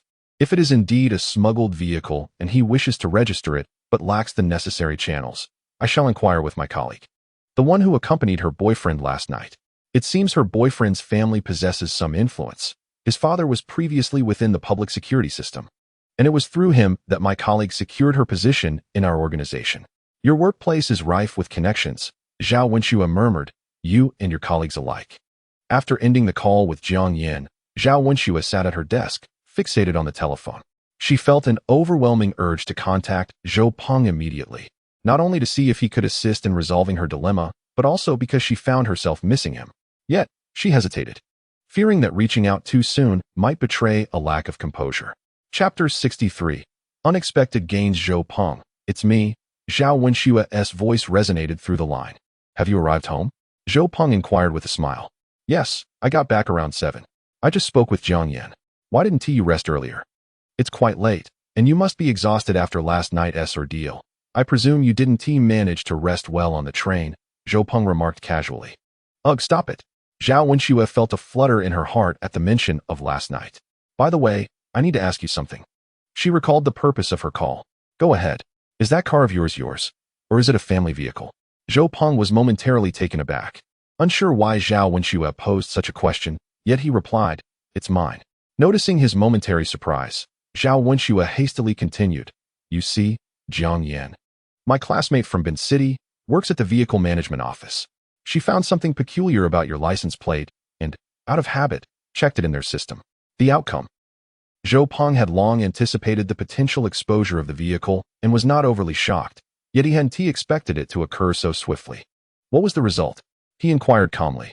She mentioned that your vehicle might be a smuggled car with a counterfeit license plate. Zhou Peng fell silent. Sensing his lack of response, Zhao Wenxue quickly clarified, I mean no offense. I merely wish to confirm. If there are indeed issues with your vehicle's documentation, I can ask Jiang Yin if she could arrange for assistance in obtaining a legitimate license plate. Upon hearing this, Zhou Peng felt a surge of joy, realizing that his unexpected venture to the nightclub last night had yielded unforeseen benefits. No, Rather, a remarkable gain. After a moment's contemplation, he said, "This car did enter through non-standard channels. I acquired it at a bargain, lacking any proper documentation, hence my inability to register it. If Jiang Yin can indeed find a solution, that would be splendid." "Really? Then I shall inform Jiang Yin at once and urge her to seek help." Zhao Wenxue felt an inexplicable joy at the prospect of solving Zhou Peng's predicament. "Wait, not so fast. There's no rush. We can contact her tomorrow. Just let me know how much it may cost to utilize connections," she added, understanding that some expenses are necessary and should not be spared. "All right. I'll reach out to her tomorrow. Shall I hang up now?" Zhao Wenxue asked, somewhat bashfully. "Rest well if there's nothing else," Zhou Peng replied. "I miss you," she said before ending the call, leaving Zhou Peng in high spirits. Firstly, the issue regarding the automobile paperwork, which had weighed heavily on his mind like a stone, seems to have found a resolution. Even though the forthcoming remuneration may fall short, he is determined to expedite the process, even if it means borrowing a bit from long ago. Secondly, he could distinctly perceive Zhao Wenxue's concern and affection for him over the phone, regardless of whether this sentiment stemmed from their recent intimate encounter. The feeling of being missed was something that even the somewhat proud Zhou Peng found quite gratifying. The following morning, Zhao Wenxue arrived at the magazine office, presenting the signed contract to the editor-in-chief, Zhang Jing, and subsequently took his endorsement to the finance department to request a remittance. Once these tasks were completed, she reached out to Jiang Yin. "Yin, I've confirmed it. Zhou Peng mentioned that his car did not come through legitimate channels. Could you assist him in acquiring a license plate? He said to let him know the specific costs involved." "Oh, this young man certainly understands the intricacies of human relationships. That's quite fortunate, as it saves me from having to explain everything again," Jiang Yin replied, a self-satisfied expression on her face. "Yin, could you possibly mention to your colleagues to keep the costs as low as feasible?" Although Zhao Wenxue was unsure of the exact expenses, the notion of the car still felt distant to her, prompting her instinctively to believe that the process would be costly. Therefore, she hoped to help Zhou Peng save a little where possible. "Well, you haven't even started yet, and you're already fretting about the expenses. You certainly don't treat him as a stranger," Jiang Yin teased over the phone. Yin, if you keep this up, I will stop talking to you." Zhao Wenxue playfully pouted. All right, I'll forego my share at most," Jiang Yin said. Although she had only worked at the vehicle management office for a little over a year, she was aware that some services requiring special channels often involved kickbacks shared among those facilitating the process. During lunch break, Jiang Yin linked arms with Sun Min while walking to the cafeteria, saying, "Sister Sun, a friend of mine has a water truck and is looking to get a license plate. Do you have any idea of the current costs?" Sun Min glanced around cautiously before responding, "What friend? Are they reliable?" "Reliable, just the younger brother of a relative of my college classmate. You met him the night before last," Jiang Yin clarified. "Oh, that young man. The specific cost will depend on what kind of vehicle he has and what paperwork he possesses. How about this? Let me discuss it with old Li to gauge the current situation before proceeding," Sun Min replied, recalling Zhou Peng's composed demeanor that night, which was striking for someone his age, along with the comment made by her usually self-important boyfriend when he drove her home. "This kid has some interesting qualities." At Beeching West High School, Zhou Peng looked at the enormous box of soft fried pork tenderloin that Song Qianqian had placed on his desk and chuckled helplessly. "Did your family slaughter a pig yesterday? It's not even the new year yet. Why the early preparation? Is it too much?" Song Qianqian's parents were away for a couple of days, and she had ordered the food from a restaurant without knowing the portion sizes, opting for 2 servings just to ensure Zhou Peng wouldn't go hungry. Coincidentally, the restaurant she chose was renowned for its generous portions. "Not at all, let us share it," Song Qianqian said cheerfully as she picked up her chopsticks. Zhou Peng shook his head in resignation, trying a piece and finding it quite delicious. "Old buddy, would you like a piece?" Zhou Peng turned to ask the nearby Wang Xiaona. Wang Xiaona habitually lowered her head and softly murmured, "I'm full." After uttering those words, she picked up her thermos filled with a considerable amount of leftover food and made her way towards the trash bin. Such a waste. Bringing so much food every time and then unable to finish it, Zhou Peng remarked, chewing on a piece of meat. Song Qianqian, on the other hand, cast a meaningful glance at Wang Xiaona's slightly dejected figure as she exited the classroom. After work, as Sun Min stepped out of her office, she spotted her boyfriend, Li Qiang, waiting by the entrance in his car. "Darling, do you remember Yin's younger brother from the other night?" Sun Min said, touching up her makeup in the passenger seat. "Zhou Peng, Li Qiang responded while driving. Yes, yes. You still remember his name. What about him? Do you know? His car is a smuggled vehicle with a fake license plate. How do you know that? Yan Yan helped him with the registration, and she reached out to me. Oh, you assisted him? Li Qiang appeared quite intrigued. I haven't mentioned it to Lao Li yet. I'll keep him hanging for a couple of days to prevent him from thinking this matter is too easy. Sun Min understood the intricacies of the situation well. When handling affairs for a fee, one must ensure that the client does not perceive the earnings as effortlessly obtained. After contemplating for a moment, Li Qiang said, "Let us hold off on dealing with this for now. Have him come to me in a few days." Sun Min turned her head, puzzled, towards her boyfriend. Li Qiang smiled and added, "I've received the transfer order to the Public Security Bureau's Publicity Department, and I'll start on Monday. Once I'm there, I'll take care of this matter for him." Chapter 64. Li Qiang's father was the deputy director of the Public Security Bureau in Binhai City. Although he was close to retirement, as long as he held his position, he wielded significant authority.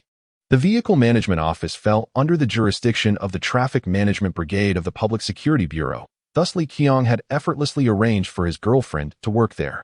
As for himself, he was currently serving as a minor staff member in the Publicity Department of the Binhai City Committee. Though his position was humble, he undeniably had a well-connected father in a position of power. Li Qiang's father often felt that his son was too compliant and lacked ambition.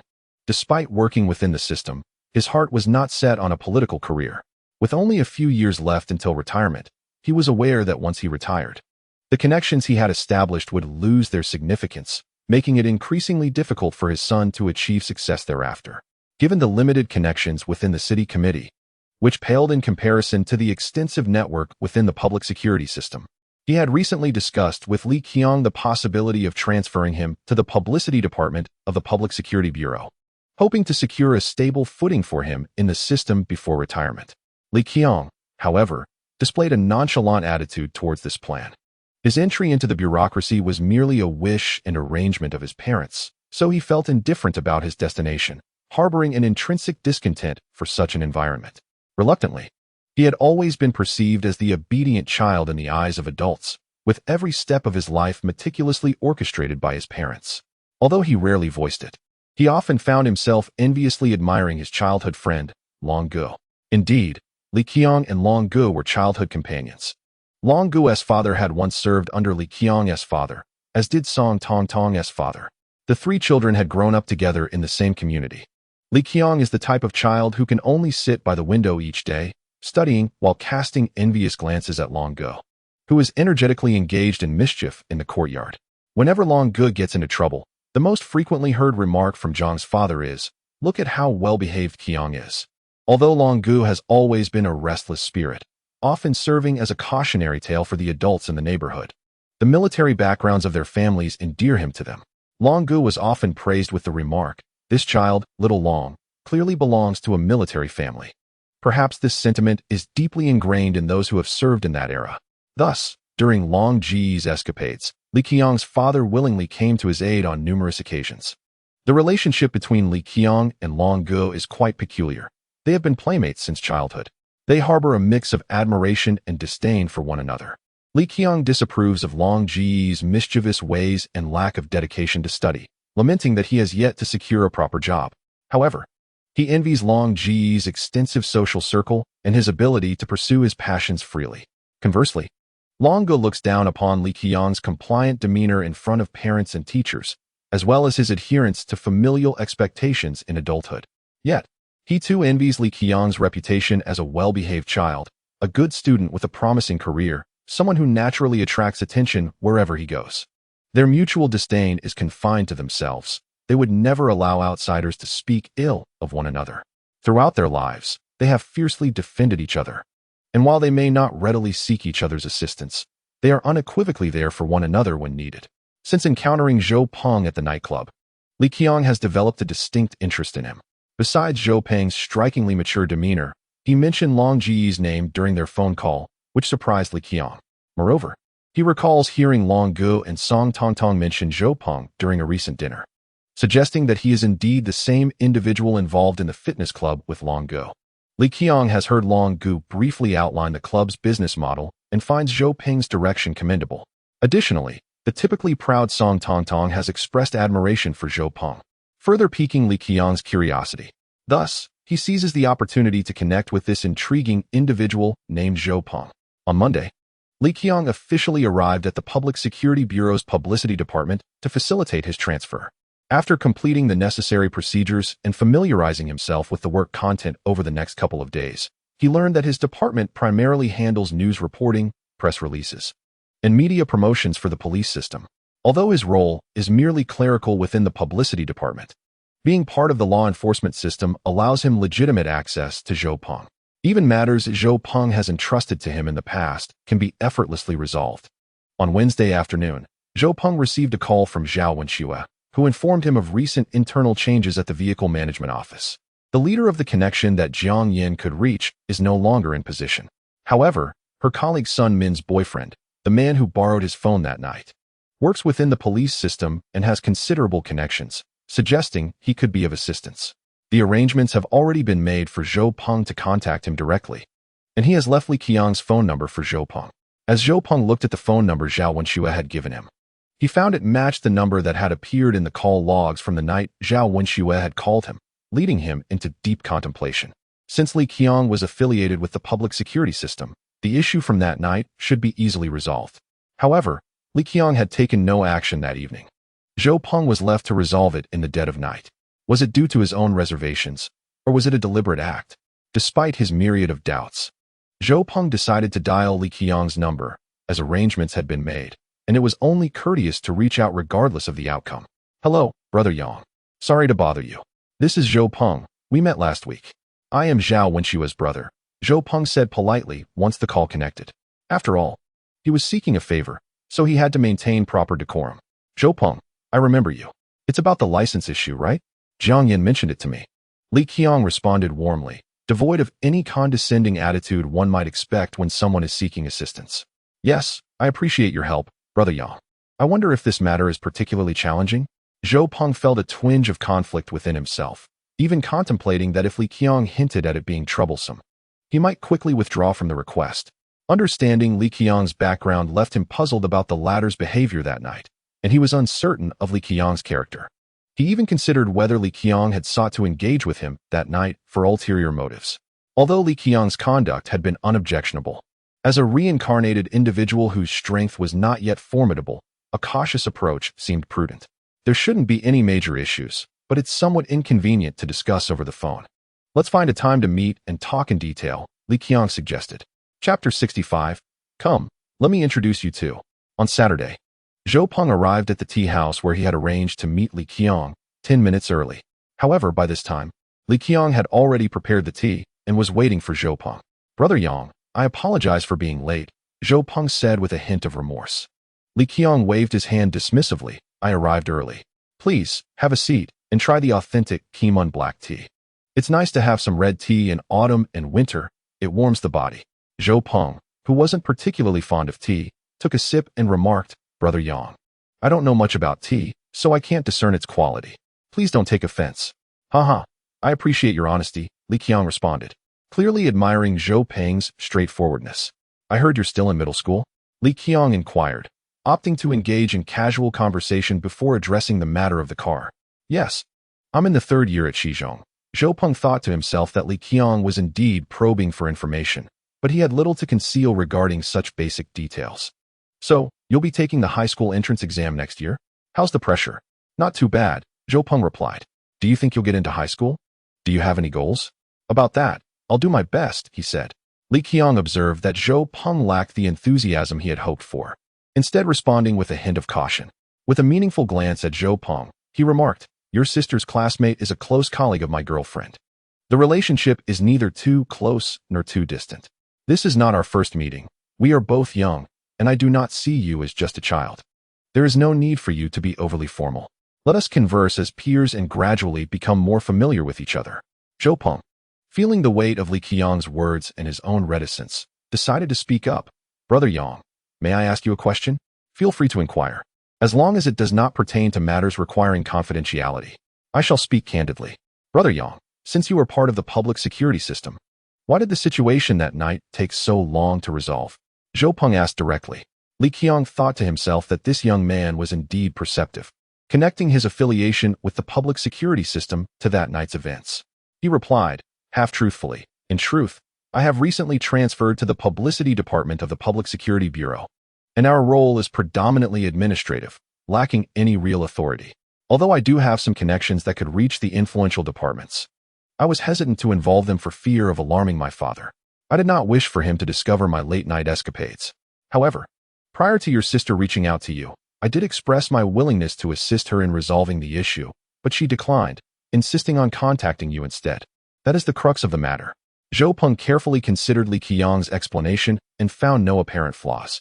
He recalled that Zhao Wenxue had previously mentioned that Li Qiang had offered to intervene before she decided to call him. However, Zhao Wenxue had already surmised that Li Qiang was a person of influence and wished to avoid complications or incurring a debt of gratitude, thus she declined his help. In this light, Li Qiang's hesitance was entirely understandable. Zhou Peng felt grateful for Li Qiang's inaction, as it afforded him the opportunity to connect with the enchanting Jiang Yin and to resolve the issue regarding the car's paperwork. "Ah, I see. Brother Yang. That night was rather hurried, and I did not properly thank you. Today, I would like to express my gratitude with tea instead of wine for your assistance that evening," he said, raising his teacup, while internally reflecting, "Thank you for not meddling that night. Otherwise, where would I have had the chance to experience such a delightful encounter?" Li Qiang lifted his cup in return, clinking it lightly against Zhou Peng's.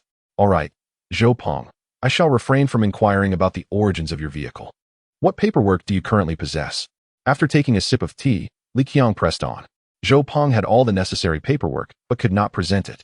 So he simply shook his head and replied, "Brother Yang, I purchased this car at a bargain, but it is a second-hand vehicle, so I lack the relevant documentation." Li Qiang nodded in understanding. "Very well. Have you obtained your identification card?" "I want to be able to obtain my ID until January of next year," Zhou Peng responded. "I can assist you in preparing materials such as customs clearance forms, inspection certificates, and conformity certificates. However, it is advisable to use your own identification for the registration. My suggestion is to refrain from registering the car in your name immediately. I can temporarily register it under a dealer's name, and after 2 months, once you have your ID, we can transfer it to your name. In the event of any future issues, the responsibility will rest with the first owner, as you will merely be purchasing a second-hand vehicle. Certainly, the likelihood of encountering issues is exceedingly minimal. It is merely a precaution stemming from our connection." Li Qiang pondered for a moment before offering his counsel. At that juncture, Zhou Peng appeared somewhat hesitant, reflecting on the nature of this connection. To be candid, the bond is not particularly close. Although the vehicle is in his possession, should it be registered under another's name, he would possess no legal assurances. Noticing Zhou Peng's uncertainty, Li Qiang smiled and remarked, "This is merely my suggestion. Take your time to consider it. There is no rush. A friend of mine will arrive shortly, and you can make your decision once he is here." Waiting for someone, Zhou Peng pondered, when suddenly a familiar voice resonated from outside the tea house. "What brings you to invite me out of the blue? Is that you, De Peng?" As Long Gu entered the tea house, he was momentarily taken aback upon spotting Zhou Peng, expressing his surprise. "Long Gu? I am equally astonished," Zhou Peng replied. "Please, sit and enjoy." The composed Li Qiang poured Long Gu a cup of tea. The two men looked at Li Qiang with perplexity, while he stifled a laugh and pretended to be serious, saying, "Allow me to introduce you both. This is Jiang Xiaolong, a dear friend since childhood. And this is Zhou Peng. Well, to put it succinctly, he is the younger brother of my girlfriend's colleague's classmate." Li Qiang paused for a moment before instructing Long Gu to pay close attention, adding, "This connection might be akin to reading comprehension in an English exam. Take your time to grasp it." "What a coincidence," Long Gu remarked, still somewhat confused by the introduction. Zhou Peng, however, had begun to discern the underlying motives. It was evident that Li Qiang was aware of his acquaintance with Long Gu and had orchestrated this meeting. This explained the earlier comments regarding their connection and the suggestion to wait for a friend before making a decision. "Brother Yang, did you hear me mention Long Gu the other night and realize we are acquainted?" Zhou Peng sought confirmation. "What? He knows we are connected?" Long Gu, still bewildered, inquired. Li Qiang nodded, recounting how he had previously overheard Long Gu mention Zhou Peng to Song Tongtong, and later fortuitously encountered Zhou Peng at the club. Coincidentally, when Zhou Peng sought to transfer the vehicle's registration to him, concerned that Zhou Peng might harbor reservations, he invited Long Gu along as well. After elucidating the entire sequence of events, Long Gu marveled at how small benching truly is, while Zhou Peng furrowed his brow in contemplation. Chapter 66. The niece of my third uncle. You should address her as Auntie. Observing Zhou Peng's frown, Li Qiang chuckled heartily and remarked to Long Gu, "Little Long, your younger brother is quite commendable. However, he tends to overthink." Before he could finish his thought, Li Qiang's phone rang. He glanced at the caller ID, furrowing his brow slightly before gesturing for silence and answering the call. The conversation concluded swiftly, as Li Qiang only exchanged a few brief affirmatives. Acknowledging an urgent matter at work that required his immediate attention, "I must depart at once," he informed while gathering his belongings. "Zhou Peng, I understand your inquiries. Little Long can provide you with clarification. As for the vehicle's registration, please reach out to me once you have deliberated." With that, he exited the tea house. Long Gu, still in a state of confusion, turned to Zhou Peng and asked, "What questions do you have for Qiang? What can I elucidate?" Zhou Peng gathered his thoughts and briefly recounted the events that transpired last week. He expressed his doubts regarding Li Qiang's identity and capabilities, along with the explanations he had received. While he could understand why Li Qiang, mindful of his father's influence, might hesitate to seek institutional connections, he found it perplexing that, given his ties to Long Gu, he did not utilize them. Long Gu, upon hearing this, chuckled and replied, "This is quintessential Qiang style. Despite our close friendship, we have always been rivals since childhood. I am not surprised that such a situation arose. He would rather risk reprimand from his father than readily ask me for assistance."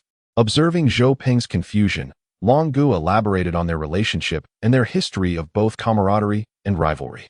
After listening, Zhou Peng let out a resigned smile and conveyed Li Qiang's suggestion of registering the vehicle in someone else's name before transferring it to his own. "Long Gu, do you think this is a feasible plan?" Zhou Peng inquired. "Rest assured, Qiang is quite reliable in this matter. To be candid, I handled my car in the same manner," Long Gu replied with a smile. "All right, then I will follow Brother Yang's advice. By the way, Long Gu, is there something you wish to ask me?" Zhou Peng pressed. "Oh, I do have a question. That phone number from that night, was it yours?" "Yes, it was mine," Long Gu confirmed. "Good to know," Zhou Peng responded. "Is that all?" "Indeed. Now I know how to reach you. Actually, I have seen your car. It's quite impressive. I heard about it from Tong Tong last time at the Cherry Blossom Festival," Zhou Peng mentioned. Long Gu took a sip of tea and remarked, "Knowing is sufficient. The rest is of no concern to me." Zhou Peng regarded Long Gu, thinking to himself that he appreciated this approach. The conversation then shifted to matters regarding the club. Long Gu shared that he had visited the Fengtian Sports Academy the previous week, spending over a week there before returning just the day before. He planned to visit Liaoan Normal University next week to scout for suitable staff, aiming to organize the team by the end of the month. They also discussed the renovations, with Long Gu noting that Song Tong Tong was quite diligent, often visiting the club to oversee the progress. Zhou Peng felt that, having been a minor stakeholder for a month without inspecting the renovations, he should pay a visit to the club. Long Gu glanced at the time and suggested, "Why not have lunch first?" He then pulled out his phone and called Song Tong Tong, informing her that he and Zhou Peng would be arriving shortly for a meal and asked her to wait at the club.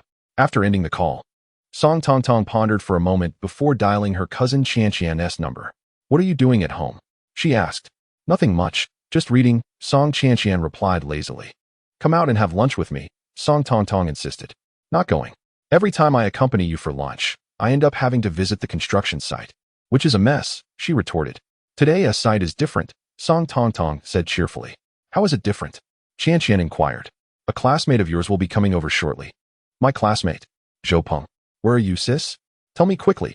After leaving the tea house, Zhou Peng and Long Gu drove separately to the club.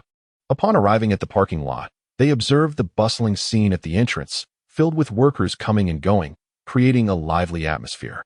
As Song Tong Tong gazed through the floor-to-ceiling windows and spotted the vehicles of the two men, she stepped outside playfully and remarked, "Mr. Jiang, amidst your myriad responsibilities, you still find time to grace us with your presence. Welcome, welcome." Long Gu, feigning seriousness, replied, "I am primarily here to offer support to our frontline employees. Come, let us dine first." Song Tong Tong glanced towards the intersection and said, "There's no rush. Let us head inside and take a look first. Let us eat first." "I'm quite famished," Long Gu remarked, patting his stomach. "Just a little longer. Zhou Peng hasn't seen what's inside yet." "Fine, we can eat first." Suddenly, she exclaimed, "Hey, Qianqian, what brings you here?" Initially, Song Tongtong intended to delay time further. But upon seeing her sister Song Qianqian alight from a taxi and rush towards them, she quickly changed her tune, suggesting they eat first, while pretending to have just noticed her sister. Sister, I happened to pass by and thought I'd check on you, Song Qianqian said, breathless. Oh, Zhou Peng. What a coincidence that you're here. After smoothing her slightly disheveled hair, she endeavored to regain her composure. Observing the dramatic display of the two sisters, Zhou Peng turned to Long Gu, who wore a bemused expression, clearly recognizing the sisters' lackluster performance. Although even Long Gu had seen through their act, Zhou Peng refrained from exposing them, merely responding, Indeed, I just happened to come with Long Gu to check in, intending to have a meal with Sister Song. Song Qianqian greeted Long Gu with a nod. Long Gu glanced between Song Qianqian and Song Tongtong, inquiring, Has Qianqian eaten? Would you care to join us? Before he could finish his sentence, Song Qianqian eagerly interjected, Sure, and then smiled brightly at Zhou Peng as they strolled toward a nearby restaurant. Long Gu cast a glance back at Song Qianqian, walking beside Zhou Peng, and remarked to Song Tongtong, Your sister seems a bit different from the last time we met. In what way? She queried. She appears much more cheerful. It seems love has the power to transform one's character, Long Gu mused. Stop with the nonsense, Song Tongtong retorted. Long Gu, with an understanding grin, replied, Don't pretend. Don't tell me your sister just happened to come looking for you. Is it that obvious? Your performance was decent, but your sister could use some work. Inside the restaurant, the two sat opposite one another. So your car was smuggled in? Song Tongtong, ever the gossip, inquired about Zhou Peng's vehicle after only a brief exchange. Let Long Gu introduce you to someone. Connections in law enforcement are invaluable, and they could expedite your paperwork in no time, she concluded, casting a proud glance at Zhou Peng. Long Gu chuckled softly. I just met with Qiang this morning. But it wasn't through my introduction. They arranged it themselves. Does he know Qiang? Song Tongtong asked, surprised. Zhou Peng briefly recounted how he came to know Li Qiang. Song Tongtong couldn't help but exclaim, Bin City is truly small. Long Gu took out his phone, stating, Let me check if Qiang is free to join us for dinner. While Long Gu was on the phone, Song Qianqian leaned closer to Zhou Peng and whispered, What day did you say you went to the club? Zhou Peng pondered for a moment and replied, Last Wednesday. Weren't you studying until 3 in the morning that night? Song Qianqian said, her expression slightly displeased. Zhou Peng's heart skipped a beat. How could she still remember? As Zhou Peng pondered how to articulate his thoughts, Song Qianqian inquired, Is the sister you mentioned the one you met at the school gate that afternoon? Yes, indeed. Zhou Peng replied after a moment of contemplation, fearful of revealing any inconsistencies. What relation is she to your family? And why would she seek you out instead of an adult? She is my third maternal uncle's niece, Zhou Peng explained. Her family is from out of town, here in Binching on business, and she has no relatives nearby. Concerned that his response might be too revealing, he fabricated an unrelated relative to deflect further inquiry. Your third maternal uncle's niece? Shouldn't you call her aunt? Chapter 67. This fire is quite serious. Zhou Peng felt beads of sweat forming on his forehead as he glanced at the displeased expression on Song Qianqian's face and quietly replied, Well, since the relationship is somewhat distant and we are of similar age, we simply refer to each other as such. Seemingly regulating her breath, Song Qianqian continued to question. Did she stay at your house that night? Absolutely not. She had a hotel booked prior to her arrival, and her company is covering the expenses, Zhou Peng asserted confidently. Then you were at her hotel until around 3 in the morning? Song Qianqian's voice seemed to carry a hint of tears. Zhou Peng hurriedly clarified. I received a call at midnight, arrived at the nightclub by 12:30, negotiated with them for over an hour, and didn't leave until nearly 2 a.m. After that, I escorted my sister back to the hotel and ensured she was settled before returning home, which was close to 3 a.m. Noticing Song Qianqian still appeared skeptical, he added, Moreover, I wasn't the only one taking my sister back that night. Her classmates were with us as well. Yang Gu can attest to this. Zhou Peng thought to himself that it was unlikely Song Qianqian would consult Li Qiang for verification. Even if she did, at that moment, Jiang Yin was indeed in his car, caring for Zhao Wenxua, which Li Qiang was aware of. Regardless, he needed to navigate this situation first. Humph. You've deceived me regardless, Song Qianqian muttered, pouting softly. Meanwhile, Song Tongtong, who had been quietly observing their hushed conversation, noticed her sister's distressed expression and addressed Zhou Peng. Zhou Peng, what have you done to upset my sister? Zhou Peng offered a wry smile. How could I dare to provoke your esteemed young lady? I've been enduring soft-fried pork for over a week for her sake, and I've gained 5 pounds because of it. He quickly diverted the conversation with a jest. Indeed. Song Chanqian chuckled softly and remarked, "You're so annoying." Just then, Long Gu, who had just hung up the phone, said, "If anyone wants soft-fried pork, let the waiter add another portion." The three exchanged amused glances, leaving Long Gu bewildered. "By the way, Qiang won't be able to come. There's a fire at a market in Shigong, and it's quite serious. I heard there are individuals trapped inside, and the TV station has already arrived." "He must be present at the scene," Long Gu explained. "Why does he need to be there if there are firefighters?" Song Tongtong asked, somewhat confused. Firefighting falls under the military service system and is managed by both the armed police and public security. The structure belongs to the armed police, while local public security oversees its responsibilities, Zhou Peng elucidated. Song Tongtong displayed an expression of realization, while Song Chanqian looked at Zhou Peng with admiration, saying, "You truly know so much." After their meal, they returned to the club. As Song Chanqian observed Zhou Peng traversing the construction site with a stack of documents in hand, her sister, a designer, accompanied him, discussing various details while Zhou occasionally offered insights, prompting her sister to nod and jot down notes. Suddenly, she perceived the remarkable capabilities of this young man. The renovation of the club was progressing at an astonishing pace, far exceeding Zhou Peng's expectations. After all, it was his family's venture, and it appeared that the initial plan to open the club after the new year might be advanced. Upon exiting the club, Song Tongtong inquired if Song Chanqian wished to accompany her home, as their parents were present, and it had been some time since they last saw each other. Standing beside Zhou Peng, Song Chanqian gently shook her head, stating, "I will visit uncle and auntie another day." Observing her bashful demeanor, Song Tongtong could not help but sigh inwardly, recognizing the inherent extroversion of young women. Zhou Peng glanced at Song Chanqian, who occupied the passenger seat, and asked, "Where to?" "Home." He was uncertain where to take a young girl, despite the early hour. After a moment's contemplation, he suggested, "I have a few matters to attend to. Perhaps I should drop you home first." Song Chanqian nodded, albeit with a hint of disappointment, before suddenly inquiring, "Do you still have the photo I gave you last time?" Zhou Peng casually opened the sun visor above him. Spotting the photograph tucked within, a smile finally graced Song Chanqian's face. After safely returning Song Chanqian home, Zhou Peng found a public phone to page Lu Bin. Upon receiving the call, Lu Bin confirmed he was at home. Arriving at Lu Bin's residence, Zhou Peng was greeted by Lu Bin's father, who beamed with delight upon seeing him. "De Peng, you've come. Please, come in. Are you looking for Bin?" "Yes, in his room." Recently, Lu Bin had been spending little time outside, either working out at the gym or exercising at home. When his father inquired, Lu Bin explained that Zhou Peng had customized a fitness plan for him, emphasizing the benefits of regular exercise. Witnessing the transformation of his son, who once rarely stayed home, into someone with a structured routine and increasingly robust physique, Lu Bin's father felt genuine happiness. Thus, he greeted Zhou Peng with greater warmth than before.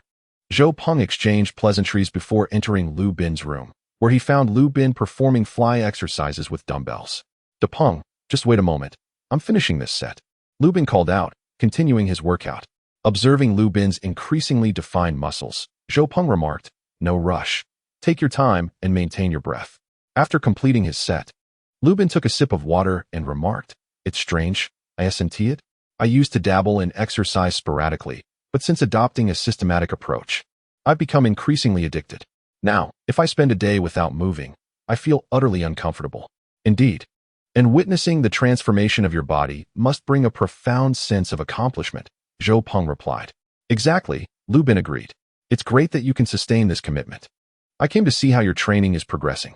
Today, Long Gu and I visited the club. The renovation is advancing swiftly, and we might open ahead of schedule." "Really? Am I ready for that? My muscles have changed somewhat, but they still don't resemble those of the truly muscular types," Lu Bin expressed with a tinge of anxiety. "There is no need to rush. As I mentioned earlier, it is unnecessary to achieve the physique of a bodybuilder. In the future, when you mentor your trainees, it is not required for you to lead while bare. I will devise a new fitness plan for you. Simply adhere to my guidelines without increasing the intensity on your own. Patience is key to achieving success." After spending some time at Lu Bin's home, Zhou Peng ascended to his own abode, finding his parents absent. Recalling that Li Qiang had promised to give him an update earlier that day, he retrieved his phone and dialed. "Hello, young Gu, It's Zhou Peng, he announced once the call connected. Ah, Zhou Peng, what is on your mind? Li Qiang's voice came through, albeit amidst a cacophony of background noise. Regarding the licensing matter you mentioned this morning, let us proceed as you suggested. Please inform me of the costs involved so that I may prepare in advance, Zhou Peng stated, sensing that Li Qiang was preoccupied. Sure, but I may be quite busy over the next few days. Once things settle down, we can meet, Li Qiang replied. Exhaustion evident in his tone after 6 hours at the fire scene. I heard from Long Gu that you are at the fire site. Is everything all right? Zhou Peng inquired with concern. Ah, this fire incident is rather severe. Tune into New Perspectives tonight, Li Qiang sighed. Chapter 68. The Trial of Fire. New Perspectives is a well-known local news program in Bincheng, focusing on community issues and airing every evening following the national news.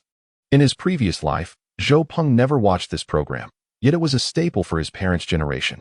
That evening, after the news broadcast concluded, Zhou Peng emerged from his room and, for the first time, settled in front of the television with his parents to watch New Perspectives. Zhou Shengli glanced at his son curiously. What prompted you to watch the news today? I was a bit fatigued from studying and thought it would be nice to rest my eyes, Zhou Peng responded nonchalantly. As the program commenced, it seemed there would be no coverage of the fire until, just as Zhou Peng was about to retreat to his room, the host's voice filled the air. Today is November 6th at 9:30 a.m. The Bincheng Fire Department received an emergency call reporting a fire at the comprehensive market located in the Shigang district. Upon receiving the alert, both municipal and district fire services promptly arrived on the scene to commence rescue operations. For further details, please refer to our live coverage.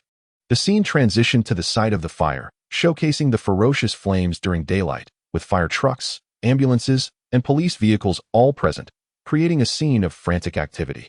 Outside the market, merchants and customers could be heard wailing in despair. The on-site reporter first interviewed several eyewitnesses before directing the camera toward Li Qiang, clad in police uniform, alongside a middle-aged man in firefighting gear. Upon receiving the emergency call, we immediately mobilized our forces for rescue. Given that this is an old comprehensive market with a wide array of flammable goods, including daily necessities, clothing, fabrics, luggage, and electrical appliances, the situation is complicated further by the weekend crowd. The complex terrain within the fire zone poses significant challenges to our rescue efforts. However, we will exert every effort to ensure the safety of the public and protect their lives and property. The speaker is a middle-aged man clad in firefighting uniform, who, after speaking, turns and resumes his duties in the rescue command. Meanwhile, Li Qiang remains silent throughout the exchange, following the middle-aged man. Shortly thereafter, the camera captures various scenes of the fire and the ongoing rescue efforts before switching to an outdoor reporter. The time is now 3 p.m. on November 6th. After more than 5 arduous hours of battle, the armed police firefighters have finally brought the blaze under control. They are now conducting the final checks. Please stay tuned for further updates on the cause of the fire, as well as any casualties and property losses. This fire was no small matter, Mr. Zhou remarked after watching the report. Indeed, it has been years since I have witnessed such a ferocious blaze, Mrs. Zhou concurred. Zhou Peng, having watched the news, found himself momentarily lost in thought. He recalled that Bin City had indeed experienced a significant fire back in 1999, which had been reported extensively on the news for several days, even catching the attention of CCTV. Although Zhou Peng had been preoccupied with comics and video games during that time and had little regard for social news, this incident was indeed too monumental for a small city like Bin City to overlook. It was a topic of conversation among classmates, leaving Zhou Peng with some lingering memories. If his recollections were correct, it seemed that this fire had claimed the life of a firefighter, though he could not quite recall the subsequent public discourse or the resolution of the situation. Just as he contemplated these thoughts and was about to return to his room, Zhou Peng was unexpectedly drawn to a program airing on the Bin City Lifestyle channel, which his mother had casually tuned into. The television was broadcasting a lifestyle consultation show that Zhou Peng had previously discussed with Wenkai, featuring advertisements. The attractive female host was standing in front of a stylish establishment in Port City, and after a brief introduction, she entered a barber shop, where the camera panned to Wenkai, dressed sharply in a crisp black shirt and gold-rimmed glasses. "Hello everyone, I am the renowned stylist," he announced. At this moment, Li Qiang had just finished watching the news report on the fire with his family. His father, Li Zhong, lit a cigarette and inquired, "What was the situation like at the scene?"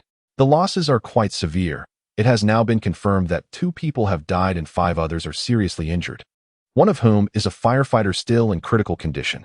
The cause of the fire is under investigation, but initial suspicions point to the illegal connection of wires by a merchant, leading to aging and short-circuiting, Li Qiang's side. The media must be coordinated effectively. This fire was so severe, and the rescue took so long, countless eyes will be watching. We need to clarify the details of the rescue work, and any discrepancies should be addressed internally first, Li Zhong advised. Yes, I was present on site for the majority of the operation, and there should be no issues with the rescue process. The lengthy rescue time was primarily due to the numerous unauthorized constructions within the premises, which did not align with the original blueprints. Fire access routes were obstructed by various debris, leaving only one clear passage on the 3rd floor. Moreover, the presence of flammable materials such as daily chemicals, textiles, and garments further complicated the rescue efforts. Li Qiang paused before adding, I have also spoken with Captain Chun from the firefighting team. They will not accept any media interviews, and they will meet with us first once the cleanup is complete. Although the fire department is incorporated into the armed police forces, it ultimately falls under the management of our local public security system. It is preferable that this situation does not yield any negative consequences. If there are any, we must find ways to minimize them. You have just joined the publicity department. Consider this your first test, remarked Li Zhong as he extinguished the cigarette in his hand. All right. You two should refrain from discussing work at home, Li Mu interjected, approaching with a plate of freshly washed fruit. At that moment, Li Zhong's phone suddenly rang. He glanced at the caller ID, stood up, and walked toward the study. Old son, what instructions do you have for me at this hour? Li Zhong closed the door and stood by the window. I just saw Ku Yang on television. He performed quite admirably, said Sun Tao, the director of the political department of the Binching Public Security Bureau, on the other end of the line. Nonsense. He didn't utter a single word and merely stood in front of the camera for 2 minutes. How is that considered impressive? Li Zhong chuckled. The child has just transitioned into this role. It is wise to remain silent for now, Sun Tao replied earnestly. You mentioned he has just started. Why would he be sent to the scene for such a significant event? Li Zhong expressed a question that had been troubling him all night. I anticipated your overthinking, which is why I called you. I conducted a thorough inquiry, albeit indirectly. Ku Yang's department head, Zhou, left for a meeting in Fengtian on Friday and won't return until next Monday. Only 3 individuals are responsible for media releases in their department. One female colleague is pregnant and unable to attend such events, while another, who hails from Day Village, returned home yesterday evening to celebrate his father's 66th birthday. By the time we received the notice this morning, the family had just begun to set the table. Who else could we send if not Ku Yang? Sun Tao detailed the situation to his old friend Li Zhong. Li Zhong fell silent for a moment and asked, You personally verified all this? Of course. I have watched Ku Yang grow up. It is somewhat unusual for him to be sent to the scene for such a major event right after joining the publicity department, which raises my own suspicions. After all, I am also the director of the political department, so I took the opportunity to gather some insights. Oldly, try to see the brighter side. As long as Ku Yang fulfills his duties well, he should be able to handle this. After all, he previously worked in the publicity office of the municipal committee, and the nature of the work is quite similar. Alas, I hope that is indeed the case. Chapter 69, A Twist at the Fire Scene? The day after the fire, the investigation results from the fire department revealed that the blaze was indeed caused by the improper electrical connections made by the business owner, leading to a short circuit. A tragic piece of news also surfaced. An 18-year-old firefighter had lost his life.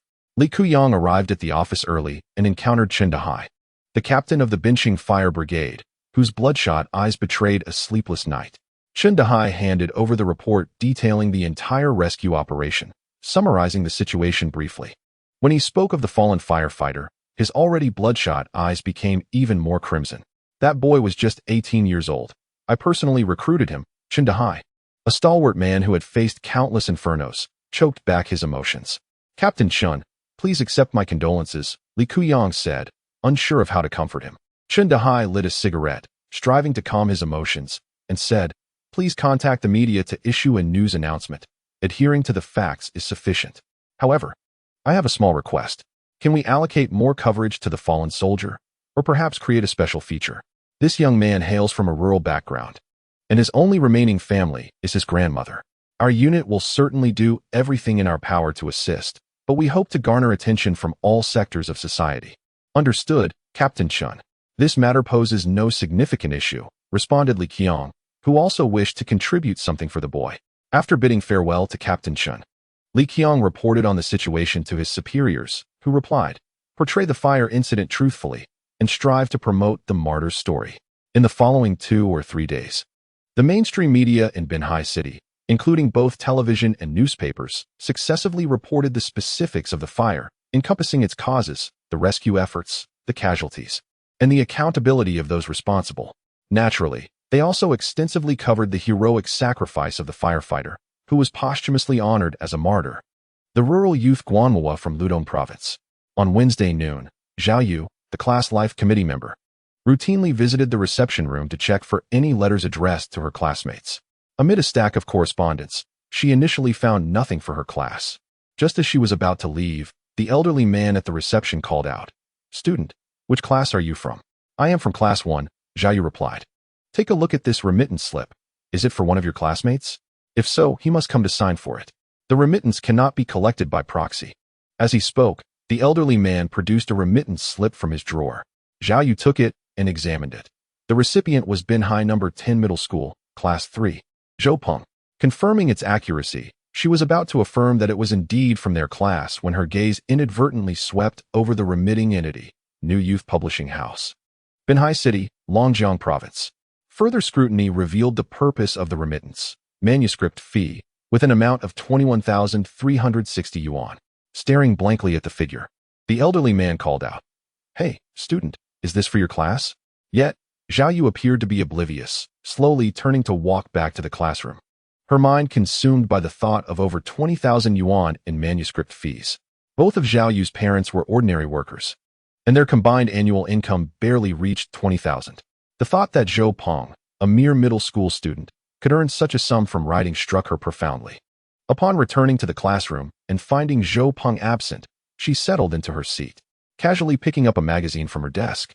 Memories of Zhou Peng borrowing the New Youth magazine to copy information, as well as their encounter at the school gate where he returned with a document bag from the magazine office, flooded her mind. Shortly thereafter, Zhou Peng returned to the classroom. Zhao Yu, suppressing her envy, said, "Zhou Peng, there's a remittance slip for you at the reception. The elder said you need to sign for it in person." "Oh, I see." Zhou Peng, still standing, immediately recognized that the remittance was likely from the magazine office. Trying to maintain his composure, he responded and turned to exit. However, Zhao Yu detected a subtle smile on his face.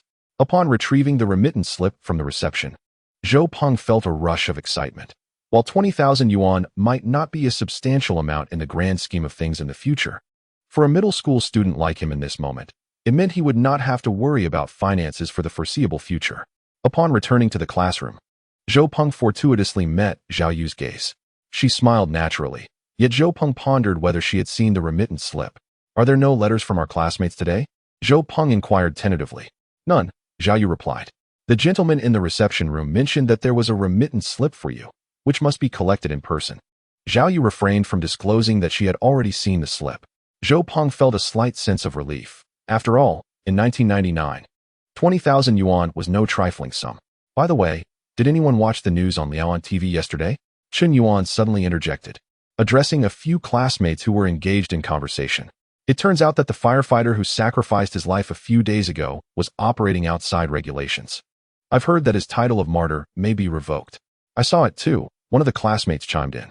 They said someone had warned him about issues with his equipment, but he refused to heed the advice and insisted on entering the fire scene. "Indeed. I heard they had already pinpointed the location of a survivor and wanted him to go in for a rescue. In the end, not only did he fail to emerge, but he also couldn't save anyone."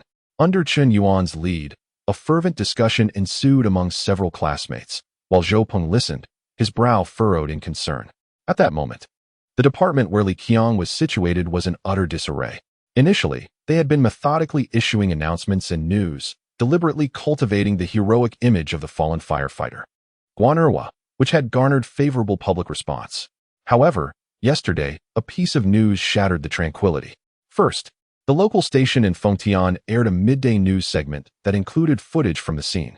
The video depicted Guanhua, whose face was as black as that of a traditional judge, sitting on the ground with several comrades, munching on bread. Suddenly, a call came through the radio. indicating that a market vendor was seeking assistance, claiming his wife was still trapped in an illegally constructed warehouse on the second floor of the fire site and needed rescuing.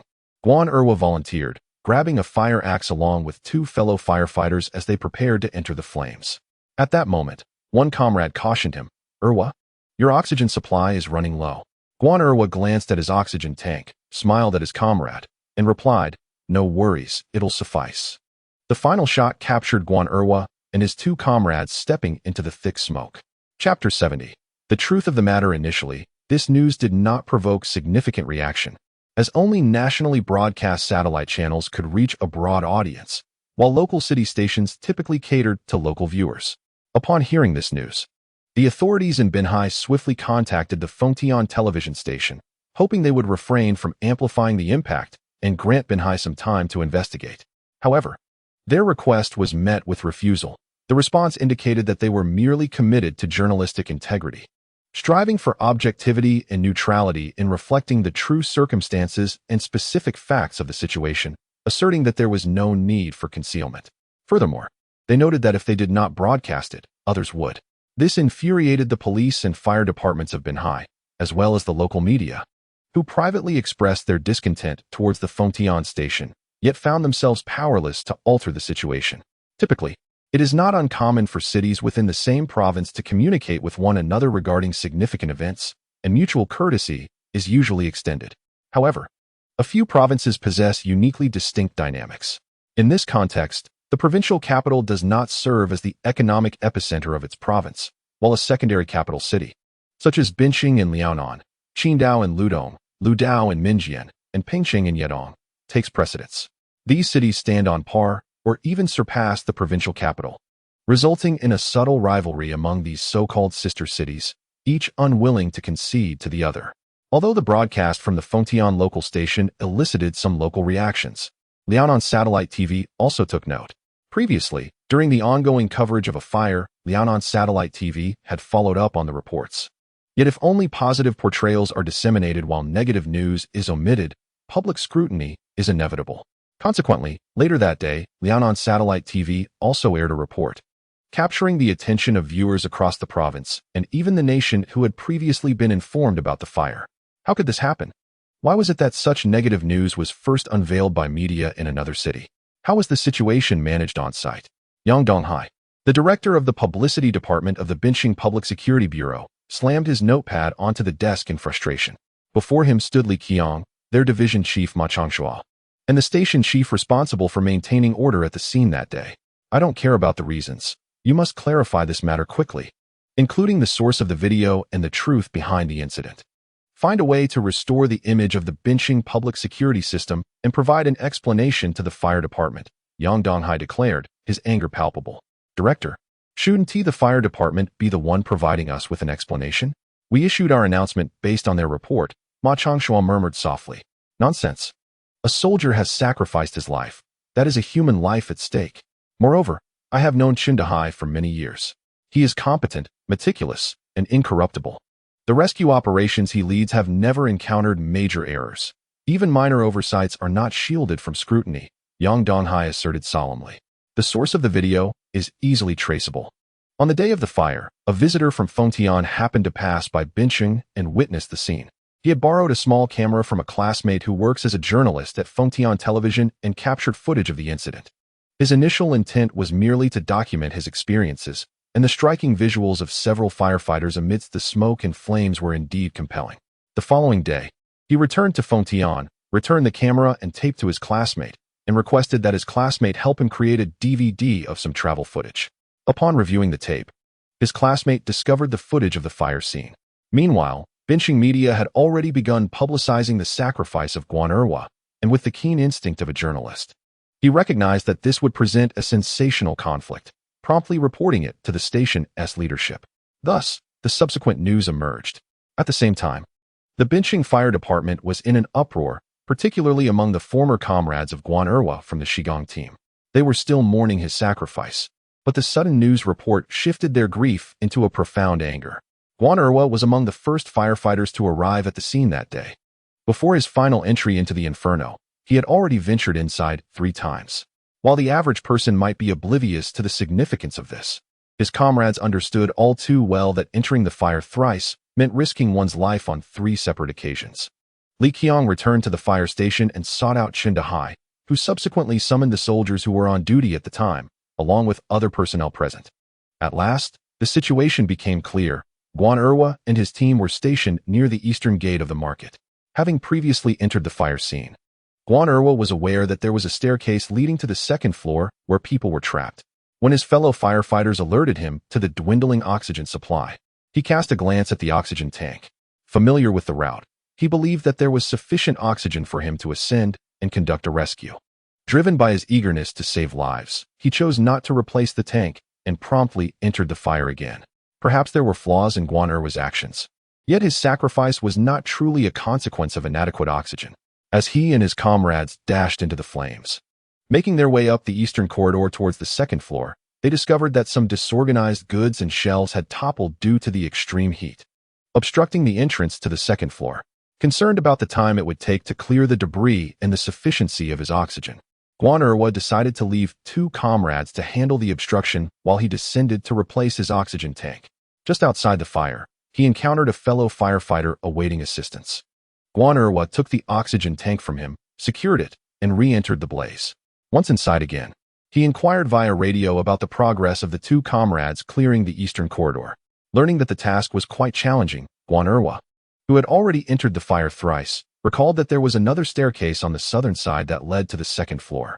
He reported the situation over the radio and ascended via the southern staircase. Upon successfully reaching the 2nd floor and quickly locating the trapped individuals in an illegally constructed warehouse, he learned that the 2 soldiers on the eastern side were still struggling to clear the corridor. After reporting the situation, Chen Dehai commended Guan Erwa over the radio, stating that he was sure to receive a 3rd-class merit award for his efforts. He instructed Guan Erwa to escort the rescued woman down the southern staircase and dispatched personnel to assist. However, just as Guan Erwa was guiding the woman out of the warehouse, a section of the roof suddenly collapsed due to the prolonged fire. By the time the rescue team arrived, both individuals were trapped beneath the debris. The firefighters, frantic with urgency, worked to clear the rubble from their bodies. But the weight of the debris was overwhelming. When the 2nd wave of reinforcements arrived, they joined forces in lifting the debris, revealing the bodies beneath. To their horror, they discovered that Guan Erwa's oxygen mask was on the face of the rescued woman, while he himself had shielded her with his own body. Though Guan Erwa had protected the woman, an unforgiving steel rebar pierced through both of their bodies, resulting in her immediate death. Guan Erwa, still clinging to life, was rushed to the hospital. This is the entirety of the tragic event. During the subsequent debriefing, several firefighters recounted the ordeal while shedding tears, including Chen Dehai and Li Qiang, both with reddened eyes, reflecting on the poignant loss. Li Qiang once again inquired of the firefighters who were providing support outside the blaze, confirming that Guan Erwa had indeed emerged first to exchange oxygen tanks with him before re-entering the inferno. Taking a deep breath, Li Qiang leaned back in his chair, gazing at the ceiling above. At that time, the firefighters lacked the recording devices that would be standard in later years, and only those on the scene were privy to the details of Guan Erwa's oxygen tank exchange. Despite the presence of bystanders, the chaos of the scene rendered such routine actions, which might seem trivial to the average citizen, largely unnoticed. Moreover, even if some onlookers were willing to testify, their accounts would pale in comparison to the compelling footage from the video recorded in Fengtian. Li Qiang fell into deep contemplation. This incident represented not only a public relations crisis for the public security propaganda system, but also a personal test of his work ethic, and an affront to the fallen heroes. Yet, what could he do at this moment? Upon returning to the propaganda department, Li Qiang delivered a detailed report of the investigation's findings. What do you think our next steps should be? Yang Donghai asked Li Qiang and Ma Changshuo, who stood before him. I believe we should seek out the bystanders from that day, to see if we can locate any witnesses willing to testify on Guan Erwa's behalf. Ma Changshuo suggested, do you think that even if there are witnesses, they could confirm that it was indeed Guan Erwa who exchanged the equipment? Yang Donghai inquired. We can guide them, Ma Changshuo murmured softly. Nonsense. The public has already begun to question our credibility. Do you want to fabricate evidence as well? Yang Donghai retorted angrily. These are facts. It's merely a matter of rephrasing them. How can that be considered fabrication? Ma Changshuo muttered under his breath. After contemplating the situation, Yang Donghai realized there were no other viable options. Then you two should first organize the search for potential witnesses. I will head to the city to see if I can persuade the municipal authorities to coordinate with the provincial level. After Liaonan Television aired that segment of news, other local stations followed suit, and within 2 days, public skepticism grew louder. Was it the martyr or reckless operation that caused harm to themselves and others? The credibility of the Binqing Fire Department and the Public Security Bureau plummeted to unprecedented lows, leading the Fengtian military region to order a reinvestigation into the appropriateness of the martyr's designation. Binqing does not have its own military district. Its forces are managed by the Fengtian military region. On the weekend, Long Gu and Song Tongtong, aware of Li Qiang's distress over the situation and his despondency, insisted on taking him out for a change of scenery, hoping to lift his spirits. Coincidentally, that day, Long Gu had first consulted Zhou Peng regarding the structural issues of the club's staff and brought Zhou Peng along. In less than a week, Li Qiang had visibly aged, a stark contrast to the refined gentleman he had appeared to Zhou Peng during their first meeting. Li Qiang, stop overthinking it. You've never been fond of working within the system. If it's too much, just take the plunge into the private sector. With our connections, we could easily embark on something worthwhile, Long Gu reassured him. Li Qiang took a deep drag from his cigarette, saying, I couldn't care less about this wretched job. But if I leave now, what will others say? Li Zhong's son, a nobody, sliding into the public security system, stirring up trouble for a few days, and then walking away. I, Li Qiang, have never settled for mediocrity. I have always strived for excellence. To leave under these circumstances would be utterly disgraceful. Let us allow those above to handle this matter. You are merely at the grassroots level, and it does not concern you significantly. You are reporting based on the actual circumstances. Why should you be distressed when the sky can be supported by those taller? Song Tongtong consoled. You have no idea how deeply I mourn for the fallen firefighter. We are all offspring of soldiers. Despite living in peaceful times, the fervor still resides within us. On that day, when you were not present, I witnessed those children repeatedly rushing into the flames, emerging disheveled, and my heart truly ached for them. Li Qiang extinguished his cigarette with great force before lighting another. Zhou Peng was also moved by Li Qiang's emotions, lamenting, indeed, there is no such thing as peaceful times. It is merely that someone else bears the weight for us. Li Qiang stared blankly at Zhou Peng, tears streaming down his face, filled with grievances, resentment, and guilt towards Guan Erhua. He felt he had mishandled the incident, even though it was not largely his responsibility. Zhou Peng, you are absolutely right. I raise a toast to you. Li Qiang lifted his glass, with Long Gu and Song Tongtong joining him. What is the current trend of this situation? Song Tongtong inquired again. The city has intervened and coordinated with the province, but the results are not significant. Reports have also emerged from other provinces, and it is rumored that CCTV might cover the story. The Fengtian military region has reopened the investigation, and without substantial evidence. Guan Erhua's status as a martyr may be revoked. Even more infuriating is that Fengtian TV has come to Binhai City to interview the vendors who sought help at the time, as if they were seeking justice, demanding an explanation from the fire department. Although we found eyewitnesses who claim to have seen Guan Erhua switch oxygen equipment, it is mere hearsay, and we are questioned about fabricating evidence. Li Qiang lamented. A silence enveloped the group. Brother Yang, was there no footage recorded by the firefighters during the rescue? Zhou Peng asked. None. Only reporters from Binhai News were filming throughout, Li Qiang replied. Did the photographer capture Guan Erhua, changing his equipment? Zhou Peng continued. Li Qiang shook his head. I have scrutinized the material reviewed by the television station countless times, but unfortunately, there was nothing. I am not referring to the footage they provided. They only share what they deem useful. I am asking if there is a possibility that the footage they considered useless before editing might have inadvertently captured it. Zhou Peng probed further. I don't know. I once inquired with Binhai TV, but they delete any material they find unhelpful after editing. I have no idea if anything was captured, Li Qiang said, feeling disheartened. Could we attempt to recover the deleted data? Zhou Peng questioned, puzzled. Can deleted items truly be recovered? Li Qiang responded with astonishment. Zhou Peng then realized that current technology might fall short, but he had the means. Brother Yang, if you trust me, I can help you try, Zhou Peng suggested after a moment of contemplation. However, this matter must remain between us. No one else, especially those in your public security system, can know. If you agree, I will assist you. Are you certain you can do it? Li Qiang regarded Zhou Peng with skepticism. I am 90% confident, Zhou Peng asserted, exuding self-assurance. Song Tong Tong glanced at Zhou Peng, contemplating the return of 007. Chapter 72.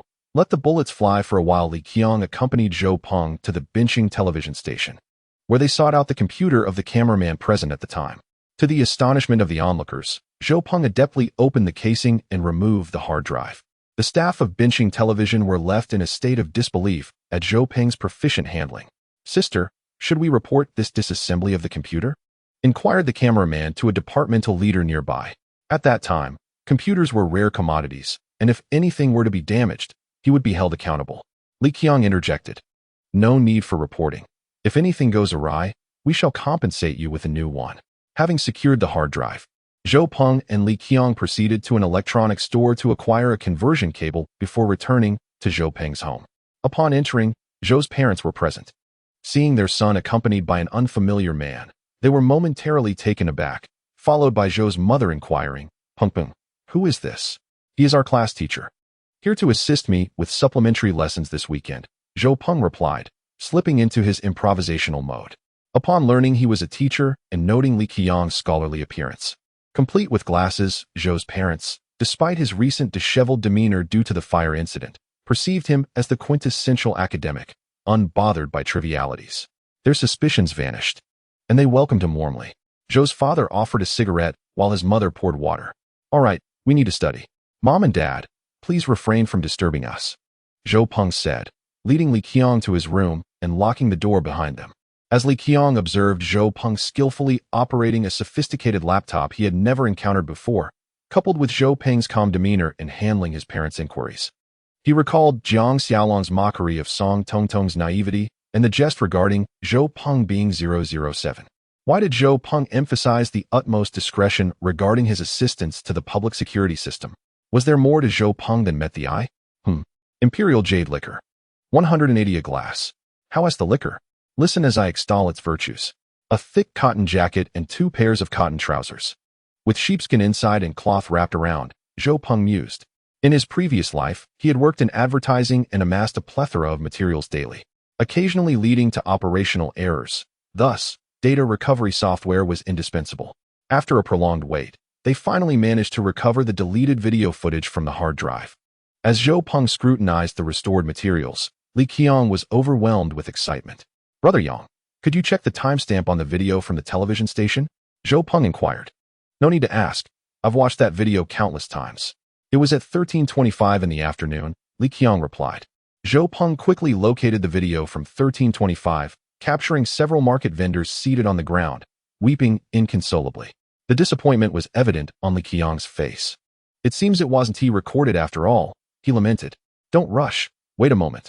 Guan Erhua entered the fire scene at 13:25, and he hasn't come down yet, Zhou Peng reassured him. Zhou Peng pressed the fast-forward button a few times, and as the clock struck 1:29 p.m., the camera panned to capture a female reporter who was facing away from the raging inferno. Behind her, the market's east gate was engulfed in thick smoke. The words of the reporter went unheard by the 2 onlookers, who were fixated on the billowing smoke emanating from the market entrance. At that moment, a figure dashed out from the gate, and a nearby firefighter promptly approached him. They exchanged a few words, and the newly emerged firefighter began to remove his gear. As he took off his oxygen mask, it was revealed to be Guan Erhua, his face smudged with soot. After receiving assistance from his comrades in donning the oxygen tank, he immediately turned and rushed back into the blaze, the entire sequence taking less than a minute. Li Qiang, who considered himself not particularly sentimental, felt tears of excitement welling up in his eyes. Although the 2 were merely captured in the corner of the frame, Guan Erhua's youthful visage and his fearless return to the flames were vividly documented. Li Qiang took out his phone, ready to report to his superiors, but Zhou Peng intervened.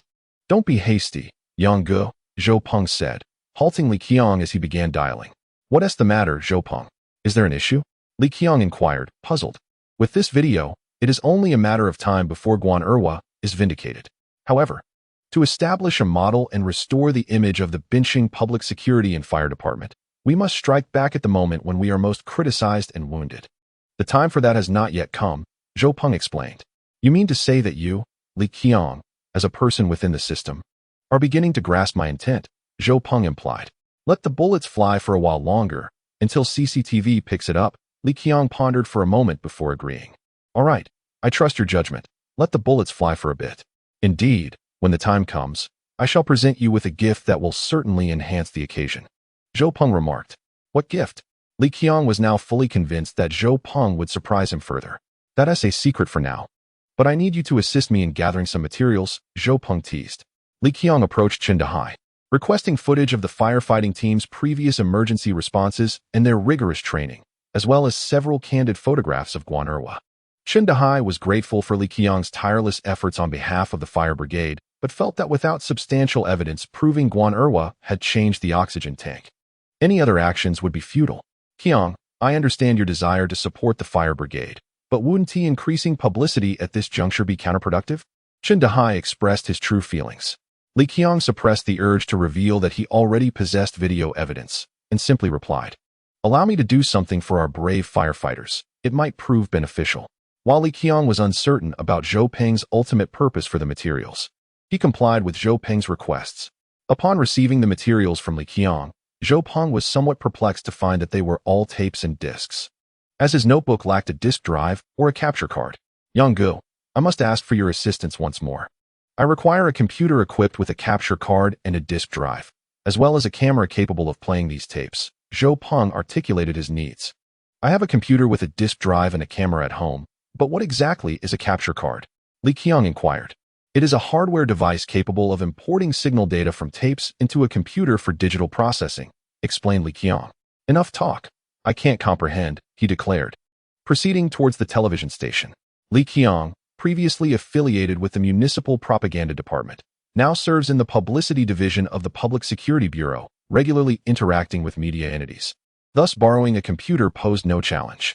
Upon returning to the television station, he returned the hard drive to the cameraman and assisted in its installation. Subsequently, Zhou Peng presented a stack of tapes and CDs obtained from the fire department to the cameraman, saying, Brother, I wish to find some material within these resources. Could you assist me? In terms of video editing, Zhou Peng felt his skills rivaled those of the journalists, albeit the advanced software of modern times. However, when it came to using these antiquated machines for video collection, the journalists undoubtedly possessed greater expertise. With Li Qiang present, there seemed little need for him to take matters into his own hands. The cameraman glanced at his superior, who silently nodded in approval. Shortly, Zhou Peng selected several visually impactful and emotionally resonant scenes from the limited footage provided by the fire department, compiling them onto a disc for later use. Chapter 73. The song. Upon returning home that evening, Zhou Peng searched online for the sheet music and lyrics of Nameless People, contemplating as he transcribed them onto paper. He then sought out analyses and videos regarding the song's arrangement, meticulously noting significant elements and the instruments employed. He subsequently called Li Qiang. Brother Yang, where can I find a music studio in Bincheng, one that records songs? Zhou Peng inquired. Li Qiang, having worked in the publicity sector and maintained connections with various media companies and music studios, despite being unaware of Zhou Peng's intentions, recommended a studio with which he had previously collaborated. Zhou Peng could have easily sourced a ready-made accompaniment online. Yet he considered that releasing this song at such a pivotal moment would surely garner attention. To preempt any inquiries into the song's origins, he resolved to record it in a studio, thereby providing it with a legitimate birth certificate. On Sunday morning, Zhou Peng drove to the music studio recommended by Li Qiang, replaying Nameless People on loop throughout the journey, feeling well prepared by the time he arrived. The studio was housed in an independent public building, spanning 2 stories, and appeared quite substantial. As Zhou Peng surveyed the place, a middle-aged, portly man with squinting eyes approached. Looking for someone? Recording a song? The man casually inquired. Recording? Zhou Peng replied. What song? Do you have the accompaniment? The man assumed Zhou Peng was recording someone else's song. It's an original composition. Here's the sheet music, Zhou Peng stated, handing over the sheet for Nameless People. Oh, the man seemed somewhat surprised as he took a glance at the music. Please wait a moment. After a brief examination, he fetched another man with medium-length hair from the back. The long-haired man took the sheet music, hummed a few notes, and then asked Zhou Peng, Did you write this? Yes, I did, Zhou Peng affirmed. Follow me. With that, the long-haired man led Zhou Peng to a studio on the 2nd floor. The long-haired man first played the piece on the keyboard, then inquired of Zhou Peng, Is this correct? Zhou Peng nodded in affirmation. The long-haired man played it again, significantly more fluidly than the first attempt.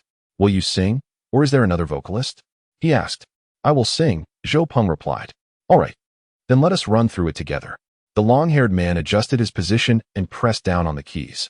This rendition went smoothly, primarily due to the song's maturity, the long-haired man's commendable skill, and Zhou Peng's familiarity with the piece. He had sought the right feeling for a considerable time before arriving. And although the simple keyboard accompaniment differed somewhat from the finalized arrangement, it hardly impacted the performance. Upon finishing the piece, the long-haired man asked Zhou Peng, Did you really write this song? Zhou Peng nodded. My friend, are you willing to sell this song? The long-haired man inquired after a moment's contemplation. Zhou Peng chuckled awkwardly, stating he had no intention of selling it at the moment. The long-haired man remained persistent. Please reconsider. If you decide to sell, I have connections with major record companies and can help you fetch a good price. Zhou Peng firmly refused again. I truly cannot sell it right now. I have other plans for it. I will reach out to you if I decide to sell in the future. If you publish it first and then try to sell, it may not be as marketable, the long-haired man expressed with some disappointment. Seeing Zhou Peng's steadfastness in retaining the song for now, he asked, Do you prefer a simple accompaniment, or would you like a rearrangement? The latter incurs an additional charge. A rearrangement, Zhou Peng replied. They then delved into the arrangement process. Zhou Peng first listened to the long-haired man's suggestions. After nearly 2 hours of collaboration, the long-haired man presented a refined version of the arrangement, drawing from his comprehension of the song.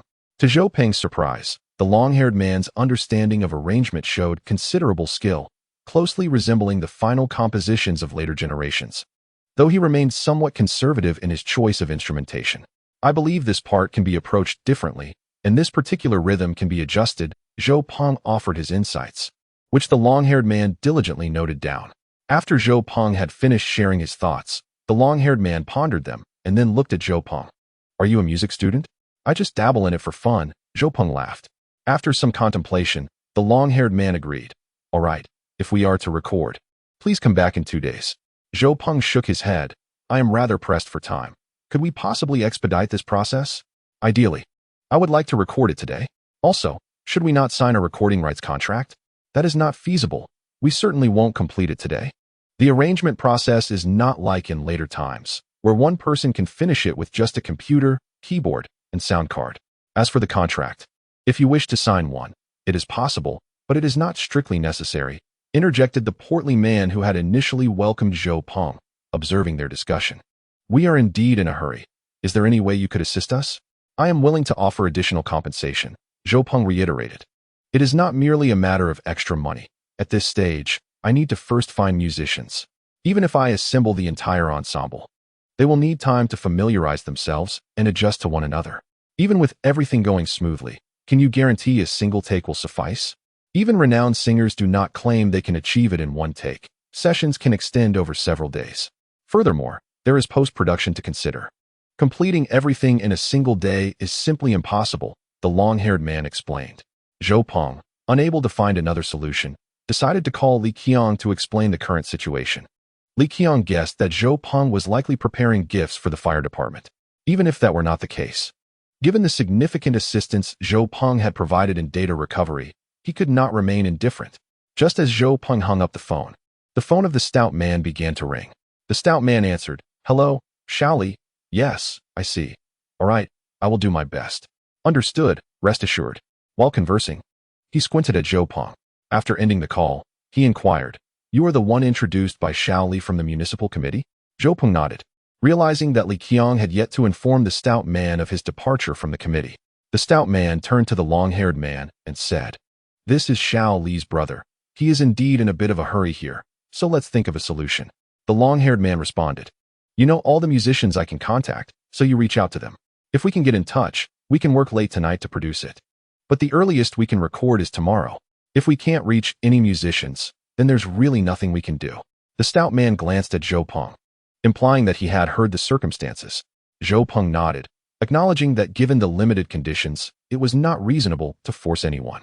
After making a series of calls, the stout man informed Zhou Peng and the long-haired man, I've managed to contact the musicians, but 2 of them have prior commitments and will arrive later.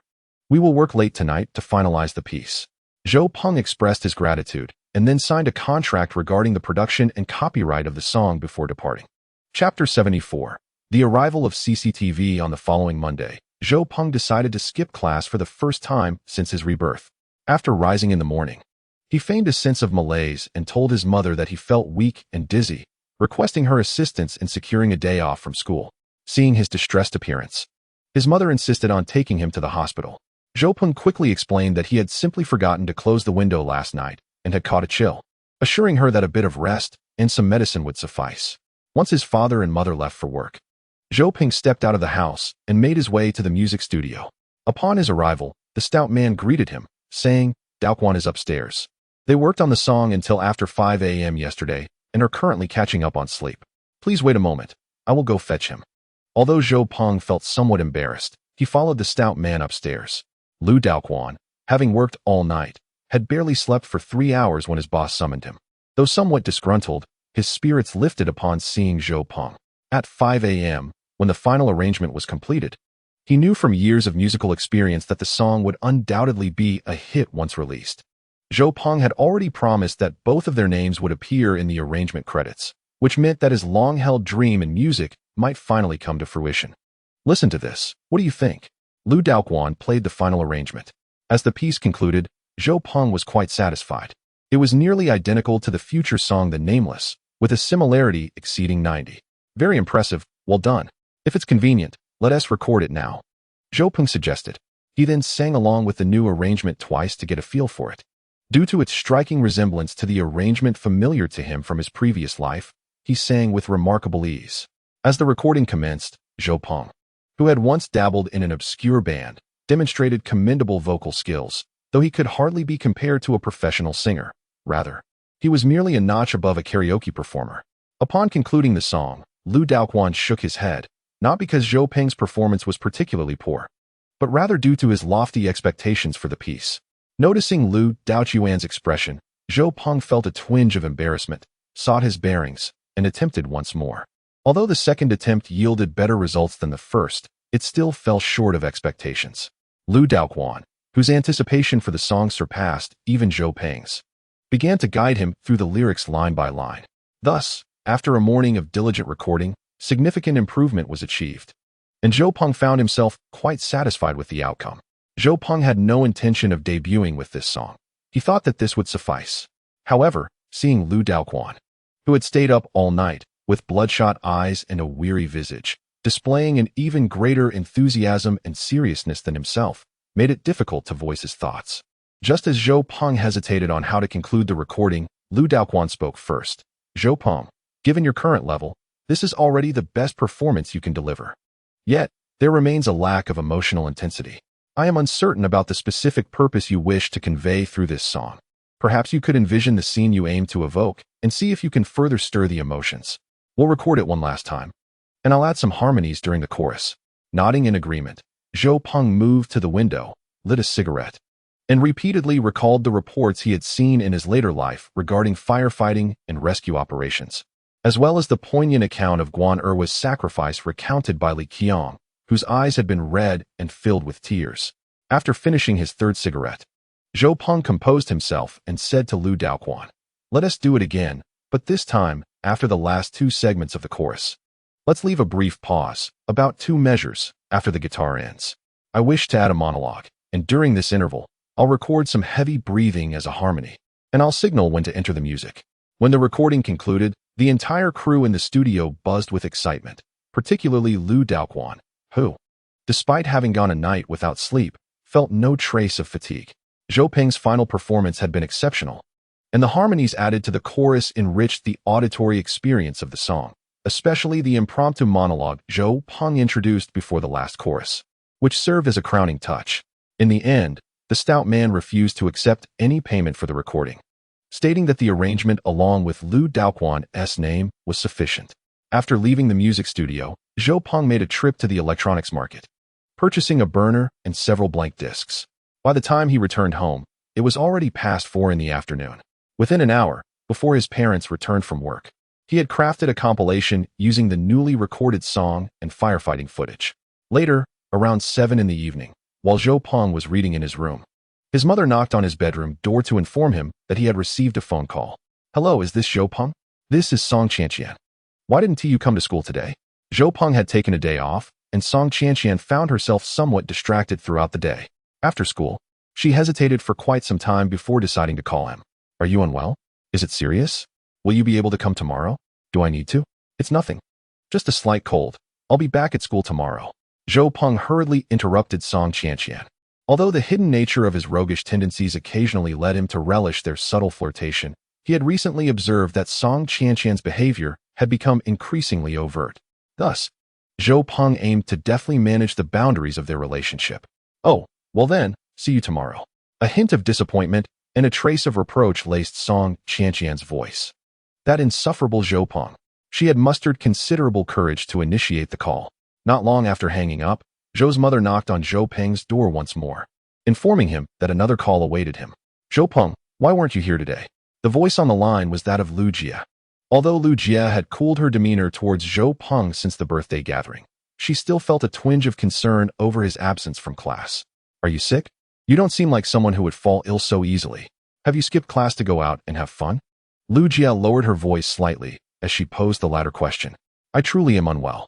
I left the window open last night and caught a cold," Zhou Peng confessed, glancing at his parents, who were engrossed in the news, feeling a touch sheepish. "Very well, I forgive you. But if you did skip class to have fun without inviting me, watch out.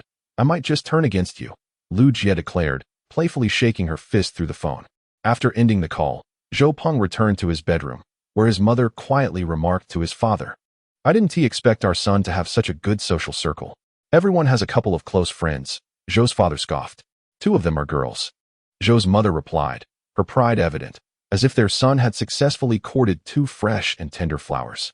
Once back in his room, Zhou Peng found his motivation to study waning. As he lay on his bed, he opened his phone, only to be greeted by a notification. "Zhou Peng, did you take a leave today?" It was a message from Wang Xiaona. Ever since Zhou Peng had deceived her regarding a game, she had refrained from conversing with him. He had assumed her silence stemmed from anger over his lie, but in reality, it was due to his lunches with Song Qianqian over the past week.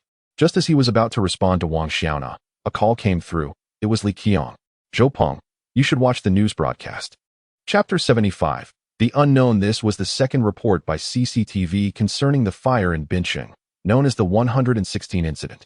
The initial coverage occurred the day after the fire, comprising a brief 30-second segment that outlined the cause, progression, and casualties of the disaster.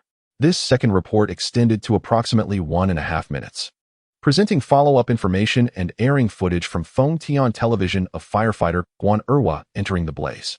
From the footage, it was evident that the fallen firefighter, Guan Erhua, was aware that his oxygen supply might be insufficient before he entered the inferno. Nonetheless, driven by his urgent desire to save lives, he chose to rush into the flames.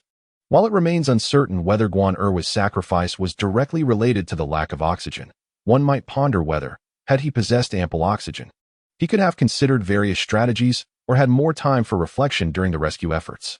This is indeed a thought-provoking matter. Indeed, the central television station has exhibited a certain degree of subtlety in comparison to regional stations, or perhaps has extended considerable courtesy to the military. Nonetheless, it is not difficult to discern the implication within the news that had the individual known as Guan Erhua refrained from recklessly entering the fire scene, there may have been a chance for survival. After watching the news, Zhou Peng retreated to his room and dialed Li Qiang's number. "Brother Yang, it's almost ready. I've prepared another gift for you. Please come to our school to collect it at your convenience tomorrow. How you wish to utilize it is entirely up to you." The following day, Zhou Peng arrived at school, and just as he settled into his seat, Wang Xiaona handed him a note. "You didn't come yesterday?" Zhou Peng suddenly recalled that before receiving Li Qiang's call, he had intended to message Wang Xiaona, but had subsequently forgotten. This was not the first occurrence, and he felt somewhat embarrassed. I was ill yesterday and didn't go online. I lay in bed all day," Zhou Peng explained. "You were sick? Was it serious?" Perhaps due to her anxiety, Wang Xiaona spoke without writing a note. "Not serious, just a common cold. I felt better after resting in bed all day," Zhou Peng replied, feeling a twinge of guilt each time he fabricated a story to Wang Xiaona since the last time he was caught. "That's good to hear." With that, Wang Xiaona lowered her head, her cheeks flushed. Before class commenced, Zhou Peng received a call from Li Qiang, who informed him he was at the school gate. Checking the time, Zhou Peng hurriedly made his way outside to hand Li Qiang the CD. Upon returning to his office, Li Qiang inserted the CD and discovered 3 video files. The first was the original footage Zhou Peng had previously captured of Guan Erhua exchanging oxygen tanks. The second was similar to the first, but with a special effect added where Zhou Peng had magnified Guan Erhua's face and the timestamp, allowing viewers to see his expression and the time more clearly. The third segment was a surprise. Having viewed the material, Li Qiang finally comprehended Zhou Peng's earlier mention of gifting him something that would undoubtedly enhance the situation. Despite the sound card's enhancements, one could still discern Zhou Peng's voice with a discerning ear. Clenching his fist, Li Qiang ejected the CD and retrieved another from his drawer, which contained materials from previous interviews conducted during the investigation into Guan Erhua's sacrifice. He soon found Section Chief Ma Changshua, and together they made their way to Yang Donghai's office. After approximately half an hour, Li Qiang departed from the office and drove towards the Binching television station. Meanwhile, Zhou Peng, engaged in class, felt a subtle vibration in his pocket. Upon retrieving his phone, he noticed a text message from Li Qiang containing song information, lyrics and music by Bu Yilu, arranged by Lu Daoquan, performed by Bu Yilu. Zhou Peng replied, "I'll watch New Perspectives and Liaoan News this evening." That night, once again, Zhou Peng was punctual as he settled in front of the television with his parents to watch New Perspectives. The report began. Recently, our city experienced a significant fire incident. Tragically, an 18-year-old firefighter lost his life during the rescue efforts. In the prime of his youth, when he should have been carefree, he dedicated himself to safeguarding the peace of our community. Beyond his uniform, he was, after all, merely a child.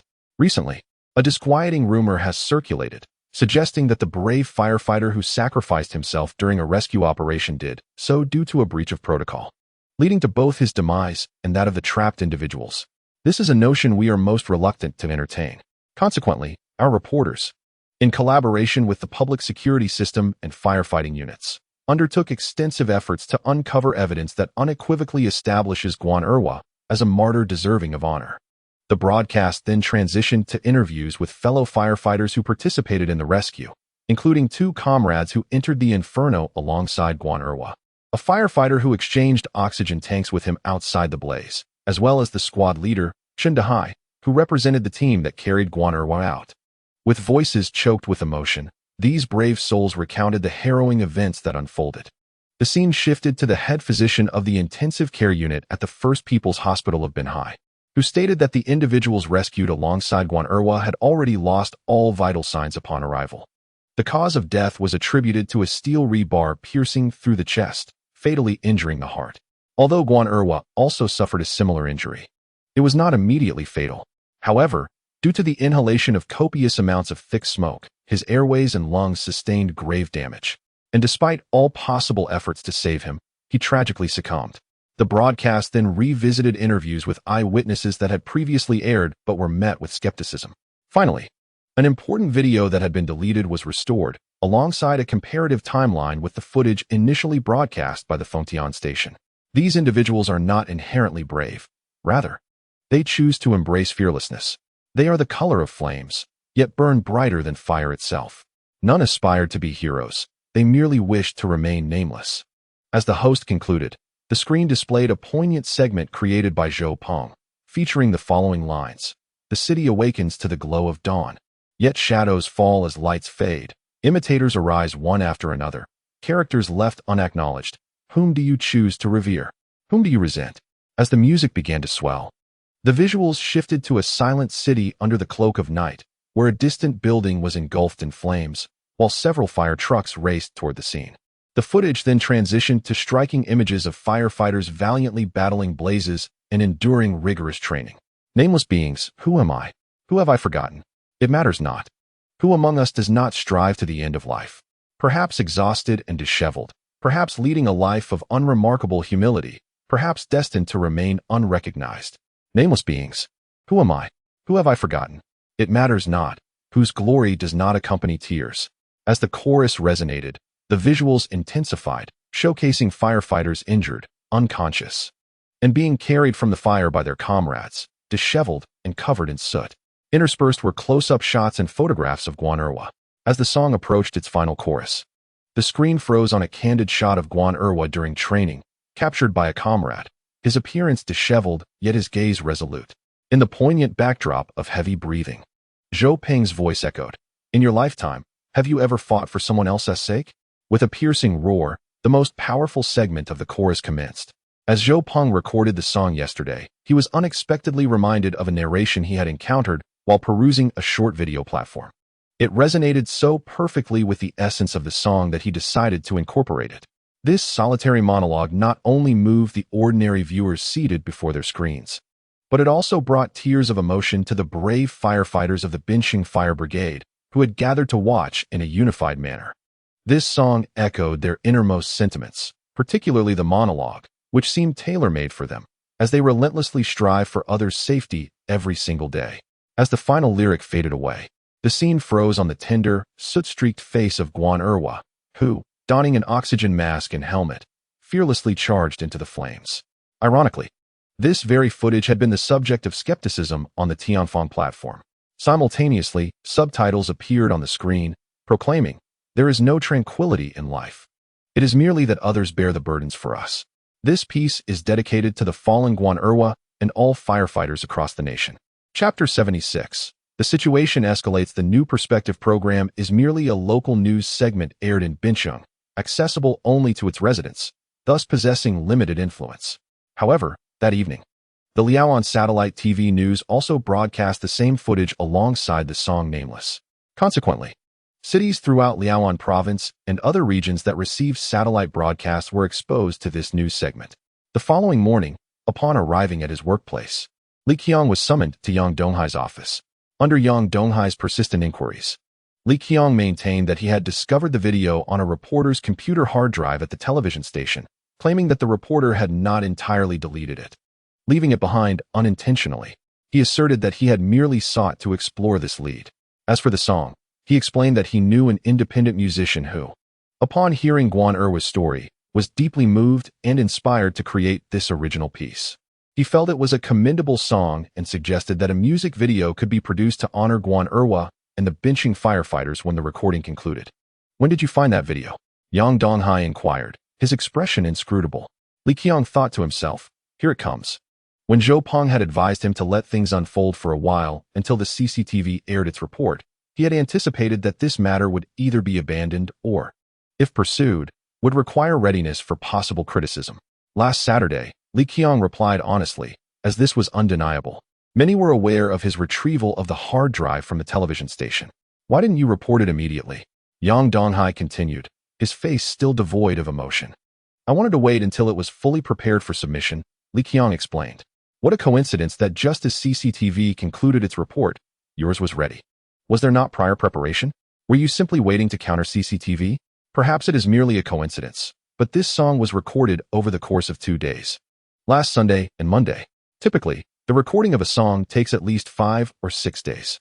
During my tenure at the Municipal Propaganda Department, I frequently collaborated with this studio, and I shamelessly requested them to work overtime, which allowed us to complete the recording in just 2 days plus 1 night. This can be verified at the music studio. The moment the recording was finished, the production commenced without delay. I dared not waste a moment, and that very night, the CCTV news broadcast aired it." Li Qiang expressed his premeditated remarks with great fervor to Yang Donghai. Yang Donghai, with an impassive expression, scrutinized Li Qiang for a considerable time, seemingly attempting to discern whether his words were truthful or fabricated. Li Qiang, feeling the weight of Yang Donghai's gaze, deliberately shifted the topic, inquiring, "By the way, Director, how do we go about reimbursing the costs for the recording and production?" While the studio graciously provided us with the song, it was created for our benefit, and the recording expenses are not insignificant. Furthermore, though the footage was supplied by the fire brigade, the production team employed advanced foreign technology. Have you seen those effects and transitions? Such sophistication is rarely seen domestically. Li Qiang was not short on funds, and Zhou Peng had not mentioned money. However, given the significant assistance Zhou Peng had rendered, Li Qiang felt compelled to advocate for some benefits on his behalf. It is customary for both the municipal government and the police system to compensate individuals for recording songs that promote cultural values, and thus Li Qiang's request was not unreasonable. Yet, the usual protocol involves submitting a report for approval before proceeding, and this time, the sequence had been inverted. Noticing a hint of cunning in Li Qiang's seemingly earnest gaze, Yang Donghai smiled and remarked, "Very well, whether intentional or not, the deed is done. If we are being targeted, so be it. When we are under scrutiny, we have not seen CCTV speak up for us. Are we not allowed to defend ourselves? This has become a troublesome habit. Regarding the recording and production fees, please submit your application first, and then have Ma Changshua come to me for a signature. As for the costs, present the invoices for reimbursement. By the way, are foreign technologies particularly expensive? What?" Li Qiang was momentarily taken aback, but quickly realized, yes, indeed. Foreign production technologies are quite costly. Very well, this time it is for our public relations crisis and to honor our firefighting brothers. If it costs more, then so be it. But let this be a one-time exception. Yang Donghai feigned a serious demeanor as he spoke. After leaving Yang Donghai's office, he dialed a number on his mobile phone. "Oldly, your son is quite shrewd. Today, the phones at Binching Television and Liaoan Satellite TV have been inundated with calls from viewers expressing their sorrow and condolences over Guan Erwa's sacrifice, hoping the television stations would convey their sympathies to Guan Erwa's family and the fire brigade. Furthermore, other domestic satellite and local stations are eager to obtain news footage and follow-up reports." Binching Television relayed this information to Li Qiang, who pondered for a moment before calling Zhou Peng. Although the Public Security Systems Propaganda Department could manage the on-site video, permission for broadcast strictly required Zhou Peng's authorization. Zhou Peng merely replied with 5 words, "Continue to wait for CCTV." This time, Li Qiang dared not conceal anything. "Let the local stations broadcast it. This will also aid in promoting our efforts alongside the fire brigade and Guan Erwa," he stated. Yang Donghai issued a directive. But upon noticing that Qin Qiang had not departed and wore a worried expression, he inquired, "What troubles you?" "The live footage poses no issue," Qin Qiang replied. "But all the television stations require not only the live feed, but also—" He hesitated, his face showing distress.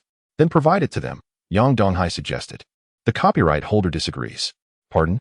Li Qiang remarked. "The copyright holder insists that it can only be aired by CCTV first." Yang Donghai cast a meaningful glance at Li Qiang, pondering for a moment before saying, "Then let us first give them the live footage. They can negotiate directly with the author." Today was also a bustling day for the Binching Fire Department, not for extinguishing fires, but for receiving visitors. Early in the morning, numerous citizens, both individuals and organizations, spontaneously arrived to express their condolences. Upon learning that Guan Erwa hailed from a rural background and had an elderly grandmother as his sole family, they generously contributed donations. After a long day, Li Qiang was preparing to head home when he received a call from Chun Dahai. Chapter 77. Focus interview. Li Qiang and Chun Dahai found themselves seated in a modest eatery, where Chun Dahai filled their glasses to the brim. "Shaoli, I am not eloquent, so I'll keep it simple. Here's to you."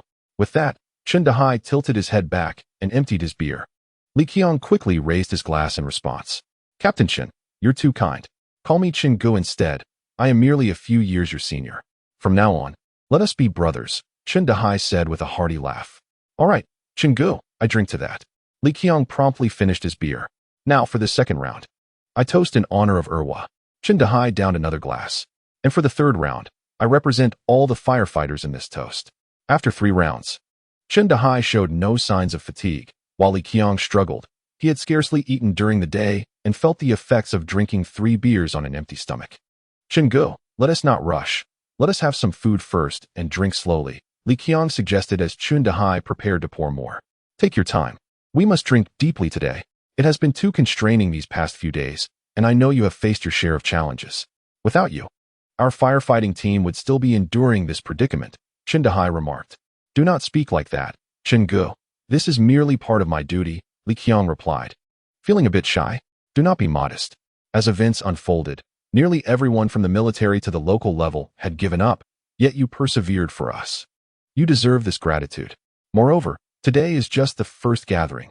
Erwa's squad leader wishes to treat you to dinner with the entire team. I have already approved it. Once the visiting crowds diminish in a couple of days, I will grant them a day off, so you must honor that invitation," Chun Dahai chuckled.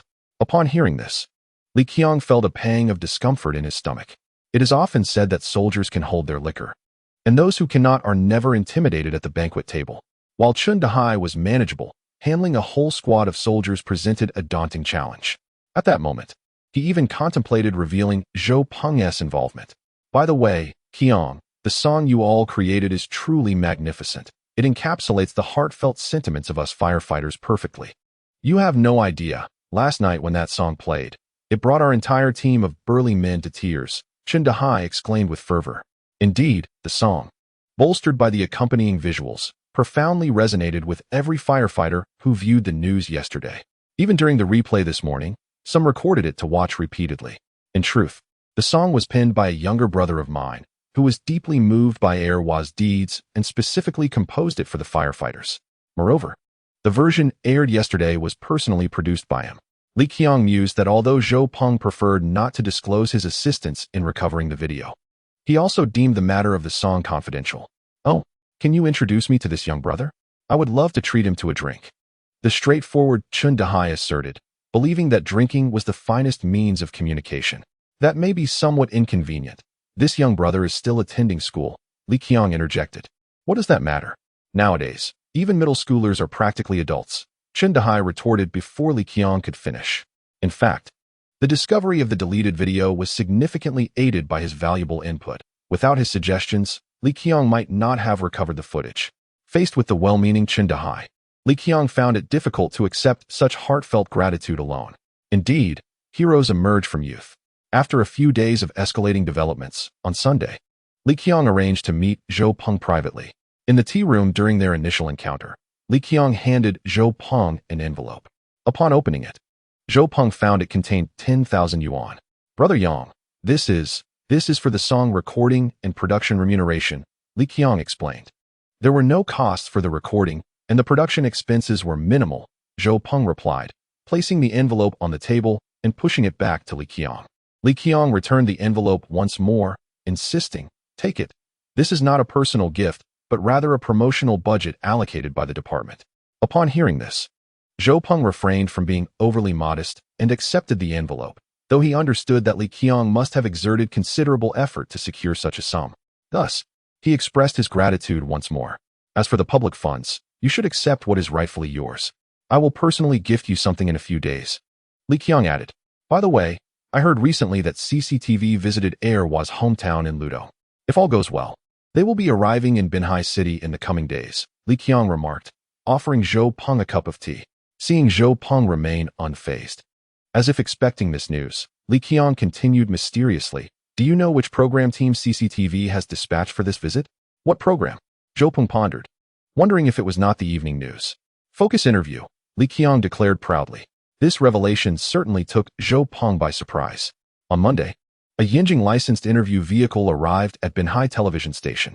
In the conference room, there were Yang Donghai and Li Qiang from the public security system, Chen Dehai from the fire brigade, the class leader of Guan Erwa, and other involved firefighters, as well as the director and head of the news department from Binhai television. Alongside the cameramen and interview journalists present that day. Lastly, there was the esteemed host of CCTV's Focus interview, Jingyi Dan, and her team. To be candid, the stature of CCTV was quite significant in the past, particularly within the news commentary department. They did not express anger at the serendipitous timing of Binhai television's report following CCTV's coverage of the aftermath of the 116 fire. Instead, they dispatched a more substantial news commentary program, Focus interview, to follow up on the matter. After all relevant personnel had been introduced, Li Qiang stood up with a hint of awkwardness and addressed the CCTV staff, saying, there is something I wish to convey regarding the copyright of the song unnamed. This song may only be used for the scenes related to the coverage of this fire by CCTV. If any other programs, especially entertainment shows, wish to use it, they must obtain authorization from the copyright holder and pay the relevant licensing fees. As he spoke, his voice dwindled to a whisper, thinking to himself that Zhou Peng was certainly putting him in a difficult position. Upon hearing his words, everyone present gaped at Li Qiang, thinking the author must be out of his mind, as this was CCTV, an entity where countless individuals aspired to showcase their work.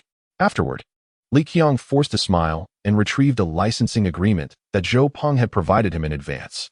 The interview vehicle from CCTV's Focus interview remained in Binhai for 2 days and departed late Tuesday night, returning to Yanjing. On Friday, approximately 10 minutes after the news broadcast concluded, CCTV's Channel 1 resonated with a rich male voice. Current affairs tracking report, news background analysis, social hot topics insight, public discourse commentary. Tune in daily for Focus Interview. Accompanied by stirring music, the television screen displayed a simplistic city skyline standing against the horizon, with a logo resembling a large eye composed of blue, green, and red hues rising prominently. Chapter 78, Fire Safety Speech at Binhai No. For high school, Zhou Peng did not watch this episode of Focus Interview, feeling it unnecessary as everything unfolded predictably and orderly as he had anticipated. Meanwhile, all related personnel were gathered in front of their televisions. Focus Interview conducted a comprehensive review of the 116 fire incident, emphasizing the tragic circumstances surrounding Guan Erwa's sacrifice, including footage from his rural hometown in Ludong, where interviews were conducted. It also featured the piece Unnamed, produced by Zhou Peng. The influence of Focus Interview at that time was undeniably among the foremost in the nation. Upon its airing, it immediately sparked fervent discussions among viewers across the country. The attention on firefighters reached unprecedented levels, with citizens nationwide spontaneously visiting local fire departments to express their condolences. The day after the airing of Focus Interview, various regional satellite television stations received authorization to broadcast Unnamed, albeit strictly for coverage related to the Binhai 116 fire. At this moment, Li Qiang could not help but admire Zhou Peng. Originally, the news programs of Binqing TV and Liaoan Satellite TV reported on the reversal video concerning the sacrifice of Guan Erwa, which attracted numerous other television stations.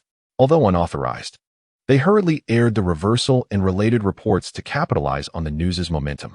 However, after the more in-depth coverage by CCTV ignited interest in the unsung heroes, the copyright holders promptly provided authorization for free use. The question arose, should they utilize it? If they did, it would necessitate another round of reporting, rehashing previously utilized hot topics and materials, which could appear somewhat unseemly. Consequently, various local stations began to engage fervently, with those having closer ties to Binqing TV or the local police system seeking previously unused materials from them, while others with moderate relationships dispatched personnel to Binqing for on-site interviews to gather content, though some indeed resorted to rehashing old stories. In a short time, the heroic deeds of the Binqing Fire Department and Guan Erwa were showcased from various angles across major television networks, each report invariably concluding with a rendition of the unsung heroes. With the endorsement of CCTV and local stations, the Fengtian military region began to place greater emphasis on the performance of the Binqing Fire Department, continuously bestowing various awards and accolades. Additionally, the unit in which Guan Erwa had served was officially designated as the Erwa class. Henceforth, the Binqing Fire Department boasted an elite firefighting team renowned across the nation. Similarly, the popularity of the unsung heroes surged in tandem, particularly among military personnel and students, with nearly everyone able to hum a few lines of the inspirational song. As the song's fame escalated, Li Qiang and FIFA Music Studio found their phones nearly overwhelmed with calls, primarily from local stations seeking authorization to play the song on their other music programs.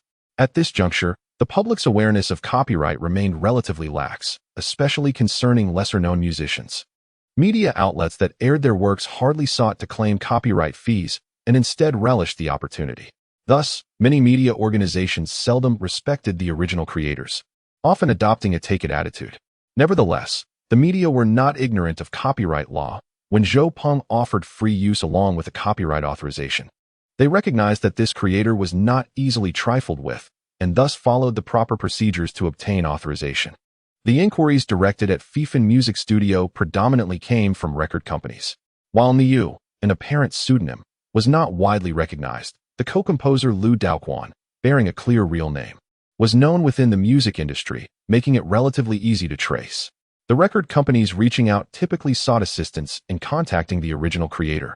Some wished to sign Zhou Peng to release the single, while others were interested in purchasing the song's copyright. Zhou Peng largely declined offers from the record companies. However, on the media side, he chose to sign authorization agreements with a select few stations that had significant viewership and renowned entertainment programs nationwide. Certainly, the royalties were not retained by him. He entrusted Li Qiang to divide the funds into two portions, one of which was donated to the grandmother of Guan Erwa, while the other was given to the Shigong Fire Brigade in Binqing. When Li Qiang delivered the money to Qindahai, he insisted on being introduced to Zhou Peng. Li Qiang, unable to refuse, promised to make the introduction when the opportunity arose. Seizing this momentum, the Binching Fire Brigade conducted a fire safety awareness campaign in local high schools. After delivering speeches at several prominent institutions, it was finally Zhou Peng's turn at Binching West High School. On that morning, during the long recess, a row of tables and chairs was arranged on the playground stage, with school leaders, Li Qiang and Chun Dahai seated among them.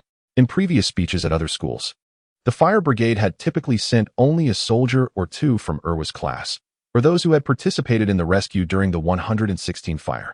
However, this occasion was markedly different.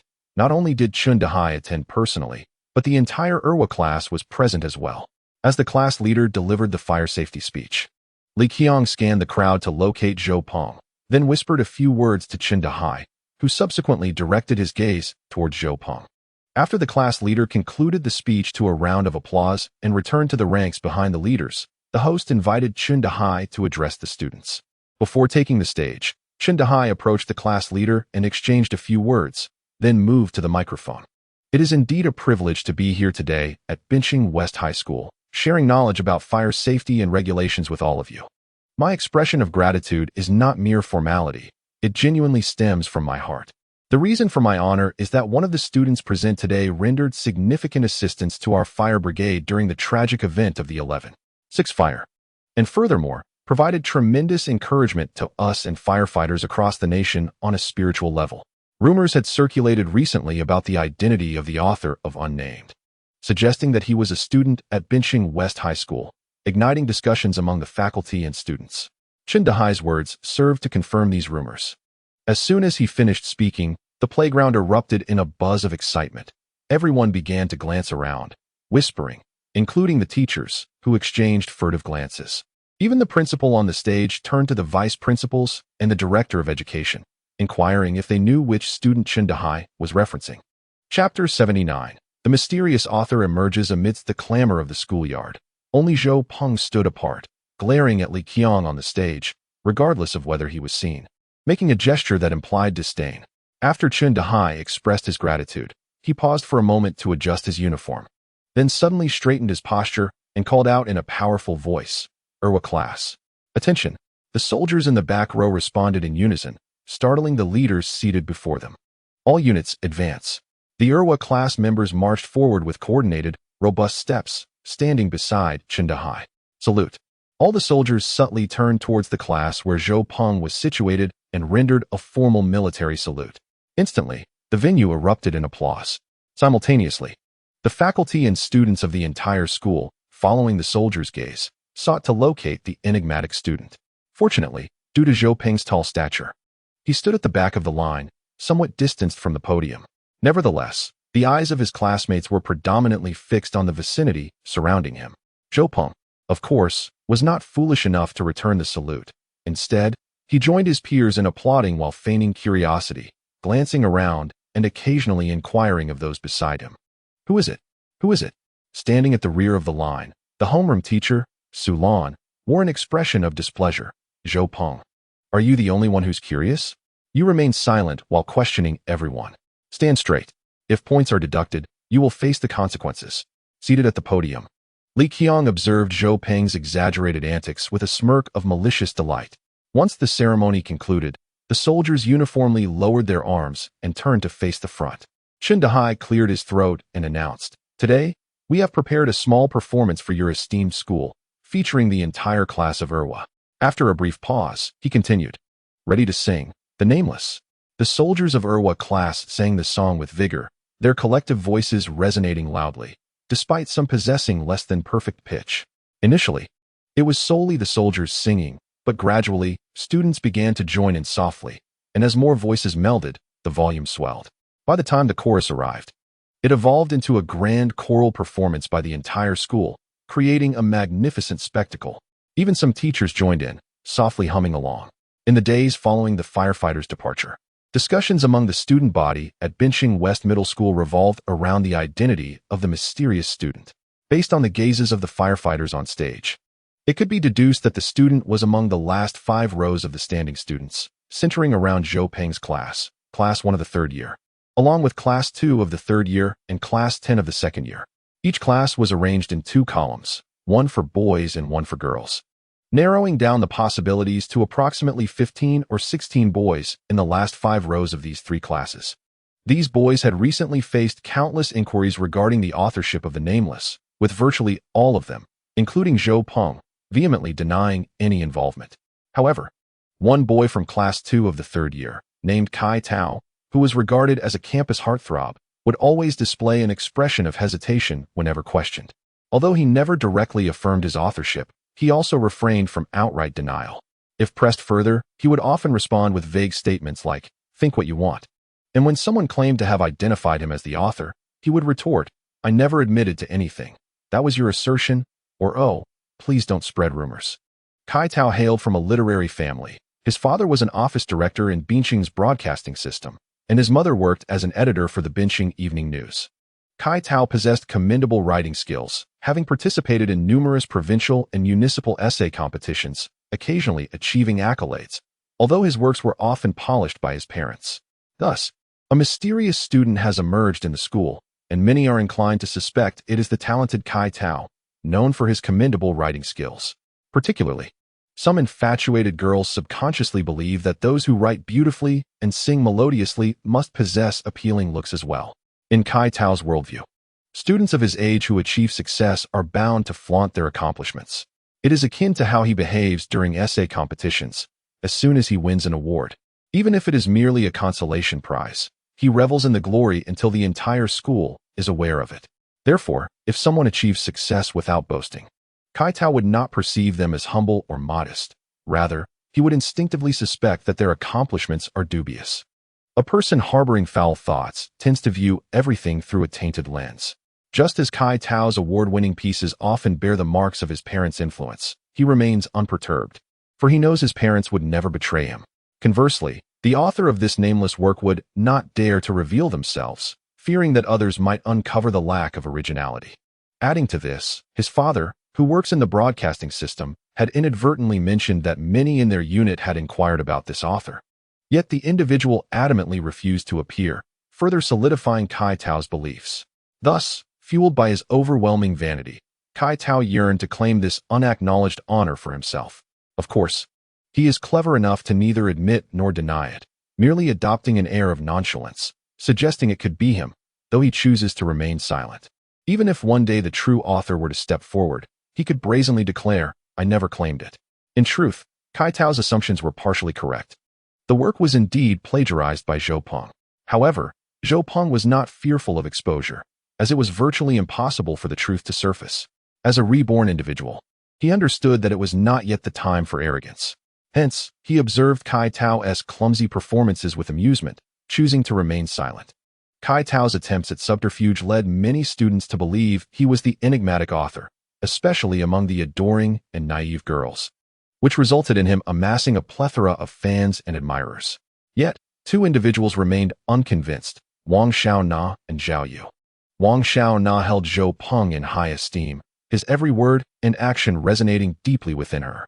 Thus, upon hearing the song, she immediately sensed a striking resemblance to Zhou Peng's voice, despite the singer possessing an otherwise ordinary tone, one that lacked distinctiveness.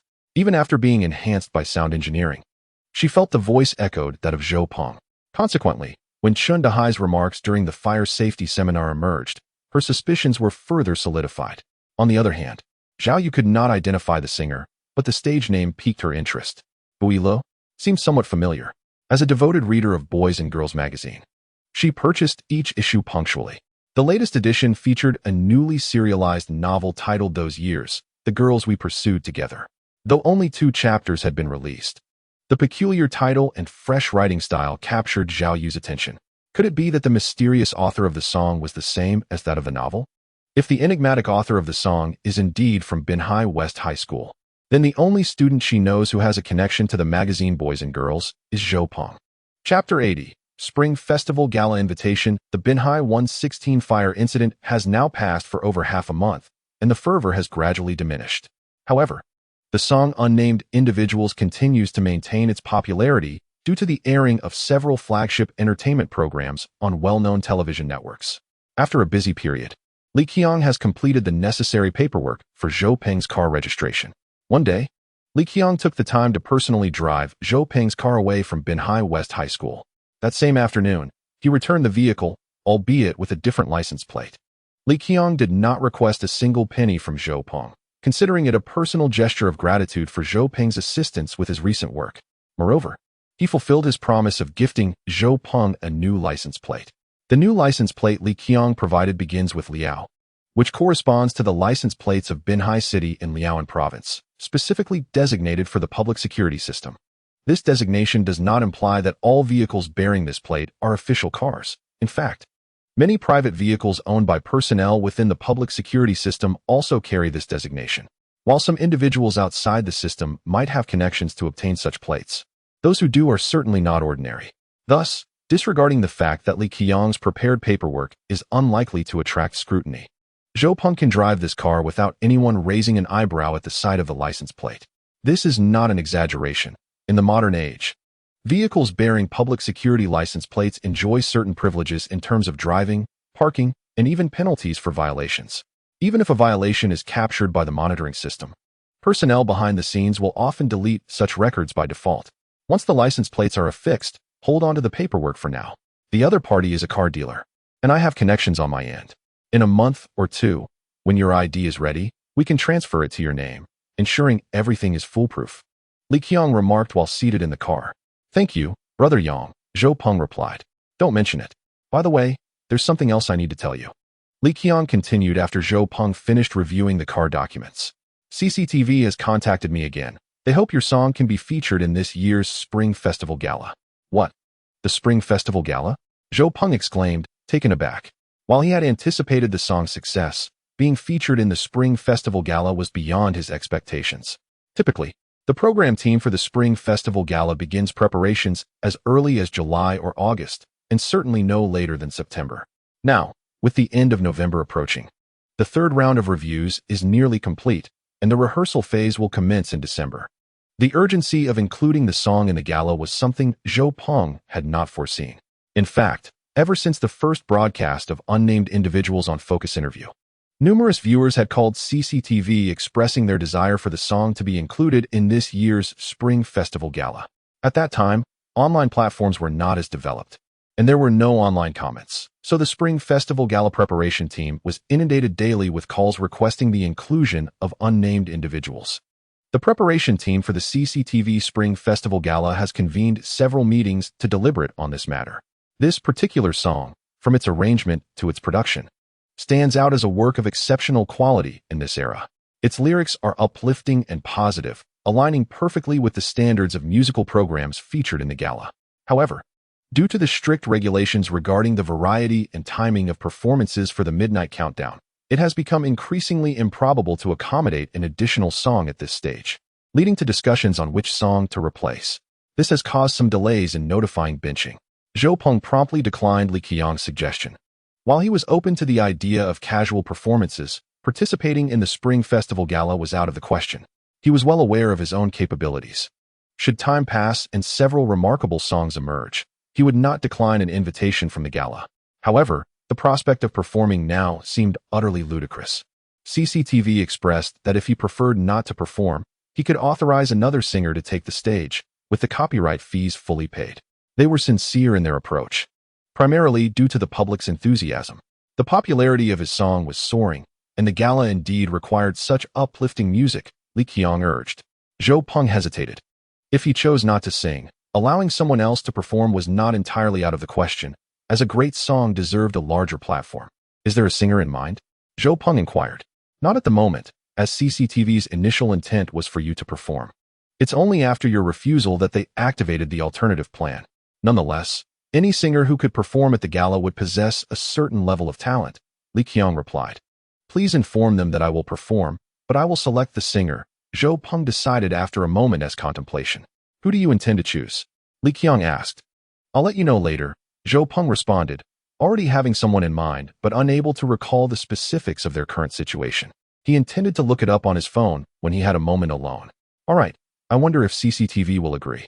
You know that the selection process for the gala is quite rigorous. It demands not only talent but also good character, as it is an annual feast for the people, Li Qiang remarked. Zhou Peng chuckled, thinking to himself about the irony of character. Many performers who have graced the gala have later faced scandals, as have numerous prominent figures from CCTV. Discussing character with him seemed rather absurd. Delivering an outstanding gala and presenting the finest performances to the audience was the best way to honor the public. Having renowned actors like Chun Pai-sai and Uncle Ben Sean grace the gala for more years would be the pinnacle of their integrity. Upon returning home that evening, Zhou Peng opened his phone's browser and typed Huang Zheng into the search bar. Huang Zheng was one of the few mainland male singers Zhou Peng admired, not only for his music, but also for his healthy and vibrant image, devoid of any negative press. However, upon searching, he discovered that at this time, Huang Zheng had not yet debuted as a singer, but was working as a producer in a record company. As a producer, he had already achieved notable success, contributing to works such as Wan Wenjun's Wang Xiang and Jin Haixing's Wake Up Your Ears and So Proud. It was not until 2001 that he would debut as a singer. It seemed necessary to give him a heads up. During the recording session, Zhou Peng and Lu Daoquan exchanged contact information. Subsequently, Lu Daoquan reached out to Zhou Peng, indicating that numerous record companies were eager to connect with the author of Nameless. Yet all inquiries were declined by Zhou Peng.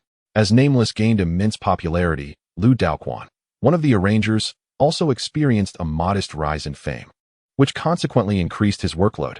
One day, while burning the midnight oil at the studio, Lu Daoquan's pager suddenly vibrated. Upon checking, he saw it was Zhou Peng calling him. He promptly set aside his work and returned the call using the studio phone. "Brother Quan, you mentioned that record companies were trying to contact you. Is there any news?" Zhou Peng inquired directly. "Yes, there is. Why? Have you changed your mind?" Lu Daoquan assumed Zhou Peng was interested in releasing or selling a song, and he responded with enthusiasm. "I have some thoughts, but first, I need to inquire about someone. Do you know a producer named Huang Zheng?" Zhou Peng asked straightforwardly. "Yes, I know him. He produced Man Wenjun's recent hit Wang Xiang and Jin Haixing's Wake Up the Ears, among other songs.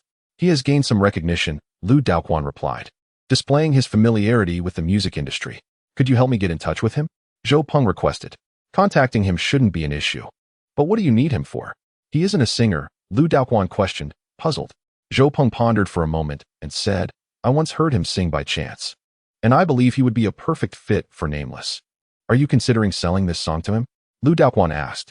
Zhou Peng, somewhat uncertain about the intricacies of this matter, shared his thoughts. "CCTV invited me to perform at the Spring Festival Gala, but I prefer not to appear myself. I thought about finding someone to sing this song in my stead." Lu Daoquan finally grasped Zhou Peng's intention and replied, "If you are confident he can perform this song well at the Spring Festival Gala, you first need to ascertain his willingness. Then, you must check if there are any restrictions in his contract regarding performances and song releases. In fact, if you do not wish to debut or have no immediate plans for it, I believe it may be more advantageous to sell the song's copyright to the record company. They could handle the invitation for the gala, and if this song is confirmed for the event, not only could it fetch a good price, but you would also have some leverage in the selection process." Zhou Peng considered this and realized the validity of Lu Daoquan's reasoning. Initially, he was reluctant to sell the song's copyright primarily to retain control over its significance in the context of the fire news coverage. However, as the situation surrounding the fire had stabilized and interest had waned, he saw no reason to cling to the copyright any longer. At this point, monetization seemed paramount. "Brother Quan, could you assist me in contacting the record company? First, inform them about the Spring Festival Gala invitation, and if they are still interested, sell them the copyright for this song. My only stipulation is that Huang Zheng must be the one to perform it," Zhou Peng ultimately decided. Lu Daoquan was highly efficient. By the next day, he replied to Zhou Peng, stating that the record company had agreed to Zhou Peng's request. They would come to Bincheng the following day to discuss the details and sign the copyright contract. The following day coincided with the weekend, and Zhou Peng met with the representatives from the record label. Their discussions proceeded smoothly, culminating in Zhou Peng selling the copyright for a substantial sum of 70,000 yuan. Ordinarily, such a high price would be unattainable for a song that had already been released, unless the songwriter was already renowned. However, this particular song had garnered immense popularity, and the record label had verified through channels at CCTV that Zhou Peng had indeed received an invitation to perform at the Spring Festival Gala. Consequently, they offered what could be considered a princely sum for the time. Upon parting ways, Zhou Peng presented Lu Daoquan with 10,000 yuan. Unsure of the customary commission for intermediaries in the music industry, he thought that offering at least 10% would be reasonable. Zhou Peng was not a miser. Moreover, he preferred to avoid any awkwardness in the transaction. Thus, he willingly handed over the full amount. However, Lu Daoquan declined the money, displaying a commendable sense of integrity. He told Zhou Peng, "If I had facilitated the sale of your song prior to its release, I would have certainly taken my due. But now that your song is a sensation, and with its confirmation for the Spring Festival Gala, many are eager to purchase it. Do you have any idea how much stars typically spend to perform at the gala? It's quite common for them to shell out 80 or even 100,000. Therefore, the record label's investment of 70,000 for your song is undoubtedly a bargain, as they have not only acquired the copyright, but also secured a performance opportunity for their artists.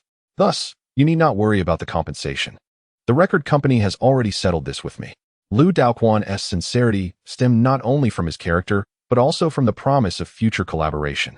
Having recognized Zhou Peng's exceptional talent, seeing Lu Daoquan's refusal, Zhou Peng did not insist and returned home with the 70,000 yuan. Adding the 10,000 yuan from Li Qiang and 20,000 yuan in manuscript fees from his serialized novel, Zhou Peng now found himself with a total of 100,000 yuan. Looking at this sum, he felt somewhat perplexed.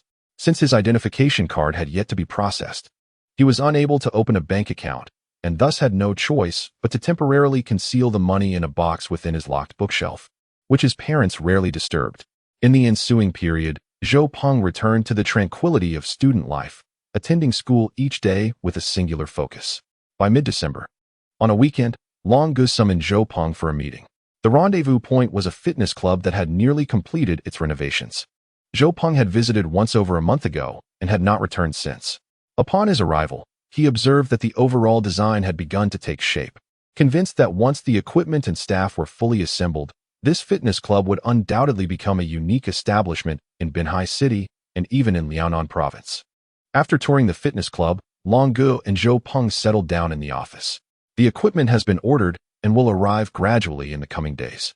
The staff has also been mostly finalized. Once the equipment arrives, Haosha will arrange for training. What else do you think we need to address?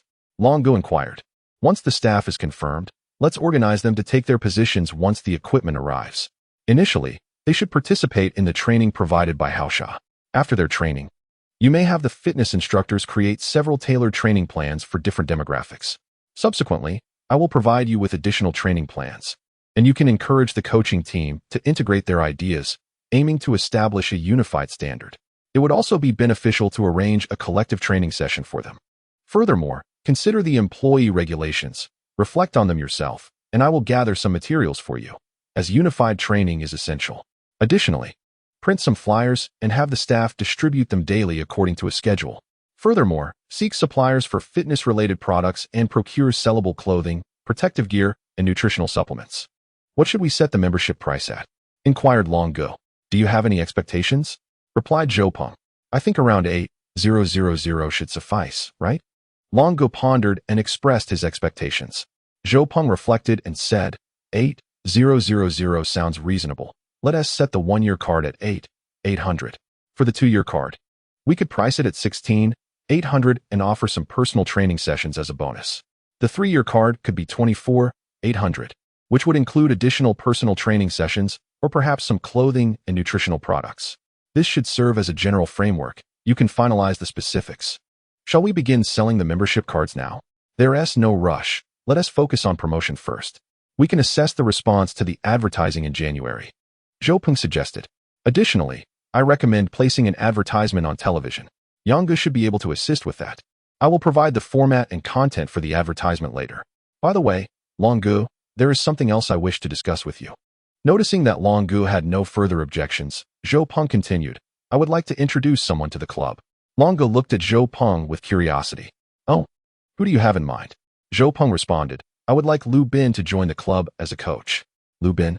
Long Gu was taken aback, genuinely surprised. You haven't seen him recently, have you? Zhou Peng inquired. It's been a while, ever since I started this new club.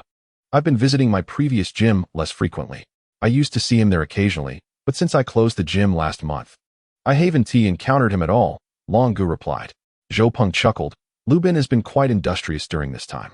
He then recounted how Lu Bin had been contemplating his future, and Zhou Peng had suggested he explore this path.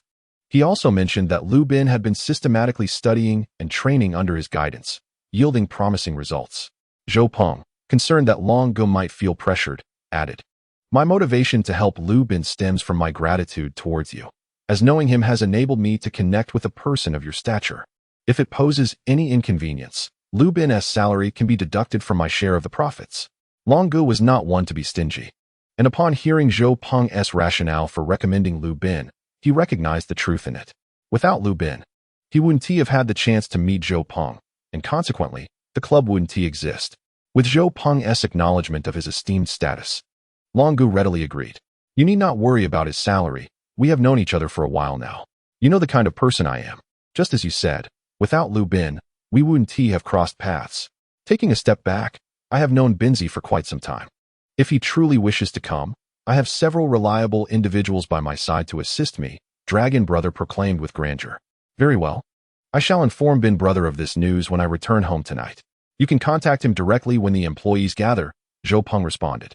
With Lu Bin's affairs seemingly settled, Zhou Peng found himself devoid of any pressing matters and thus returned to his normal academic life. In December of 1999, aside from the overwhelming success of The Nameless, there was another topic that captivated the entire nation, unequivocally reigning as the most discussed subject of the time: the turn of the millennium. Consequently, all media outlets in Binhai City, including television, radio, and newspapers, were fervently promoting the arrival of the new millennium. The Binhai City government planned to organize countdown events at several large squares on the night of December 31st, 1999. Many businesses also launched various promotions, with numerous establishments deciding to remain open throughout the Millennium Night. Given that the following day was New Year's Day and a Saturday, schools were on holiday, prompting students to make plans to celebrate the countdown together at the squares. Some couples even agreed to partake in the then-trendy Millennium Kiss. On the first day of the last week of December, Zhou Peng had just arrived at school when he was called out by Lu Jia. "Zhou Peng, do you have any plans for this Friday night?" Lu Jia inquired from a corner of the hallway. "I don't think I have anything planned." "Why? Are we going out?" Zhou Peng surmised her intentions. "Yes, everyone is going out for Millennium Night to count down into the new century. Let us join in the fun," Lu Jia exclaimed. "Sounds great. I'll invite Qin Yuan too. You might want to ask Zhao Xinan and Su Lin," he replied. Since Lu Jia's birthday party, she had not been as proactive with Zhou Peng as before, although she had not deliberately distanced herself either. In truth, Zhou Peng appreciated Lu Jia's personality and valued her friendship, especially since she had been one of the first individuals to care for him upon his return. He desired to preserve this friendship, believing that, compared to the occasional flirtation with Song Qianqian, he preferred to maintain a long-lasting and pure friendship with someone of Lu Jia's disposition. "Are we inviting them?" Lu Jia hesitated before saying, "All right, the more the merrier." Although slightly disappointed, she quickly adjusted her demeanor, which is precisely what Zhou Peng admired about her. Upon returning to the classroom, Zhou Peng caught the gaze of Song Qianqian, sensing a hint of sorrow in her eyes. The teacher had yet to arrive, and students were chatting in small groups. Zhou Peng approached Qin Yuan's desk. "Do you have any plans for Millennium Night this Friday?" he asked. "Nothing special, just staying at home," Qin Yuan replied. "How about joining us for the countdown to the new millennium?" Zhou Peng proposed. "Who else is going?" Qin Yuan perked up at the thought of going out. "Just you, me, Lu Jia, and Su Lin and Zhao Xinan." Naturally, upon hearing Lu Jia was included, Qin Yuan had no intention of declining. "All right, I have no objections," Qin Yuan remarked as he prodded the desk of Jiang Cheng and Li Jing with his pen. "Are you two joining?" Recently, due to the multitude of trivial matters concerning Zhou Peng, he often found himself preoccupied during lunchtime and after school, even on weekends. Consequently, the time Qin Yuan spent with him diminished significantly. Qin Yuan, who had always enjoyed a good rapport with Jiang Cheng, had grown even closer to him lately. So upon hearing about the outing, he extended the invitation to Jiang Cheng, and unexpectedly included Li Jing as well, which surprised Zhou Peng somewhat. Upon learning of the outing, Jiang Cheng and Li Jing turned around, excitedly exclaiming, "Sure, that sounds great." However, Li Jing soon hesitated, glancing at Jiang Cheng with a concerned expression. "I need to ask my mom if I can stay out that late." Jiang Cheng, with an expression full of hope, encouraged her, "Just explain it well at home. There shouldn't be any issues." Zhou Peng, observing the exchange, chuckled knowingly and said to Jiang Cheng and Li Jing, "Ah, I see how it is. Jiang Cheng responded with a knowing smile, while Li Jing shyly turned away. When Zhou Peng and Chen Yuan made plans to go out on Friday night, they did not feel the need to lower their voices deliberately, firstly, because the teacher was absent, and secondly, because the phenomenon of small groups from the class making plans to go out on Fridays had become a norm, thus rendering their conversation rather unremarkable. Many classmates overheard them, and those who had also arranged outings that night inquired about which square they intended to visit and where they planned to grab a late-night snack.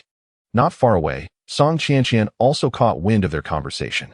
Since Lu Jia's birthday gathering, her demeanor had notably shifted, particularly in relation to Zhou Peng. Typically, she would have eagerly requested to join him and his friends on Friday nights, but a week prior, her parents had informed her of a family gathering that evening, insisting that all family members must attend. Consequently, she could only stew in frustration, furiously scribbling with her pen on her notebook, nearly deforming the nib in the process. Chapter 83. Conflict at the Barbecue Restaurant, Part 1. In his previous life, Zhou Peng had welcomed the Millennium at home, seated with his parents in front of the television, watching an artistic gala, and then drifted off to sleep after the countdown broadcast. This time, Zhou Peng had proactively communicated with his parents beforehand, stating he intended to go out with friends on New Year's Eve and would return late. Zhou's parents were relatively open-minded, merely advising him to be cautious and to remember his keys, without imposing any further restrictions. Zhou's mother even gifted him 100 yuan to enjoy with his friends. After school on Friday, the group dispersed to have dinner and change their attire, agreeing to reconvene at 8 p.m. beneath the five-ring symbol at the newly constructed Olympic Square. Bin City is renowned for its squares, although the city itself covers a modest area of 12,574 square kilometers. It boasts an impressive 102 urban squares, making it the city with the highest number of squares in Asia. Among these numerous squares is the world's largest, Xinghai Square. Originally, tonight, Xinghai Square was destined to be the most crowded and vibrant place. However, considering the scarcity of dining and entertainment options in the vicinity of Xinghai Square in this era, Zhou Peng and his companions opted for the relatively more bustling Olympic Square as their meeting point. They planned to indulge in some local amusements before strolling to the People's Square, not far from the municipal government of Binhai City, to count down to the new millennium. After dinner, Zhou Peng greeted his parents and stepped out. He first drove to pick up Chen Yuan and Lu Jia. Ever since they learned that Zhou Peng had a car, it became a necessity for him to drive them whenever they ventured out together. Once the car formalities were resolved, Zhou Peng felt no psychological burden regarding driving. As for those around him, as long as his family remained unaware, he let everything unfold naturally. Upon picking up the two, Zhou Peng drove to their agreed location. Due to the influx of people on the streets tonight, especially around the major squares, finding a parking spot in what was usually a convenient area proved to be a challenge. Zhou Peng instructed Chen Yuan and Lu Jia to disembark and wait at the designated spot while he searched for a parking space nearby. After finally securing a place, Zhou Peng rejoined his friends, and soon, the rest of their group arrived. By then, the square had grown quite crowded. They spent some time enjoying the surroundings before venturing into the underground mall of Olympic Square. As the clock approached 10, feeling the evening was still young but the chill in the air was becoming noticeable, they decided to head to a nearby street known for its barbecue before proceeding to People's Square. Upon arriving at the barbecue street, they chose a well-known establishment. Given the large number of people out tonight, even the barbecue places close to the square were packed. After waiting for a while, they finally got a table, ordered skewers and beverages, and engaged in conversation while dining. Since they had all already eaten dinner, they weren't particularly hungry. Their gathering was more about socializing and taking a breather. As the barbecue shop grew increasingly crowded, the wait for tables lengthened. With their table having fewer dishes and everyone engrossed in conversation, some patrons began to express their dissatisfaction. A group of young men, dressed in a manner that exuded a certain streetwise toughness, noticed Zhou Peng and his friends occupying an 8-person table. They could easily tell that Zhou Peng's group looked like students, with the exception of Zhou Peng's slightly more mature visage. Feeling aggrieved, the leader of the group, a bald young man, approached and banged on the table, exclaiming, "Hey, are you done eating? If you're finished, hurry up and leave. Don't occupy the table without making use of it." Being interrupted during a meal is already quite irksome, and the bald young man's crude language only added to the discomfort. However, apart from Zhou Peng, the others at the table were of a more juvenile mindset, and upon encountering such intimidating figures, they felt a mix of anger and helplessness. Unsure of how to respond, Zhou Peng cast a disdainful glance at the bald young man and his entourage, then turned away as if he had not heard the remark. Picking up a skewer and saying, "Let's eat. Don't let unrelated individuals spoil our appetite." Hearing Zhou Peng express his disgust, the bald man's temper flared instantly. He swatted the skewers from Zhou Peng's hands and exclaimed, "Who the hell are you calling disgusting? Are you tired of living?" The bald youth's companions quickly gathered around, clamoring to confront Zhou Peng and his friends. Seated beside Zhou Peng, Chen Yuan timidly tugged at his sleeve and whispered, "Peng, perhaps we should leave. We've eaten enough. Let's not provoke these types. We can't afford to." Before Zhou Peng could respond, the owner of the barbecue shop, sensing the brewing trouble, approached. The owner was eager for Zhou Peng and his group to leave, hoping all customers would finish their meals quickly so he could turn over the tables. The items ordered by Zhou Peng's table were few, and they were not even drinking alcohol. The other tables were spending significantly more. While these youngsters showed no sign of departing anytime soon, as the owner opened the door for business, he felt hesitant to chase anyone away, especially since people were already eating. Thus, when he saw the rowdy youths heading towards Zhou Peng's table, he understood the potential for conflict and chose to feign busyness, hoping the youngsters would leave out of fear. However, to his surprise, these unruly youths did not intimidate the kids, and there seemed to be a tendency towards violence. At this point, as the owner, it would be inappropriate to ignore the situation further. Hey, calm down. Let us discuss this civilly," the owner said, pulling the bald youth aside. "Boss, we are here to enjoy our meal, and someone is disturbing us. Shouldn't you address this?" Zhou Peng, having noticed the owner glancing at them earlier but not intervening, felt a surge of frustration. Seeing that the table was composed of youngsters, the owner, in a somewhat bullying manner, remarked, "You guys ordered so little, just finish up and leave. You're taking up such a large table, which is inconveniencing others. There's no need to rush us. If you can't finish, I can pack it for you," he added dismissively. Upon witnessing the owner's interference, the bald youth initially felt apprehensive that the owner might side with them and demand the troublemakers leave, but to his surprise, the owner seemed to align with him instead. The bald youth, regaining his bravado, arrogantly declared, "Did you hear that? Finish eating and get lost. If you can't finish, I'll pack it for you." As the owner dropped his pretense and joined the youth in urging them to leave, Zhou Peng's temper began to rise. "This is not right, boss. You opened your doors for business, and we are paying customers. We haven't finished eating. What right do you have to kick us out?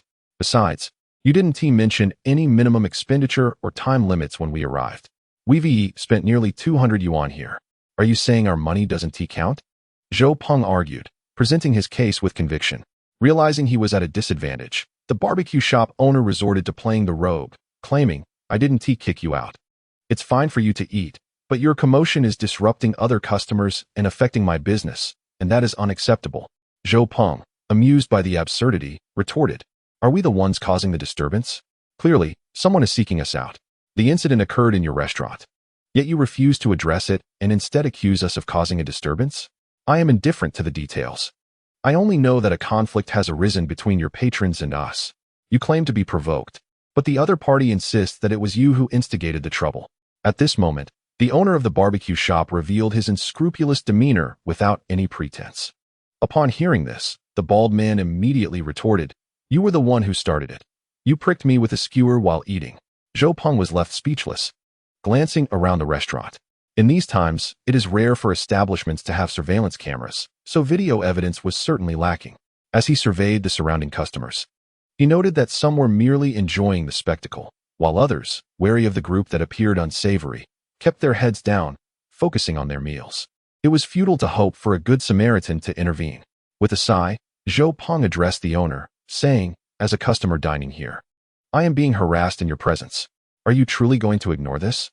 The barbecue shop owner replied, "I have stated that I cannot discern who is right or wrong.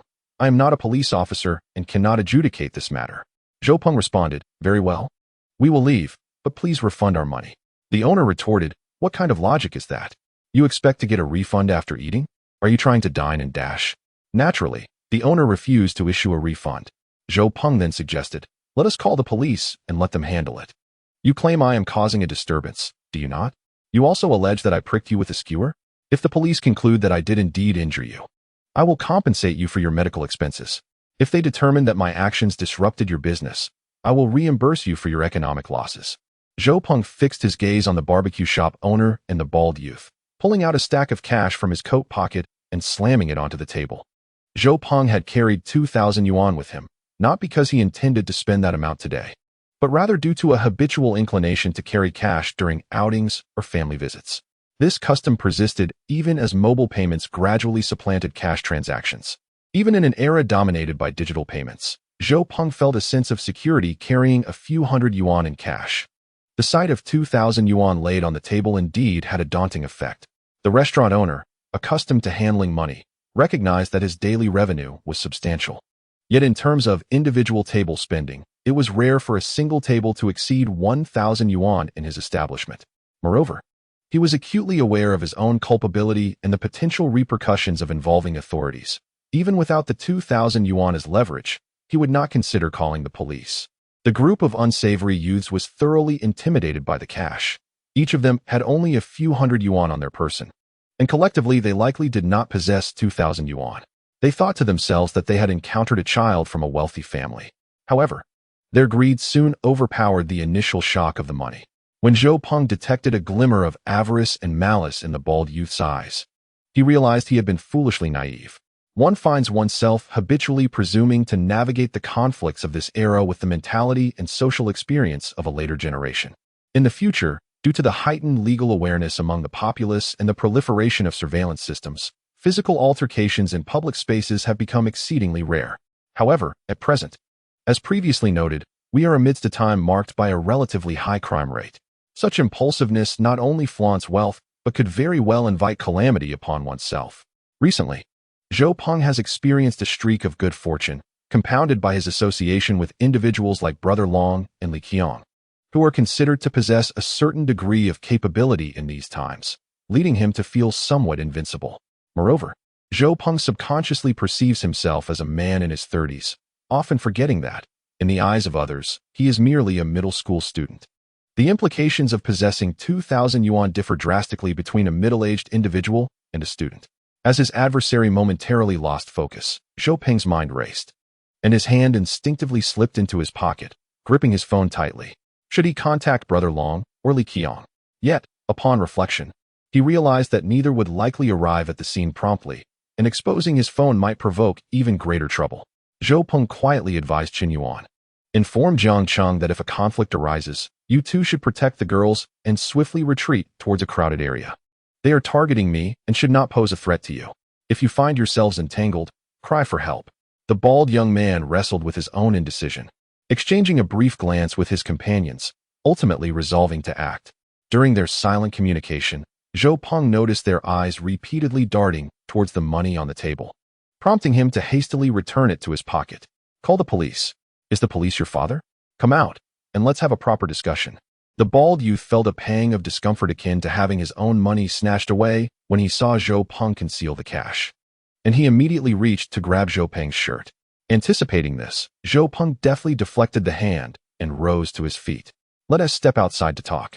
He signaled to Qin Yuan and Jiang Cheng, who promptly rose to escort the girls out. Lu Jia hesitated initially, but Qin Yuan whispered reassuringly in her ear.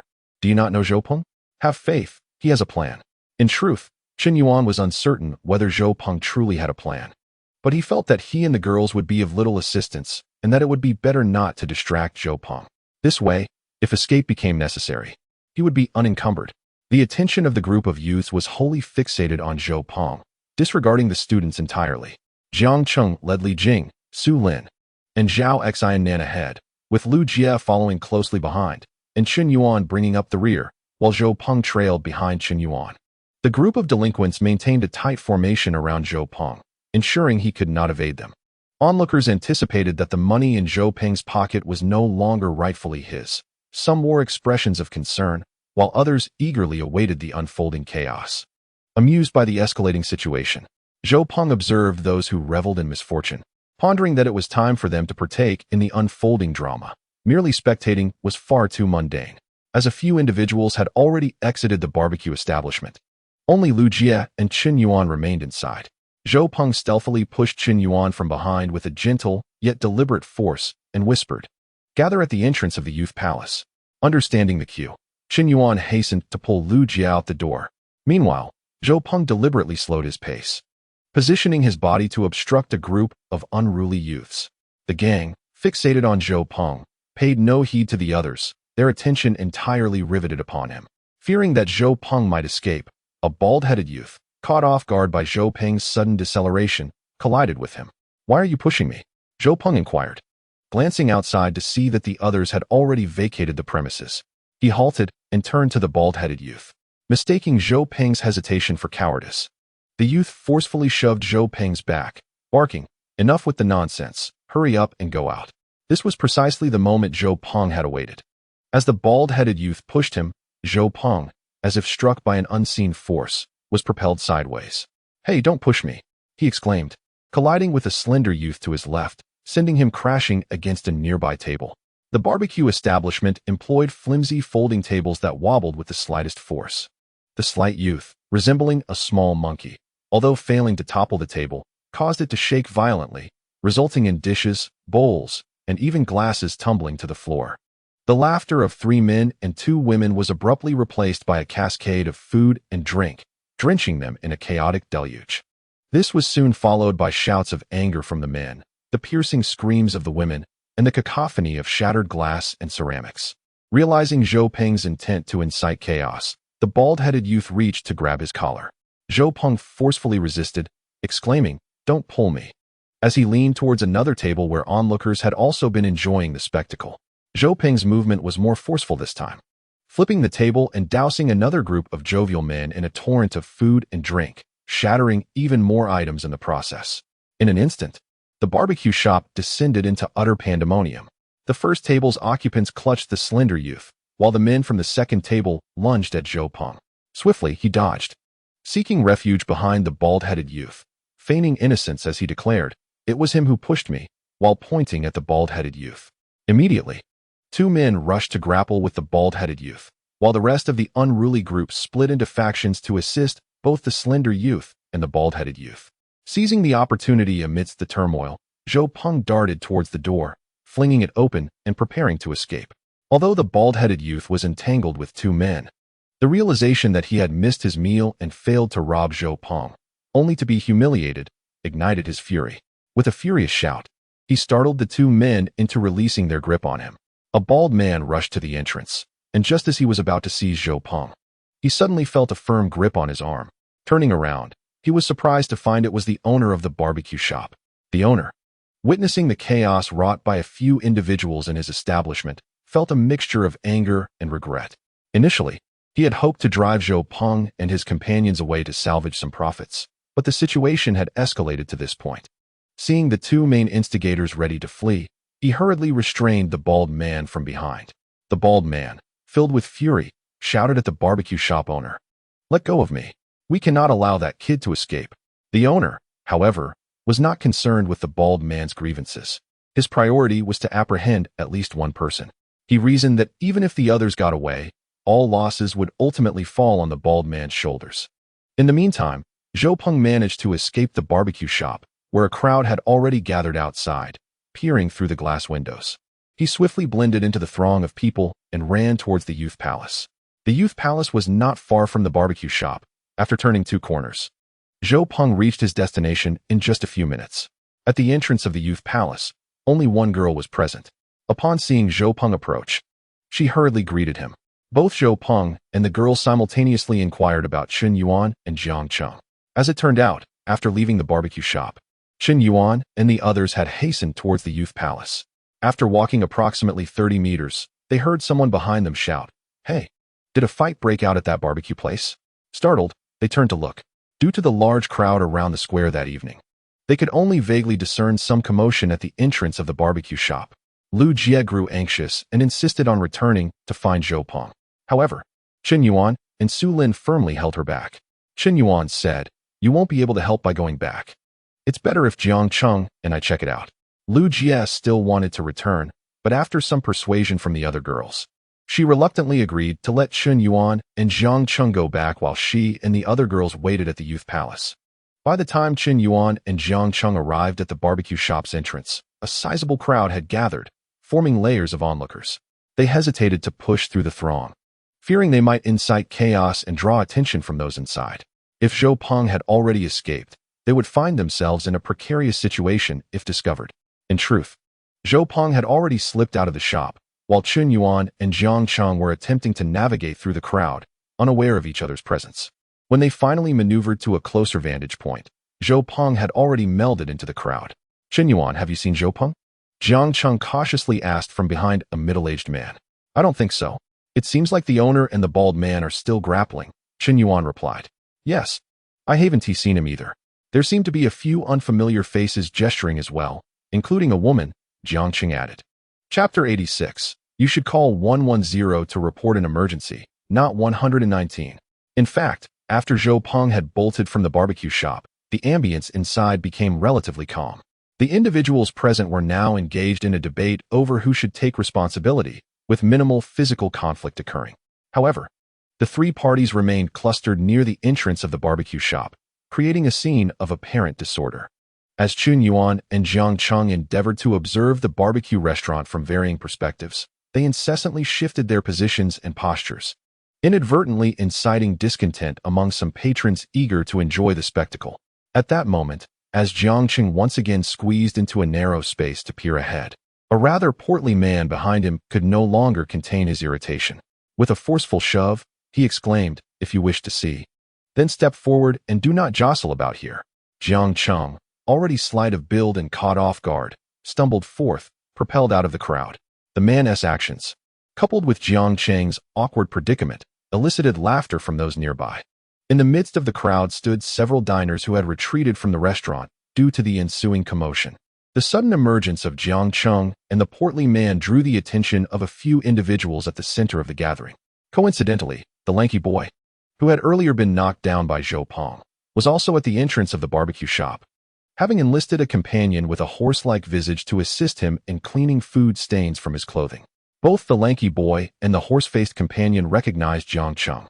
The latter immediately approached and seized Jiang Cheng by the collar. "Is it you?" he inquired.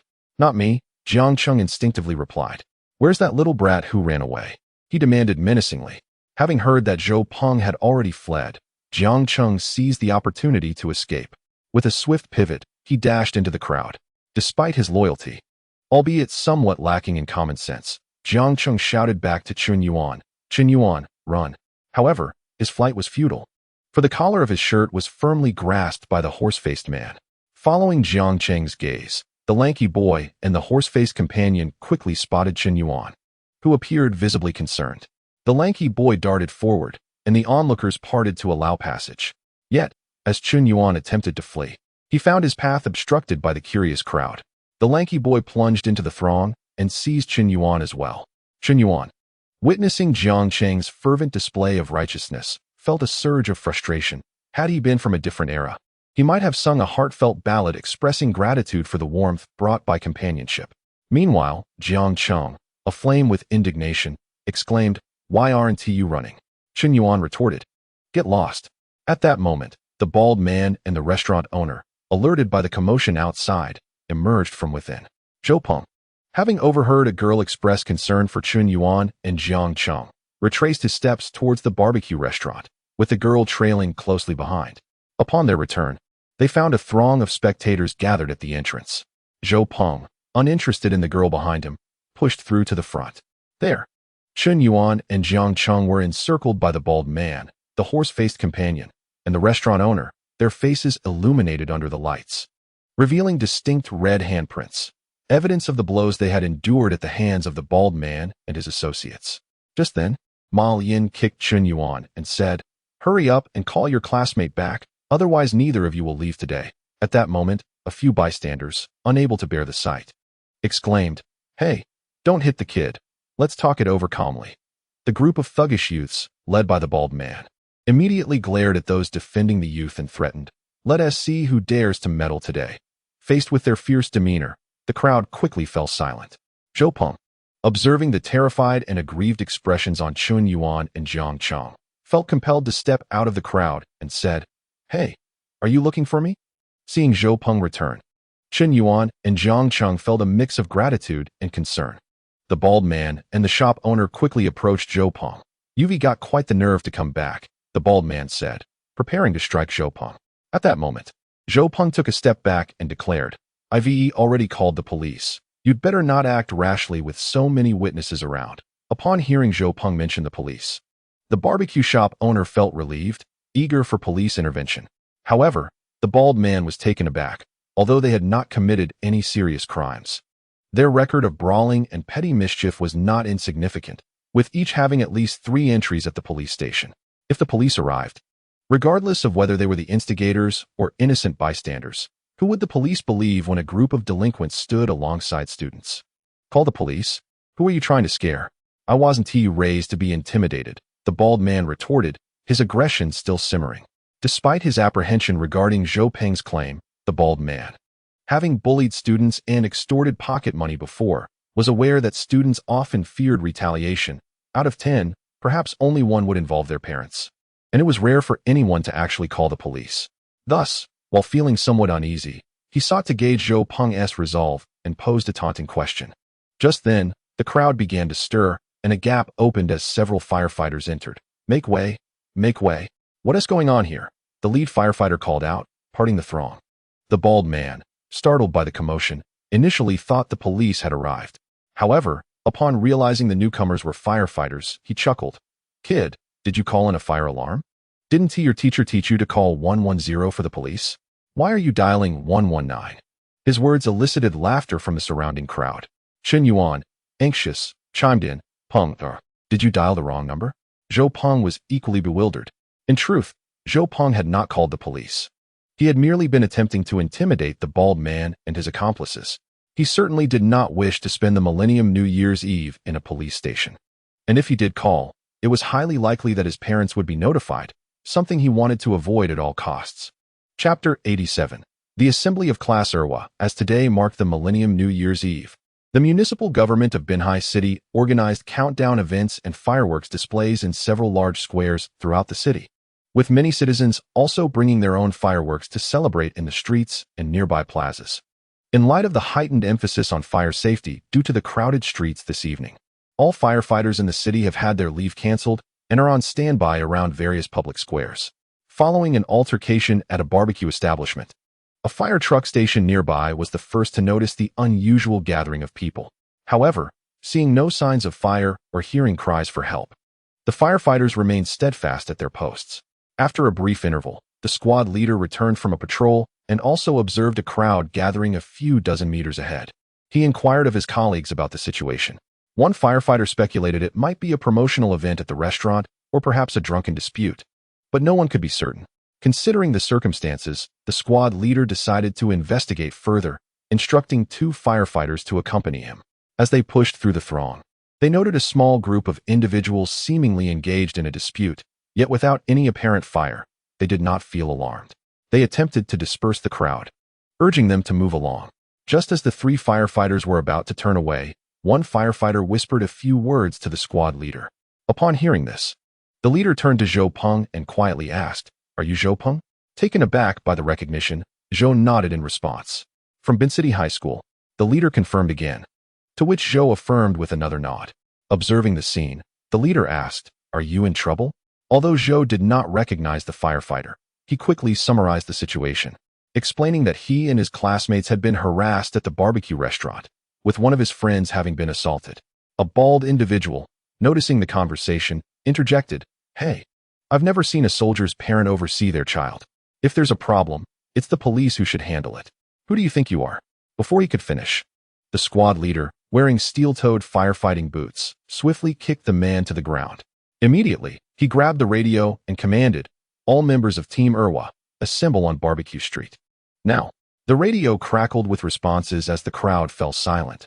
All eyes, including those of the restaurant owner, fixated in disbelief on the astonishing scene that had just unfolded. The bald man's companions, recovering from their shock, began to shout, Why did you hit him? Firefighters are hitting people. Soldiers are hitting people, pointing at the shouting individuals. The squad leader bellowed, Silence. His authoritative voice effectively silenced the uproar. Within a minute, several more firefighters charged into the crowd. The squad leader then indicated the bald man and his companions, stating, I suspect these individuals are in possession of flammable and explosive illegal items. Take them away for investigation. Upon receiving their orders, several firefighters promptly engaged in apprehending individuals, exemplifying the soldiers' unwavering duty to obey commands. When confronted with the seriousness of the situation, a group of ruffians began to shout their innocence, claiming they possessed nothing incriminating. One particularly lean individual, visibly frightened, even emptied his pockets to prove his lack of guilt. Initially, following their squad leader into the throng, the first firefighter to recognize Zhou Peng stepped forward, brandishing a lighter retrieved from the lean man's pocket, exclaiming, "You claim to have nothing? What is this?" With that, he hoisted the terrified individual out of the crowd as one might lift a chick. Observing the unfolding scene, the stout man who had earlier pushed Jiang Cheng away quickly discarded his cigarette, extinguishing it with his foot. He surreptitiously produced his own lighter from his pocket, tossing it to the ground, and forcefully kicked it backward. Beside him, an elderly gentleman remarked to his companion, "Did you see that? Remember, in the future, call 119 if there's an emergency. Do not call 110. These soldiers truly take action when needed." Before long, several youths from the neighborhood were escorted away by the firefighters. The squad leader addressed Zhou Peng, saying, "All right, I will handle the rest. It has been a while since I last engaged in such activity." At that moment, upon hearing the name Erwa class, Zhou Peng finally recognized who his interlocutors were. Earlier that day, Chen Dehai had brought the firefighters from Erwa class to their school for a presentation, and some keen observers had memorized Zhou Peng's appearance.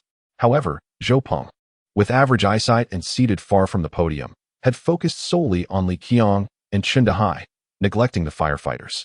After expressing his gratitude, Zhou Peng suddenly noticed the barbecue shop owner standing nearby. Not considering himself a paragon of virtue, Zhou Peng quietly mentioned to the class leader of Erwa, "I wonder if this barbecue establishment passes fire safety inspections and whether any hazards exist." The class leader cast a meaningful glance at the owner and the shop, conveying a mutual understanding. Having operated a barbecue restaurant for several years, the owner was perceptive. After catching Zhou Peng's glance and exchanging whispers with the firefighters, he discerned their significant scrutiny of him and his establishment. Realizing he had incurred both losses and penalties, the barbecue shop owner hastily approached, extracting a cigarette. But as he forced a smile, he found himself ignored as both parties turned away. Gradually, the crowd dispersed, leaving only a scattering of lighters on the ground. A few girls approached, with Lu Jia expressing concern as she tugged at Zhou Peng's shirt, while Li Jing gently caressed Jiang Cheng's still-reddened face. Chen Yuan observed Lu Jia and Li Jing before turning to Su Lin and Zhao Xinan, lamenting, "My face still hurts too. Can't one of you show a little concern for me?" The two girls instantly made faces of disgust. "By the way, Zhou Peng, what did you discuss with those firefighters? Why did they come to our aid?" Chen Yuan inquired, rubbing his face. "Not much. The firefighter simply asked me what was wrong and if we needed help. I then recounted our experience of being bullied," Zhou Peng replied casually. Originally, dialing 119 for emergencies proved to be more effective than 110, as their response was swift and their handling of matters was both efficient and decisive. Chen Yuan remarked, as if he had grasped the essence of the situation. "Why do those firefighters appear so familiar?" Zhao Xinan pondered, recalling a recent presentation at their school by a group that seemed to resemble them. Just then, Zhou Peng's phone vibrated in his pocket. Excusing himself to the restroom, he discreetly stepped into an unoccupied area to retrieve his phone, which prominently displayed Brother Long. Chapter 88. Let me decide for you this evening. Song Qianqian's grandparents convened the entire family for a gathering. The atmosphere was filled with joy as the family of over 10 enjoyed their meal and conversation, with the exception of Song Qianqian. "Qianqian, why do you seem so downcast today? You haven't even touched your favorite sweet and sour fish," her affectionate uncle, Song Huaizhong, remarked. "I'm fine, just lacking appetite," Song Qianqian replied. With the impending final exams, perhaps the pressure is weighing heavily on her. Her father, Song Huai, interjected. "Has my sister fallen in love?" Her younger brother, Qian Jin, queried nonchalantly while engrossed in his handheld game. "You never cease to chatter, even at the dinner table," chided Song Qianqian's aunt, Song Ning, giving her son a playful nudge. Naturally, when a girl is in love, she becomes more sentimental. "Ouch, don't pinch me." Song Qianqian blushed as she playfully pinched her younger brother. Witnessing the children's playful banter, the elders chuckled heartily. Yet, Song Qianqian truly felt disheartened this evening. The thought of Zhou Peng celebrating New Year's Eve with Lu Jia and their group stirred an inexplicable agitation within her, rendering every morsel tasteless. Qian, what troubles you today? Are you preoccupied?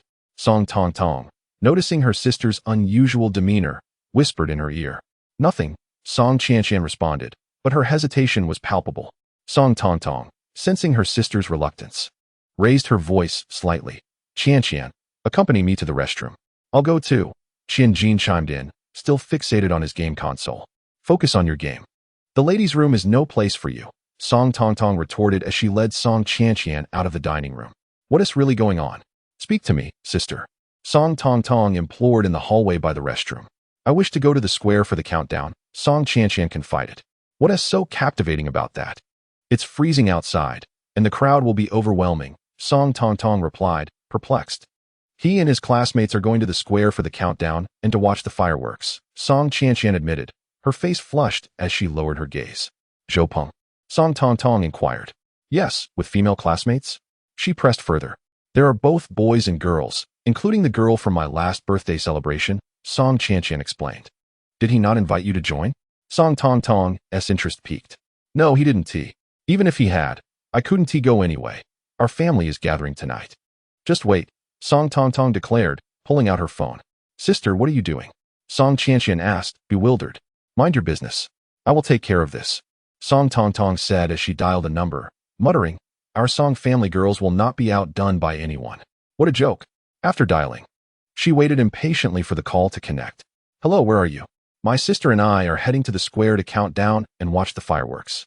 Song Tong Tong's call connected. I am at Tian Fishport. Please drive over to pick us up. Oh, and do invite Qiang and Zhou Peng. The more, the merrier. Which square shall we go to? You decide, just gather everyone together. After hanging up, Song Tong Tong looked proudly at Song Qian and said, let us go home for dinner. Soon, Longgu will come to pick us up. Sis, how does Longgu contact Zhou Peng? Song Qian eagerly asked. Just call his mobile, Song Tong Tong replied. Zhou Peng has a mobile? He didn't tell you? Song Qian's previously cheerful demeanor dimmed, and she returned to the private room with her sister. Little Long just called me, saying he will come to take me to the square for New Year's Eve. I asked Qian to accompany me, Song Tong Tong said nonchalantly while eating ribs. What square are you going to so late? The streets are packed tonight. Let's not have any incidents, cautioned Song Tong Tong's mother. It's fine, Qiang is going too. He is a police officer, so there is nothing to worry about. A few friends are joining us for the festivities, Song Tong Tong reassured. Aren't the police on duty tonight? What kind of duty does he perform in the publicity department? Inquired Song Qian's grandmother. Mom, this year is the Millennium. Young people go to the square to count down to the new year and join in the excitement, Song Huaizhong explained. Oh, all right, go ahead. Let the young ones enjoy themselves, Grandma Song said with a smile. Thank you, Grandma, Song Tong Tong replied cheerfully. I want to go too. Qianjin piped up upon hearing his sisters were going out, abandoning his video games. You're just a child. Where do you think you're going? Go play your video games, Song Tong Tong admonished. I want to go. I'm in the first year of middle school now, and my second sister is also a middle school student. If she can go, why can't I? If it weren't for the family gathering today, I would have gone with my classmates, Qianjin argued. Tong Tong, take Qianjin with you and look after your younger brother and sister. Make sure Little Long brings all three of you back to our home tonight, Song Huaizhong instructed. As it approached 11 o'clock, Song Tong Tong received a call from Long Gu, who was already at the restaurant entrance. She bid farewell to her family and left the restaurant with Song Qian and Qianjin. At the entrance, Song Qian and Qianjin greeted Long Gu. Why are you so slow? Song Tong Tong asked. Didn't you say you wanted to go to the square for the countdown? I prepared this, Long Gu replied, opening the trunk to reveal it filled with fireworks. Long Gu, that is so cool, Qianjin exclaimed excitedly. Tonight, you'll have a blast, Long Gu said, patting Qianjin on the head. By the way, have you contacted Qiang and Zhou Peng? Song Tong Tong asked while fastening her seatbelt. I reached Qiang. He was already with his girlfriend at Shanghai Square. I called Zhou Peng earlier, but he didn't answer, and then I got busy preparing the fireworks. Let me try again, Long Gu said as he drove. Hello, Long Gu, Zhou Peng answered the call. Where are you? Long Gu inquired. I'm hanging out with my classmates near People's Square, Zhou Peng replied. What is there to do at People's Square? Tonight, we're definitely going to Shanghai Square. Come over. We'll be waiting for you, Long Gu urged.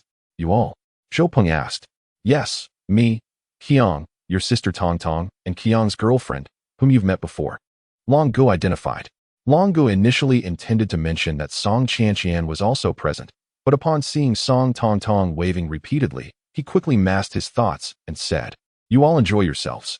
I'm here with my classmates. Bring them along, and I'll reimburse the taxi fare.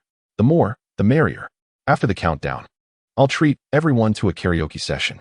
Long Gu declared with great enthusiasm. Given his generous invitation, it would be rather inconsiderate not to attend. Moreover, he had recently been in close contact with Li Qiang, who had assisted him significantly. Li had just helped him with the complete vehicle registration process and even gifted him a remarkable license plate. Thus it was only fitting to show some respect. Additionally, the situation with the rowdy youths from the fire department remained uncertain. It was clear they intended to join the New Year South festivities at the square. If they were merely given a light reprimand and released, it could lead to complications should they cross paths again. All right then, we have 7 people here. I hope you don't mind a bit of noise. Where will I find you? Zhou Peng inquired. Li Qiang and his girlfriend are already at Shanghai Square. And Tong Tong and I are almost there. You all head to Huabiao first. Let us gather there, Long Gu instructed. Chapter 89. The Kiss of the Century. After hanging up, Zhou Peng returned to Chen Yuan and the others. He contemplated briefly before saying, "I just called my brother, and he wants us to meet at Shanghai Square to celebrate New Year's Eve together." Chen Yuan and Lu Jie immediately expressed their desire to accompany Zhou Peng. Li Jing glanced at Jiang Cheng, whose face had visibly recovered, but still harbored some concerns about potential trouble, and agreed to go to Shanghai Square as well, especially since there were familiar faces around. Su Lin and Zhao Xian also had no objections upon seeing that everyone was heading to Shanghai Square. Zhou Peng suggested that Jiang Cheng, Li Jing, Su Lin, and Zhao Xian each take a taxi to head out first, planning to meet everyone at Huabiao later. However, hailing a cab proved to be quite challenging. It wasn't due to a lack of taxis, but rather that the drivers were reluctant to take on a full car of passengers, as they aimed to maximize their earnings on such a busy night. In this era of underdeveloped information and unregulated platforms, taxi refusals were a common occurrence. After being turned away by the 6th cab, Zhou Peng brandished a 100 yuan bill in front of the windshield, prompting the driver to finally allow them in.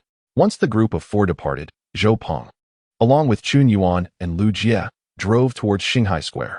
The main road from People's Square to Shanghai Square was relatively clear, but as they approached the vicinity of Shanghai Square, traffic began to thicken.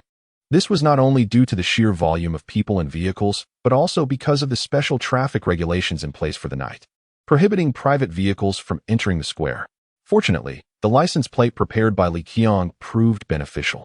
Zhou Peng gently honked, and the traffic police managing the intersection, upon seeing the plate, removed the roadblocks and waved them through. Even so, Zhou Peng's vehicle could only navigate around the periphery of the square, necessitating a walk to the designated meeting point at Huabiao in the center of Shanghai Square. For those unfamiliar with the enormity of this square, which spans 1.76 million square meters, it is comparable to Tiananmen Square. On this night, at least 100,000 people would converge at the center of Shanghai Square, and by the time Zhou Peng and his companions arrived, it was nearly midnight. The closer they ventured towards the center, the denser the crowd became, making the atmosphere increasingly electric. Zhou Peng grasped Lu Jie's hand as he, along with Chun Yuan, staggered through the throngs of people. Several times they nearly became separated by the crowded flow. Just as they approached the Huabiao, a sudden commotion erupted within the crowd. It turned out that 2 groups had clashed due to the sheer density of the masses, and this altercation unfolded not far from Zhou Peng and his companions. Following the skirmish, the surrounding individuals quickly dispersed westward, exacerbating the already congested situation. In an instant, the trio was swept apart by the unforeseen surge of people. Zhou Peng watched helplessly as Chun Yuan and Lu Jie were carried away toward the Huabiao, and despite his earnest attempts to reach them, he found it exceedingly difficult to advance. He could only shout to Chun Yuan, urging him to look after Lu Jie and to regroup at the Huabiao. At that moment, Zhou Peng's phone rang, and with great difficulty, he retrieved it from the inner pocket of his coat. "Peng, where are you? It's almost 12. Came Long Ji's voice from the other end. Zhou Peng managed a bitter smile, responding, "I can see the Huabiao, but the crowd is too dense. I simply can't make it through." There was a moment of silence on the line, as if Long Gu were relaying Zhou Peng's predicament to those nearby. Then, a familiar female voice broke through. "Zhou Peng, you must hurry over. I'm waiting for you." The call ended abruptly. It was Song Chanqian's voice, and for reasons unknown, Zhou Peng felt an overwhelming desire to see her soon. Perhaps it was a sense of longing or a wish not to disappoint her. Zhou Peng pushed forward a few more meters, a distance that took nearly 10 minutes to traverse. The closer he got to the Huabiao, the more challenging his progress became. As time slipped away, the initial impulse to reunite with Song Qianqian began to wane. As the clock inched closer to midnight, Zhou Peng ultimately conceded defeat. Some things do not yield results, no matter how hard one strives. Perhaps this night was destined to leave some regrets. At last, the crowd began to chant in unison, counting down. 10, 9, 8, 7, 6, 5, 4, 3, 2, 1. With the final seconds countdown, the square erupted in jubilation. Everyone embraced and cheered with those around them, whether familiar or strangers alike. Some celebrated with family and friends, while others directed their joy toward the sky or to unfamiliar faces. Amidst the chorus of Happy New Year, Zhou Peng silently echoed, Happy New Year, 2000. Naturally, many couples around him were lost in the fervor of their long-awaited New Year's kiss. Just in front of Zhou Peng, a couple passionately kissed, mere centimeters from him, prompting him to awkwardly turn away. Coincidentally, two girls beside him turned and, with laughter, one wearing a bear-pattern knitted hat cheerfully called out, Happy New Year. Zhou Peng smiled back, reciprocating, Happy New Year. As the seaside fireworks concluded, the crowd gradually receded like a tide. Zhou Peng made his way beneath the Huabiao, where he was astonished to find Chun Yuan and Lu Jie with Song Qianqian. Flanked by Long Gu, Song Tongtong, and Li Qiang in his police uniform, accompanied by his girlfriend Sun Min, as well as an unfamiliar boy. In her eyes, Song Qianqian clearly displayed a hint of disappointment, yet Lu Jie appeared remarkably indifferent. Chapter 90, The Cad. Earlier this evening, Li Qiang arrived at Shanghai Square. Although he was not required to be on duty today, his unit requested his presence to assist the media in capturing footage of the police maintaining order, which would later serve as promotional material for the Biching public security system regarding their deployment during major events. When Long Gu and his companions arrived, although there were already quite a number of people present, Li Qiang's police uniform and the duty badge hanging from his chest ensured that wherever he went, the crowd would part to make way for him. Thus, they smoothly made their way to the base of the Huabiao. After exchanging greetings with Zhou Peng and the others, Long Gu suggested they head to the seaside to set off fireworks. Zhou Peng mentioned that one of their classmates had yet to arrive and decided to wait a little longer. Chun Yuan interjected that there was no need to wait, as he had just received a message from Jiang Cheng, indicating that their classmate's taxi had been halted by traffic control near Shanghai Square, making them slower than Zhou Peng and the others. They would only be able to view the fireworks from the outskirts before heading home. The group then reached the perimeter of the square, retrieved their vehicles, and drove to the seaside. After disembarking, several boys unloaded the fireworks from Long Ji's trunk to the beach. At that moment, Li Qiang had changed into civilian attire, opting for a coat, reasoning that wearing a police uniform late at night while having fun would not be advisable. The seaside was bustling with people setting off fireworks and reveling in drinks and song. Fortuitously, the weather was exceptionally mild, with little wind. Otherwise, even though Binqing boasts a marine temperate monsoon climate, it is still January in northeast China, making the late-night beach quite inhospitable. Long Gu had purchased a large firework along with a plethora of handheld ones. Everyone began to ignite them, with Qianjin being particularly exuberant. He twirled around the beach, each hand clutching 3 handheld fireworks, resembling a glowing crab, thanks to the abundance of fireworks Long Gu bought. As Zhou Peng and his group set off a multitude of fireworks, drawing a larger crowd, the atmosphere became increasingly vibrant, and soon, a small gathering of over 20 people began to form around them. A collection of unfamiliar young individuals, on the very first day of the Millennium, gathered by the sea to drink, sing, and set off fireworks as the clock struck midnight. In this spirited ambience, even Zhou Peng, whose mental maturity belied his age, found himself unwinding. Seated on the stone steps by Shanghai Bay, Zhou Peng held a bottle of beer passed to him by a stranger, feeling the cool sea breeze wash over him. For the first time since his rebirth, he experienced a profound appreciation for life, a sensation he had never known in his previous existence. Beside him, Chun Yuan, captivated by the fireworks bursting in the sky, suddenly turned to Zhou Peng and said, "Peng lend me a cigarette." Taken aback, Zhou Peng replied, "When did you learn to smoke?" Though he expressed his surprise, he still handed Chun Yuan a cigarette and helped him light it. Chun Yuan imitated the act, took a puff, and promptly coughed a few times, declaring, "I'm starting to learn now." Zhou Peng retorted, "If you can avoid it, do so. Smoking is hardly a commendable pursuit." Zhou Peng recalled that in later years, Chen Yuan was a non-smoker. Yet at this moment, he felt an overwhelming desire to indulge in a cigarette. Gazing at the vast ocean before him, Chen Yuan pondered aloud. "What troubles you? Do you harbor any concerns?" Zhou Peng inquired. Chen Yuan, opting for silence, took another drag from his cigarette. This time he coughed not, though a slight furrow appeared on his brow. "Penger, what are your true feelings regarding Song Qianqian and Lu Jie?" Chen Yuan probed. "What do you mean by that?" Zhou Peng feigned ignorance, despite understanding the essence of Chen Yuan's question. "Do you like either of them, or perhaps one more than the other?" Chen Yuan continued. Stealing a glance at his steadfast companion from 2 lifetimes, Zhou Peng contemplated the absence of secrets between them. He replied candidly, "As for Song Qianqian, she was once the goddess of my heart, as you well know.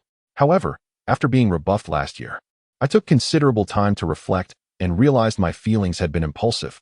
I had not discerned whether my affection was genuine before confessing.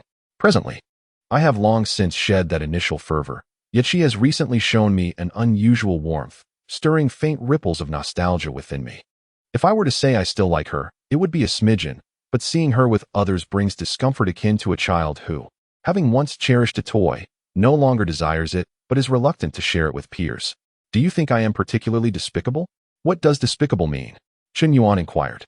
"It refers to a scoundrel, a man devoid of worth, irresponsible," Zhou Peng briefly elucidated. Chen Yuan regarded Zhou Peng with astonishment, saying, "There is no need to belittle yourself. I do not consider you a scoundrel. At the very least, I can see that you have not acted upon your feelings, and when she seeks you out, you sometimes evade her. That hardly qualifies as irresponsibility." Zhou Peng mused to himself. "Can you perceive our subtle flirtations?" Indeed, he wished to be reckless, but feared he might hurt a good girl. "That is my true sentiment," Zhou Peng confessed. Yet at times, he felt that his indecisiveness was in itself a greater form of cruelty. Why could he not emulate the protagonists of other reincarnation novels, who either remain unperturbed or indulge fully in their desires? It seemed that even with a second chance at life, he could not escape the confines of being merely an ordinary person. "And what of Lu Jie?" Chen Yuan pressed on. "As for Lu Jie, I hold no particular feelings. However, I greatly admire her personality. It's a platonic fondness. I sincerely wish to have a close friend who embodies her traits," Zhou Peng declared earnestly. Chen Yuan, glancing at Lu Jie in the distance, who was setting off fireworks, took one last puff of his cigarette and said, "Penger, I feel an impulse to act." "What?" Zhou Peng nearly choked on his beer. "I think I may have developed feelings for Lu Jie," Chen Yuan admitted, somewhat bashfully. "When did this happen?" Zhou Peng asked. "Just now, during the countdown to the new year.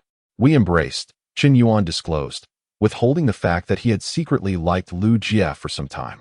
"You should take a moment to collect yourself." "No, I mean, I have no ulterior motives. As a friend, I wish to remind you that in that moment of embrace, was it not the surrounding environment and atmosphere that led us to that point?"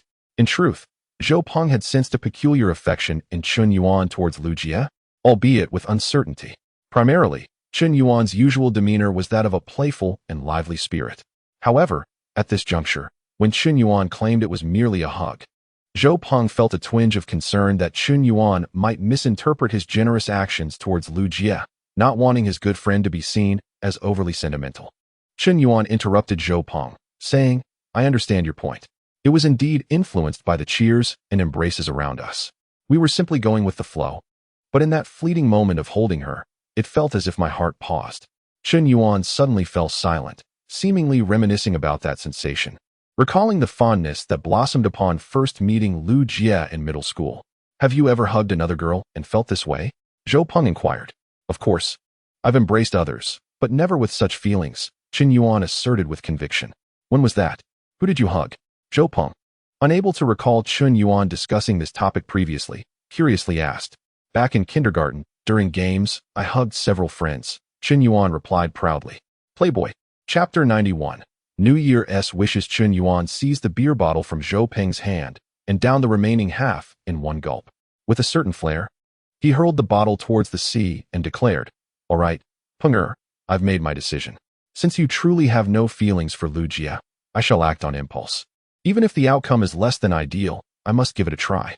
Rising to his feet, and brushing off the sand from his backside. He added, "Playboy, your goddess approaches. I shall not disturb." With that, he dashed towards Lu Jie, who was setting off fireworks in the distance, eliciting screams from her, followed by laughter and playful pursuit. Observing Chun Yuan's retreating figure, Zhou Peng shook his head, muttering, "Impulsiveness is the devil." Just as Chun Yuan moved away, Song Qianqian approached Zhou Peng and gently seated herself beside him. Neither spoke, as they quietly watched the revelers on the beach and the tranquil sea nearby. After a couple of minutes, Song Qianqian softly wished, "Happy New Year." Zhou Peng reciprocated, "Happy New Year. Do you have any New Year's wishes?" she inquired. I haven't really thought about it," Zhou Peng replied. "Think now," Song Qianqian prompted. After a moment's contemplation, Zhou Peng offered a rather cliché response. "I hope for good health for my family." "Is that all?" Song Qianqian asked, looking at him. "Yes. So simple," she continued. "One must not be too greedy. If a person wishes for too much, the heavens may deem them avaricious, and thus, their wishes may not come true," Zhou Peng said with a nonchalant demeanor. "What about you? Do you have any wishes?" Song Qianqian pressed on.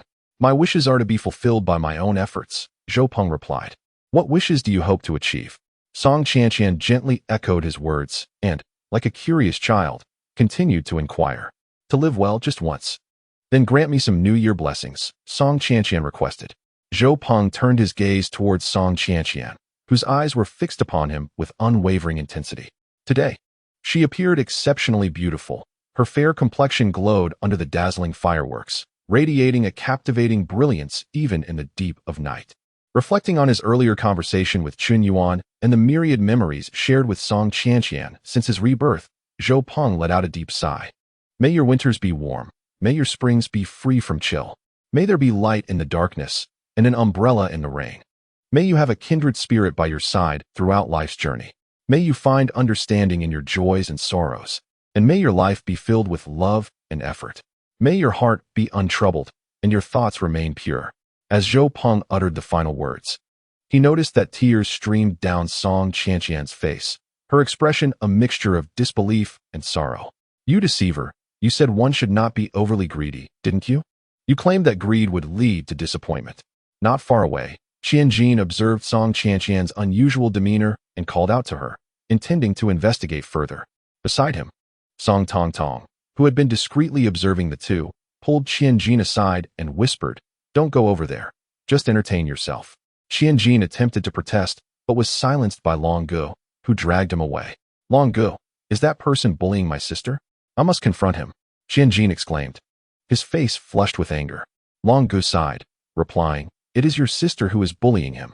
Zhou Peng gazed at the tear-streaked face of Song Qianqian, wanting to reach out and wipe away her tears, yet his hand hovered uncertainly in the air. "I don't wish to be greedy. I desire but one thing, a kindred spirit by my side, and that is you." With those words, Song Qianqian suddenly threw herself into Zhou Peng's embrace, sobbing uncontrollably. Qianjin, who had been struggling, now stood frozen in shock, witnessing this astonishing scene unfold before him. "I told you, your sister is the one doing the bullying. Look, she has taken the initiative," Long Gu remarked, lighting a cigarette with a leisurely demeanor. At that moment, Song Qianqian felt as though she had committed the most audacious act imaginable. She had never envisioned herself so unabashedly throwing herself into a boy's arms amidst the gaze of onlookers. Earlier that evening, when Song Tong had secured her a chance to see Zhou Peng, she had promised herself that if she could meet him before the stroke of midnight and cross into the new millennium together, she would confess her feelings to him. Alas, fate had other plans. When the clock struck midnight, she felt as though she and Zhou Peng were separated by a chasm, with only a mere distance of a few meters between them. In that moment, it seemed as if one of them had stepped into the new century while the other remained trapped in the past. There was an inexplicable sensation of being a second apart, yet a millennium away. She began to doubt whether perhaps the heavens felt she was not yet ready to confess her feelings. However, upon seeing Zhou Peng again, the sense of being toyed with by fate ignited a rebellious spirit within the otherwise serene Song Qianqian. Especially when she heard Zhou Peng say, "My wishes are to be realized by my own efforts." It awakened a realization within her. Why should her desires rely solely on the whims of fate? She, too, must strive to seize them for herself. After receiving the veiled New Year's blessings from Zhou Peng, She could no longer contain her emotions and boldly voiced the wishes she had buried deep within her heart. Zhou Peng was taken aback by Song Qianqian's fervent response. This embrace wavered his resolve to become the righteous protagonist he had finally decided to embody. As Zhou Peng hesitated on how to comfort Song Qianqian, she ceased her sobbing and sat upright. Zhou Peng, it's all right. I merely wish to share my New Year's wish with you. Song Qianqian, being an astute girl, understood that this was not the moment to press Zhou Peng for an answer. She intended only to convey her feelings through her New Year's wish, allowing him to gradually comprehend her sentiments. After expressing herself, Song Qianqian departed, accompanied by Song Tongtong, who assisted her into Long Ji's car. That evening, Chen Yuan took a taxi to escort Lu Jia home, while Zhou Peng drove back alone. Upon returning home, well past 2 in the morning, Zhou Peng quietly completed his simple nighttime routine and, out of habit, glanced at his phone. There was an unread message in the notification bar, which he opened casually. Old friend, Happy New Year.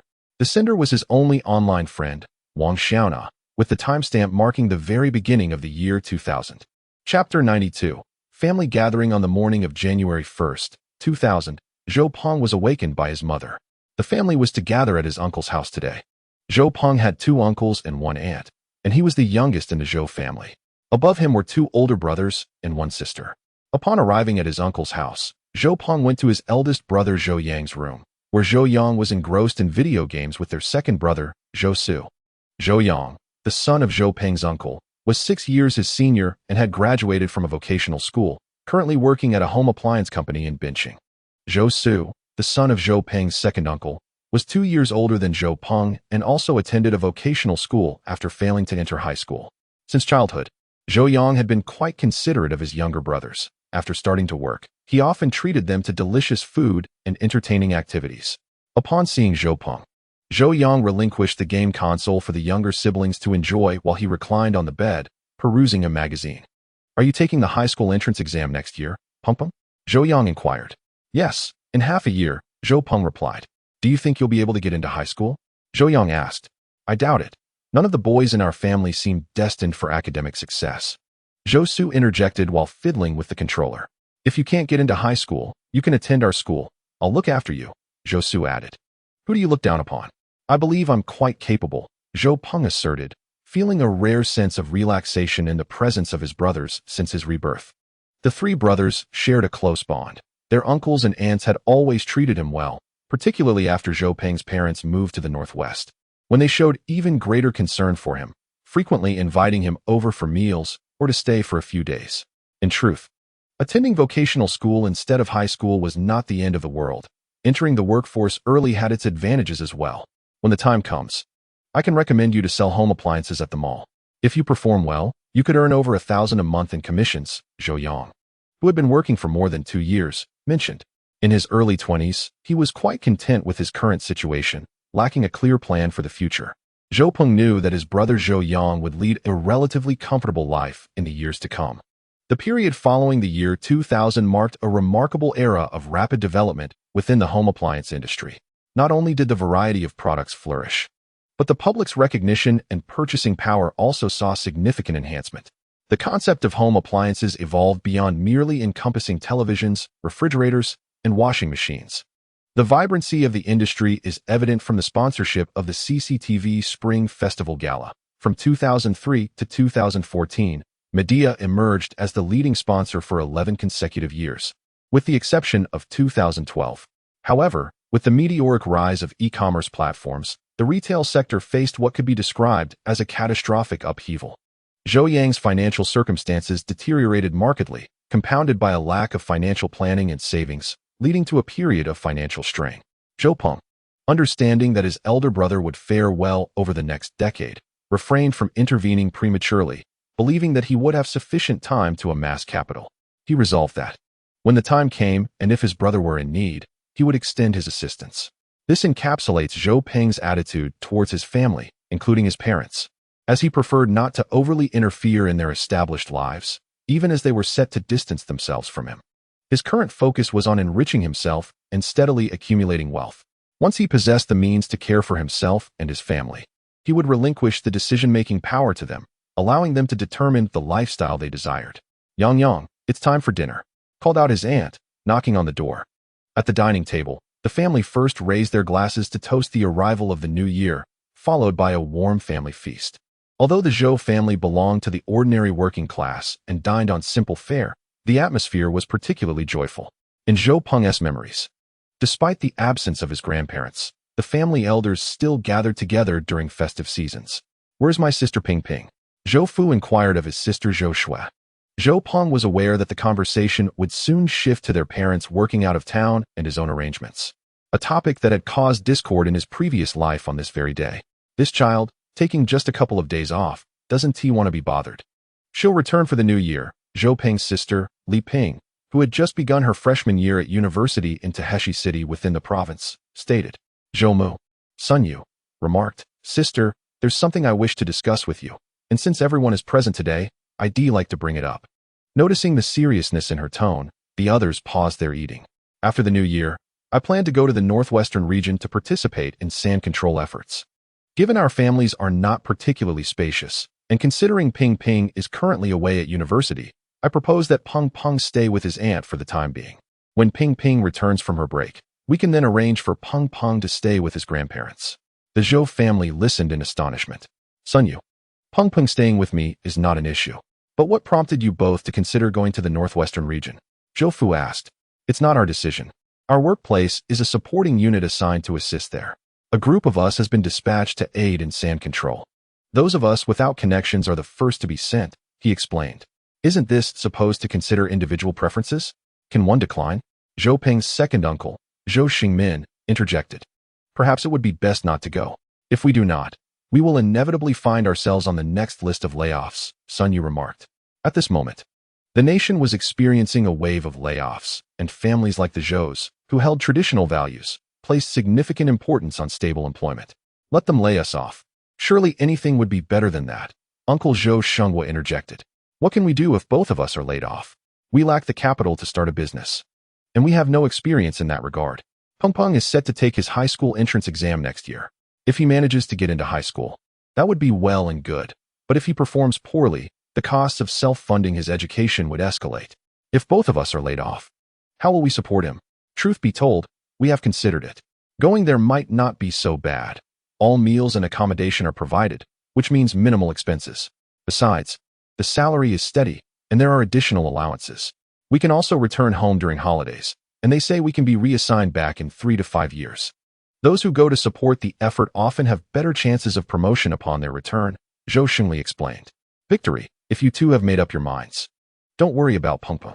I assure you, I will take good care of him," Zhou Shui assured them. "Why not let Peng Peng stay at my house? He can share a room with his older brother. After all, Ping Ping will return during the holidays, and it would be inconvenient for a girl to have to deal with that," Zhou Peng's second aunt suggested. "Indeed, third uncle, let Peng Peng stay with us. We have shared a bed since childhood and are quite accustomed to it," Zhou Su added, winking at Zhou Peng. "How about letting Peng Peng come to my house? He has always listened to me since he was little. I can keep an eye on him," Zhou Yang, feeling quite mature, proposed. Just as they were discussing, Zhou Peng, who had remained silent until now, spoke up. "Dad, Mom, may I have a word?" Chapter 93. Zhou Peng's destination in his previous life, during his rebellious phase. Zhou Peng had ultimately chosen not to stay with any relatives, leading to a significant clash with his parents. This time around, he resolved not to adopt a confrontational stance. Instead, he aimed to persuade his parents more gently. "My older brother has already started working, and the demands of the business world are quite strenuous. Living in a large household might disturb his rest. My second brother is already quite mischievous. Adding me into the mix would only increase the burden on our parents. Moreover, if I do manage to get into high school, a dedicated space for studying would be far more conducive to my learning. Therefore, sharing a room with either my older or second brother would not be ideal. Yes, it would be better for you to stay at my house. Ping Ping's room is empty anyway," Aunt Zhou Shui quickly chimed in. "However, what Aunt Tu mentioned holds some merit. After all, my sister will be returning during the winter and summer breaks, not to mention the May Day and National Day holidays. Regardless of whose house you stay at, there will be disruptions, and one must understand that frequently changing one's study environment can significantly impact a student's performance," Zhou Peng reasoned, focusing on the importance of his academic pursuits. This indeed posed a valid concern, and upon hearing her son's words, Zhou's mother felt a twinge of hesitation. glancing at Zhou's father. So, Dad, Mom, you should go ahead and support the effort. I can manage living at home just fine, Zhou Peng concluded. Absolutely not, Zhou's father, mother, and other elders responded in unison. That is out of the question, no matter how you look at it. You are still a child and cannot take care of yourself, Zhou's mother insisted. Mother, I am quite capable of taking care of myself. It is merely that you have been accustomed to looking after me, failing to realize that your son has indeed grown up, Zhou Peng stated earnestly. You can take care of nothing. Can you even cook? Will you survive on takeout and instant noodles every day? Zhou's mother, typically the embodiment of maternal kindness, now expressed her impatience. Isn't your primary concern still my eating habits? Allow me to demonstrate that I can cook, Zhou Peng declared as he rose from his seat. Today, I shall prepare an additional 2 dishes for everyone to savor my culinary skills. With that, Zhou Peng turned and made his way to the kitchen. To the astonishment of the onlookers, Zhou Peng opened the refrigerator. After a cursory glance, he retrieved a few eggs, 2 tomatoes, a piece of beef, and 2 spicy peppers. Having lived independently for 20 years in his previous life, preparing a simple home-cooked meal was well within his capabilities. Zhou's mother contemplated rising to halt her son's antics, but Zhou's father restrained her, urging her to remain seated and observe. Zhou Peng skillfully washed the vegetables, chopped them, cracked the eggs, and sliced the meat. Since he was merely preparing simple stir-fried dishes, within 10 minutes, a plate of scrambled eggs with tomatoes and a dish of stir-fried beef with peppers graced the table. As the family sat in stunned silence, Zhou Peng served each of his parents a portion, beaming as he said, "Taste your son's culinary prowess." Zhou's parents sampled the dishes. Although they were merely ordinary stir-fries, the flavors were undeniably commendable for home cooking. Exchanging glances, they seemed to communicate, "Is this really our son? When did he learn to cook?" Noticing the expressions of his parents, the others at the table also took up their chopsticks to sample Zhou Peng's creations. After tasting, they showered him with praise. Particularly, Zhou Peng's aunt remarked to Zhou Su, "Look at your younger brother. He can cook now. And you? Still relying on takeout. Well done, Peng Peng. Even if you don't get into high school, you could always attend a culinary school for 2 years and emerge as a skilled chef." Zhou Su teased, sticking out his tongue. Observing his parents' lingering uncertainty, especially as his brother's mention of vocational school deepened their furrowed brows, Zhou Peng quickly seized the opportunity to employ his trump card. "Mom, Dad, I understand that you are still worried about my studies, fearing that I might lack the self-discipline to focus on my education. How about this? The final exams are approaching, and if I can place within the top 10 in my class this time, will you trust my judgment?" In his previous life, Zhou Peng consistently ranked around 20th in his class before the entrance examination, with his best performance landing him at 15th.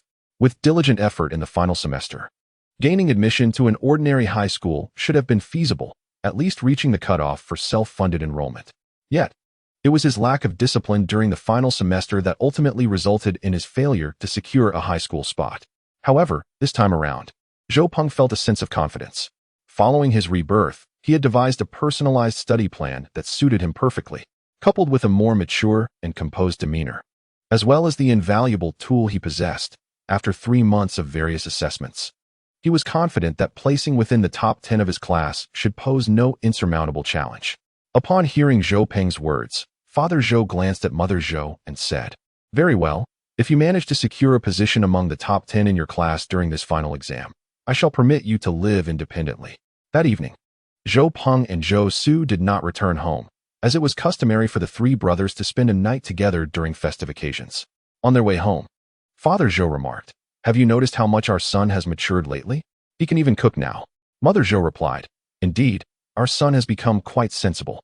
Although he has been going out more frequently on weekends, he often engages in self-directed study at home, unlike before when he was preoccupied with extracurricular reading and video games." His words at the dinner table today were quite mature. Father Zhou added, "You know, as our child grows, does it not signify that we are aging?" Mother Zhou sighed. "Aging? I am not yet in my 60s.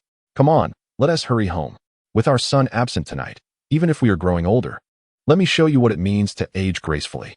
Father Zhou took Mother Zhou's hand and quickened his pace.